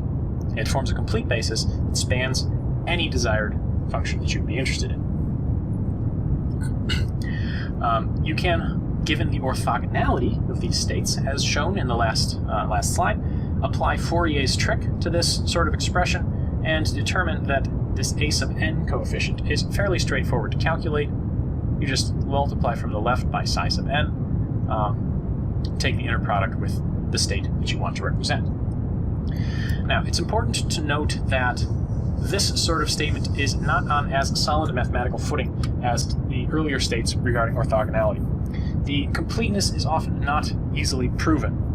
It is typically going to be something that we assume. And while in the case of consideration of the wave function, we can write down the time-independent Schrödinger equation as a partial differential equation and apply the language of Sturm-Liouville theory and apply the results of Sturm-Liouville theory, in particular to show that the results are complete, or that the set of solutions to the time-independent Schrödinger equation forms a complete set of basis functions. The same sorts of results are typically going to apply here. So while we can't always prove it, we are generally going to assume it, certainly at the level of mathematical sophistication of a course like this. So that's about it for the results. One thing I did want to say before we close here is that all of what I've been stating so far are for discrete spectra. So what about continuous spectra? What if, instead of getting a discrete set of eigenstates and eigenvalues, I get a continuous set of eigenstates and eigenvalues? The example I gave earlier was a consideration of the momentum operator as an eigenvalue problem. I have some arbitrary function, apply the momentum operator, and get that same function back. The solutions that we got looked something like e to the I kx, minus h bar k squared over 2mt, with eigenvalues that look like h bar k. Now, first problem, this is not normalizable. So within the language of linear algebra, writing down something, like if I call this psi sub k, in the language of linear algebra, writing down something like psi k, what exactly sense does that make? Can I really say this is normalized? Well, if I have two different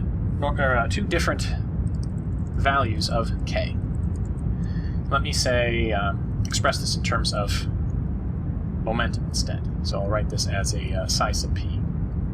If you consider, say, psi p1 inner product with psi p2, what does the orthogonality actually look like? Orthogonality or normalization? Well, if you write this out in the language that we know, that we've been working with so far, that of wave functions, this is going to be the integral from minus infinity to infinity of, well, this sort of expression.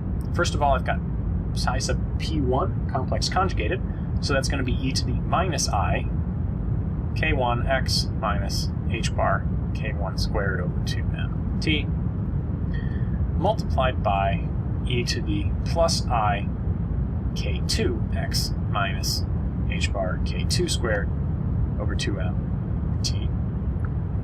This is all going to be integrated dx from minus infinity to infinity.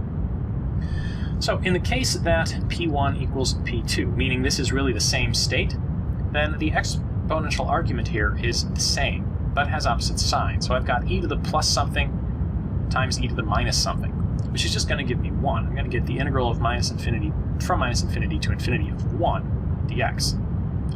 What now? That's going to be infinity, surely, right? It's not a very meaningful expression, but it's going to give me something very large. Now, what if, this over a little bit to the left, what if I consider p1 not equal to p2? Well, in that case, my integral here is going to have some function of x. k1, k2 are going to be different. In the subtraction here that I get if I combine these two things, I'm going to get some function of x. It's going to be like the integral of minus infinity to infinity of e to the I something x. There's going to be other stuff up here as well. But I've got this sort of oscillatory behavior. You can think of this as cosine plus I sine. Now, as far as formally defining this mathematically, what this limit says, you've got an oscillatory function, you're integrating it all the way to infinity. It's not going to go to infinity, it's going to oscillate, right? And it's going to oscillate about 0. It's going to average out to 0. So in some sense, we can say this sort of goes to 0. And I should really put this in quotes so that I don't make my inner mathematician too angry. We do know, however, from working with these in the past, that these do form a complete basis. These sorts of things can be used to express any arbitrary initial conditions. We talked about that in the context of the free particle when we wrote expressions like that the wave function psi of x, say, can be written as integral from minus infinity to infinity of k, some coefficient, phi of k, multiplied by, say, e to the ikx. These sorts of expressions, this is like the inverse Fourier transform of psi sub k. So given some suitable definition of psi sub k, these e to the I kx, these sorts of functions can actually represent pretty much anything that you might want. Now if we substitute in our definition for phi of k back from when we were talking about these sorts of things, it looks like this. It's the integral from minus infinity to infinity, dk from before, and our phi of k was itself an integral from minus infinity to infinity. This time it was an integral dx, and it was, let's not leave it as an integral dx because I've got x in this expression as well. Let's use a dummy variable, my usual squiggle, xi. Integral dxi of psi of xi e to the minus I k xi. So this sort of expression, that was our definition of phi sub k. If I multiply this by e to the I kx, continuing my expression over here, you end up with something that makes a certain amount of sense. In particular, I can manipulate this. Let's consider exchanging the order of integration here and manipulating these such that my exponentials multiply together. You can think of this as the integral from minus infinity to infinity, dxi first, and then the integral from minus infinity to infinity dk. E to the I, combining these two things together, I'm going to get something like kx minus kc. And all of this is going to be multiplied by psi of xc. Now, if this whole thing is going to be equal to psi of x, this expression right here should look familiar. What function gives me psi of x when multiplied by psi of a dummy variable and integrated over the dummy variable? This function here, this guy. We have a name for it. It's delta of x minus xc, or xc minus x. So this is sort of delta function. This is what I'm really going to get out of these sorts of normalization conditions. The infinity that it goes to when p1 equals p2 is like the infinity that the delta function goes to when x equals 0, or x minus xc, or x equals xc. The 0 that it goes to is like the 0 of the delta function when its argument is non-zero. So subject to this version of orthonormalization, that if p1 is not equal to p2, you get 0, and if p1 is equal to p2, you get, well, infinity, but infinity in a useful way, such that in the context of integration I can get functions out that as I would expect. You can prove the same sorts of results for an eigenvalue problem with a continuous sort of spectrum.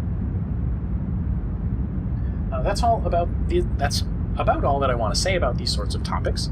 To check your understanding, let's consider the position operator x hat. Is it Hermitian? What is the spectrum like? Is it continuous or discrete? What are the eigenfunctions of x, the operator? And do those eigenfunctions form a complete basis? So think along those lines, and hopefully that will help solidify this notion of the mathematical formalism that we've been working with in the language of, in the context, of Hermitian. The formal mathematical structure of quantum mechanics can also, of course, be applied to determine the statistics, perhaps, of measurements made of quantum mechanical systems. These notions of statistics appear a lot in the context of uncertainty, for example, variance, and the overall average outcome, the expectation value. So let's consider how the formal mathematical structure of states in a Hilbert space can be used to determine statistical properties of quantum mechanical systems. What we're talking about here is some observation. So consider just some generalized observation, meaning I'm talking about some observable Q as represented quantum mechanically as an operator, Q hat. We've talked about, over the last couple of lectures, eigenvalue problems. Q hat applied to some state gives me Q, the eigenvalue, multiplied by that state. And we've talked about the results of these eigenvalue problems. Either we have a discrete spectrum, we get some sort of set of psi sub n's associated with some q sub n eigenvalues, from which we can construct, for instance, any arbitrary state f, for example, as a superposition of a bunch of stationary states, or a bunch of states here, a bunch of psi sub n's multiplied by some sort of a coefficient, and we can determine that coefficient with Fourier's trick, left multiplying this overall expression by a particular psi sub I. So a sub I is going to be given by psi sub I f, coming from the left-hand side. The sum on the right-hand side collapses, etc. The usual Fourier's trick reasoning applies involving the orthogonality of the psi sub n's. We have this nice set of mathematical tools that we can use. We have a set of vectors that forms a complete basis for arbitrary functions. These are orthonormal basis vectors, basis states, and they can be used to construct anything. We also talked a little bit about what happens if you get a continuous set of solutions, not a discrete set. So let me just write this as some arbitrary psi of q. I'll write this as a state. It looks sort of like a function and a state. Think of this as a state that depends on some continuous parameter q. So each value of q plugged into some general structure gives me a distinct state, and I can think about the eigenvalue as q. Under those circumstances, the completeness of the basis states can be expressed as an integral. So I'm constructing the same sort of general quantum mechanical state as an integral over q of some sort of coefficient. Let me write it as f of q, multiplying this state psi of q. So I have some general function multiplied by some general coefficient, and I'm integrating up if I have some sort of continuous spectrum of eigenstates and eigenvalues. This f of q is determined by Fourier's trick using the Dirac orthonormalization of these sorts of states in much the same way. It's again going to be an inner product of psi of q with the state that we're trying to find, or with the state that we're trying to represent, excuse me. Now, given this sort of mathematical structure, can we discuss the notion of measurement, or some sort of an observation? What happens when we measure q? We've got some sort of device, we've put our quantum mechanical system into it, and it spits out a number. What numbers is it likely to spit out? Well, in the discrete case here, it's actually quite straightforward. You are going to get one of these eigenvalues. This is the generalized statistical interpretation of quantum mechanics. You're going to receive one of the q sub n's in that set of q sub n's. I should probably use a different index here. One particular value from that set, and you're going to get it with probability given by, well, if I get value q sub n, I'm going to get it with probability a sub n squared.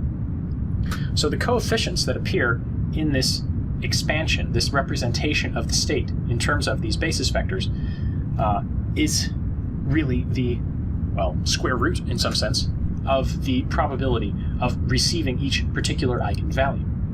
So this is actually quite an interesting statement. When we measure q in a system with a discrete quantum mechanical spectrum, we always get one of the eigenvalues of the operator corresponding to the observable that we measure. And we get that value with probability given by this very simple sort of formula. You can take the squared magnitude of, essentially what you're looking at here is the part of f that is in the psi sub I direction, if you want to think about it. There is, of course, a continuous counterpart to this, but measurements of a continuous spectrum are a little bit more subtle.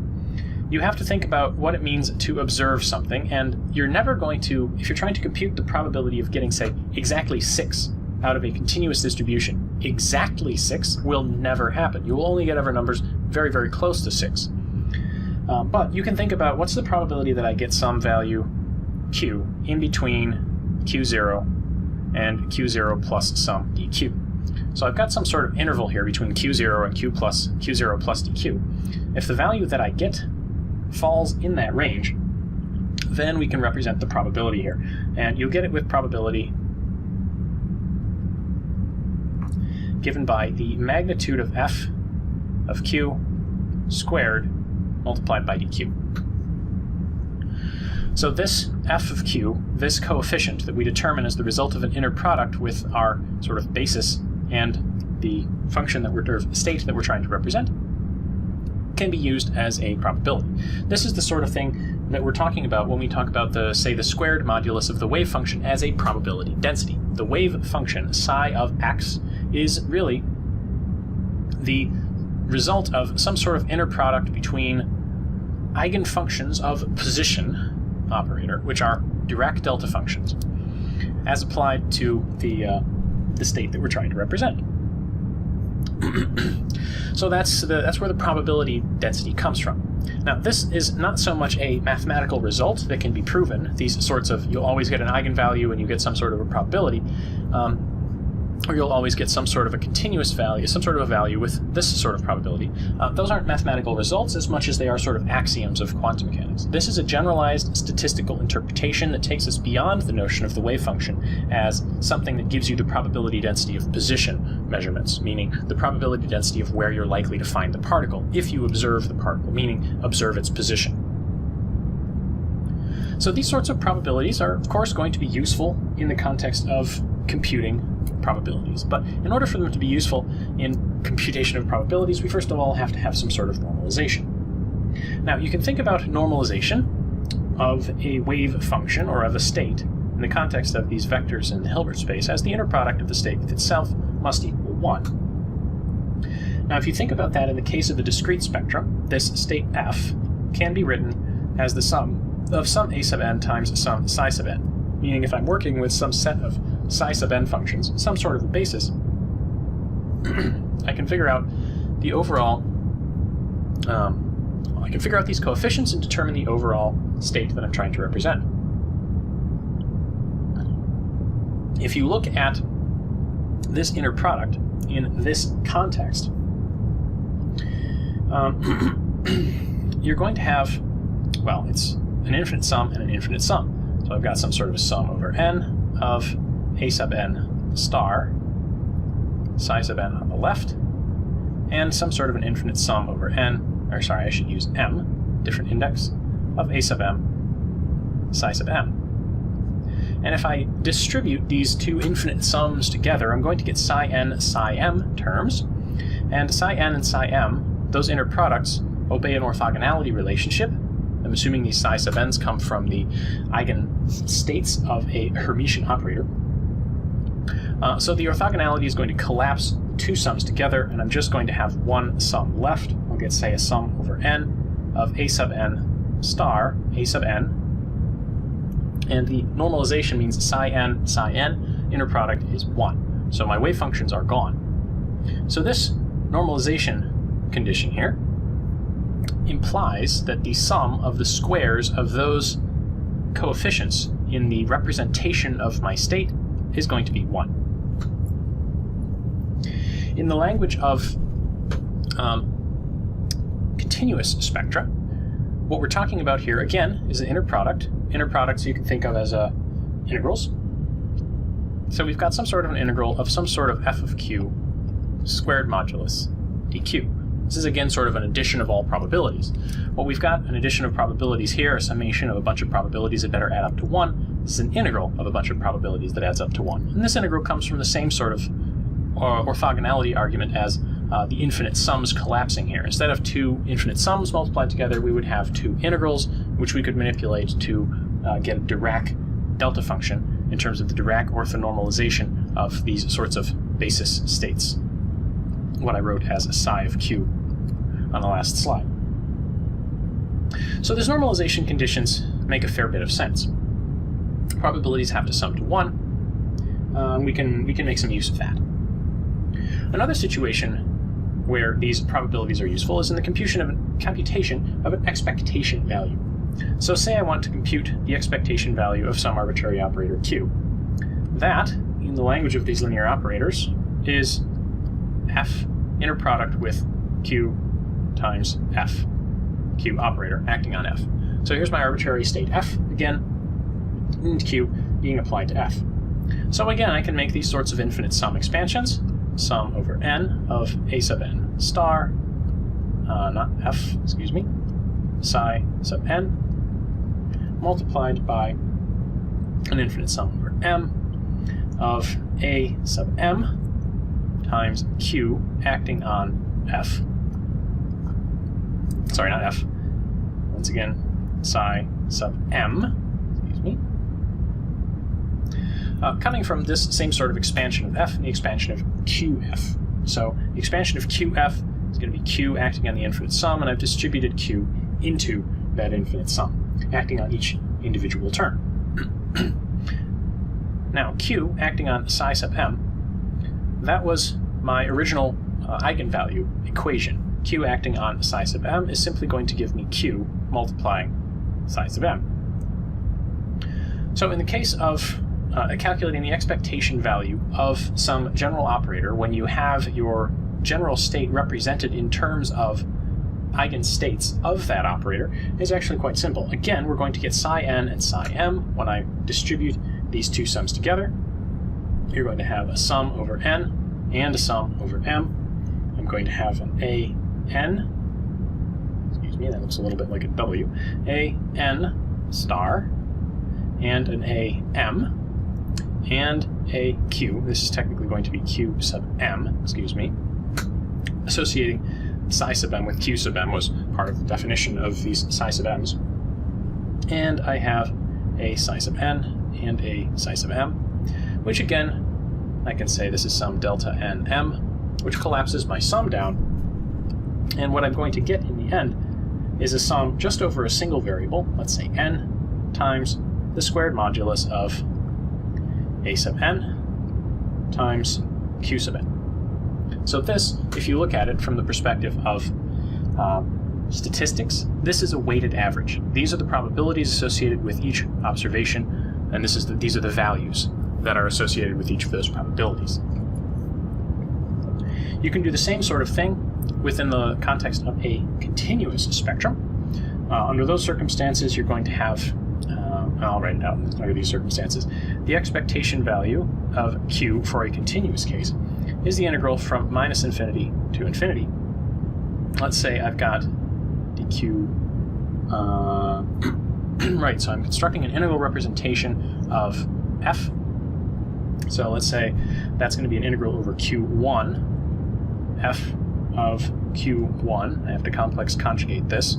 So this is my coefficient from the representation of f complex conjugated. And then I've got my psi of q1 actual function. And definitely running out of space here. Shift this to the left a little bit. And that whole thing is going to be multiplied by a similar looking integral, except this time I'm going to be representing a q applied to f. So this is going to be an integral dq2, to use a different variable. I'm going to have a coefficient f of q2, again appropriate for representation of my state. I'm going to have my operator q multiplying my psi of q2. And close my state and close my parentheses off screen. Hopefully that's reasonably clear in terms of at least my handwriting. This is a representation of this, and this is a representation of q applies to that. You can make the same sort of arguments here. Q applied to my state is going to be q2 in this case times psi of q2. That's my eigenvalue operation. And then I have the same sort of double integral becoming a delta function sort of thing as I had a double sum becoming a Kronecker delta over here. So this is going to give me, rearranging the order of these integrations a little bit, integral minus infinity to infinity dq1, integral minus infinity to infinity dq2, and then I've got an f star of q1 and an f of q2 and q2 and an inner product of psi of q1 and psi of q2. Subject to these Dirac orthonormalization constraints that we have to have in order to make continuous spectra really make any sense, this is going to be a Dirac delta function of q1 minus q2. Applying that Dirac delta function in this integration means I can do one of these integrals, and what I'm going to get is the value of the integrand such that, or that occurs where the argument of the delta function is 0. So if I'm doing the integral dq2, I'm going to get the value where q2 has become q1. So all you're going to be left with is a single integral, minus infinity to infinity, dq1, and I've got an f star of q1 as before, and an f of not 2 anymore, excuse me, f of q1. This q2 becomes q1 is basically the whole point of applying the delta function. This is the result of doing a delta function integral. I've also got that q1 laying around from before, and that's it. That's all there is to it. So this, getting a little cramped in the right, is the integral from minus infinity to infinity of that squared modulus of f of q dq multiplied by, sorry, not dq, let's say multiplied by q integral dq. So this is the same sort of expression here as you have here. So squared modulus times the value, squared modulus times the value, properly normalized, given the Dirac orthonormalization and the Kronecker delta sort of orthonormalization of these two sorts of sets. Either we have a discrete spectrum, in which case things are infinite sums, or we have a continuous spectrum, in which case things are integrals. So that's what your expectation values are going to look like. They're going to be sort of weighted averages with sums or weighted averages with probabilities. Or, yeah, with continuous functions as computed in integrals. You've seen expressions like this before in, for example, the computation of the expected value of the position operator. This is going to be an integral over position multiplied, an integral over position multiplied by the position multiplied by, sorry, this should be squared, the squared magnitude of the probability density, or of the wave function, f of x. Now, of course, all of this is expressed in terms of some general operator q, So let's do an example. Let's think about measuring the momentum for the quantum harmonic oscillator ground state. Now, measurements of momentum means we're talking about the momentum operator. We know we're always going to get one of the eigenvalues of the momentum operator, so we have to, in principle, solve the eigenvalue problem. Momentum operator applied to some arbitrary state gives me the momentum, the number, multiplied by the state.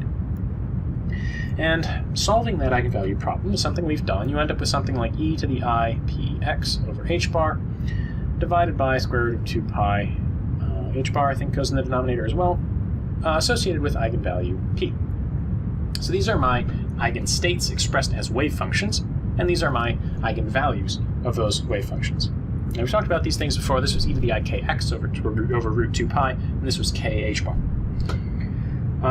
How can we determine, for example, what the probability distribution of momentum measurements is going to be for a particle prepared in the ground state of the quantum harmonic oscillator? Well, we're going to get some value p, and we're going to get it with probability given by the magnitude of some function f of p squared. Right? We're not going to get p, we're actually going to get something between p naught and p naught plus delta p. Running out of space here. But the language sort of makes sense. I have some sort of a probability density multiplied by the size of the interval over which I am accepting values of p from p naught to p naught plus dp. And that's my sort of probability density. Now, within the language of the linear algebra that we're working with, this function f of p is going to be that psi of p function. Think about that as the complex conjugate of this, multiplied by psi 0. Psi 0 being the ground state of my quantum harmonic oscillator. And you can write out this inner product in terms of wave functions, if you know what these things are. Minus infinity to infinity. I'm integrating dx. And I have my psi sub p on the left, meaning complex conjugated. So this is going to be e to the minus I px over h bar divided by root 2 pi h bar. And then I have my quantum harmonic oscillator ground state. And we found that in a variety of ways. It looks something like m omega over pi h bar raised to the 1/4 power times e to the minus m omega over 2 h bar x squared.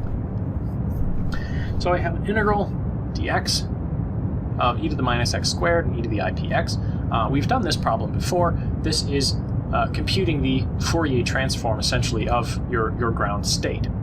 This Fourier transform is essentially a special case of the sort of transforms that we are making when we compute the sort of coefficients that appear in the expansions or representations of some arbitrary state in some arbitrary basis. In this case, we're working with the eigenstates of the momentum operator.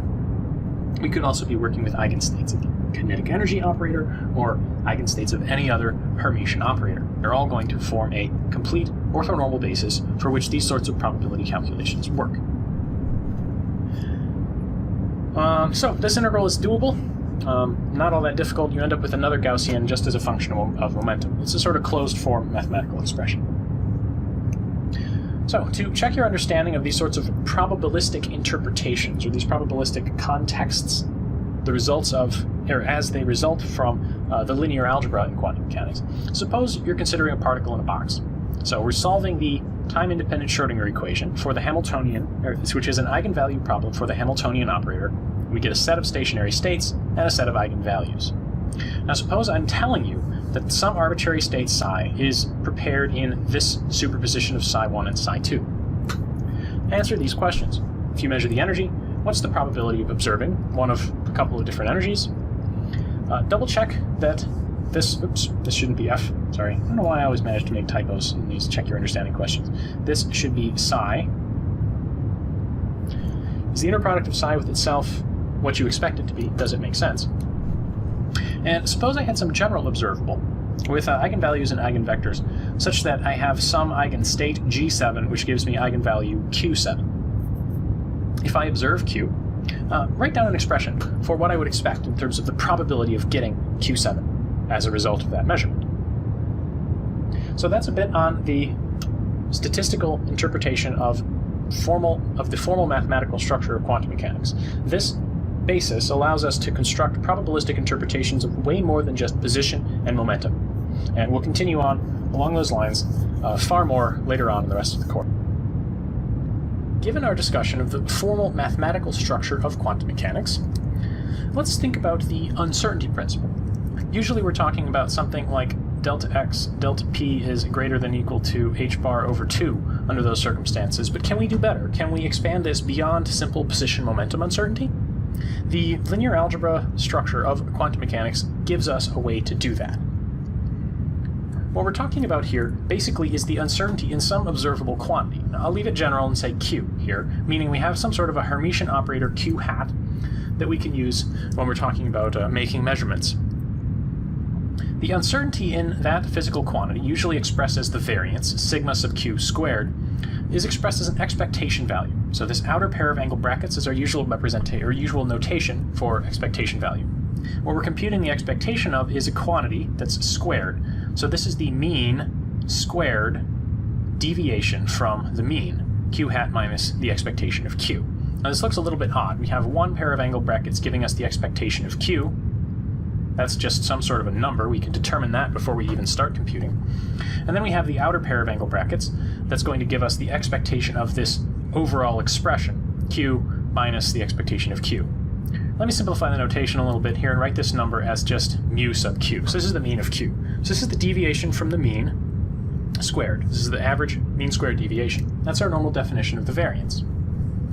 Now you can expand this out using our notation for things like expectation values in the linear algebra structure of quantum mechanics. We have some sort of a wave function, q hat minus mu q squared, acting on the wave function. So this, as an operator, we've got the operator q, we've got the operator mu q. Mu q treated as an operator just multiplies by mu. It's like saying 6 as an operator. It's just going to multiply the wave function by 6.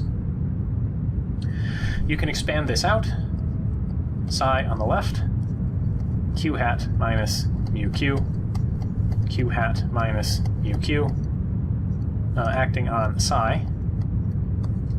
And at this point, you can look at this and say, well, q, as represented by q hat in quantum mechanics, this q hat is going to be a Hermitian operator since we're talking about an observable q. And Hermitian operators can act either to the left or to the right. So let me take this q hat minus mu q, also of course going to be Hermitian because this is going to be a real number, this is going to be a Hermitian operator. The difference is just going to behave itself as a Hermitian operator. Let's have this one act on the left, leaving this one to act on the right. What I get then is going to be the result of having q hat minus mu q act on the left, inner product with the result of having q hat minus mu q act on the right. So this is just a sort of straightforward manipulation of the expression for the uncertainty in some observable quantity q. Now, you've got the same sort of thing on the left as on the right. Let's look at this and let's say this is some vector f. And this is, well, then it's going to be the same vector f. This overall here is going to act as just an inner product. F inner product with itself. I've got these two variables, or this vector which happens to appear twice. So whatever this vector is, I hesitate to call it the state of the system, but it is a vector in the Hilbert space as a result of applying a Hermitian operator to a state. And you can write that down. Just this is a definition of f.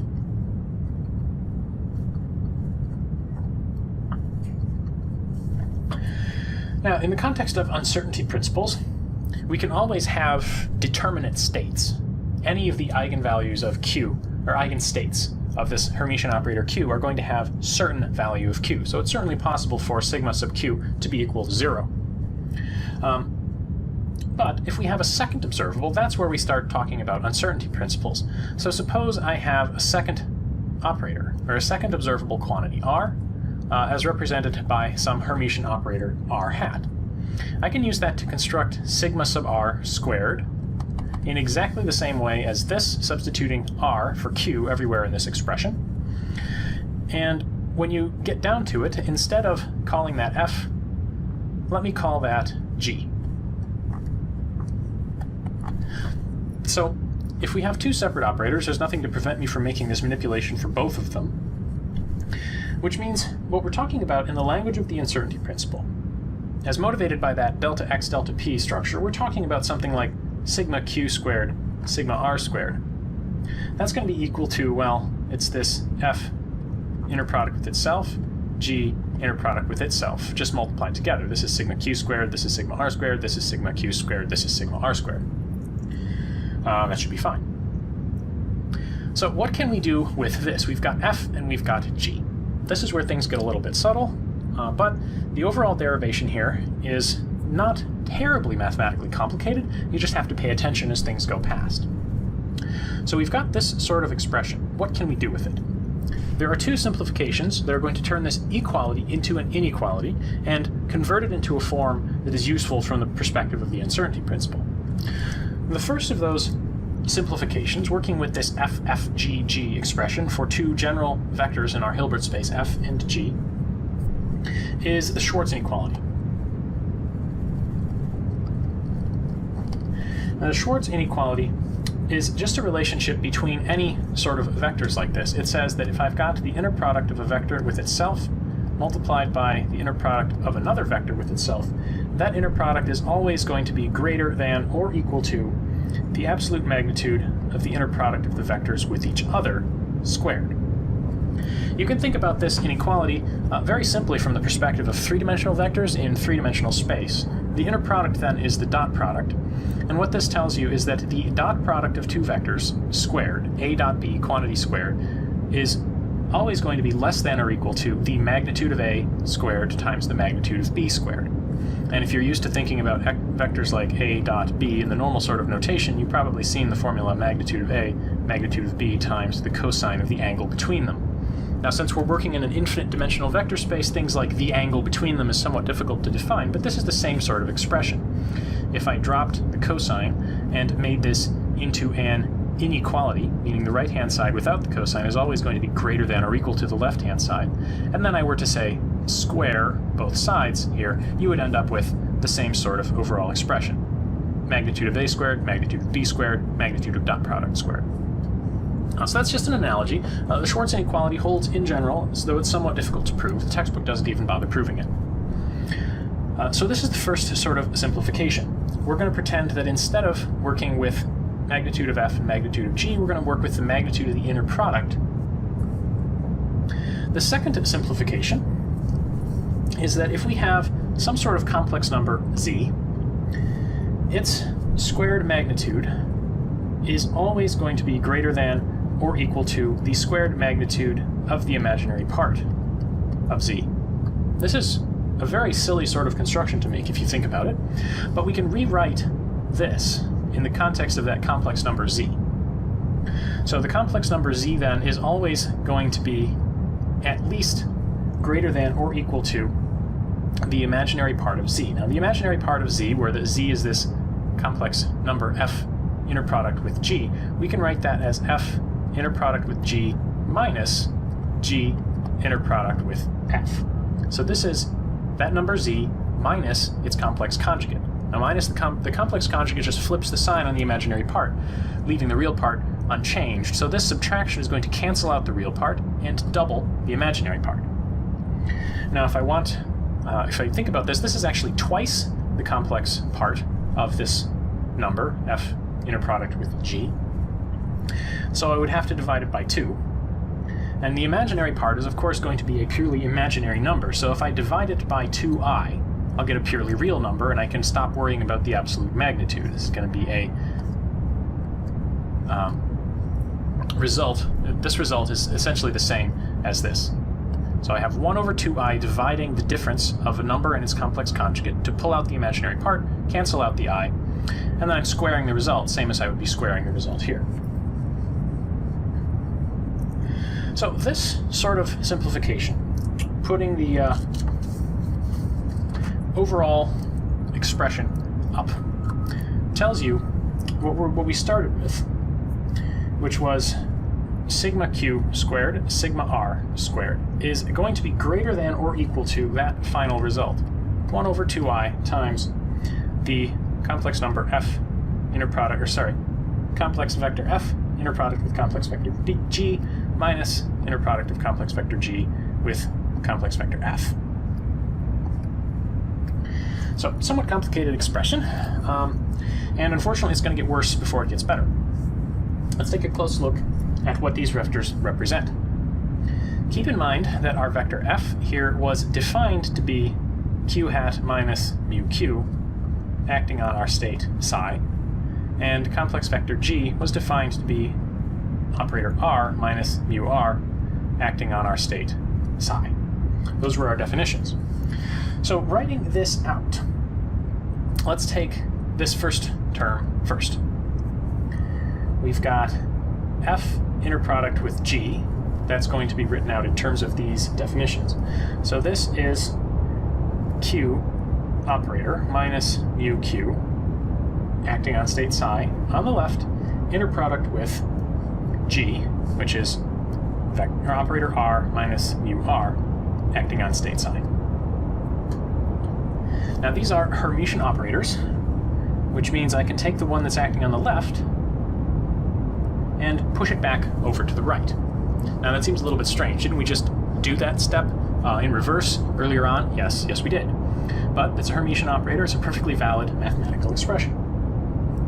So that leaves me with just psi on its own on the left, and then we have this product of two operators, q hat minus mu q, r hat minus mu r, acting on psi, all acting on the right. This is now two binomials. It can be expanded out. So psi on the left, all by itself. And then here we've got something that needs to be foiled. Keep in mind, operators don't commute in principle. While the operators q and r are not going to commute, mu r, and q, etc., those are just mu q and mu r, just multiplication by numbers. That commutes with pretty much everything. So what we're left with, we're going to have a q hat r hat term here. We're going to have a minus mu q r hat term here. We're going to have a minus mu r q hat term from here, and we're going to have a plus mu q mu r term here.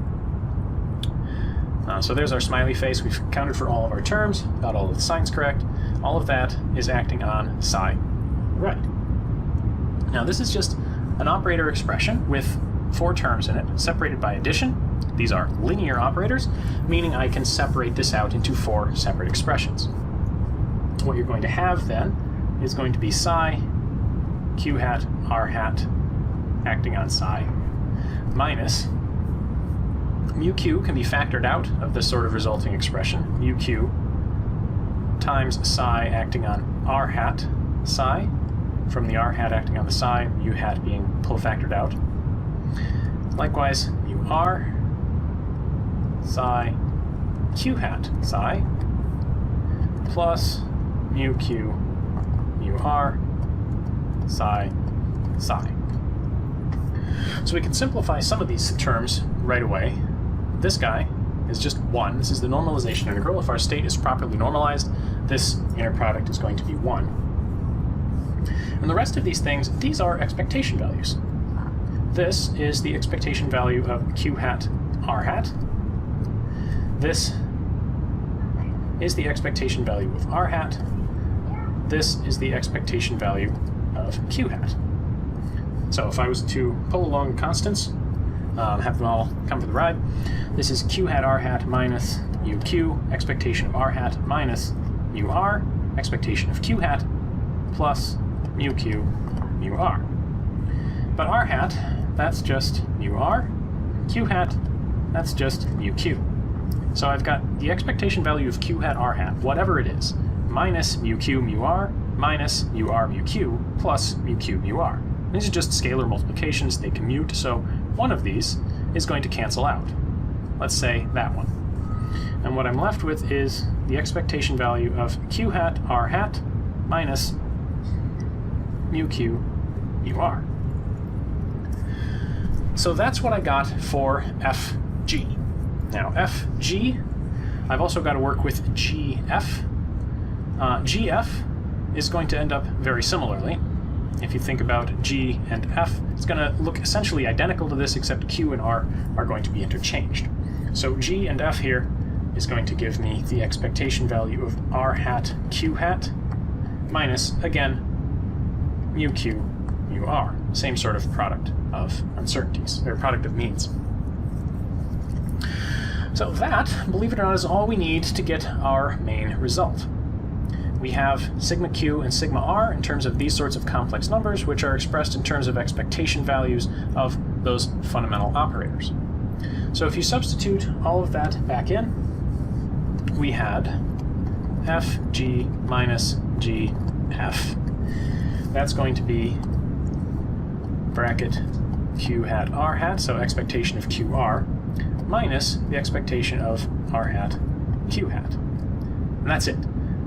The mu q, mu r terms are going to cancel out. They were added on regardless whether we're talking qr or rq, so when we subtract, they're just going to cancel out. And you can think about this as being the expectation of q hat r hat minus r hat q hat, which this qr minus rq, you should recognize. This is a commutator. So we can write this down instead as the commutator of q hat and r hat. So, our final expression then, putting all of the constants back into it, is that sigma q squared, sigma r squared is always going to be greater than or equal to 1 over 2i times the expectation value of the commutator of the operator q with the operator r. All of that squared. That is our result. That is the generalized uncertainty principle. What this tells you is that any two operators, q and r, are going to have an uncertainty relation if they have non-zero commutator. So if the two operators commute, there's nothing wrong with knowing both of them precisely. They can both have zero uncertainty. But if they have non-zero commutator, meaning the expression qr minus rq does not have zero expectation value, then any two observables will, or then those two observables will have non-zero uncertainty principle. There will be some minimum uncertainty. The obvious example to do here is position and momentum. We talked about the commutator of the operator x hat and the operator p hat before. It's just x hat, p hat minus p hat, x hat. And if you substitute in the definition of p hat as minus I h bar partial x, and the definition of the operator x hat as just x, multiplied by, and you insert some dummy wave functions on either side, that was an activity that we did earlier on in the course, you find that the commutator here is equal to just a constant, I h bar. It's a complex constant, which seems a little strange, but there's nothing wrong with complex numbers when you're mixing operators like this. It's only when you would make an observation of a single operator, single physical quantity, that you have to get real numbers. What that tells us is that sigma x squared sigma p squared in the generalized uncertainty relation is going to be 1 over 2i times the expectation value of the commutator, which is just I h bar squared. So the expectation value of a constant is just going to be the constant. So this is just going to be I h bar over 2i, quantity squared. I's cancel out, and we've just got h bar squared over 4. H bar over 2 squared. Now the way that uncertainty principle is usually stated is sigma x sigma p is greater than or equal to h bar over 2, and that of course is clearly the same expression that we're working with here. So, good. We've got the same sort of uncertainty relation that we introduced earlier on in the course. To check your understanding of this sort of process, here are some questions for you. What would happen in the derivation if instead of throwing out the real part, meaning instead of saying that the absolute magnitude squared of some complex number is always greater than 1 over 2i z minus z star, all squared, what would happen if I instead threw out the real part by adding the number to its complex conjugate instead? Would you still get a commutator, and what extra terms would it introduce? And finally, just in terms of some of the steps in that derivation, why exactly did this step happen? What are the principles that are applied in that equality? What definitions do you need to know? Now that's about all that there is to the generalized uncertainty principle. It's an amazingly powerful mathematical tool, but well, let's play with it a little more. how strict is this limit, and can we beat it? Now, the limit that we're talking about here is this relationship. I had some sort of sigma q squared, sigma r squared was always greater than or equal to 1 over 2i times the expectation of the commutator of operator q and operator r, all squared. That's our generalized uncertainty principle. This inequality, where did that inequality come from? Well, it came from two places. It came from the Schwarz inequality, which told you that the inner product of that vector we defined, f with itself, multiplied by the inner product of the vector g with itself, was always going to be greater than the squared modulus of the inner product of f and g. That was one source of the inequality. So if we're trying to make this into an equality, we have to not grant any space in between the result of these inner products and the inner product of the vectors with itself. How can we make the Schwarz inequality into an equality, in other words? And that's rather straightforward if you think about it. The vector g is just going to be some constant, say c, times the vector f. If this is true, then this is going to be c squared f squared, and this is going to be c squared f squared, and we're going to have an equality here overall.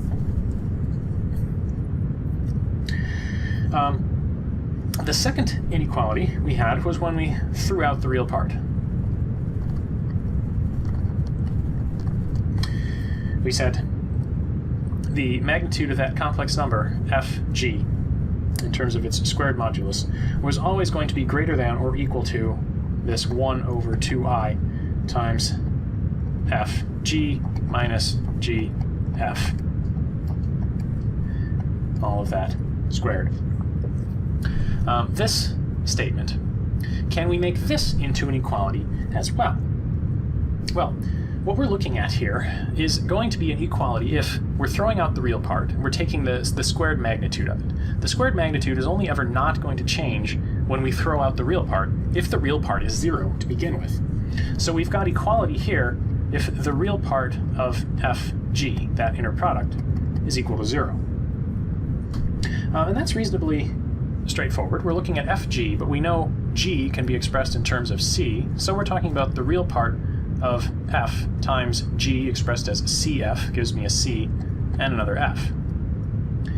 So the real part of c times this inner product of a function, or of a vector with itself, this inner product of a vector with itself is going to be a real number. No matter what you do, you're taking a complex conjugate, multiplying it by itself, essentially, you're going to get a real number. So this is only ever going to equal 0 if c is complex. C is, purely imaginary. C being purely imaginary, let's write it as the imaginary unit I times some real number, a. So given some c equals I times a, if we define our states, or if we define our operators and our states such that g is given by some complex unit times a times the state f for, some real a, then we've turned both of our inequalities into equalities. So what does that mean? What sort of implications does this have? Let's consider that in the context of position momentum uncertainty, just to make this a little more concrete. We have this notion that our vector g is imaginary unit times some real number times our vector f. Now, in the version, or in the language of position momentum uncertainty, then this vector g is going to be p hat minus expectation of p times our state. And we know what the position, or what the momentum operator is. This is going to be minus I h bar, partial derivative with respect to x, minus expectation value of p. I'll just leave it as expectation value of p here. This is just going to be a number, so there's no magic there. And this is going to be multiplied by psi of x. If I'm writing out my momentum operator in terms of partial derivatives, I better write my wave function in terms of x instead of just as some arbitrary state vector. Likewise, we've got our vector f, and this has to be expressed in terms of our position.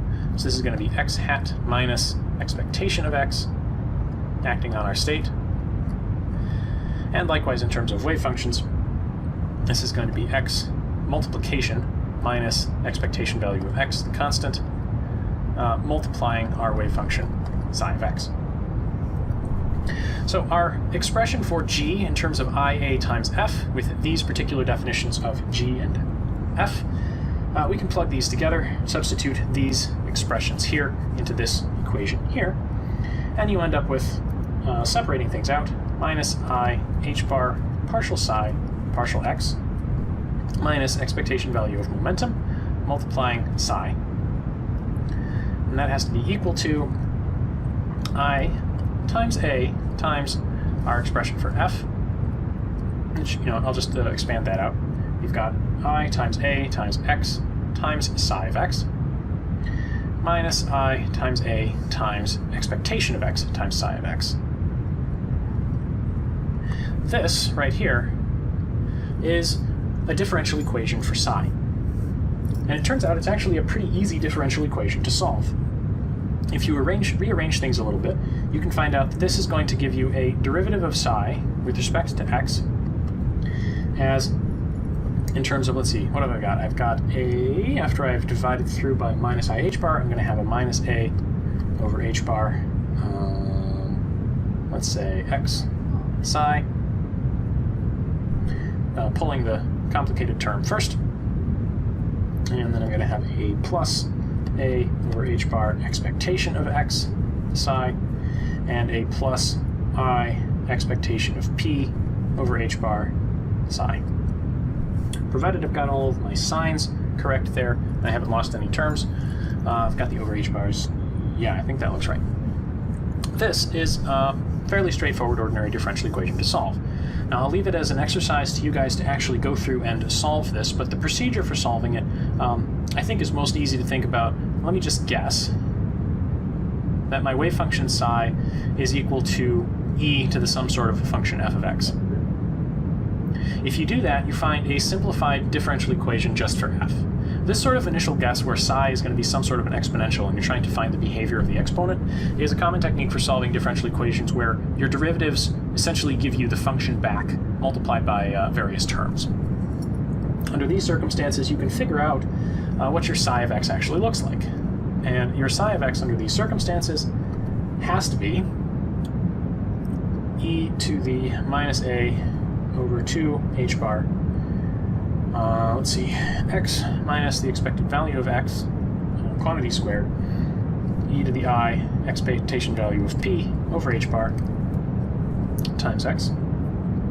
And then there's another constant floating around here, something like e to the a expectation value of x squared all over 2 h bar. This solution comes out of just a straightforward solve here. The only simplification I've made on the result is to complete the square in the exponent. Whenever you have a x squared sort of behavior, it's good to pull that off by itself. The reason I've separated these three terms out instead of writing them all as sums together in the exponent is it makes the structure a little bit more straightforward. This is some sort of a constant. This is something that looks like just something with a certain momentum, ikx. And this is a Gaussian. E to the minus something x squared. This Gaussian form is definitely a realizable wave function. We've actually met Gaussian wave functions before, for example, in the quantum harmonic oscillator ground state. Under those circumstances, you have met the uncertainty limit. You can meet the uncertainty principal limit, so the two messages there is that, first of all, the uncertainty limit is attainable, but it's difficult. You have to be in a very specific sort of mathematical state. This is not going to be true for anything that's non-Gaussian. The second take-home message from this is that the uncertainty principle is actually a fairly strict limit, that despite the fact that we made those seemingly a little bit fudgy simplifications when we were working through the derivation of the generalized uncertainty principle, applying the Schwarz inequality, and just assuming that the real part of the number could be neglected and the imaginary part was the only thing that mattered, we haven't actually ceded too much ground there. The uncertainty principle is a fairly strict limit that is actually attainable. It's not like we've made some ridiculous lower limit, or ridiculous lower limit on the uncertainty. Regardless, that's a mathematical discussion of the formal structure of the uncertainty principle in quantum mechanics, and subject to the generalized uncertainty principle, any two operators with a non-zero commutator are going to have some sort of uncertainty principle, and you could go through the same sort of derivation of what the minimum uncertainty behavior would look like for any two operators. It's relatively straightforward for the position momentum structure, and you get it Gaussian, but you could do it for other cases as well. I think that about sums it up, though. Generalized uncertainty in quantum mechanics is, like I said, a very powerful mathematical tool, so keep that one in your bag of tricks. Given the generalized uncertainty principle for any two quantum mechanical operators, something like sigma q squared sigma r squared is greater than or equal to 1 over 2i times the commutator of the operator q and the operator r, all squared, you might think that uncertainty principles have been pretty well settled, but that's actually not the case. While this does give a good and satisfying explanation of something like the classic sort of delta p delta x is greater than or equal to h bar over 2 sort of uncertainty relation, it doesn't cover the case delta e delta t is greater than or equal to h bar over 2. If you've seen this sort of uncertainty principle, it's also very useful in physics, but it is of a fundamentally different nature than position momentum uncertainty. And the fundamental reason for that is that there's something special about time. Time in quantum mechanics is a parameter that shows up in the arguments to your equations. It's not so much like momentum where there's a well-defined momentum operator. So how can we handle energy-time uncertainty? Well, the notion of time in a quantum mechanical system is a little bit squishy. If you're talking about the time evolution of something like e to the I e t over h bar, that solution to the time-dependent Schrodinger equation, or at least the time part thereof when you apply separation of variables, this thing just rotates around complex number space. It doesn't actually change the fundamental nature of the solution unless you have some sort of a superposition of two states where they have different time dependences, two states of different energies, and the overall time dependence only ever depends on the energy difference. Now, that suggests that if we're talking about some sort of a change in a process, some sort of a change in expectation value of position, for instance, that as it results from a superposition of two stationary states with different energies, we ought to consider the notion of change.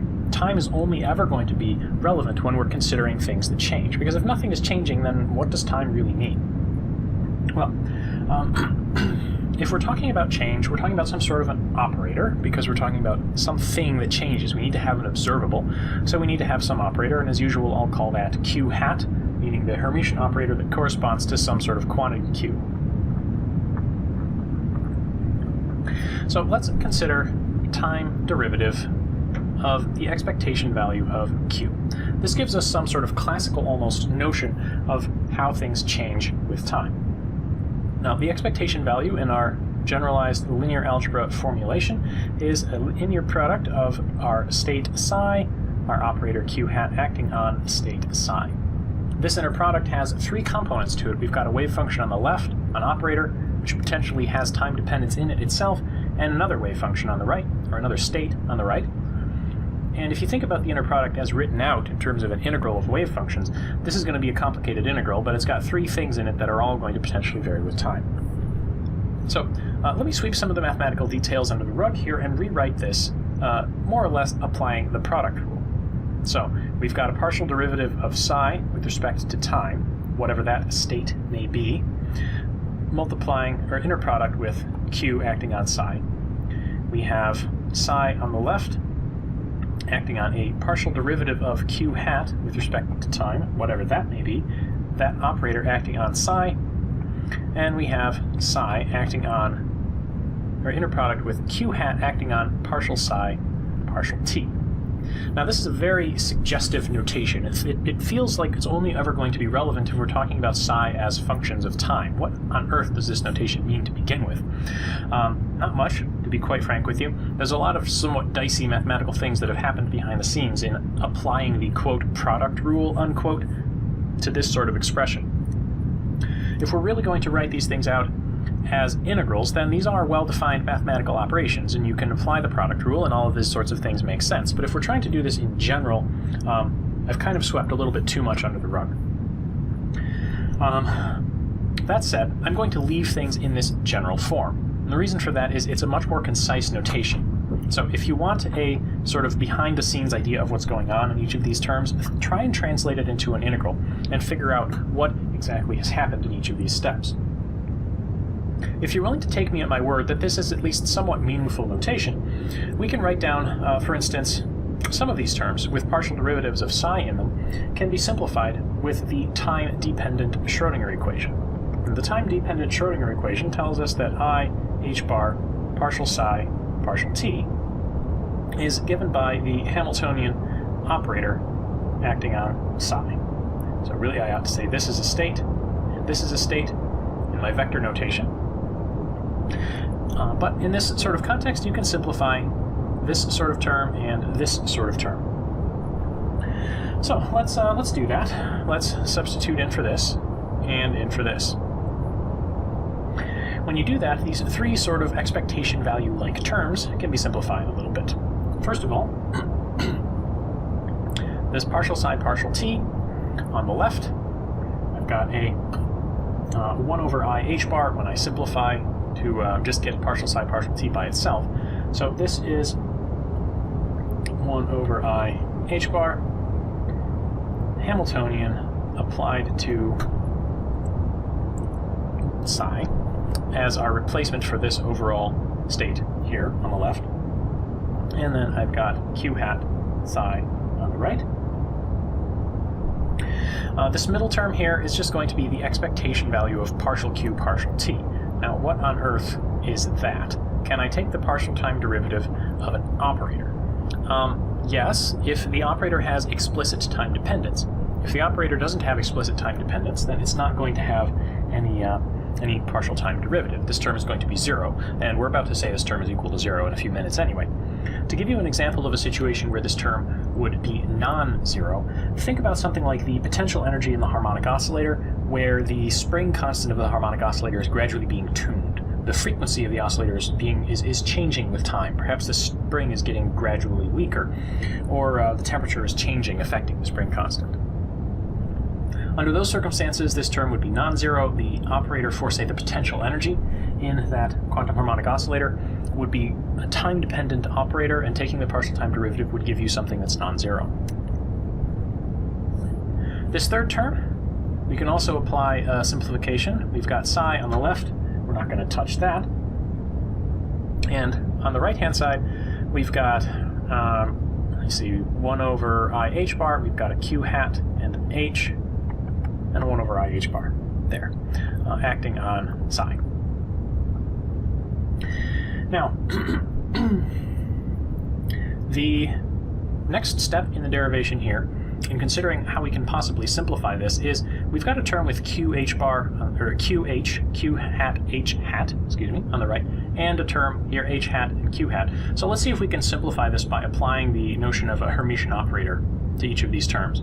If I use the fact that h hat is a Hermitian operator, I can simplify, or not simplify, I can move the h. I can, instead of having h act on the left, I can have h act on the right. So this will become an h hat q hat acting on psi, similar to my q hat h hat over here. Now the other thing that I have to do in order to simplify these terms is to figure out what to do with these constants.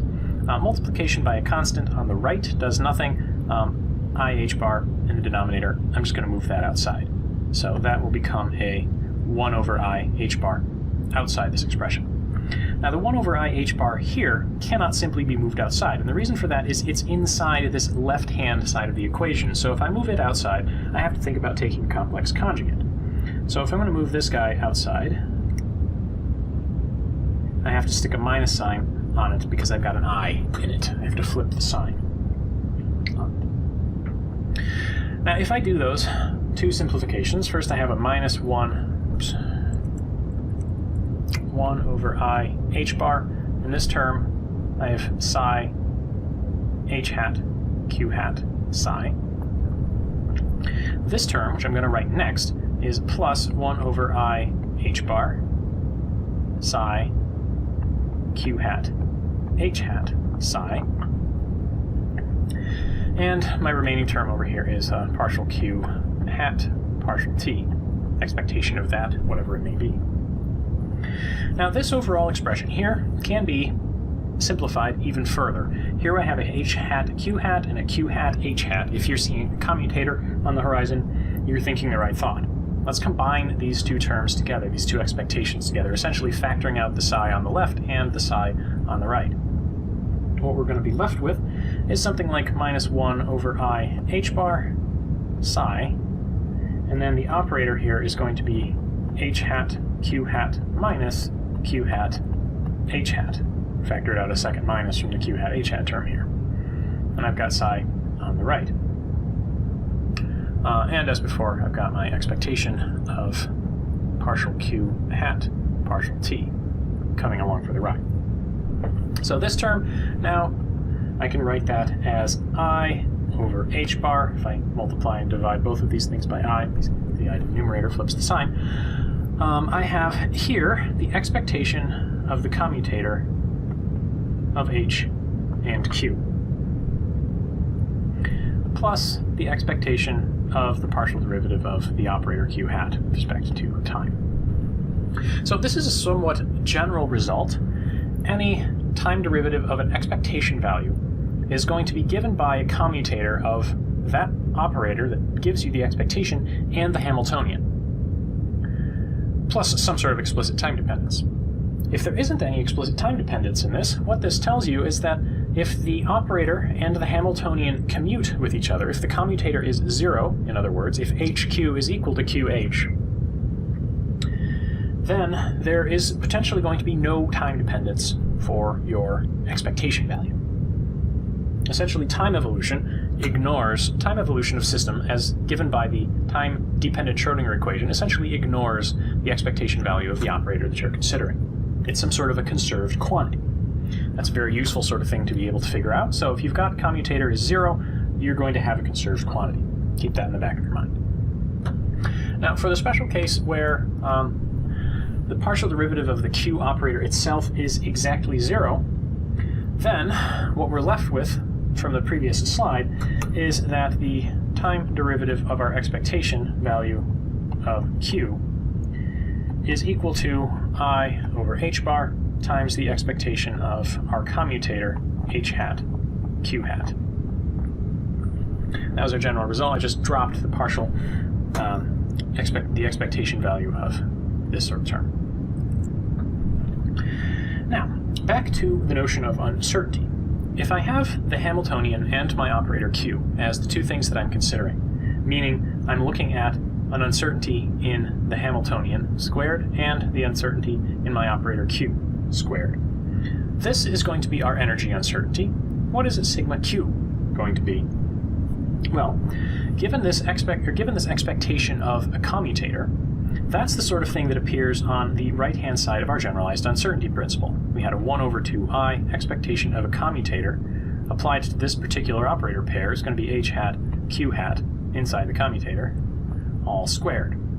So expectation of a commutator, I can rewrite that in terms of the time derivative of the expectation. So my right-hand side here, I can rewrite in terms of this as I've got my 1 over 2i as before.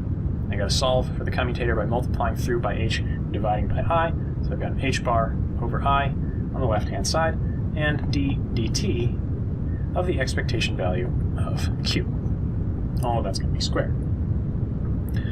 So simplifying this, I've got an I and an I, which is going to give you a minus 1 in the denominator, so I'm going to have a minus sign, but I'm squaring everything overall, so that's not going to change much. And what I've got for my right-hand side is h bar squared over, let's see. Let me write it as h bar over 2, quantity squared, and then I've got my d dt of the expectation value of q squared. So what this tells you is that sigma h, sigma q, taking the square root of both sides of this equation, is going to be greater than or equal to h bar over 2 times this weird thing, the time derivative of the expectation value of q. I'll put that in absolute magnitude sign to cover my bases in terms of square roots of squares. What this tells you is that the uncertainty in the value of an operator, the uncertainty in the operator itself, is going to be related to the time derivative of the expectation value of that operator. Essentially what that's telling you is that your uncertainty in the outcome of a measurement is going to depend on how quickly the quantity that you're trying to measure is changing. And that seems honestly rather logical. There is another factor here in terms of the uncertainty in the energy that helps bring things into focus further, though. So let's make a note of this result. It's nice and sort of qualitatively appealing, the notion that the uncertainty in an observable is related to how fast it changes, and the more quickly it's changing, the higher the time derivative of its expectation value, the larger the resulting uncertainty must be. But let's see if we can cast that in terms of that classic delta E, delta T uncertainty. If we're talking about delta E,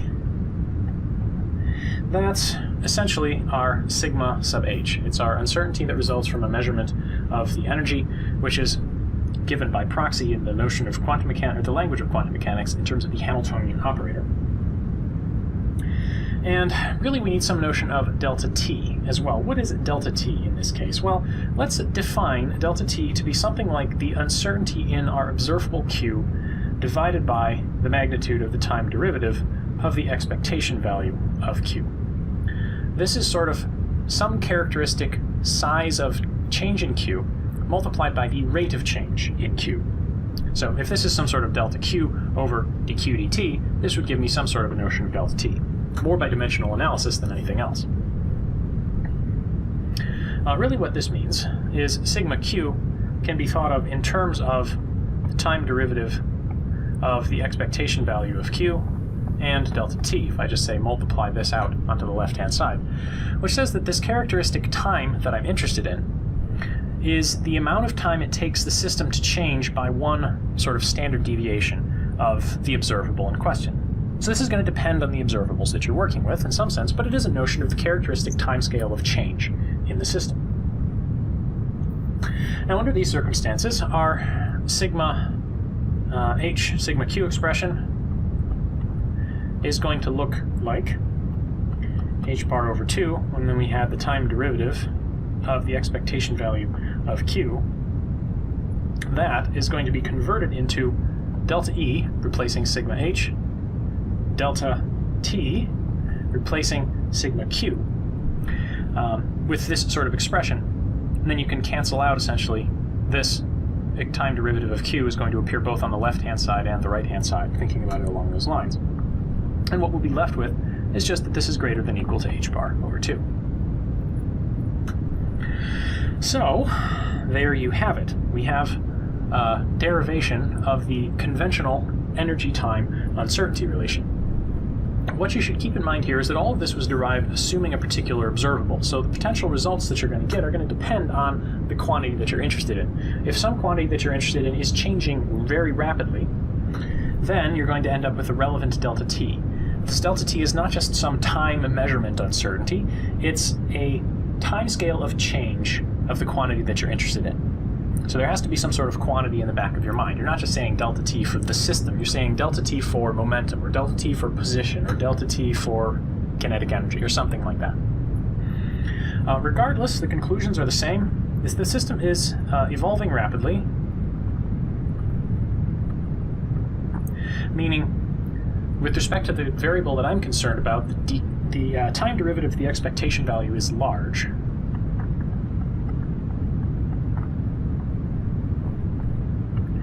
Then what that means is that delta t will be small, right? Large number in the denominator gives you a small number. And what that means is that the uncertainty in the energy will be large. Essentially what that means is if you have a system that is changing rapidly, it has to consist of a superposition of a wide range of different energies. You can only ever get a system to evolve rapidly with time if it contains a wide range in energies. And that gets back to the same sort of discussion we had earlier on in this lecture, where I said that the only way you ever got an expectation value to evolve was if you had a superposition of states with multiple energies. The wider the separation between those energies, the more rapidly the evolution would occur. That's reflected again in this energy-time sort of uncertainty relation. The flip side of this, if the system is relatively stable, what that means is that your system is evolving slowly with respect to the observable that you're interested in. So the time derivative of the expectation value of that observable is small.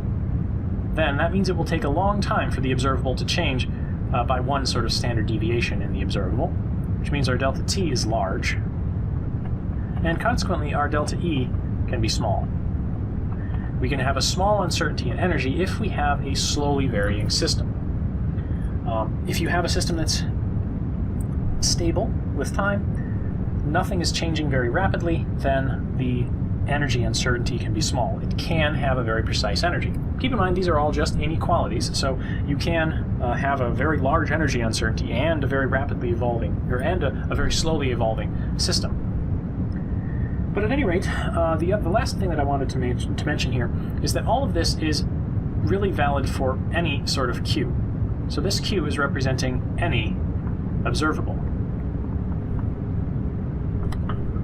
What that means is that if anything is changing rapidly, then the energy uncertainty will be small.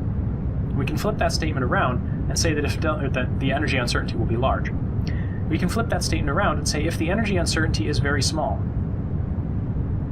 meaning we're dealing with sort of a determinate state, something with almost no energy uncertainty, then all time derivatives of expectations of any observable are going to be small. And we've said that before in the context of stationary states. Stationary states are the states that are eigenstates of the Hamiltonian operator. They evolve with time in a very simple way, and for a system that is in a single stationary state, the energy uncertainty is zero, therefore the delta t has to be a very, very large number, effectively infinity, in order for this inequality to hold, which means all changes in the system take place on a very, very, very long time scale. Everything is evolving very, very slowly. And in the sense of a true mathematical stationary state that is exactly stationary, nothing is allowed to change with time. Stationary states are truly stationary. So, that wraps up our discussion of energy-time uncertainty. This is fundamentally different than the notion of position-momentum uncertainty, where both position and momentum are operators. But it does have some nice general interpretations in terms of the rate of change of expectation values of operators. So keep all of this in the back of your mind. It will help you interpret the behavior of quantum mechanical systems in general as they evolve with time.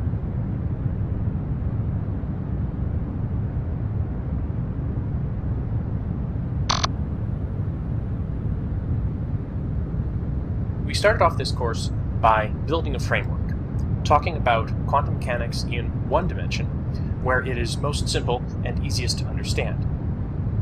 Then we built up some formalism, talking about the mathematical structure of quantum mechanics.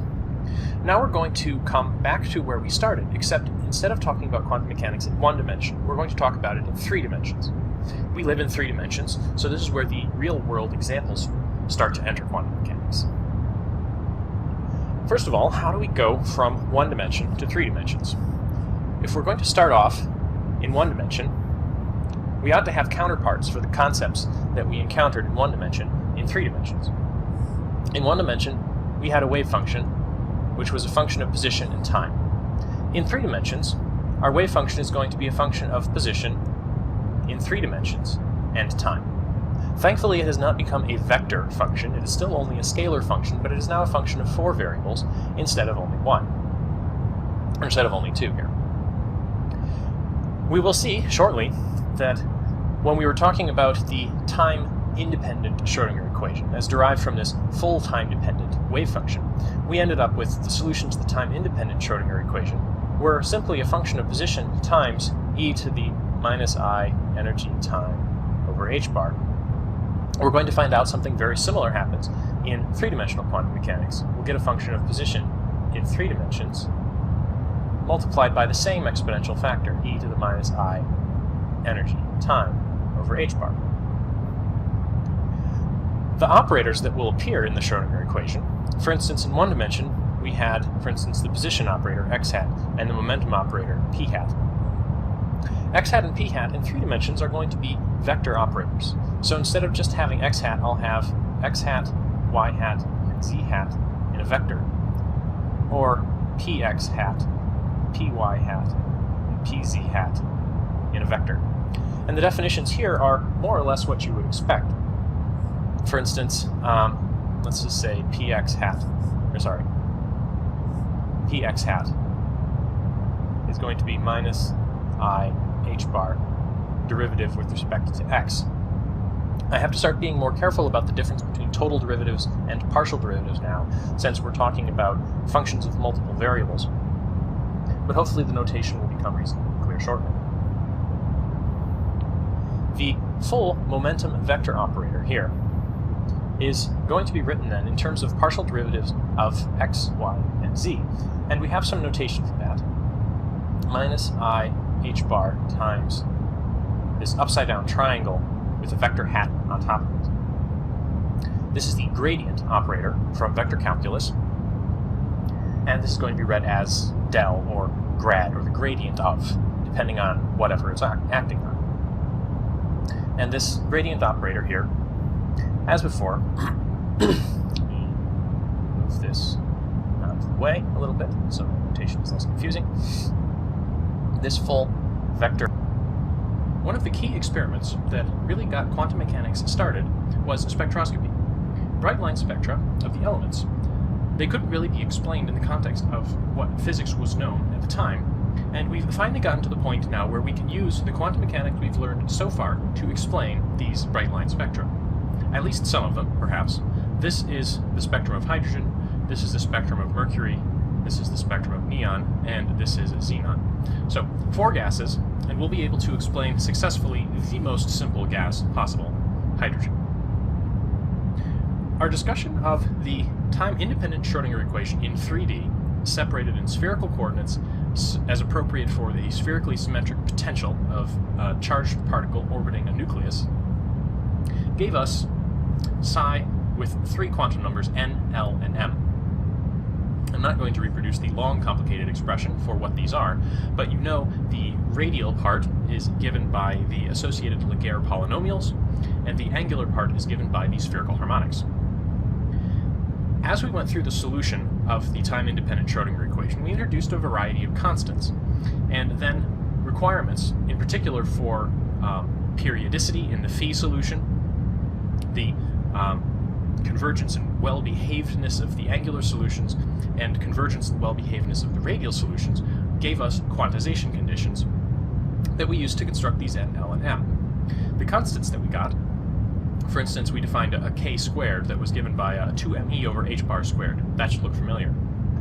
We found out that that constant had to be given by 1 over some a squared, some radius squared, times an n squared quantum number. This a value, the Bohr radius, is about half an angstrom. And the energies that we got, after unwinding all of those definitions that we made, look something like this. You have the energy of the nth energy level, the nth stationary state, the stationary state with n as the quantum number, is given by this constant times 1 over n squared. And that constant should look familiar. It's minus 13.6, or it's 13.6 electron volts with the minus sign out front, signifying that these are bound states. Their energy is less than the energy of a free particle.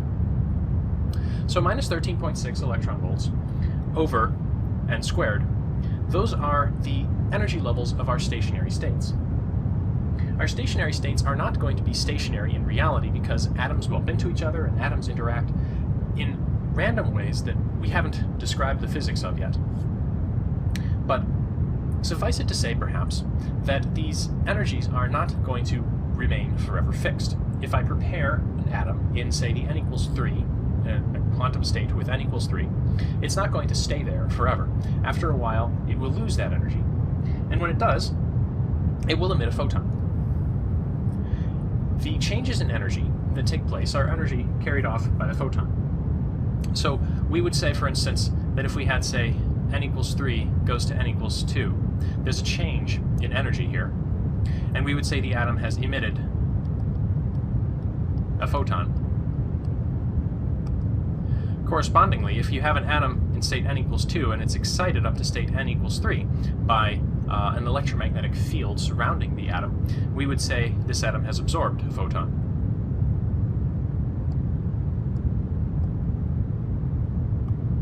This absorption and emission of photons, photon here is our shorthand term for a particle of light, or quanta of light, perhaps I should say quantum of light, is really the crux of the matter here. all of our experiments that motivated quantum mechanics had somehow to do with the interaction of light and matter. With our treatment of the hydrogen atom, we now have descriptions of how we can calculate changes in energy on the matter side. We haven't really said anything about the photon side, and unfortunately for that we'll need relativistic quantum mechanics, which is a topic for another course. But at any rate, you know that light is going to be emitted and absorbed in quanta, and the energies of those quanta are going to be given by the changes in energy of the thing that we can calculate, the thing that happens on the atomic side. So these stationary states are not going to be all that stationary, and by plugging in numbers for initial and final energy levels, you can calculate out what the energy of the photon would be, what the change in energy of the atom would be. These transitions have names, and this is a very standard visualization of what those energies might look like. The y-axis here is an energy scale, and it has 0 at the top. Anything with energies higher than 0 is not a bound state. The thick horizontal lines here represent the energies of the nth energy level. Here's n equals 1, the lowest energy level, n equals 2, 3, 4, 5, 6, 7, etc., up to infinity, where the bound state isn't really bound anymore. It has essentially 0 energy. The transitions that are possible, for instance, if we're looking at the emission of light by a hydrogen atom, the atom is going to start in a higher energy level and drop down to a lower energy level. When it does so from an energy level 2, 3, 4, 5, 6, etc., up to infinity, all the way down to the ground state, n equals 1, we call that a Lyman line. The emission in the spectroscopic context has a particular pattern of energies that were first examined by, well, Lyman, and the lines are named after him. Transitions that start with 3, 4, 5, 6, etc. go up to infinity and drop down to the second energy level are called Balmer lines. Likewise, end state lines with n equals 3 are Paschen lines. There are also bracket lines. You don't hear very much about them. Even less common are the Pfund lines and the Humphrey lines, which you can imagine have a final state of energy 5, energy 6. So these transitions are the sorts of things that you would expect from the energy structure that we calculated as a result of the time-independent Schrödinger equation with a 1 over r potential. The transition wavelengths can be calculated pretty simply. What we have here is an energy that we can calculate, and we know the energy of the photon is going to be given by Planck's constant times the speed of light. Let's say Planck's constant times the frequency, or alternatively, Planck's constant times the speed of light divided by the wavelength. Note that this is Planck's constant, not h bar, the version of the reduced Planck's constant that we've been using so far. So when you actually go out to calculate these things, you can calculate wavelengths easily by using the expression we had for the energy change by the atom, using that as the energy of the photon. The symbol for photon is gamma, typically, and solving for the wavelength.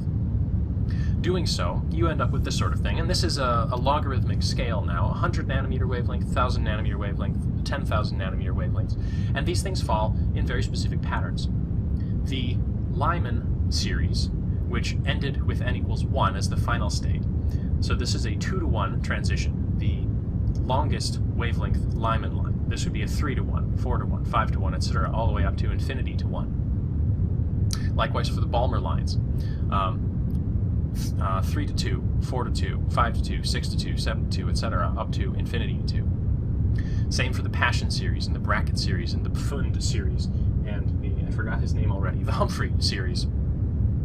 They all have these nice patterns, and they all overlap. And if what you're looking at is the visible spectrum of hydrogen, you're looking at the Balmer lines. There are probably other lines that are visible if you look at a, quote, hydrogen gas, unquote, source being excited by a gas discharge, high voltage, for instance. Those are likely due to impurities. And if you think about the hydrogen atom, well, that's going to behave differently than the hydrogen molecule. It's going to behave differently than the singly ionized hydrogen molecule. And spectra like this, even with just a single atom, and this is just as predicted for the hydrogen atom with just a single electron, you already have very complicated behavior. So if I flip back to my motivating slide here, this is just looking at the visible portion of the hydrogen spectrum, and you can now identify this as the n equals 3-to-2 transition, this as the 4-to-2 transition, 5-to-2, 6-to-2, And if you continue into the UV 7 to 2, 8 to 2, 9 to 2, 10 to 2, etc., these are the Balmer lines of hydrogen. When you work with more complicated atoms with more electrons, you have far more complicated behavior, and this is unfortunately something that quantum mechanics still really cannot predict well. To check your understanding of all of this, I have some simple calculations for you to do. First of all, figure out how the formulas that we gave for hydrogen would change for helium. You still have just singly ionized helium. So a single electron, instead of orbiting a single proton, orbiting an electron, or orbiting an alpha particle, something with 2 protons. So the charge on the nucleus is going to double, and that will change the energies. Then, make some calculations of energies, figure out whether they would be visible or not, and as finally, calculate the longest wavelength. Identify the transition for the longest wavelength of the Lyman series. These are conceptual sorts of questions that you need to understand the structure of the energy levels of hydrogen in order to answer, and there are also some simple calculations to do. But the fact that you are capable of making these calculations is really a triumph of quantum mechanics. We started with something that is essentially just an equation, hypothesized, almost entirely without justification, and it actually seems to work. You can do separation of variables, you can go through a lot of complicated mathematics, which, from the physics perspective, is more or less just turning the crank, trying to solve this equation. And the structure that you get is subject to all of this interpretation we did as far as the probabilistic interpretation of quantum mechanics requiring normalization of the wave function, and the overall structure of all of this leads to calculations of real, measurable physical quantities. And for instance, the answer that you'll calculate for this is something that you can look up. If you look up helium spectrum in Google, you will get lots and lots of matches, and some of them will include data tables with hundreds, if not thousands, of observed and identified helium lines. And the energies that you calculate, the energy that you calculate will be in that list. And that's really quite astonishing if you think about it. It speaks to the overall power of quantum mechanics. We started this chapter by considering quantum mechanics in 3 dimensions. The first tool we used to solve problems, to solve the time-independent Schrödinger equation in 3 dimensions in particular, was separation of variables. We used separation of variables back in 1 dimension as well to separate the time evolution of an equation from the spatial evolution. That was how we got the time-independent Schrödinger equation from the time-dependent Schrödinger equation. In the case of 3-dimensional space, we also use separation of variables to separate the dimensions of space from each other, x from y from z, or in the case of spherical coordinates, which are most convenient for spherically symmetric potentials like we have for the case of a hydrogen atom, r from theta from phi. Another major difference between 3-dimensional space and 1-dimensional space is that in 3-dimensional space we have angular momentum. Angular momentum is not something that's going to fit into a single dimension, of course. So let's think about how angular momentum might behave in quantum mechanics. The approach we're going to take in this lecture uses operator algebra, the same sort of cleverness that we used back when we were talking about the quantum harmonic oscillator in 1 dimension with raising and lowering operators. We're going to take a very similar approach here. Back to basics though. First, let's consider angular momentum. Angular momentum is what you have when you have an object and is rotating about some axis. In classical physics, you're used to thinking about this as something like r times m times v, momentum, and the radius, mvr.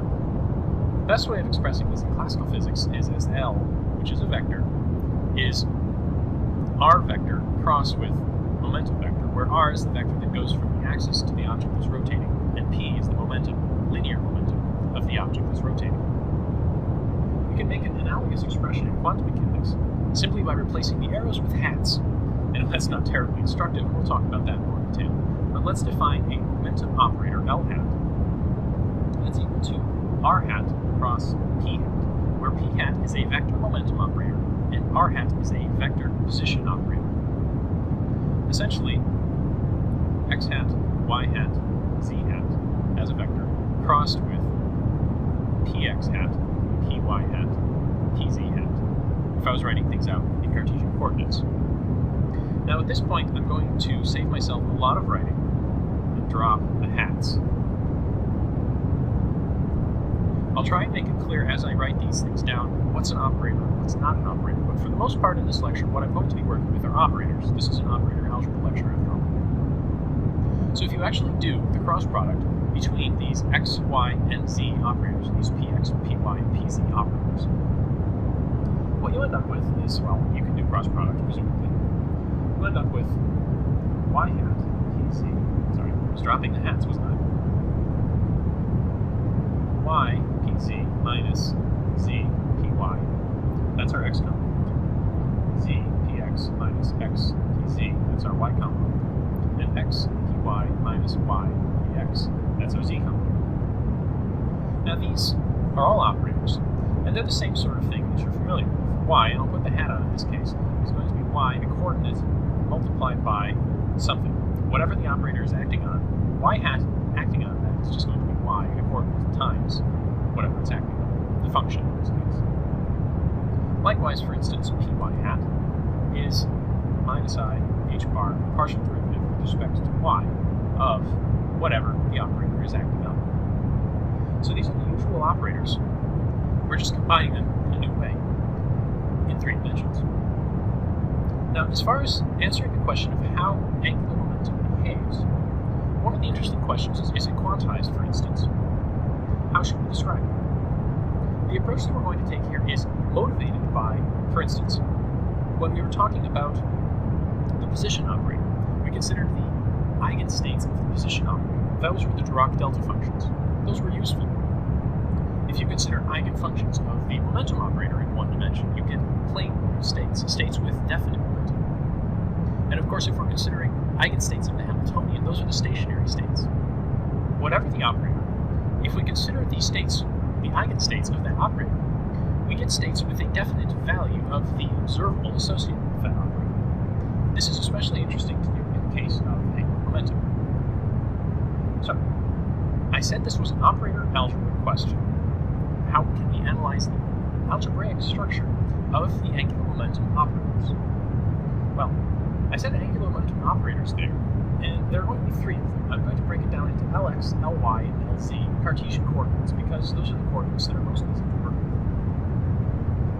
The way to think about these things in the operator algebra context is to think about commutators, and you'll see a very good example later on of why commutators are useful.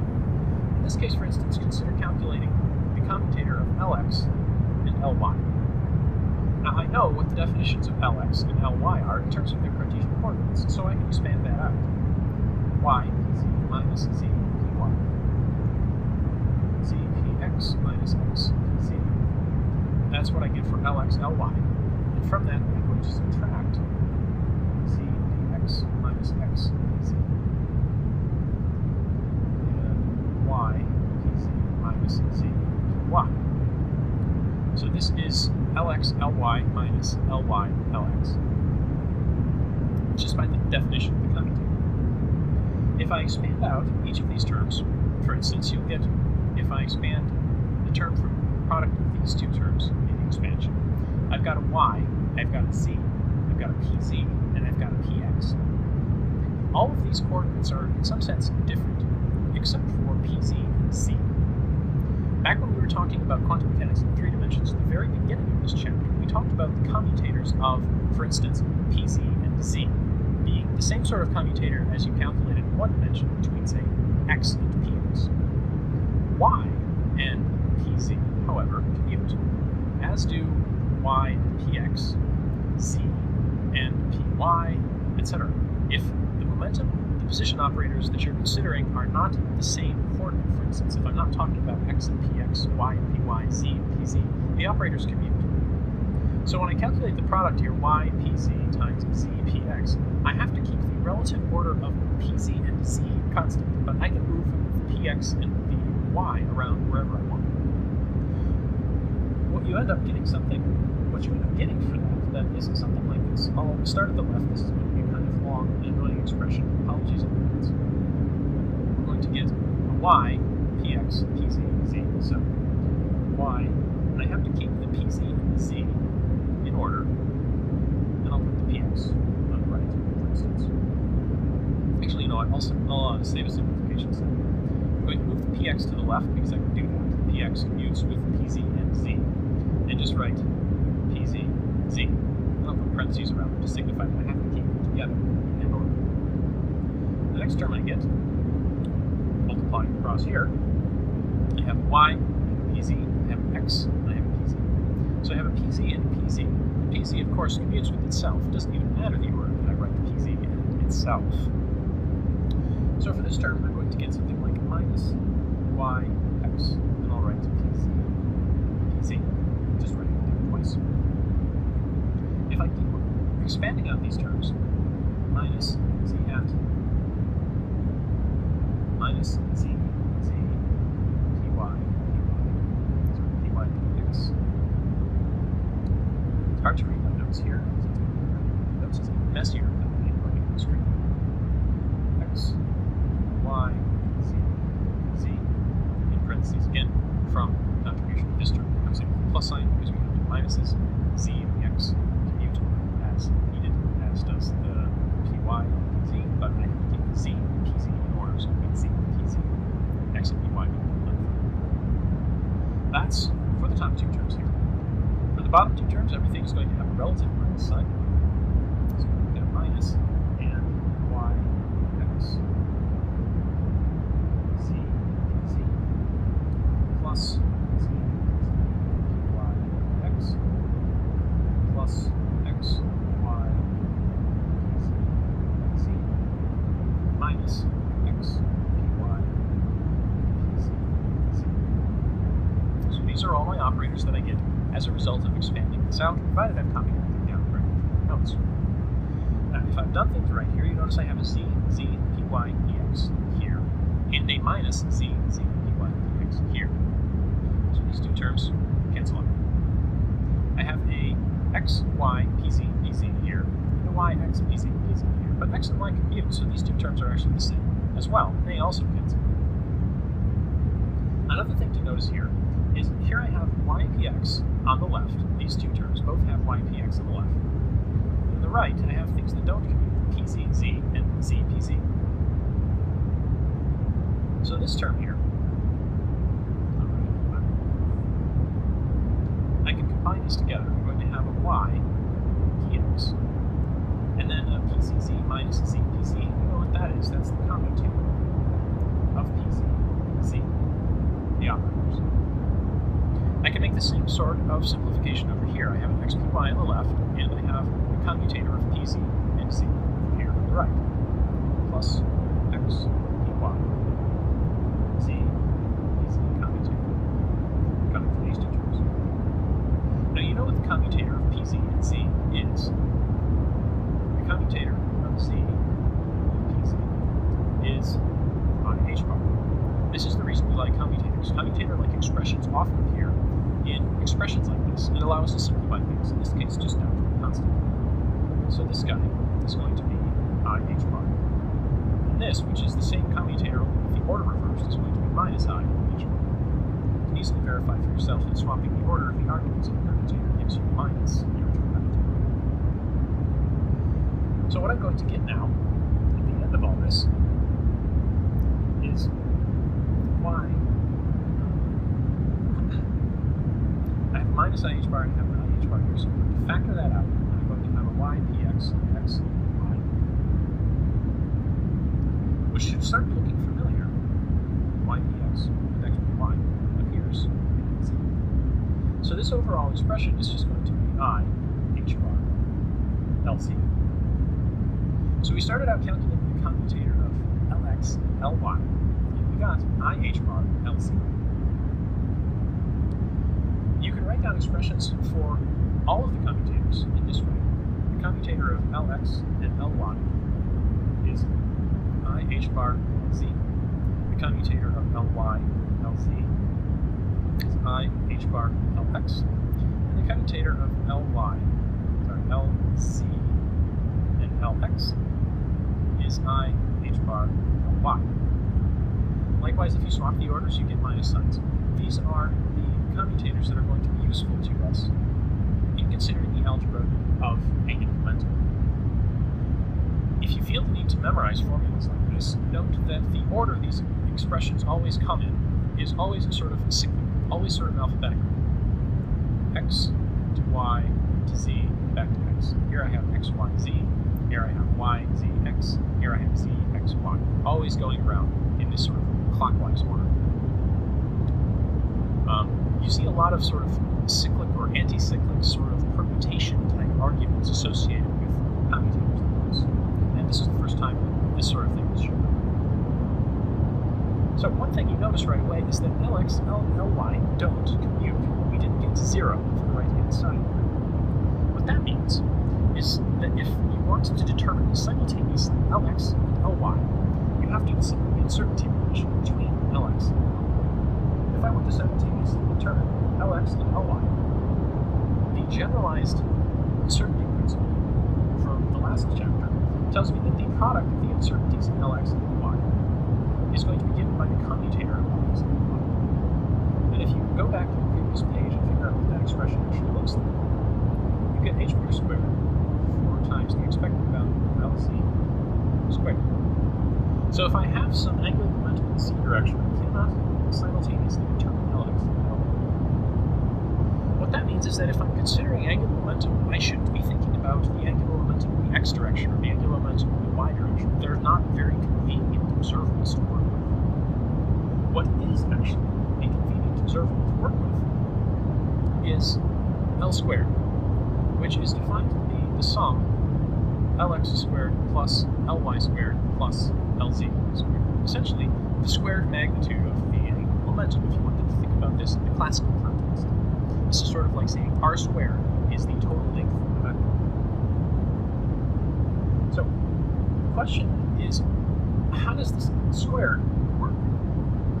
One thing you can do with this L squared, since we're calculating commutators, is ask what's the commutator of L squared with, for example, Lz? Can I simultaneously determine one of my angular momentum direction coefficients with this total angular momentum square as to the property? What is this commutator equal to? Well, this L is going to be Lx squared plus Ly squared plus Lz squared. We can separate out those commutators.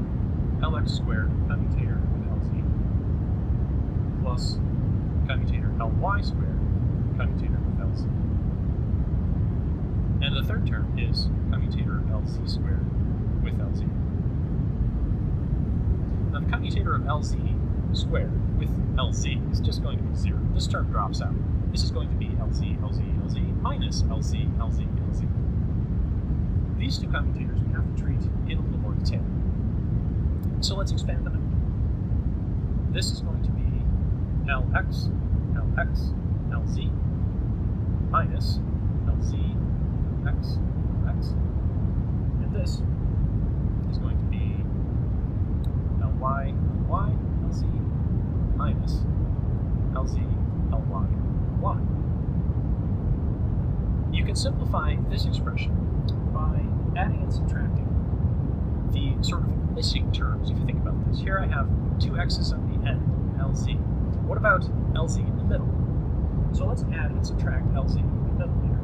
I'll write this as minus L minus Lx, Lz, X plus Lx, Lz, Lx. So I haven't actually changed this expression any, I've just added and subtracted the same line. In the operator case, the addition and subtraction gets a little bit more difficult to understand, but this is essentially an idea. And I can do the same sort of thing here. I'll write minus Ly, Lz, Y plus Ly, Lz, Y. Now this we can actually work with. If you notice, here I have Lx on the left, and then an Lx, Lz minus Lz, Lx.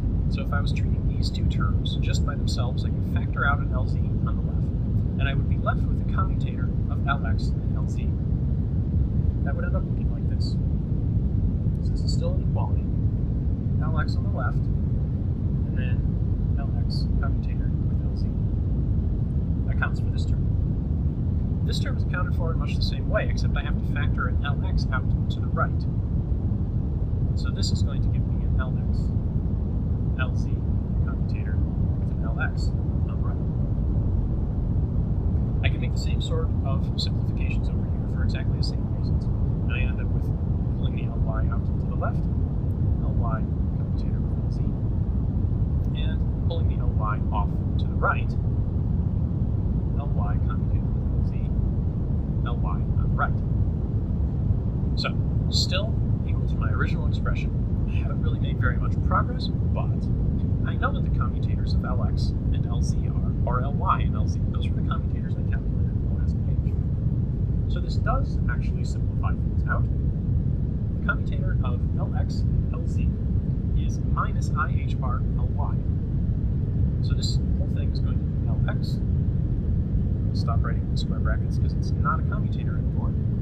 Minus IH bar Ly. What I get for this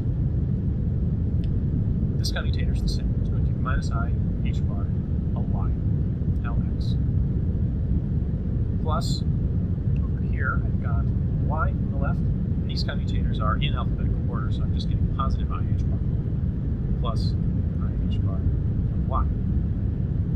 Now, oops, I forgot my operator. The commutator of Ly and Lz is not just IH bar, it's IH bar Lx plus IH bar Lx Ly. Now, if you notice here, here I have an Lx followed by an Ly. I have to keep these in the right order because they don't commute, but I have a minus IH bar Lx Ly. I can bring the minus IH bar out from here. I have an IH bar Lx Ly. So, minus IH bar Lx Ly plus IH bar Lx Ly. These two terms cancel out. These two terms, here I have an Ly Lx, here I have an Ly Lx. Here I have a minus IH bar, here I have a plus IH bar. These two terms commute, or cancel out as well. So essentially what we're left with here, since everything is canceled, is 0, which means that L squared does commute with Lz. L squared, commutator with Lz is equal to 0. This is the result that we hope for. It means that we don't have a generalized uncertainty relation between Lz and L squared, which means I can simultaneously determine both L squared and Lz. That means I can hope to find eigenstates states that are both eigenstates of L squared and Lz. And that's really what we want. When we're done with this, we want something that's easy to work with. Eigenstates are especially easy to work with. So, we've worked out the general algebraic properties of angular momentum operators. And we've settled on working with this combination, L squared and Lz. Those are operators that we can hope to work with. And what we're hoping to find are eigenstates, things that we can most easily work with. So, how are we going to proceed? The way we're going to proceed is ladder operators. This is the same approach that we took back when we were doing the one-dimensional quantum harmonic oscillator. It was difficult to explain then, and it's difficult to explain now. Fundamentally, if we're working with L squared and Lz as our operators of interest, consider this just a definition. L plus or minus is equal to L sub x plus or minus I L sub 1. These should look a little bit familiar, and we're in the end going to make the same sort of cleverness arguments that we made back when we were doing quantum harmonic oscillator. But for now, let's just consider the properties of these L plus or minuses. We're doing algebra with operators, and we're calculating commutators. So let me ask you a question. What is Lz commutator with L plus or minus? Well, you can substitute in the definitions of Lz, L plus, and L minus. And since the commutator is linear, I can just split this up into two separate commutators. Lz commutator with Lx plus or minus I times Lz commutator with Ly. You know what both of these commutators are. You've already calculated them out. You get I h bar Ly plus or minus I times Z and Y here now are in the wrong order, so I'm actually going to get minus I h bar X in this case. So this is our commutator, and if you simplify that down, you'll find that this is actually equal to plus or minus h bar L plus or minus. So calculating the commutator of Lz with L plus or minus gave me something relatively simple. It just gave me L plus or minus B. If I ask you the question, what is the commutator of L squared with L plus or minus? Again, you can expand out the definition of L plus or minus. L squared Lx plus or minus I times the commutator of L squared and Ly. But you know L squared commutes with Lx and L squared commutes with Ly. These are essentially the same as it commute with Lz. So without even calculating anything here, we know the answer is 0. So this is the algebraic structure of these ladder operators. The key fact that I mentioned earlier is that what we're looking for are eigenstates of both of these operators simultaneously. Simultaneous eigenstates. Essentially, the question that we need to ask, that we can use these ladder operators to answer, is if we have some state, and I'm just calling it f, if L squared f is going to give this eigenvalue, if f is an eigenstate of L squared, it would have an eigenvalue of lambda, for instance. And f is a simultaneous eigenstate of Lz, it would have an eigenvalue, for instance, mu. What about L plus or minus acting on f? Now the terminology here should be suggestive. I call these things ladder operators. Let's see what that actually gets us. First of all, consider L squared acting on this L plus or minus f. Well, you know that L plus or minus commutes with L squared. So I can write this as L plus or minus times L squared acting on f without changing anything. But L squared acting on f, I know what that is. It's just an eigenvalue multiplied by f. So this is L plus or minus times acting on lambda f. Lambda just being a constant can be pulled out front. So I've got lambda and L plus or minus f. What this tells you is that L plus or minus f, if f is an eigenvalue, sorry, if f is an eigenstate of L squared, L plus or minus f is also an eigenstate of L squared with the same eigenvalue. I can ask the same question of Lz. What does Lz do to this mysterious quantity, L plus or minus acting on f? This is a little bit more complicated, and I can simplify it by rewriting it simply. Let's say this is Lz, L plus or minus. Now this is minus L plus or minus z plus L plus or minus z. I've just added and subtracted quantity, and you can see what I'm trying to do here. I'm trying to arrange things such that commutators, as well as things that I know, because this is all acting on f. I know what Lz does to f, it just gives me an eigenvalue. So this is now going to be commutator Lz, L plus or minus, acting on f, plus L plus or minus Lz acting on f. I know what Lz does in these circumstances, since f is hypothetically an eigenstate of the Lz operator, it's just going to give me mu f. This commutator, I also know how this works. This is Lz. In the last lecture, we were able to, purely by examination of the structure of the angular momentum operators, derive the quantization properties of angular momentum in quantum mechanics. We were able to examine the commutators, manipulate the operators, and essentially derive the eigenvalues associated with the operators L squared and L sub z. That's nice, and it's very useful. The eigenstates associated with Hermitian operators in the Hilbert space have nice properties, but we don't actually know what those eigenstates look like. In order to get something easier to visualize, let's consider what the eigenfunctions are, trying to express the angular momentum operators as partial differential equations that we can solve with the techniques that we've been applying earlier in this chapter. The angular momentum operators that we were working with in the last lecture are expressed in Cartesian coordinates. This was very nice because the Cartesian form has this nice symmetry to it, and we could calculate commutators easily. Just by manipulating these, we were able to derive expressions like the eigenfunctions of L squared had this sort of form. H bar squared L plus 1 was our eigenvalue. Likewise, for L sub c, we ended up with eigenvalues of the form m times some constant h bar.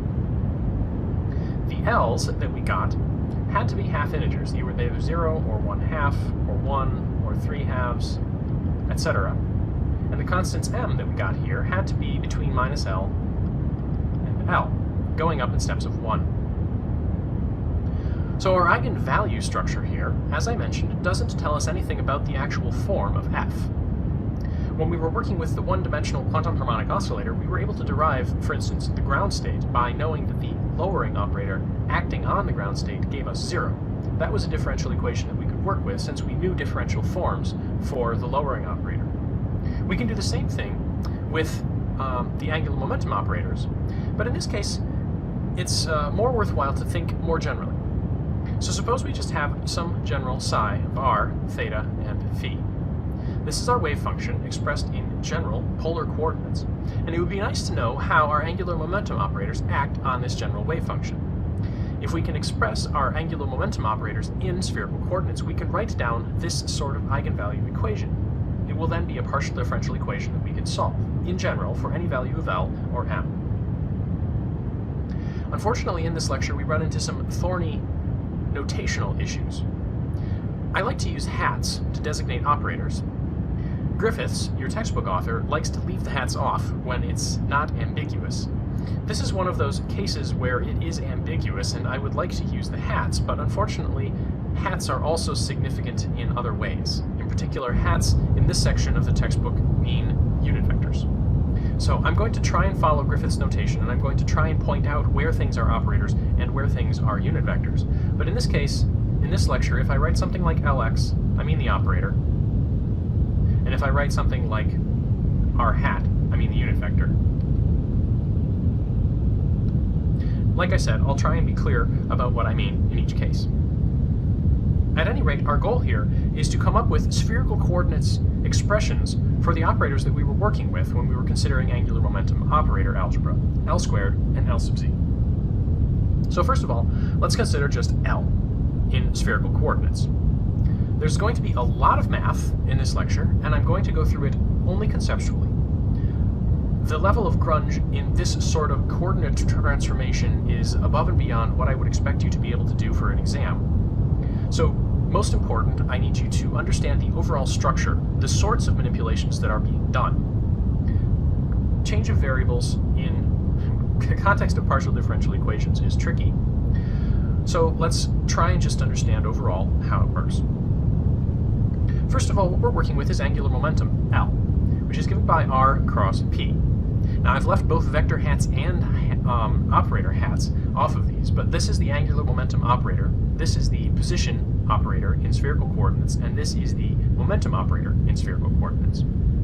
The momentum operator in spherical coordinates is rather straightforward to write down. We can write it as minus I h bar times this gradient operator, del, which you know as, I'll write it in Cartesian coordinates, x hat times the partial derivative of x plus y hat times the partial derivative with respect to y plus z hat times the partial derivative with respect to z.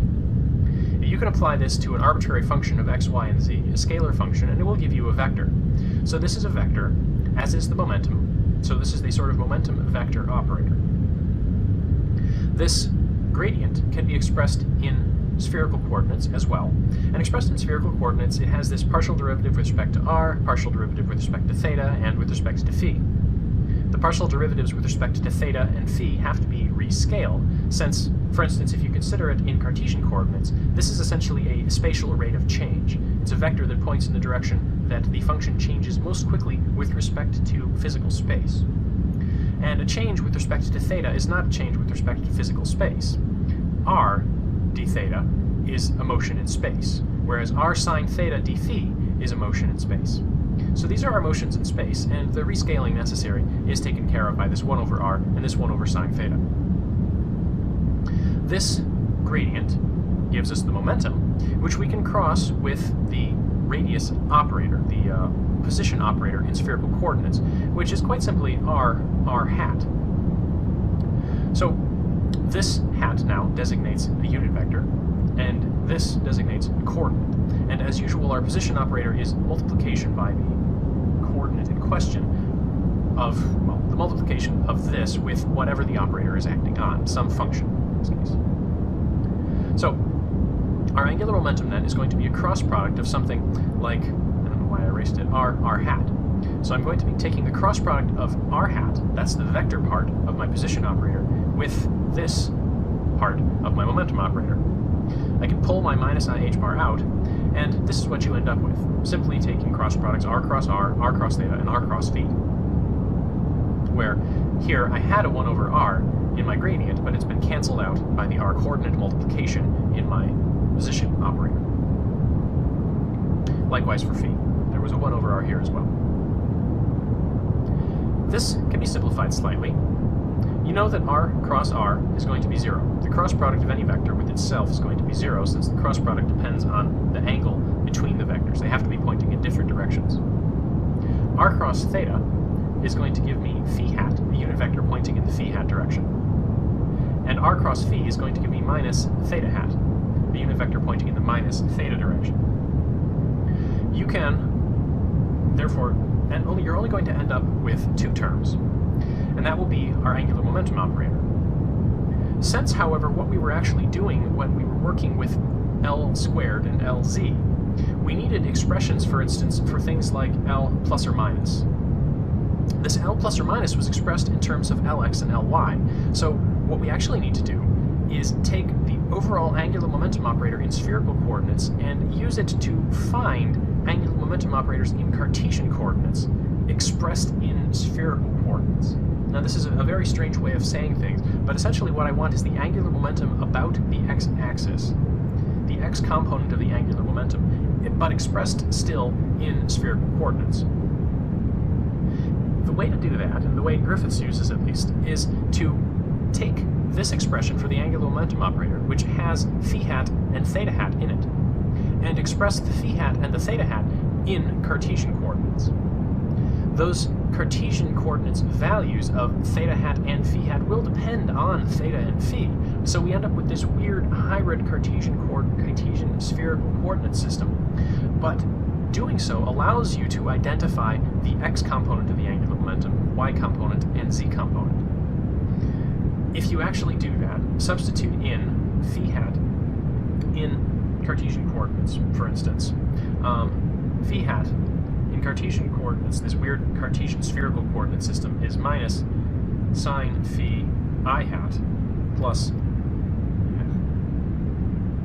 cosine of theta j hat, where I hat and j hat now are Cartesian coordinate unit vectors. This would normally be written as x hat in a normal physics class, but of course we know x hat as the x component position operator, and we can't reuse that notation.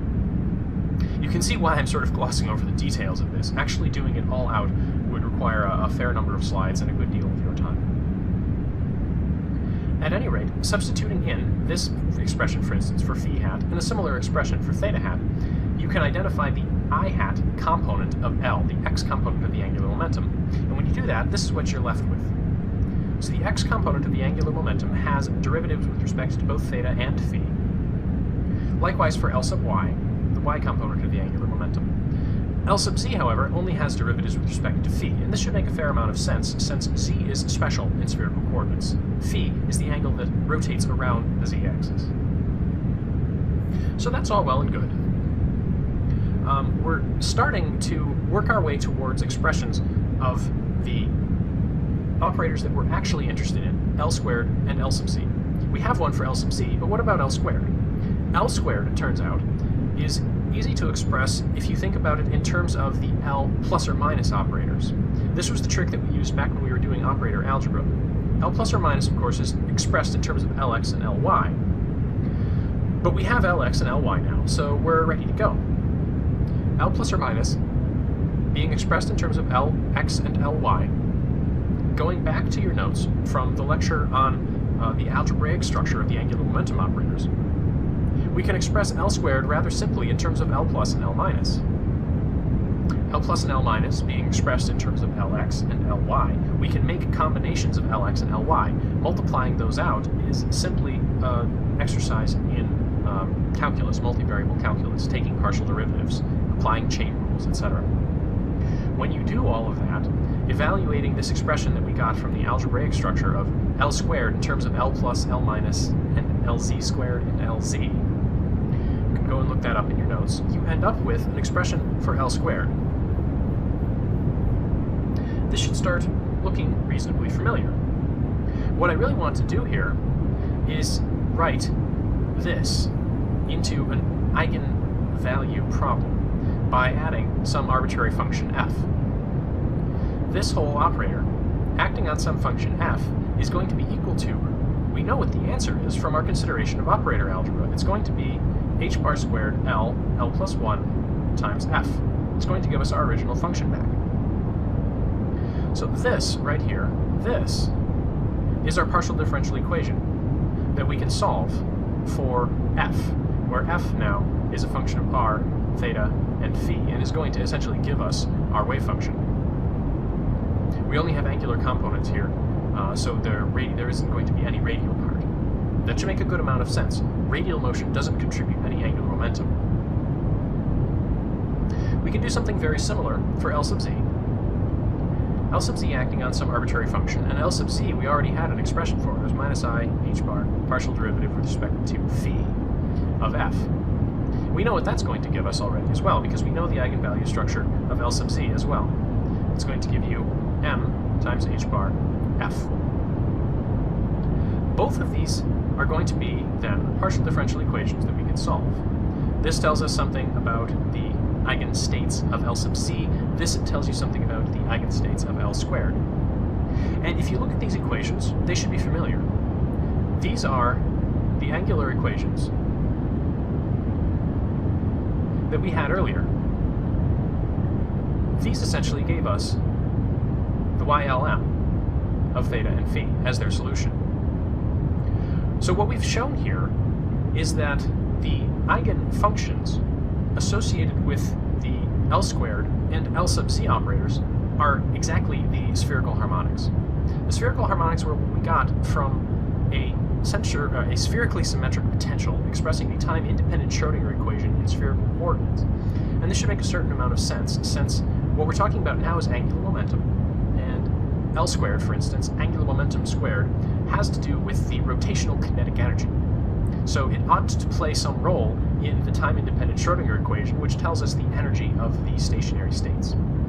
So if we have an eigenvalue of L squared, simultaneous eigenstates of L squared and Lz are exactly the spherical harmonics.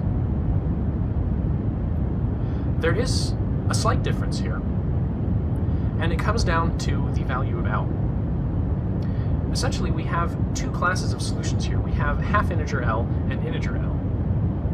Our consideration of spherical harmonics gave us only integer L, whereas, our consideration of wave functions, the solutions to these partial differential equations, give us spherical harmonics, which are only meaningful for integer L. Half-integer L doesn't really make any sense in the context of spherical harmonics, which means if what we're talking about is angular momentum of something like a physical particle, orbital angular momentum, rotational kinetic energy, essentially, we can't have half-integer L. But we do have these half-integer L solutions. If I'm talking about wave functions, I have to have YLMs for my solution. That means I have to have L being 0, 1, 2, etc. And M being, minus L up to L. If what I'm just talking about, though, is the algebra of things, then I don't really know what the solutions look like. But I can have L is 0, or half, or 1, or 3 halves. This is interesting. My M values are going to behave the same way, minus L, going up to L. But these half-integer values of L, they're rather strange. They're going to behave in ways that are utterly unfamiliar if what you're used to thinking about are things that actually live in ordinary three-dimensional space. But these do actually happen to have physical reality, and it has to do not so much with orbital angular momentum, the motion of a particle around in an orbit, for instance, as they do with spin angular momentum. Or at least that's the name quantum mechanists, I don't think I should say quantum mechanic. Quantum mechanists say is associated with these half-integer values. They have physical meaning in the context of spin angular momentum. As an example of how these angular momentum structures can be useful, consider the rigid rotator. What I mean by that is, suppose I have two masses, both equal to mass m, separated by some distance a. And I put them on a rod of length a, and I spin them around. This is a system that can in principle be treated with quantum mechanics. The only energy associated with this system is going to come from rotational kinetic energy, since the thing is not allowed to translate. I'm fixing it to rotate about the center here.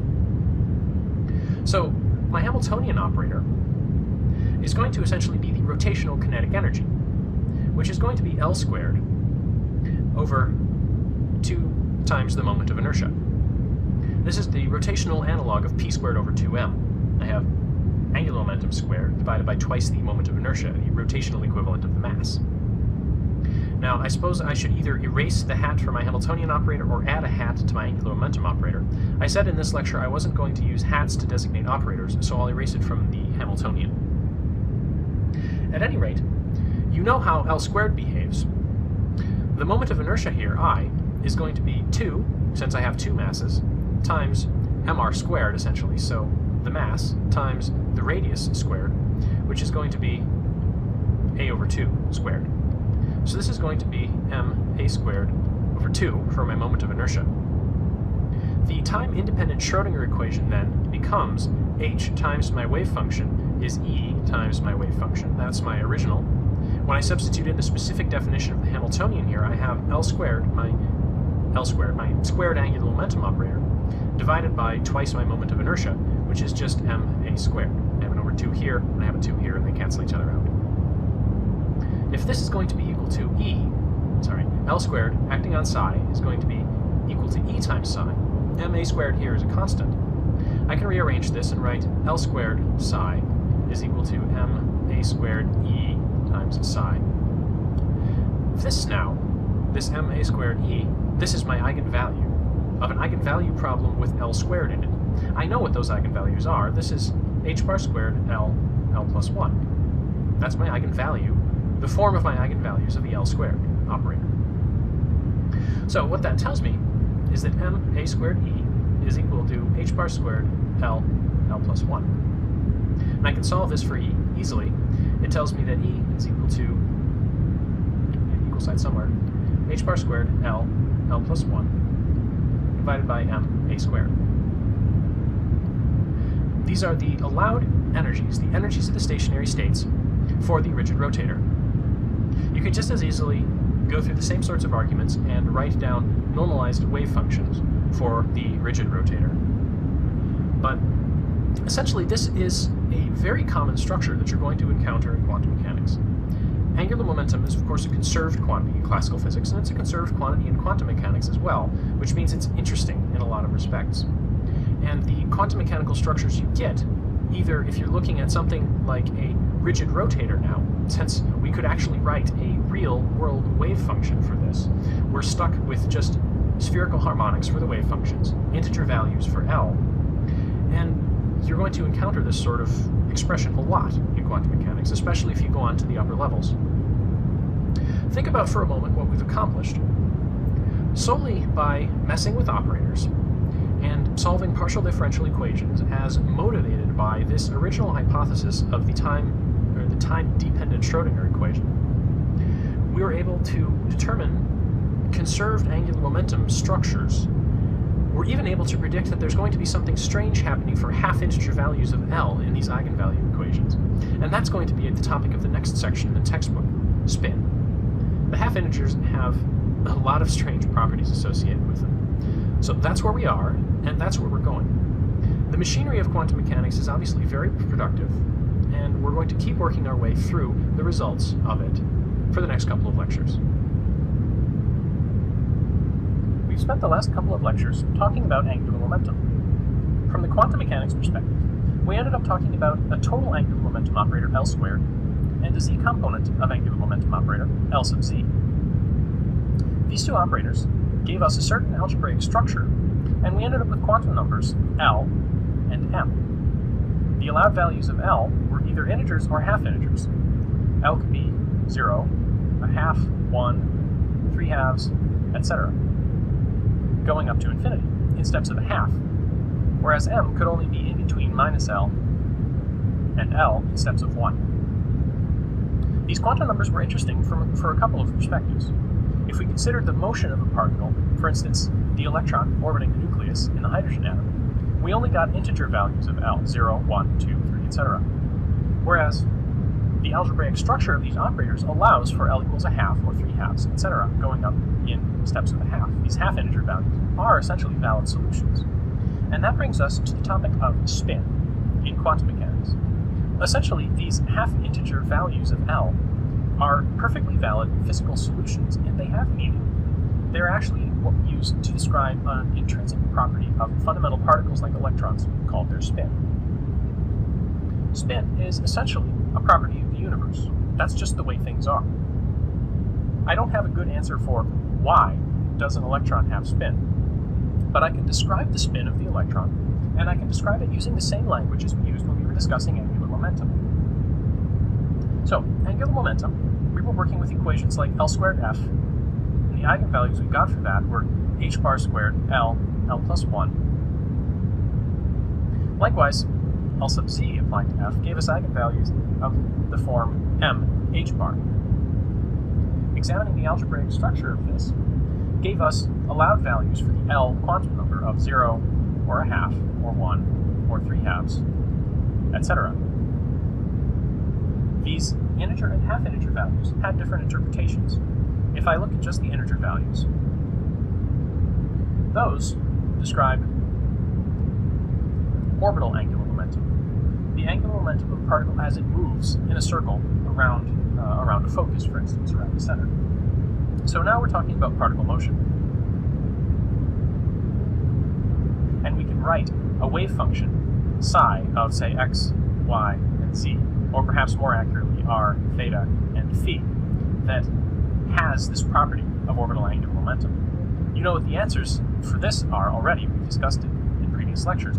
The wave functions with specific values of L squared and L sub z, the eigenfunctions of the L squared and L sub z operators, are the spherical harmonics. We're also allowed to have spin, angular momentum, with integer values. But spin is really more interesting when we're talking about the half integers, 1 half, 3 halves, 5 halves, etc. I keep writing 3/3 overline. Here, these half-integer cases don't have any nice wave function that we can express, so we're really only talking about spin under these circumstances. So, what exactly is this spin thing? I can't give you a good argument or a good answer for this, other than saying this is essentially just a property of the universe. The name spin, at least, I can explain, and the name comes from a classical analogy. Suppose we have a positively charged nucleus and a negatively charged electron orbiting that nucleus. We are going to have orbital angular momentum associated with the motion of that electron. But there's also the possibility that the electron itself would be rotating. Spin. We've built up, over the past few chapters, a fairly complete understanding of how single particles behave in quantum mechanics. We can describe them with wave functions, like psi of x, y, z, functions of position, which we can use to calculate expected values of, for instance, of what the x-coordinate will be. We know how to calculate the allowed set of energies for bound states, for instance, of the hydrogen atom, and we can predict the spectra. This is very nice, and it's very useful, but it's of course not the end of the road for quantum mechanics. The next step that we're going to make is to talk about multiple particle systems, to start building things that are more complicated than a single particle in a single potential. The first step, then, is to expand on our formalism of wave functions to two-particle systems. If we're working with a one-particle wave function, psi, of x, y, and z, if we're working with two particles, we no longer have the position of just one particle, x, y, and z. We're working with two particles, so the wave function psi is going to be a function of 6 variables, x1, y1, z1, and x2, y2, and z2. This means if we construct, for instance, a probability density for finding the particle at a particular position, we're not finding the particle. There are two particles, there are two positions, and what we get is a joint probability distribution for the position of both particles. So this is if we're talking about two particles, and you can easily imagine what would happen if we had more particles. You would have simply more arguments. This is part of what makes quantum mechanics so difficult to compute with, since effectively representing functions of many variables in the computer is a very difficult proposition. If our wave functions are functions of multiple variables, you might expect that our Hamiltonians would get more complicated as well, and they do. The Hamiltonian operator, which we had before, was simply, in the single particle case, was a momentum operator and a potential operator. Now, you'll have to deal with the momentum of each particle separately. So, for instance, the Hamiltonian for a particle might look like minus h bar squared over 2m times, and I'll write this as gradient squared with a subscript 1, minus h bar squared over 2m gradient squared with a subscript 2, where the gradient with the subscript 1 refers to partial derivatives with respect to x1, y1, and z1. The subscript 2 refers to partial derivatives with respect to x2, y2, and z2. Essentially, this is the momentum of particle 1 in operator formalism with wave functions, and this is the momentum of particle 2. The potential energy now, of course, will also have to be a function of the positions of both of these particles. So we'll have to add on a potential term which is a function of both r1 vector and r2 vector. There are some simplifications that you can make. If the potential is only a function of the separation of the particles, for instance, you can do the same sort of thing as you can do in the case of the two-body problem in classical physics.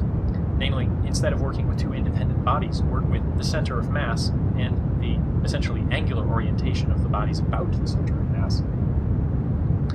But that's a story for another day. The Hamiltonian we get here is now a partial differential equation in multiple variables, many more variables than we were working with originally. So it's much harder to work with. Our wave functions, of course, still have to be normalized, since we still have to represent, probability densities with them. But the normalizations we're going to work with are a little different. In particular, while the probability density that we're working with is still going to be psi star psi, we're going to have to integrate it over many, many dimensions. 6 dimensions in this case if I'm working with two particles in 3 dimensions, dx1, dy1, dz1, dx2, dy2, dz2. So if you're trying to normalize a wave function for two particles in 3 dimensions in Cartesian coordinates, you've got a lot of integrating to do. The time-independent Schrödinger equation is going to look very similar. Essentially, h psi equals e psi, same as before, where the Hamiltonian now is an operator, h hat. The solutions you get to the time-independent Schrödinger equation are still going to behave the same way they behaved before, and this is a very comforting thing. When we derive the time-independent Schrödinger equation from the time-dependent Schrödinger equation, we still get the same sort of behavior. Our wave function now is a function of the positions of two particles, if I represent them as vectors r1 and r2, as the spatial part, the solution to the time-independent Schrödinger equation, and the time dependence looks very much the same, minus I e t over h bar, the same sort of expression as we got before. So adding multiple particles adds a great deal of complexity to the spatial part of the wave function, but if we have a stationary state, the temporal evolution is as simple as it was before. The subtle point of multiple particle wave functions comes from whether the particles are distinguishable or indistinguishable. Consider combining two one-dimensional systems. So the position of particle 1 is represented by x1, position of particle 2 represented by x2. So we have two particles in a one-dimensional system, essentially, and the positions of those particles are independent. This looks a lot like two independent variables, so you can think about this as, in 2 dimensions, an x1 axis and an x2 axis. If I measure the positions of these particles at the same time, I illuminate the system with high-energy radiation and look for where the radiation is scattered off of the positions of the particles. I can represent the outcome of a measurement by a point in this 2-dimensional space. Suppose this point is 1, 0.3. I might also measure the particles to be here. Another possible outcome for this measurement is 0.3, 1. What I mean by whether the particles are indistinguishable or distinguishable is whether these two outcomes, 0.31 or 1, 0.3, are actually distinct. If I was measuring this in a two-dimensional space, these points would, of course, be very distinct. But I don't actually have a two-dimensional space. I have a one-dimensional space with two particles in it. So if I measure, say, this outcome in one-dimensional space, I'm measuring one particle at point 0.3 and another particle at position 1. So my wave function then essentially has a particle there and a particle there. If I measure this other outcome, 1, 0.3, one of my particles is at position 1, one of my particles is at position 0.3, so my wave function essentially looks like that. These guys are essentially the same. What does that mean? Well, if this is particle A and this is particle B, and this is particle A and this is particle B, then these two outcomes are different. But that requires the particles themselves to be distinguishable, and if the particles are not distinguishable, if this is an electron and this is an electron, there is no difference in principle between the electrons in these two peaks. Then, well, electron-electron and electron-electron are actually the same outcome. And whether or not you count these as different is, well, one of the nuances of quantum mechanics. The essential fact that you have to keep in mind is that in quantum mechanics, the particles that we're working with, electrons, protons, photons, whatever they may be, are in principle indistinguishable. The wave function, quantum mechanics tells us, is all we can in principle know about these particles, so you can't paint one of them red or put a little piece of tape on it or do whatever you might do with other objects in order to keep track of whether or not they've exchanged places, for example. Particles are indistinguishable. Indistinguishable is a painfully long word, but essentially what this means is that we can't tell which particle is which. So let's consider what effect this has on quantum mechanics. If you had particles that were distinguishable, particle 1, its position being represented by the coordinate x1, could be in some wave function, in some state, psi sub a. And this would be quantum mechanically a complete description, all of the information necessary about particle 1. Likewise for particle 2, indexed by coordinate x2, in state psi sub b. The combined wave function for the overall state, then, is going to be psi as a function of x1 and x2. And we can write that down. If particle 1 is in state psi a, particle 2 is in state psi b as simply the product psi a of x1 times psi b of x2. This gives us the sort of expression that you would expect to get for distinguishable particles. Namely, for instance, if I want to calculate the expected value of x1 for a particle in this state, this is the expected position of particle 1. My combined wave function here, calculating the expected value in this combined wave function, will require two integrals, one dx1 and one integral dx2. Both integrals are going to go from minus infinity to infinity. And the integrand, as before, is going to be psi star psi. If I expand that out, psi a star of x1, psi b star of x2, x1, and psi a x1, psi b of x2. This is the integrand you would get. Psi star and psi combined together with a multiplication means that's our probability density for position, and this is then, of course, the expected value of position formula that we're familiar with from single particle quantum mechanics. Looking at what's a function of what here, we can simplify things a little bit. I have functions of x1, and I have functions of x2.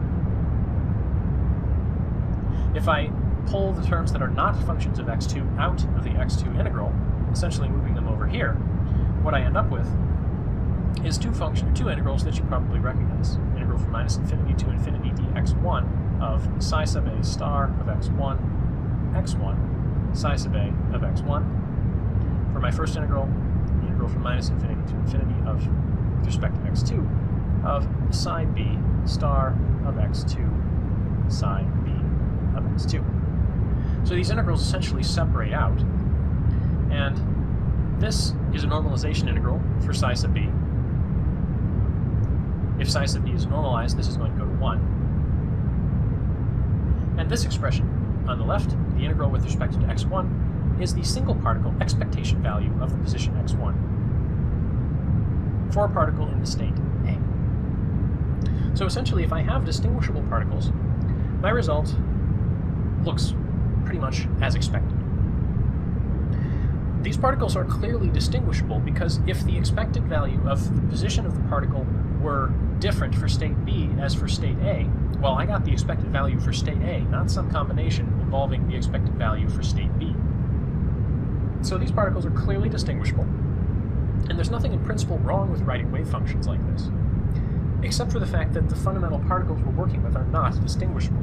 So we have to somehow encode the indistinguishability of particles into our formulation of quantum mechanics. So how do we write a wave function for indistinguishable particles? The key fact is what happens if we exchange the particles. The wave function for particle 1, particle 2 versus the wave function for particle 2, particle 1. Exchanging the positions at which we evaluate coordinates is essentially, if you think back to that plot I was making earlier of x1 and x2, it's implying a degree of symmetry between this point and this point. That my wave function must be equal here and here, essentially being equal somehow across the axis. This sort of line here where x1 equals x2. That degree of symmetry implies some constraints on allowable forms of the wave function. We don't need just that the wave function itself doesn't change if I exchange x1 and x2. What we need is for the observables not to change. And furthermore, we need the observables not to change at all if we swap the particles back to where they were originally. So if we want the exchange of particles to not matter, let's define an exchange operator, p hat. Now don't worry, we're not going to be working with p hat in the context of it as a mathematical operator, but it's a useful notation to use. What we need, in order for the wave function essentially to not change the observables, is for p hat acting on psi, x1, x2, which is more or less defined to be psi of x2, x1. We need that to be equal to plus or minus psi of x1, x2. You know the way to not change the observables in quantum mechanics is to multiply by a complex phase, and this plus or minus essentially takes care of that complex phase. You could imagine any arbitrary e to the I phi being multiplied by psi, and that would not change the observables. But the fact that applying the exchange operator twice gets us back where we started means that the phase that we multiply by has to be either 0 or pi, meaning we have to either go from plus psi to minus psi or from plus psi to plus psi. Either we don't change the wave function at all by exchanging operands, or we flip the sign of the wave function by exchanging the particles. This is sort of a law of physics. The indistinguishability of particles requires this to hold. If I exchange the order of the arguments of a two-particle wave function, I must get my original wave function back with a plus or a minus sign. This symmetrization or anti-symmetrization under exchanging the arguments, symmetry referring to the plus sign, anti-symmetry referring to the minus sign, has some remarkable consequences, which we'll talk about over the next couple of lectures. One way, however, to write down these wave functions, since that's what we're going to want to do in the end, is if I have the two single particle states that I was working with in the past slide, psi A, psi B, my wave function, psi of x1, x2, started off as psi sub A of x1, psi sub B of x2. This was the distinguishable particle wave function. And it turns out that if I combine this with a permutation of x1 and x2, for instance, psi A of x2 instead of psi A of x1, and then psi B of x1 instead of x2, if I combine these two pieces with either a plus sign or a minus sign, I get something that obeys the requirement that the particles are indistinguishable from the perspective of quantum mechanics. If I'm going to properly normalize this, I'll need normalization constant up front. And for instance, you could check this fairly easily. If I wanted to know what psi of x2, x1 was here, well, it's going to be this expression on the right, exchanging 2's for 1's and 1's for 2's. So it's going to give me A, psi A of x2, psi B of x1, plus or minus psi A of x1, psi B of x2.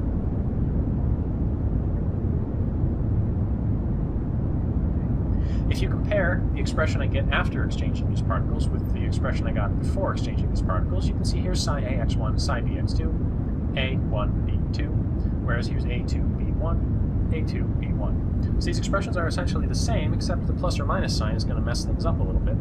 If I use the plus sign, clearly these two expressions are the same. a1, b2 plus a2, b1 versus a2, b1 plus a1, b2. All I've done is exchange the order of these two terms.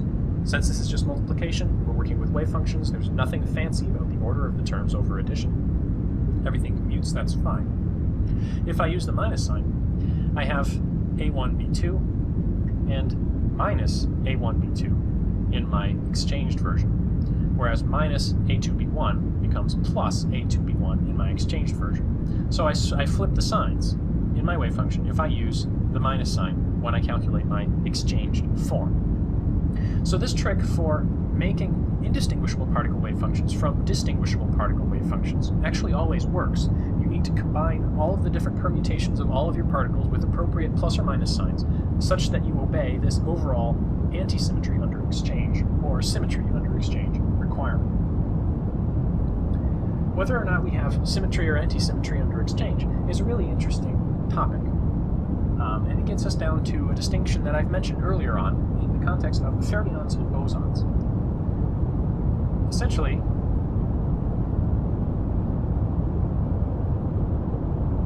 indistinguishability has a couple of consequences. First of all, if I have the plus version, the symmetry under exchange, essentially psi of x2, x1 equals psi of x1, x2. My exchanged version is equal to my original version. This is the case for bosons. And bosons were the particles that we talked about earlier that had spin, integer spin, 0, 1, or 2, etc. If you make the other choice, say psi of x2, x1 is equal to minus psi of x1, x2, that's the case for fermions. And fermions, we said earlier, were particles with half-integer spin. Spin 1/2, 3/2, 5/2, etc., on up to infinity. There's actually quite a lot that you could do with this. For instance, the symmetry and anti-symmetry properties of these wave functions have, well, it has observable effects, and the behavior of fermions and bosons is crucially different in a lot of ways that have very important consequences. For instance, earlier on we talked a little bit about superfluid helium in the context of the domain of quantum mechanics and whether that was important or not. Helium atoms are bosons with integer spin, and they have very different behavior than other liquid gases, for instance. If you wanted to determine the quantum mechanical behavior of a very cold liquid hydrogen, for instance, it would behave differently. Hydrogen behaves differently from helium in that context. The indistinguishability of particles is something of an axiom in quantum mechanics. The exchange can't affect anything. In particular, it doesn't affect the Hamiltonian. Exchanging two particles should not affect the energy of the state if the particles are completely indistinguishable. Put another way, the exchange operator and the Hamiltonian operator commute. The commutator of p hat and h hat is 0. What that means is that we can always write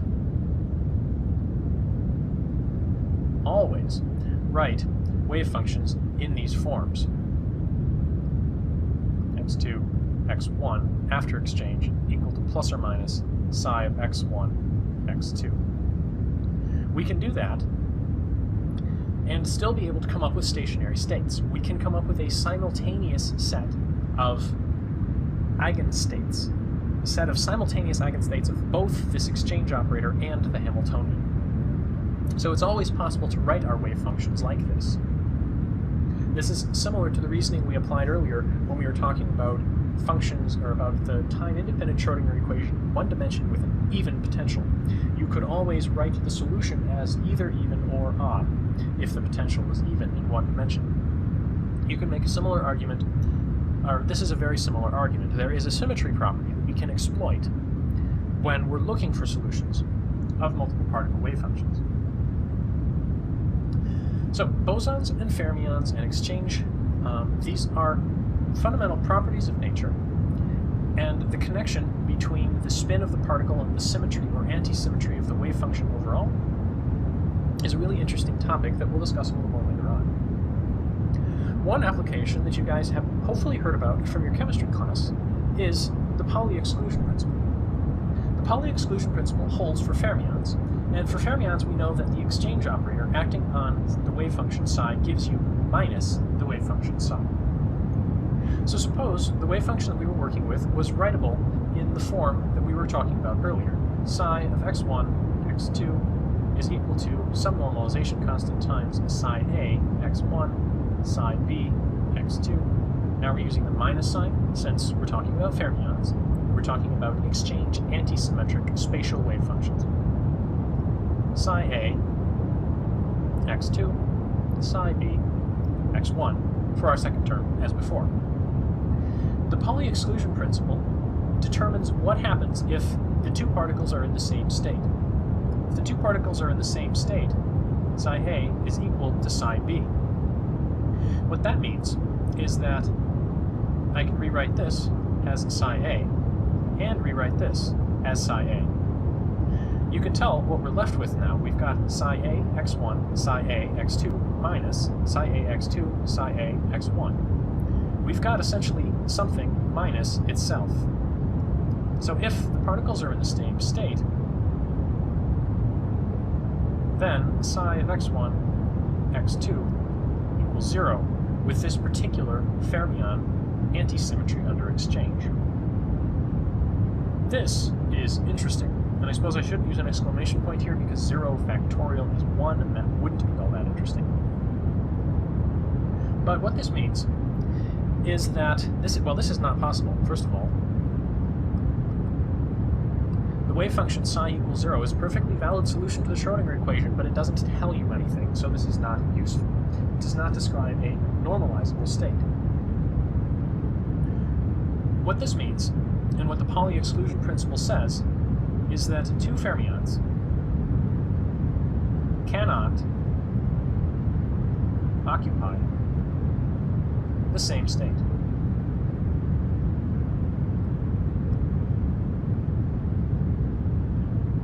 I'm not quite sure how I spelled occupy there, but I don't think it was right. Two fermions cannot occupy the same quantum mechanical state, and that comes from the fact that fermions are required to obey anti-symmetry under exchange. And of course, if you have two particles in the same state, exchanging things doesn't do anything. It's not going to change your wave function. So if it's not going to change your wave function, and yet it is going to change your wave function by giving it a minus sign, you've got a problem. Two fermions cannot occupy the same quantum mechanical state as a result, and this comes just from the nature of indistinguishable particles. The anti-symmetric combination to render two otherwise distinguishable particles indistinguishable means that those two particles cannot occupy the same state. For bosons, though, we use the plus sign, so that's no problem. If we use a plus sign here, we end up with psi a x1, psi a x2 plus psi a x2, psi a x1. So just twice psi a x1, psi b x2, or sorry, psi a x2. So that's a perfectly valid wave function. Bosons, if we use the plus sign, make the symmetric instead of anti-symmetric combination to render the particles indistinguishable, those particles can occupy the same state right off the bat. This ability to put multiple particles into the same quantum mechanical state is the difference between the bizarre behavior of liquid helium and the behavior of liquid hydrogen.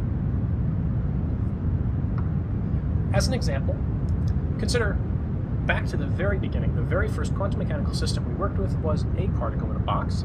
What happens if we put two particles in a box? Well, two particles in a box, if we're going to write wave functions as symmetric or anti-symmetric combinations of our distinguishable single particle wave functions, is a little bit of a lie. Because if these particles are anything that we know of realistically, those particles will interact, and the interaction in the Hamiltonian will affect the potential. So we won't be working with a simple v of x equals 0 inside the box and infinity outside the box potential. We'll be working with something more complicated, and accounting for that interaction will mean that our stationary states are not simply the stationary states of single particles. But suppose, for instance, vigorously waving my hands, so that you can't really see it in the video lecture, suppose those particles didn't actually interact. Then the potential would not be affected and the stationary states would indeed be the single particle stationary states. If I have distinguishable particles then, I can write down my states as, for instance, psi n m of x1, x2 as, well, the product of the state for n and the state for m. Psi sub n of x1, psi sub n of x2. The ground state, for instance, I'm going to smush this down, myself some space. The ground state then has n and m both equal to 1. In this case, looks like my normalization overall out front, 2 over a. Different normalization since I've got the product of two separately normalized functions, times sine of pi x1 over a, sine of pi x2 over a. And it has energy, if I substitute 1 for the energy of one particle and 1 for the energy of the other particle, I'm just going to get k plus k. My total energy is 2k. The first excited state, and there are two ways I can do this. I could write psi 2, 1 or psi 1, 2, depending on which particle I pop up from the ground state. It is going to be very similar. It's going to be 2 over a sine pi x1 over a sine 2 pi x2 over a, if, for instance, I use this combination. So there are actually two distinct ways to write the first excited state. One where I put the 2 with the x1, and the other where I put the 2 with the x2. That means this first excited state for this distinguishable particles case is doubly degenerate. There are two allowable states with the same energy. That's what we mean when we say degeneracy.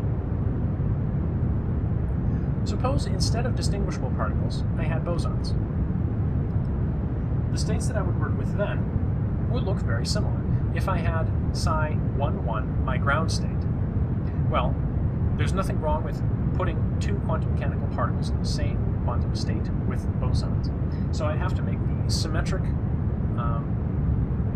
indistinguishabilization. Sure, why not? I'll make up a word.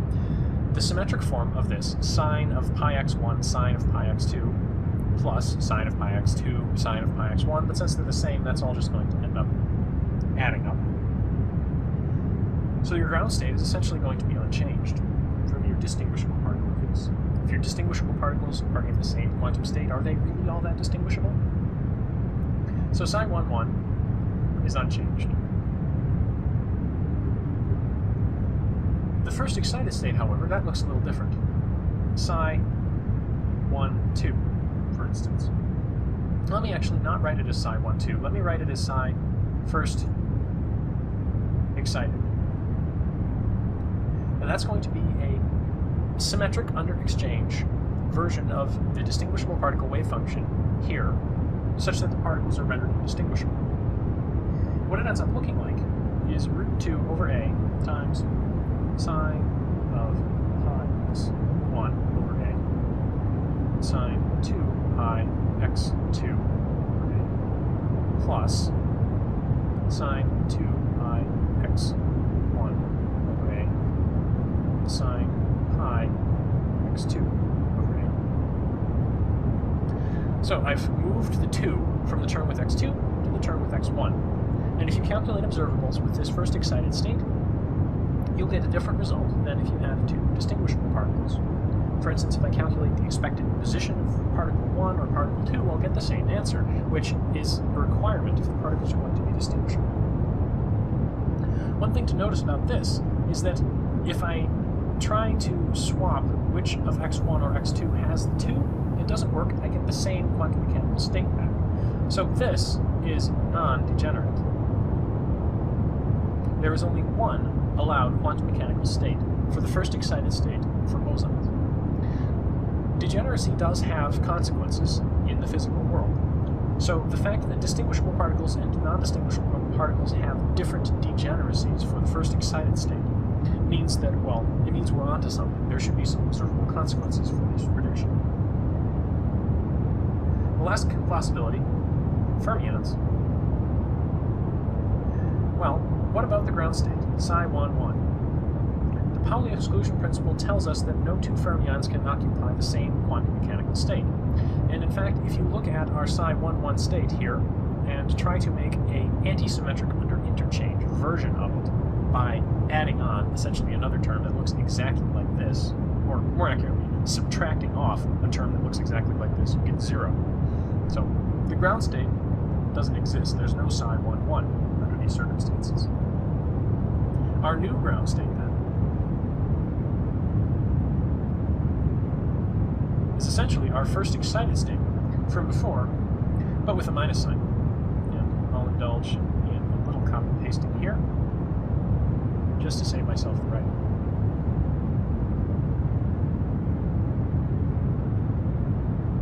The only difference here is that we have a minus sign to render the two states antisymmetric under exchange. And we're combining two terms such that the resulting state is a valid state for indistinguishable particles.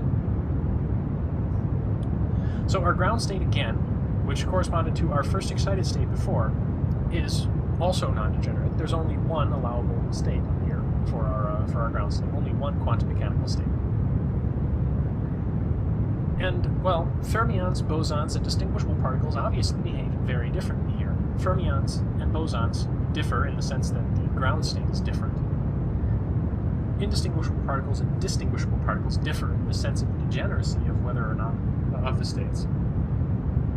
So there's a lot of interesting phenomena here, and it all boils down to this fundamental fact that quantum mechanical particles are indistinguishable. There is no difference between two electrons.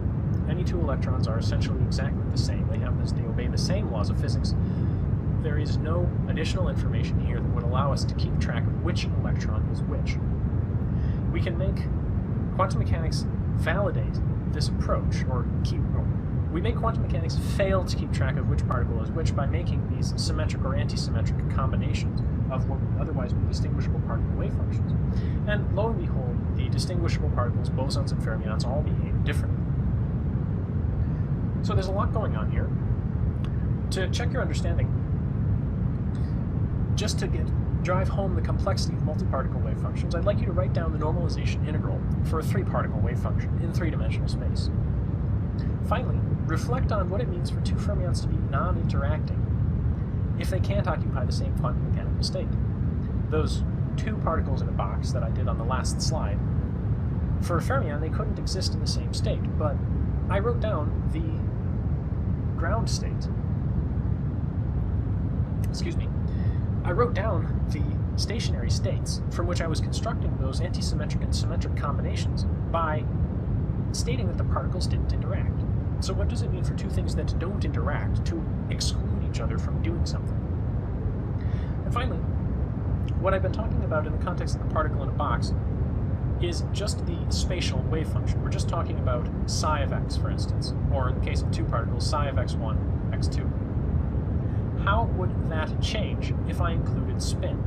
Particle 1 and particle 2 will now have independent spins, which you can think of as extra arguments to your wave function. So how might the inclusion of spin affect this symmetrization or anti-symmetrization? These are things to reflect on. And if you've got these down, I think you've got the basics of multiparticle quantum mechanics soundly in your mind.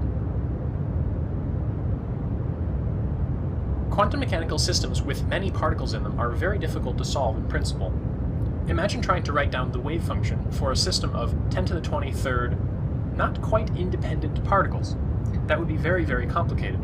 And under most circumstances, the best that we can hope for is to uncover the general structure of the solution. What sort of energies are going to be allowed, for example. What we're getting into now is the basics of the quantum mechanical structure of solids, which is of course an incredibly rich subject.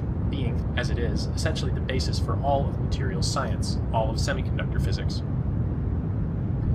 One aspect of the theory of solids that we can actually do reasonably accurately, at least from a qualitative perspective, is the behavior of free electrons in conductors, and that's the topic of this lecture. Free electrons in a conductor are something that we can work with reasonably well, because if we think about a chunk of material, for instance, as being the space over which some electron, conduction electron, is free to wander, the particles are essentially free. The electrons, however, will never be found outside the box, or outside the material. It's very unlikely for an electron to wander off into the air surrounding a chunk of conductor. Conductors just don't do that. So the particles are not found outside the box. The electrons are confined. You can probably see what I'm getting at here. We have free particles that are never going to be found outside of some rectangular region. This is starting to look like the particle in a box. So maybe we can work with that. What about a particle in a box? Well, a single particle in a box, that's easy enough to handle. But what about multiple particles in a box? What if I have a second particle here that's also wandering around on its own? Well, provided I make the very, very inaccurate yet useful assumption that these particles don't interact much, I can actually work with that.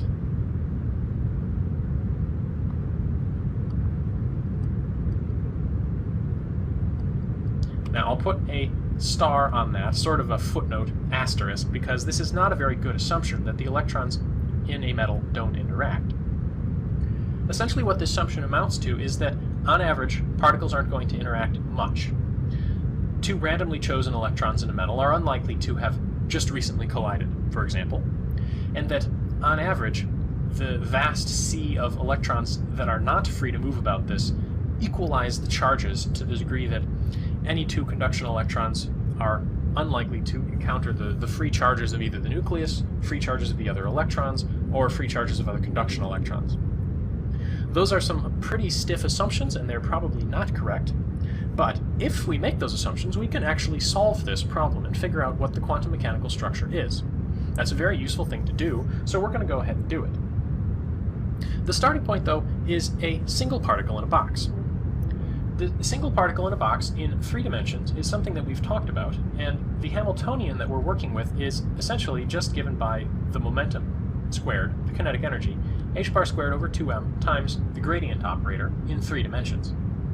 We also have to multiply by a potential, which is now going to be a function of x, y, and z, where the potential we're working with, v of x, y, and z now, is equal to, well, 0 if we're inside the box, and that's going to happen for x, y, and z in between, let's say, L sub x, L sub y, and L sub z, and 0, respectively. So if x is between 0 and Lx, y is between 0 and Ly, and z is between 0 and Lz, the particle is officially in the box, and the potential energy function is 0. We say the potential energy is infinity outside the box to enforce the particle to always be inside the box. This is essentially identical to our one-dimensional particle in a box, we just have more dimensions to work with, and the solution procedure is very similar. The Schrödinger equation we're working with is, as usual, the time-independent Schrödinger equation, h psi equals E psi, and if we make our usual separation of variables assumption that psi is given by some function of x multiplied by some function of y multiplied by some function of z, what you end up with is 3 separate, independent, one-dimensional particles in a box. Infinite square well potentials, essentially. One in the x direction, one in the y direction, and one in the z direction. The overall energy of your combination after you've done separation of variables is given by essentially the energy contributed by the x, and the energy contributed by the y, and the energy contributed by the z, independent, one-dimensional particles in a box. The wave functions that you get, psi of x, y, and z, are products, then, of 3 one-dimensional particles in a box. The normalization you get is 8 divided by Lx, Ly, Lz, in a square root sign, and then you have your sine functions, as usual for the 1D particle in a box. Sine of nx pi x over Lx, where the quantum number that you get as a result of the boundary conditions.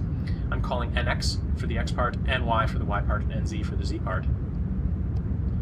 ny pi y over ly sine of nz pi z over lz. That's your wave function for a single particle in a three-dimensional box. The general solution you get in separation of variables, as usual, has sine and cosine terms in it, but the boundary conditions not only fix our quantization, give us quantum numbers nx, ny, and nz, but also eliminate the cosine terms, just because the wave function must go to zero at points where the potential diverges to infinity. The quantization also sets the allowed energies of the system, and the energy of this state is given by h bar squared pi squared over 2m, and then we have a combination involving these quantum numbers, nx squared over lx squared plus ny squared over ly squared plus nz squared over lz squared. Now this looks like a sum of three things squared, and it's useful to make this look more like the magnitude of a vector in 3 dimensions. Essentially, I'm going to define a vector, or a scalar quantity, for instance, k squared, a k vector, such that this overall energy here is equal to h bar squared k squared over 2m, looking like the kinetic energy of a particle with wave vector k being essentially 2 pi divided by the wavelength. The k vector that we're working with then is, for instance, given by kx is equal to pi nx over lx. Likewise, for ky equals pi ny over ly, and kz is equal to pi nz over lz, where the overall k squared is kx squared plus ky squared plus kz squared. If I make these definitions, the overall energy now starts to look like the squared magnitude of a vector in a three-dimensional space with three separate components, kx, ky, and kz. And this k-space, three-dimensional space, is the space that you want to think about in terms of the quantum mechanical structure of many particles in a 3D box, which is, of course, where we're going with this. So what happens when we have many particles in a box? Well, we know we're working with fermions here, and fermions obey the Pauli exclusion principle, which means we're not going to be able to put more than 2 fermions in exactly the same quantum state. So if I'm trying to occupy many, many, many states here, I'm going to need many states to be, well, I'm going to need to understand the structure of many states. So thinking about this in terms of the three-dimensional k vectors, say this is my kx direction, this is my ky direction, and this is my kz direction. The overall allowed values that I had for my energy were given by specific integers, essentially dividing these k axes up into specific points. Kx was defined by pi nx over lx, for instance. So nx being 1, 2, 3, etc., like for our one-dimensional particle in a box. I essentially have a set of ticks along my x-axis here, my kx axis, that tell me what the allowed values of kx are. Likewise, I have a set of allowed values for ky, and a set of allowed values for kz. And it's going to be hard for me to draw this out in 3 dimensions, but if you think about the allowed values, where these things all intersect, when I have an allowed value of kx, an allowed value of ky, and an allowed value of kz, I have an intersection point there.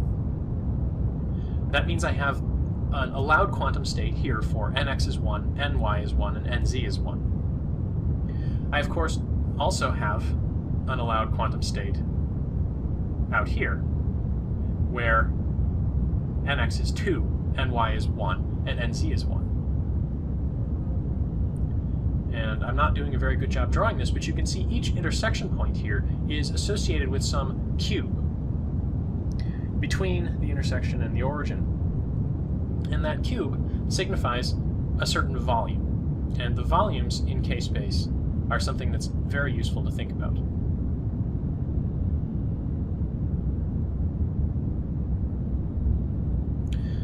So this point now here would represent ky is 2, kz is 1, kx is 1. Each of these points is associated with a cube.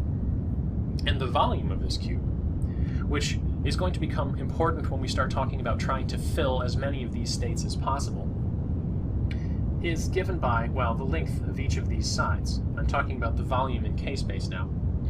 This, of course, being associated with nx equals 1, this is pi divided by lx, is the length of this side in k-space. Likewise, this is going to be pi over lz. The y, of course, is going to be pi divided by ly.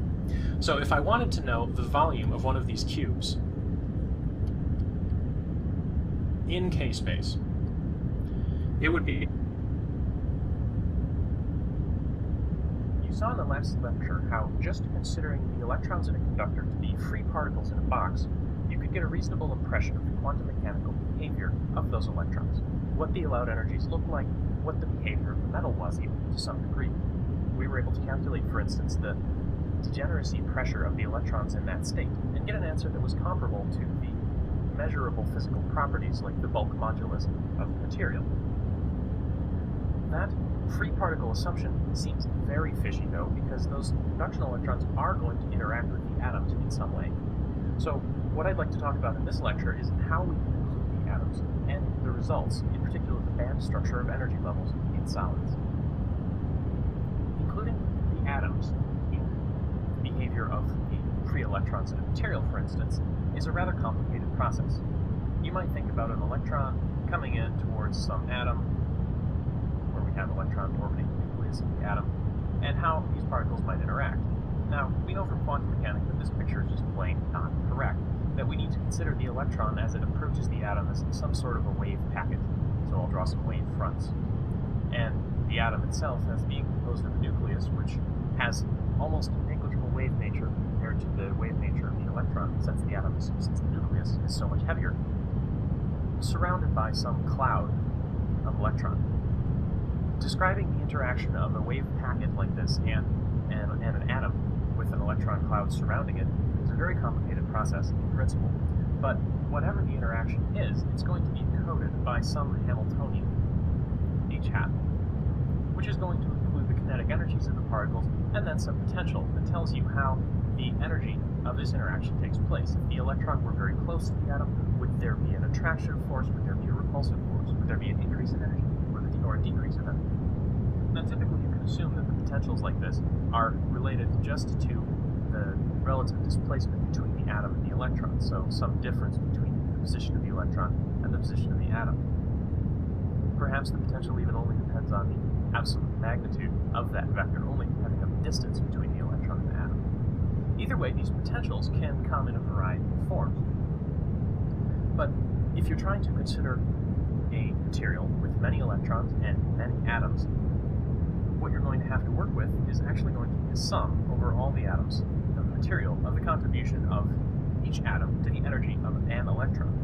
If we have multiple electrons, we'll have to have lots of different kinetic energy terms, and we'll have to have a sum over electrons here as well. So this is a very complicated Hamiltonian. We can't really hope to solve it analytically. We can, however, make some analytical progress if we make some simplifications. And I'm going to make 3 simplifications for this lecture. First of all, this potential, which is in principle a function of the distance between the electron, the position of the electron, and the position of the atom, I'm going to pretend it only depends on the magnitude of the distance, and I'm going to make a very crude approximation to this potential, namely that if the electron is right on top of the atom, it experiences a very strong repulsive force. If the electron is displaced from the atom significantly, the atom overall looks neutral, and there is no energy associated with that reaction. The approximation I'm actually going to make then is that the potential contribution of a single atom to an electron is given by the Dirac delta function. Some proportionality constant describing the strength of the delta function times the delta function itself as the distance between the electron and the atom. So this is the potential that we're going to work with. This is just for an interaction between a single electron and a single atom, however, and we're going to have to consider multiple atoms. And in order to make any mathematical progress, we're going to have to know the positions of all the atoms. In any realistic material, the atoms will be more or less randomly distributed, though there may be some overall structure dictated by the structure of the bonds between those atoms. I'm going to assume a very, very simple structure here. I'm going to assume that we're working with a crystal. So we're working with a regular array of atoms, for example. Furthermore, I don't really want to mess with trying to express this regular array of atoms in 3 dimensions, so I'm going to assume that we're only working with a 1-dimensional system. Essentially a 1-dimensional crystal, just looking at a slice through a potential 3-dimensional crystal.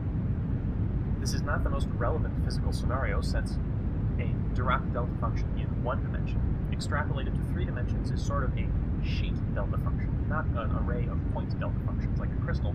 So this is not the most realistic scenario, but it does actually reproduce a lot of the observed behavior of, well, real electrons in real crystals. The potential we're talking about here, then, is going to be a 1-dimensional array of delta functions. So our v of x is going to look something like this. It's going to be 0 whenever you're not on top of an atom, and it's going to spike up whenever you are on top of an atom.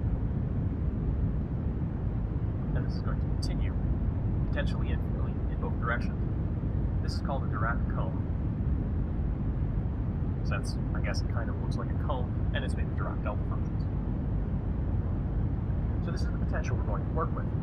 The nice feature of this potential is that if these atoms are, say, spaced by some distance a, this is a periodic potential, and there are theorems that help us deal with periodic potentials. One of these theorems is called Bloch's theorem, and what it states is that for a potential that's periodic, namely the potential evaluated at some displacement a from the current position is just equal to the potential at the current position, the solutions to the time-independent Schrödinger equation for that potential can be written as follows. Psi of x plus a, displacing the argument of psi, is essentially the psi at the current location multiplied by some complex constant with magnitude 1, e to the I k a, for some unknown constant k. Essentially what this means is that the observables don't change. You know, multiplying the wave function by some complex number isn't going to, some complex phase into the I k a, isn't going to change the answer. Well, essentially what this means is that for a completely periodic potential, the observables aren't going to change from one period to the next, and that's more or less a requirement. Periodic potentials should have periodic solutions to the Schrödinger equation. We don't know anything necessarily about this constant k, but essentially what we're talking about, if we apply this to our delta function potential, or our Dirac cone potential, is atoms spaced apart by some distance a. And Bloch's theorem tells us that the wave function here gives us the wave function here, gives us the wave function here, gives us the wave function here. So we don't need to worry about the entire space. We can only worry about some portion of the space. This is very useful. One unfortunate consequence of Bloch's theorem is that it only works for completely periodic potentials. So if we're talking about a material, a chunk of silicon, say, there are edges. In the inside here, we definitely have a periodic potential. We have silicon crystal, we have an array of atoms, that's fine. We're working with something periodic. But at the edges, we're going to have problems. Since at the edges, well, periodicity obviously breaks down. Under these circumstances, then, Bloch's theorem isn't going to apply. So we need to find out some approximation, some simplification, or at least some plausibility argument for how we can still apply Bloch's theorem in these cases.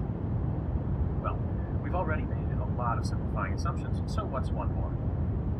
Our potential, v of x, is this Dirac cone structure that potentially continues to infinity. If we're working with a realistic material, we're going to have something like 10 to the 23 atoms here. As such, the contribution of the atoms you would expect, if you had a free electron here, it's going to be much, much, much more sensitive to the atoms nearby than to the boundaries of the material. As such, you wouldn't expect the edge effects to be terribly significant.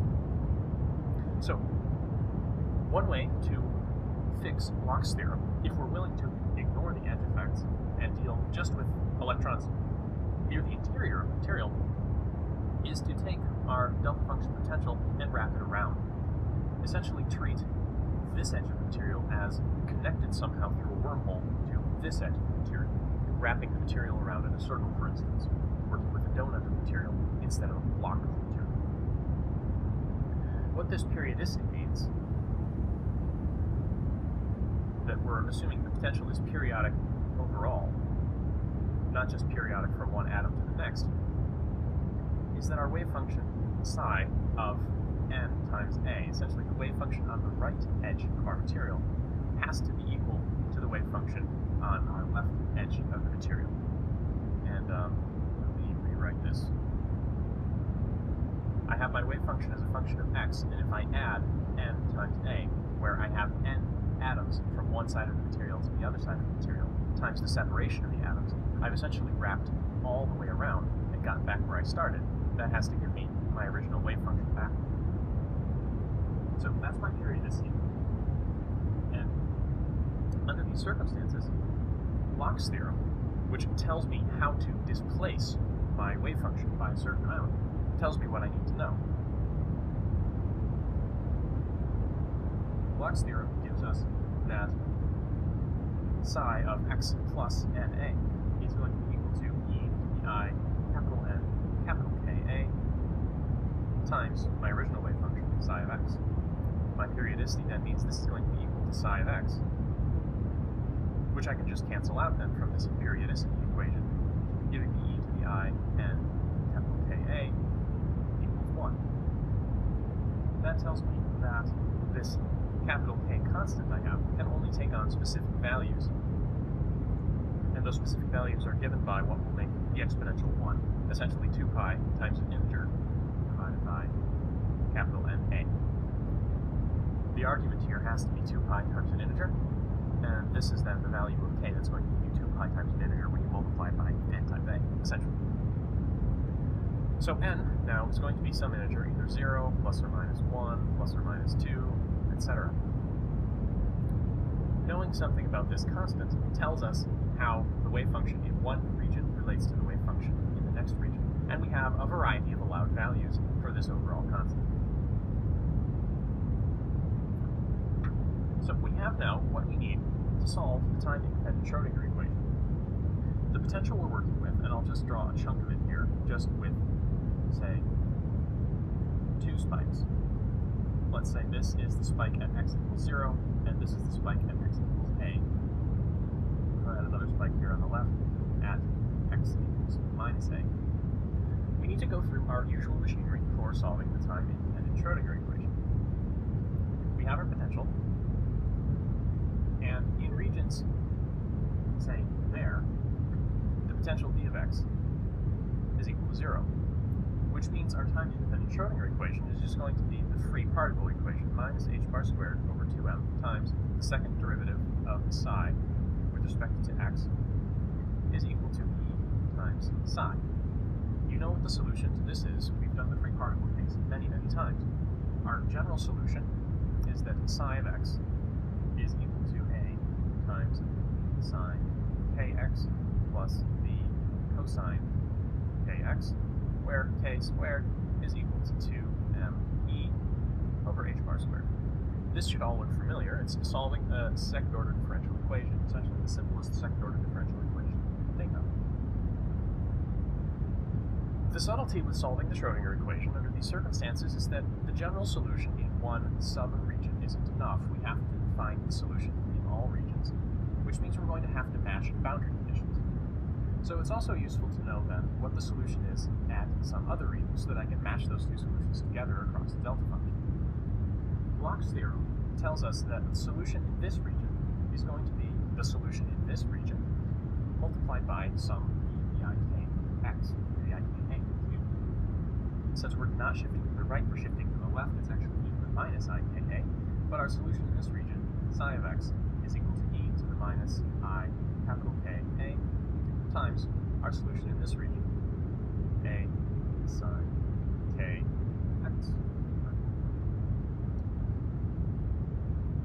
X plus a plus b cosine x plus a. So I'm writing now this x is referring to negative values, so I have to shift it over to make it correspond to the values in the other region, and I multiply by this overall constant to make sure everything matches up. So we have our solutions now in this region and in this region. These are general solutions. We have this capital K in here, which we know a little bit about from overall periodicity.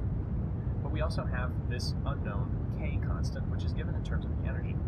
Now, typically, the solutions to the Schrodinger equation matching boundary conditions tells us something about the allowed energies, and that's going to be the case here as well. But these are our two general solutions. And let's figure out how boundary condition matching at this boundary works, since that's going to tell us something about the energy, something about these A's and B's, and so how that information all connects to these capital K's. So the boundary conditions we have are going to match these two solutions together. We have two boundary conditions, and just to recap, we have our delta function potential, x equals 0, and we have our solution in this region and our solution in this region. We're matching them across the delta function at x equals 0. So the two boundary conditions we have for the wave function. First of all, the wave function has to be continuous. What that means is that psi of 0 plus has to be equal to psi of 0 minus. The solution just on this side has to be equal to the solution just on this side of our boundary. And if I plug these in, the solution for 0 plus, substituting 0 in for x, the sine term is going to drop out since the sine of 0 is 0. The cosine term is going to go to 1 since the cosine of 0 is 1. So b is all I'm going to get. That's all that's left here. This term's dropped out. This term is just b. So my equation then is b is equal to whatever I get when I plug 0 in for the solution on this side. So substituting in 0 for x, the x's are going to drop out. And I'm just going to get cosine ka and sine ka, my a and b, and my e minus sine ka. E minus I capital Ka times a sine lowercase ka plus b cosine lowercase a. So that's our continuity boundary condition. The other boundary condition that we have to work with is that typically the first derivative of the wave function is continuous. The exception to that typical boundary condition is when the potential goes to infinity, you can have a discontinuity in the first derivative. And the only case that we know of that we can solve so far in this course is the delta function potential. We talked about this when we were doing bound states for the delta function. So if you're fuzzy on how this actually works, I suggest you go back and refer to the lecture on bound state solutions to the delta function potential. Otherwise, the equation we need to tell us how psi dx is discontinuous relates the size of the discontinuity to the strength of the delta function potential. The equation, and this is equation 125 in your textbook, is that the delta of the psi dx is equal to 2m alpha over h bar squared psi. So we need to calculate the first derivative of the wave function from the left and from the right, subtract those two, and that's then going to be related to the value of the wave function and these constants, where alpha here is the same constant that we used to describe the strength of the delta function potential when we first introduced the structure of potential. So if you actually go through, calculate the derivative of this with respect to x, the derivative of this with respect to x, what you end up with is, well, the derivative for this, we're then evaluating our derivatives at x equals 0, and a lot of the terms drop out. The derivative of this term from the plus direction at x equals 0 is k times a. This is a lowercase k now. The derivative from the left, the derivative of this potential with respect to x, evaluated at x equals 0, is e to the minus I capital Ka times the lowercase k from the derivative, and then capital A cosine Ka minus capital B sine Ka. That's the left-hand side of our discontinuity equation here. Discontinuity in the first derivative then being equal to 2m alpha over h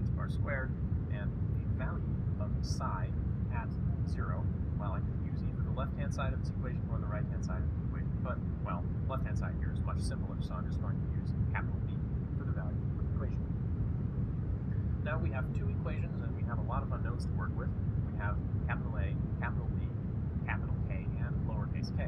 But it turns out we can come up with a useful relationship just by manipulating these equations to eliminate capital A and capital B. Essentially, what you want to do is you want to solve this equation for a sine Ka. Multiply this equation through by sine Ka so that we have an a sine Ka here and an a sine Ka here, and then use the result of solving this equation to eliminate capital A. So making that substitution, you're going to have a capital B from this equation. So you'll have a capital B in this term, capital B in this term, and then capital B in this term and this term, as before, which means you can divide out your capital B's. So you've successfully eliminated both capital A and capital B from your equation. The subtle term, as far as simplification goes, is trying to get rid of this e to the minus I capital Ka. But if you make the appropriate simplifications, you can reduce this down, not to completely eliminate capital K, but to at least get rid of the complex form of the exponential. You end up with a cosine e to the capital Ka when you finish solving this. So, subject to a lot of algebra that I'm skipping, the end result here that we can actually work with can be expressed as cosine capital Ka is equal to cosine lowercase ka plus m alpha over h bar squared lowercase k sine lowercase ka. So this is an equation that relates lowercase k, which is related to our energy, to uppercase k, which is what we got out of Bloch's theorem, the strength of the delta function, the mass of the particle. This is then going to tell us essentially the allowed energies. There were very few restrictions on the value of this capital K. That was just related to some integer. The equation then, just copying it over from the last page, can be expressed, well, this is just the previous equation. Capital K is related to some integer n, and lowercase k is related to the energy. So if I look at the left-hand side here, what do I actually have to work with? Well, my capital K, think about the set of allowed values for capital K. Cap K, just being related to an integer, which can be positive or negative, is going to have a lot of allowed values. Keep in mind now that capital N here is something of order 10 to the 23, so we have a very large number in the denominator. We have potentially relatively smaller numbers in the numerator, so capital K is going to have very densely spaced allowed values, going, over the allowable values of n, which would essentially be integers, up to some very large number. So my allowed space of k value, or capital K values, are densely packed, negative and positive. Keep in mind, however, that my capital K's are being substituted into a cosine. So no matter what I use for capital K, it's multiplied by a, I'm going to have something between 0, or between minus 1 and 1 for the outcome here. The right-hand side of this equation depends on lowercase k, which depends on the energy. So you can think of lowercase k here as being essentially the energy in the state. So we have something that depends on the energy, and it looks like cosine of something related to the energy plus some constant times sine of something related to the energy divided by something related to the energy. You can simplify these a little bit. In particular, I'm going to redefine a variable z equal to lowercase k times a, which means this is going to be cosine z plus some constant times sine z over z. So I'm going to define beta. Where to go? It's going to be m alpha a over h bar squared, leaving me with a ka denominator. So my right-hand side now, which is what I'm plotting here, is going to be cosine z plus beta sine z over z. So if I plot my right-hand side for a particular value, in this case I'm using beta equals 10, beta just being a combination of the strength of the delta function, the spacing of the potentials, mass of the particle, and Planck's constant, you end up with a function that looks sort of like this. It looks kind of like sine x over x. Well, it does, but this z parameter is now related to the energy. So essentially we have an x-axis here that tells us the energies. And we know we can have solutions whenever it's possible to solve this. Our capital K space, densely packed with allowable values of capital K being plugged into cosine, is going to give us very densely packed values of, well, essentially the y-axis here, whatever the y-coordinate is. Since there are so many allowable values of capital K, since capital N here is a very large number, you can think of these essentially as a continuum of allowable values on the y-axis. The places where I have a solution that are going to depend on, well, the right-hand side of my equation, which is only between -1 and 1 for certain values of the energy. So these shaded regions here, where the energy of a state is such that the right-hand side of this equation corresponds to values between -1 and 1, for which we can find nearby allowable value of cosine capital Ka. These are the allowed energies.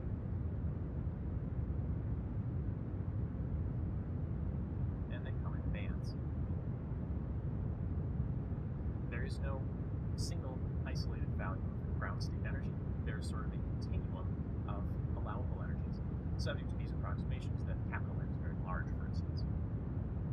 So if we're dealing with a macroscopic chunk of material, the allowed energy states for a free electron that's encountering these atoms are going to come in energy bands. This is actually a really, really nice result because it allows us to understand a lot of the properties of things like conductors, insulators, and semiconductors. If, for instance, we allowed bound states to exist as well, they would have negative energies. So our free electron states are going to appear in separate bands. Our bound states are also going to appear in bands as well, and you can verify that by going through the solution process using delta function wells instead of delta function barriers. But if we have no bound or no free electrons, if we just have bound electrons, if we just have states down here essentially, we don't have enough free electrons, don't have enough electrons period in this state to occupy all of our possible bound states, then we have an insulator. If we have states populated, again, same as in the previous lecture, starting with the lowest energy and populating states as you go up, you'll have an insulator until all of these bound states are filled. Once you start filling states in this first sort of energy band of free electrons, you have a conductor. It's very easy for electrons in an energy state here to shift to another energy state of slightly higher or slightly lower energy that may be slightly displaced in the conductor. So it's possible for an electron to move from one side of the conductor by moving from one of these free particle states to another. If we have all of our bound states filled and a complete conduction band or a complete band here also filled, well, that's going to be an insulator again because it's impossible for electrons to move from one state to the other if all of the available states are filled. The only way for an electron to effectively become free here is for it to jump up to the next energy band across this gap. So we have gaps between our bands. And that determines whether or not we've got a conductor or an insulator. A third case that you've probably heard of is if we have, well, all of our bound states filled and almost all, or perhaps just a few states in the next energy state filled. This we would call a semiconductor. It can act like a conductor if you have these few extra electrons filling the lowest energy states in a mostly empty band. But if you lack these few electrons, then you've gone to the insulating state. So they're states that are sort of on the boundary between entirely filled and mostly empty. If you add a few electrons, it acts like a conductor. If you subtract a few electrons, it acts like an insulator. And this transition between conductor and insulator is something that we can arrange chemically and electrically, and this is essentially the basis of all of semiconductor physics. We'll talk in the next lecture about how semiconductor devices like diodes and transistors actually work in the context of these allowed energy bands, and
classical explanation that's usually given is that as you increase the temperature of the material, the orderedness of the material goes away. Essentially, that nice periodic array of delta function potentials becomes slightly disordered, and that disrupts the band structure and makes it more difficult for electrons to transition from one energy state to the next. Thinking about it classically, the electrons are more likely to collide into atoms that are vibrating rapidly than into atoms that are nice and stationary. So if I increase the temperature of an insulator, I make it more conducting. If I increase the temperature of a conductor, I make it less conducting. If I increase the temperature of semiconductors, you can actually do some math to figure out what's going on. I'm not going to ask you to do that, but if you increase the temperature of a semiconductor, typically you increase the conductivity. So we can understand a lot of the properties of how insulators and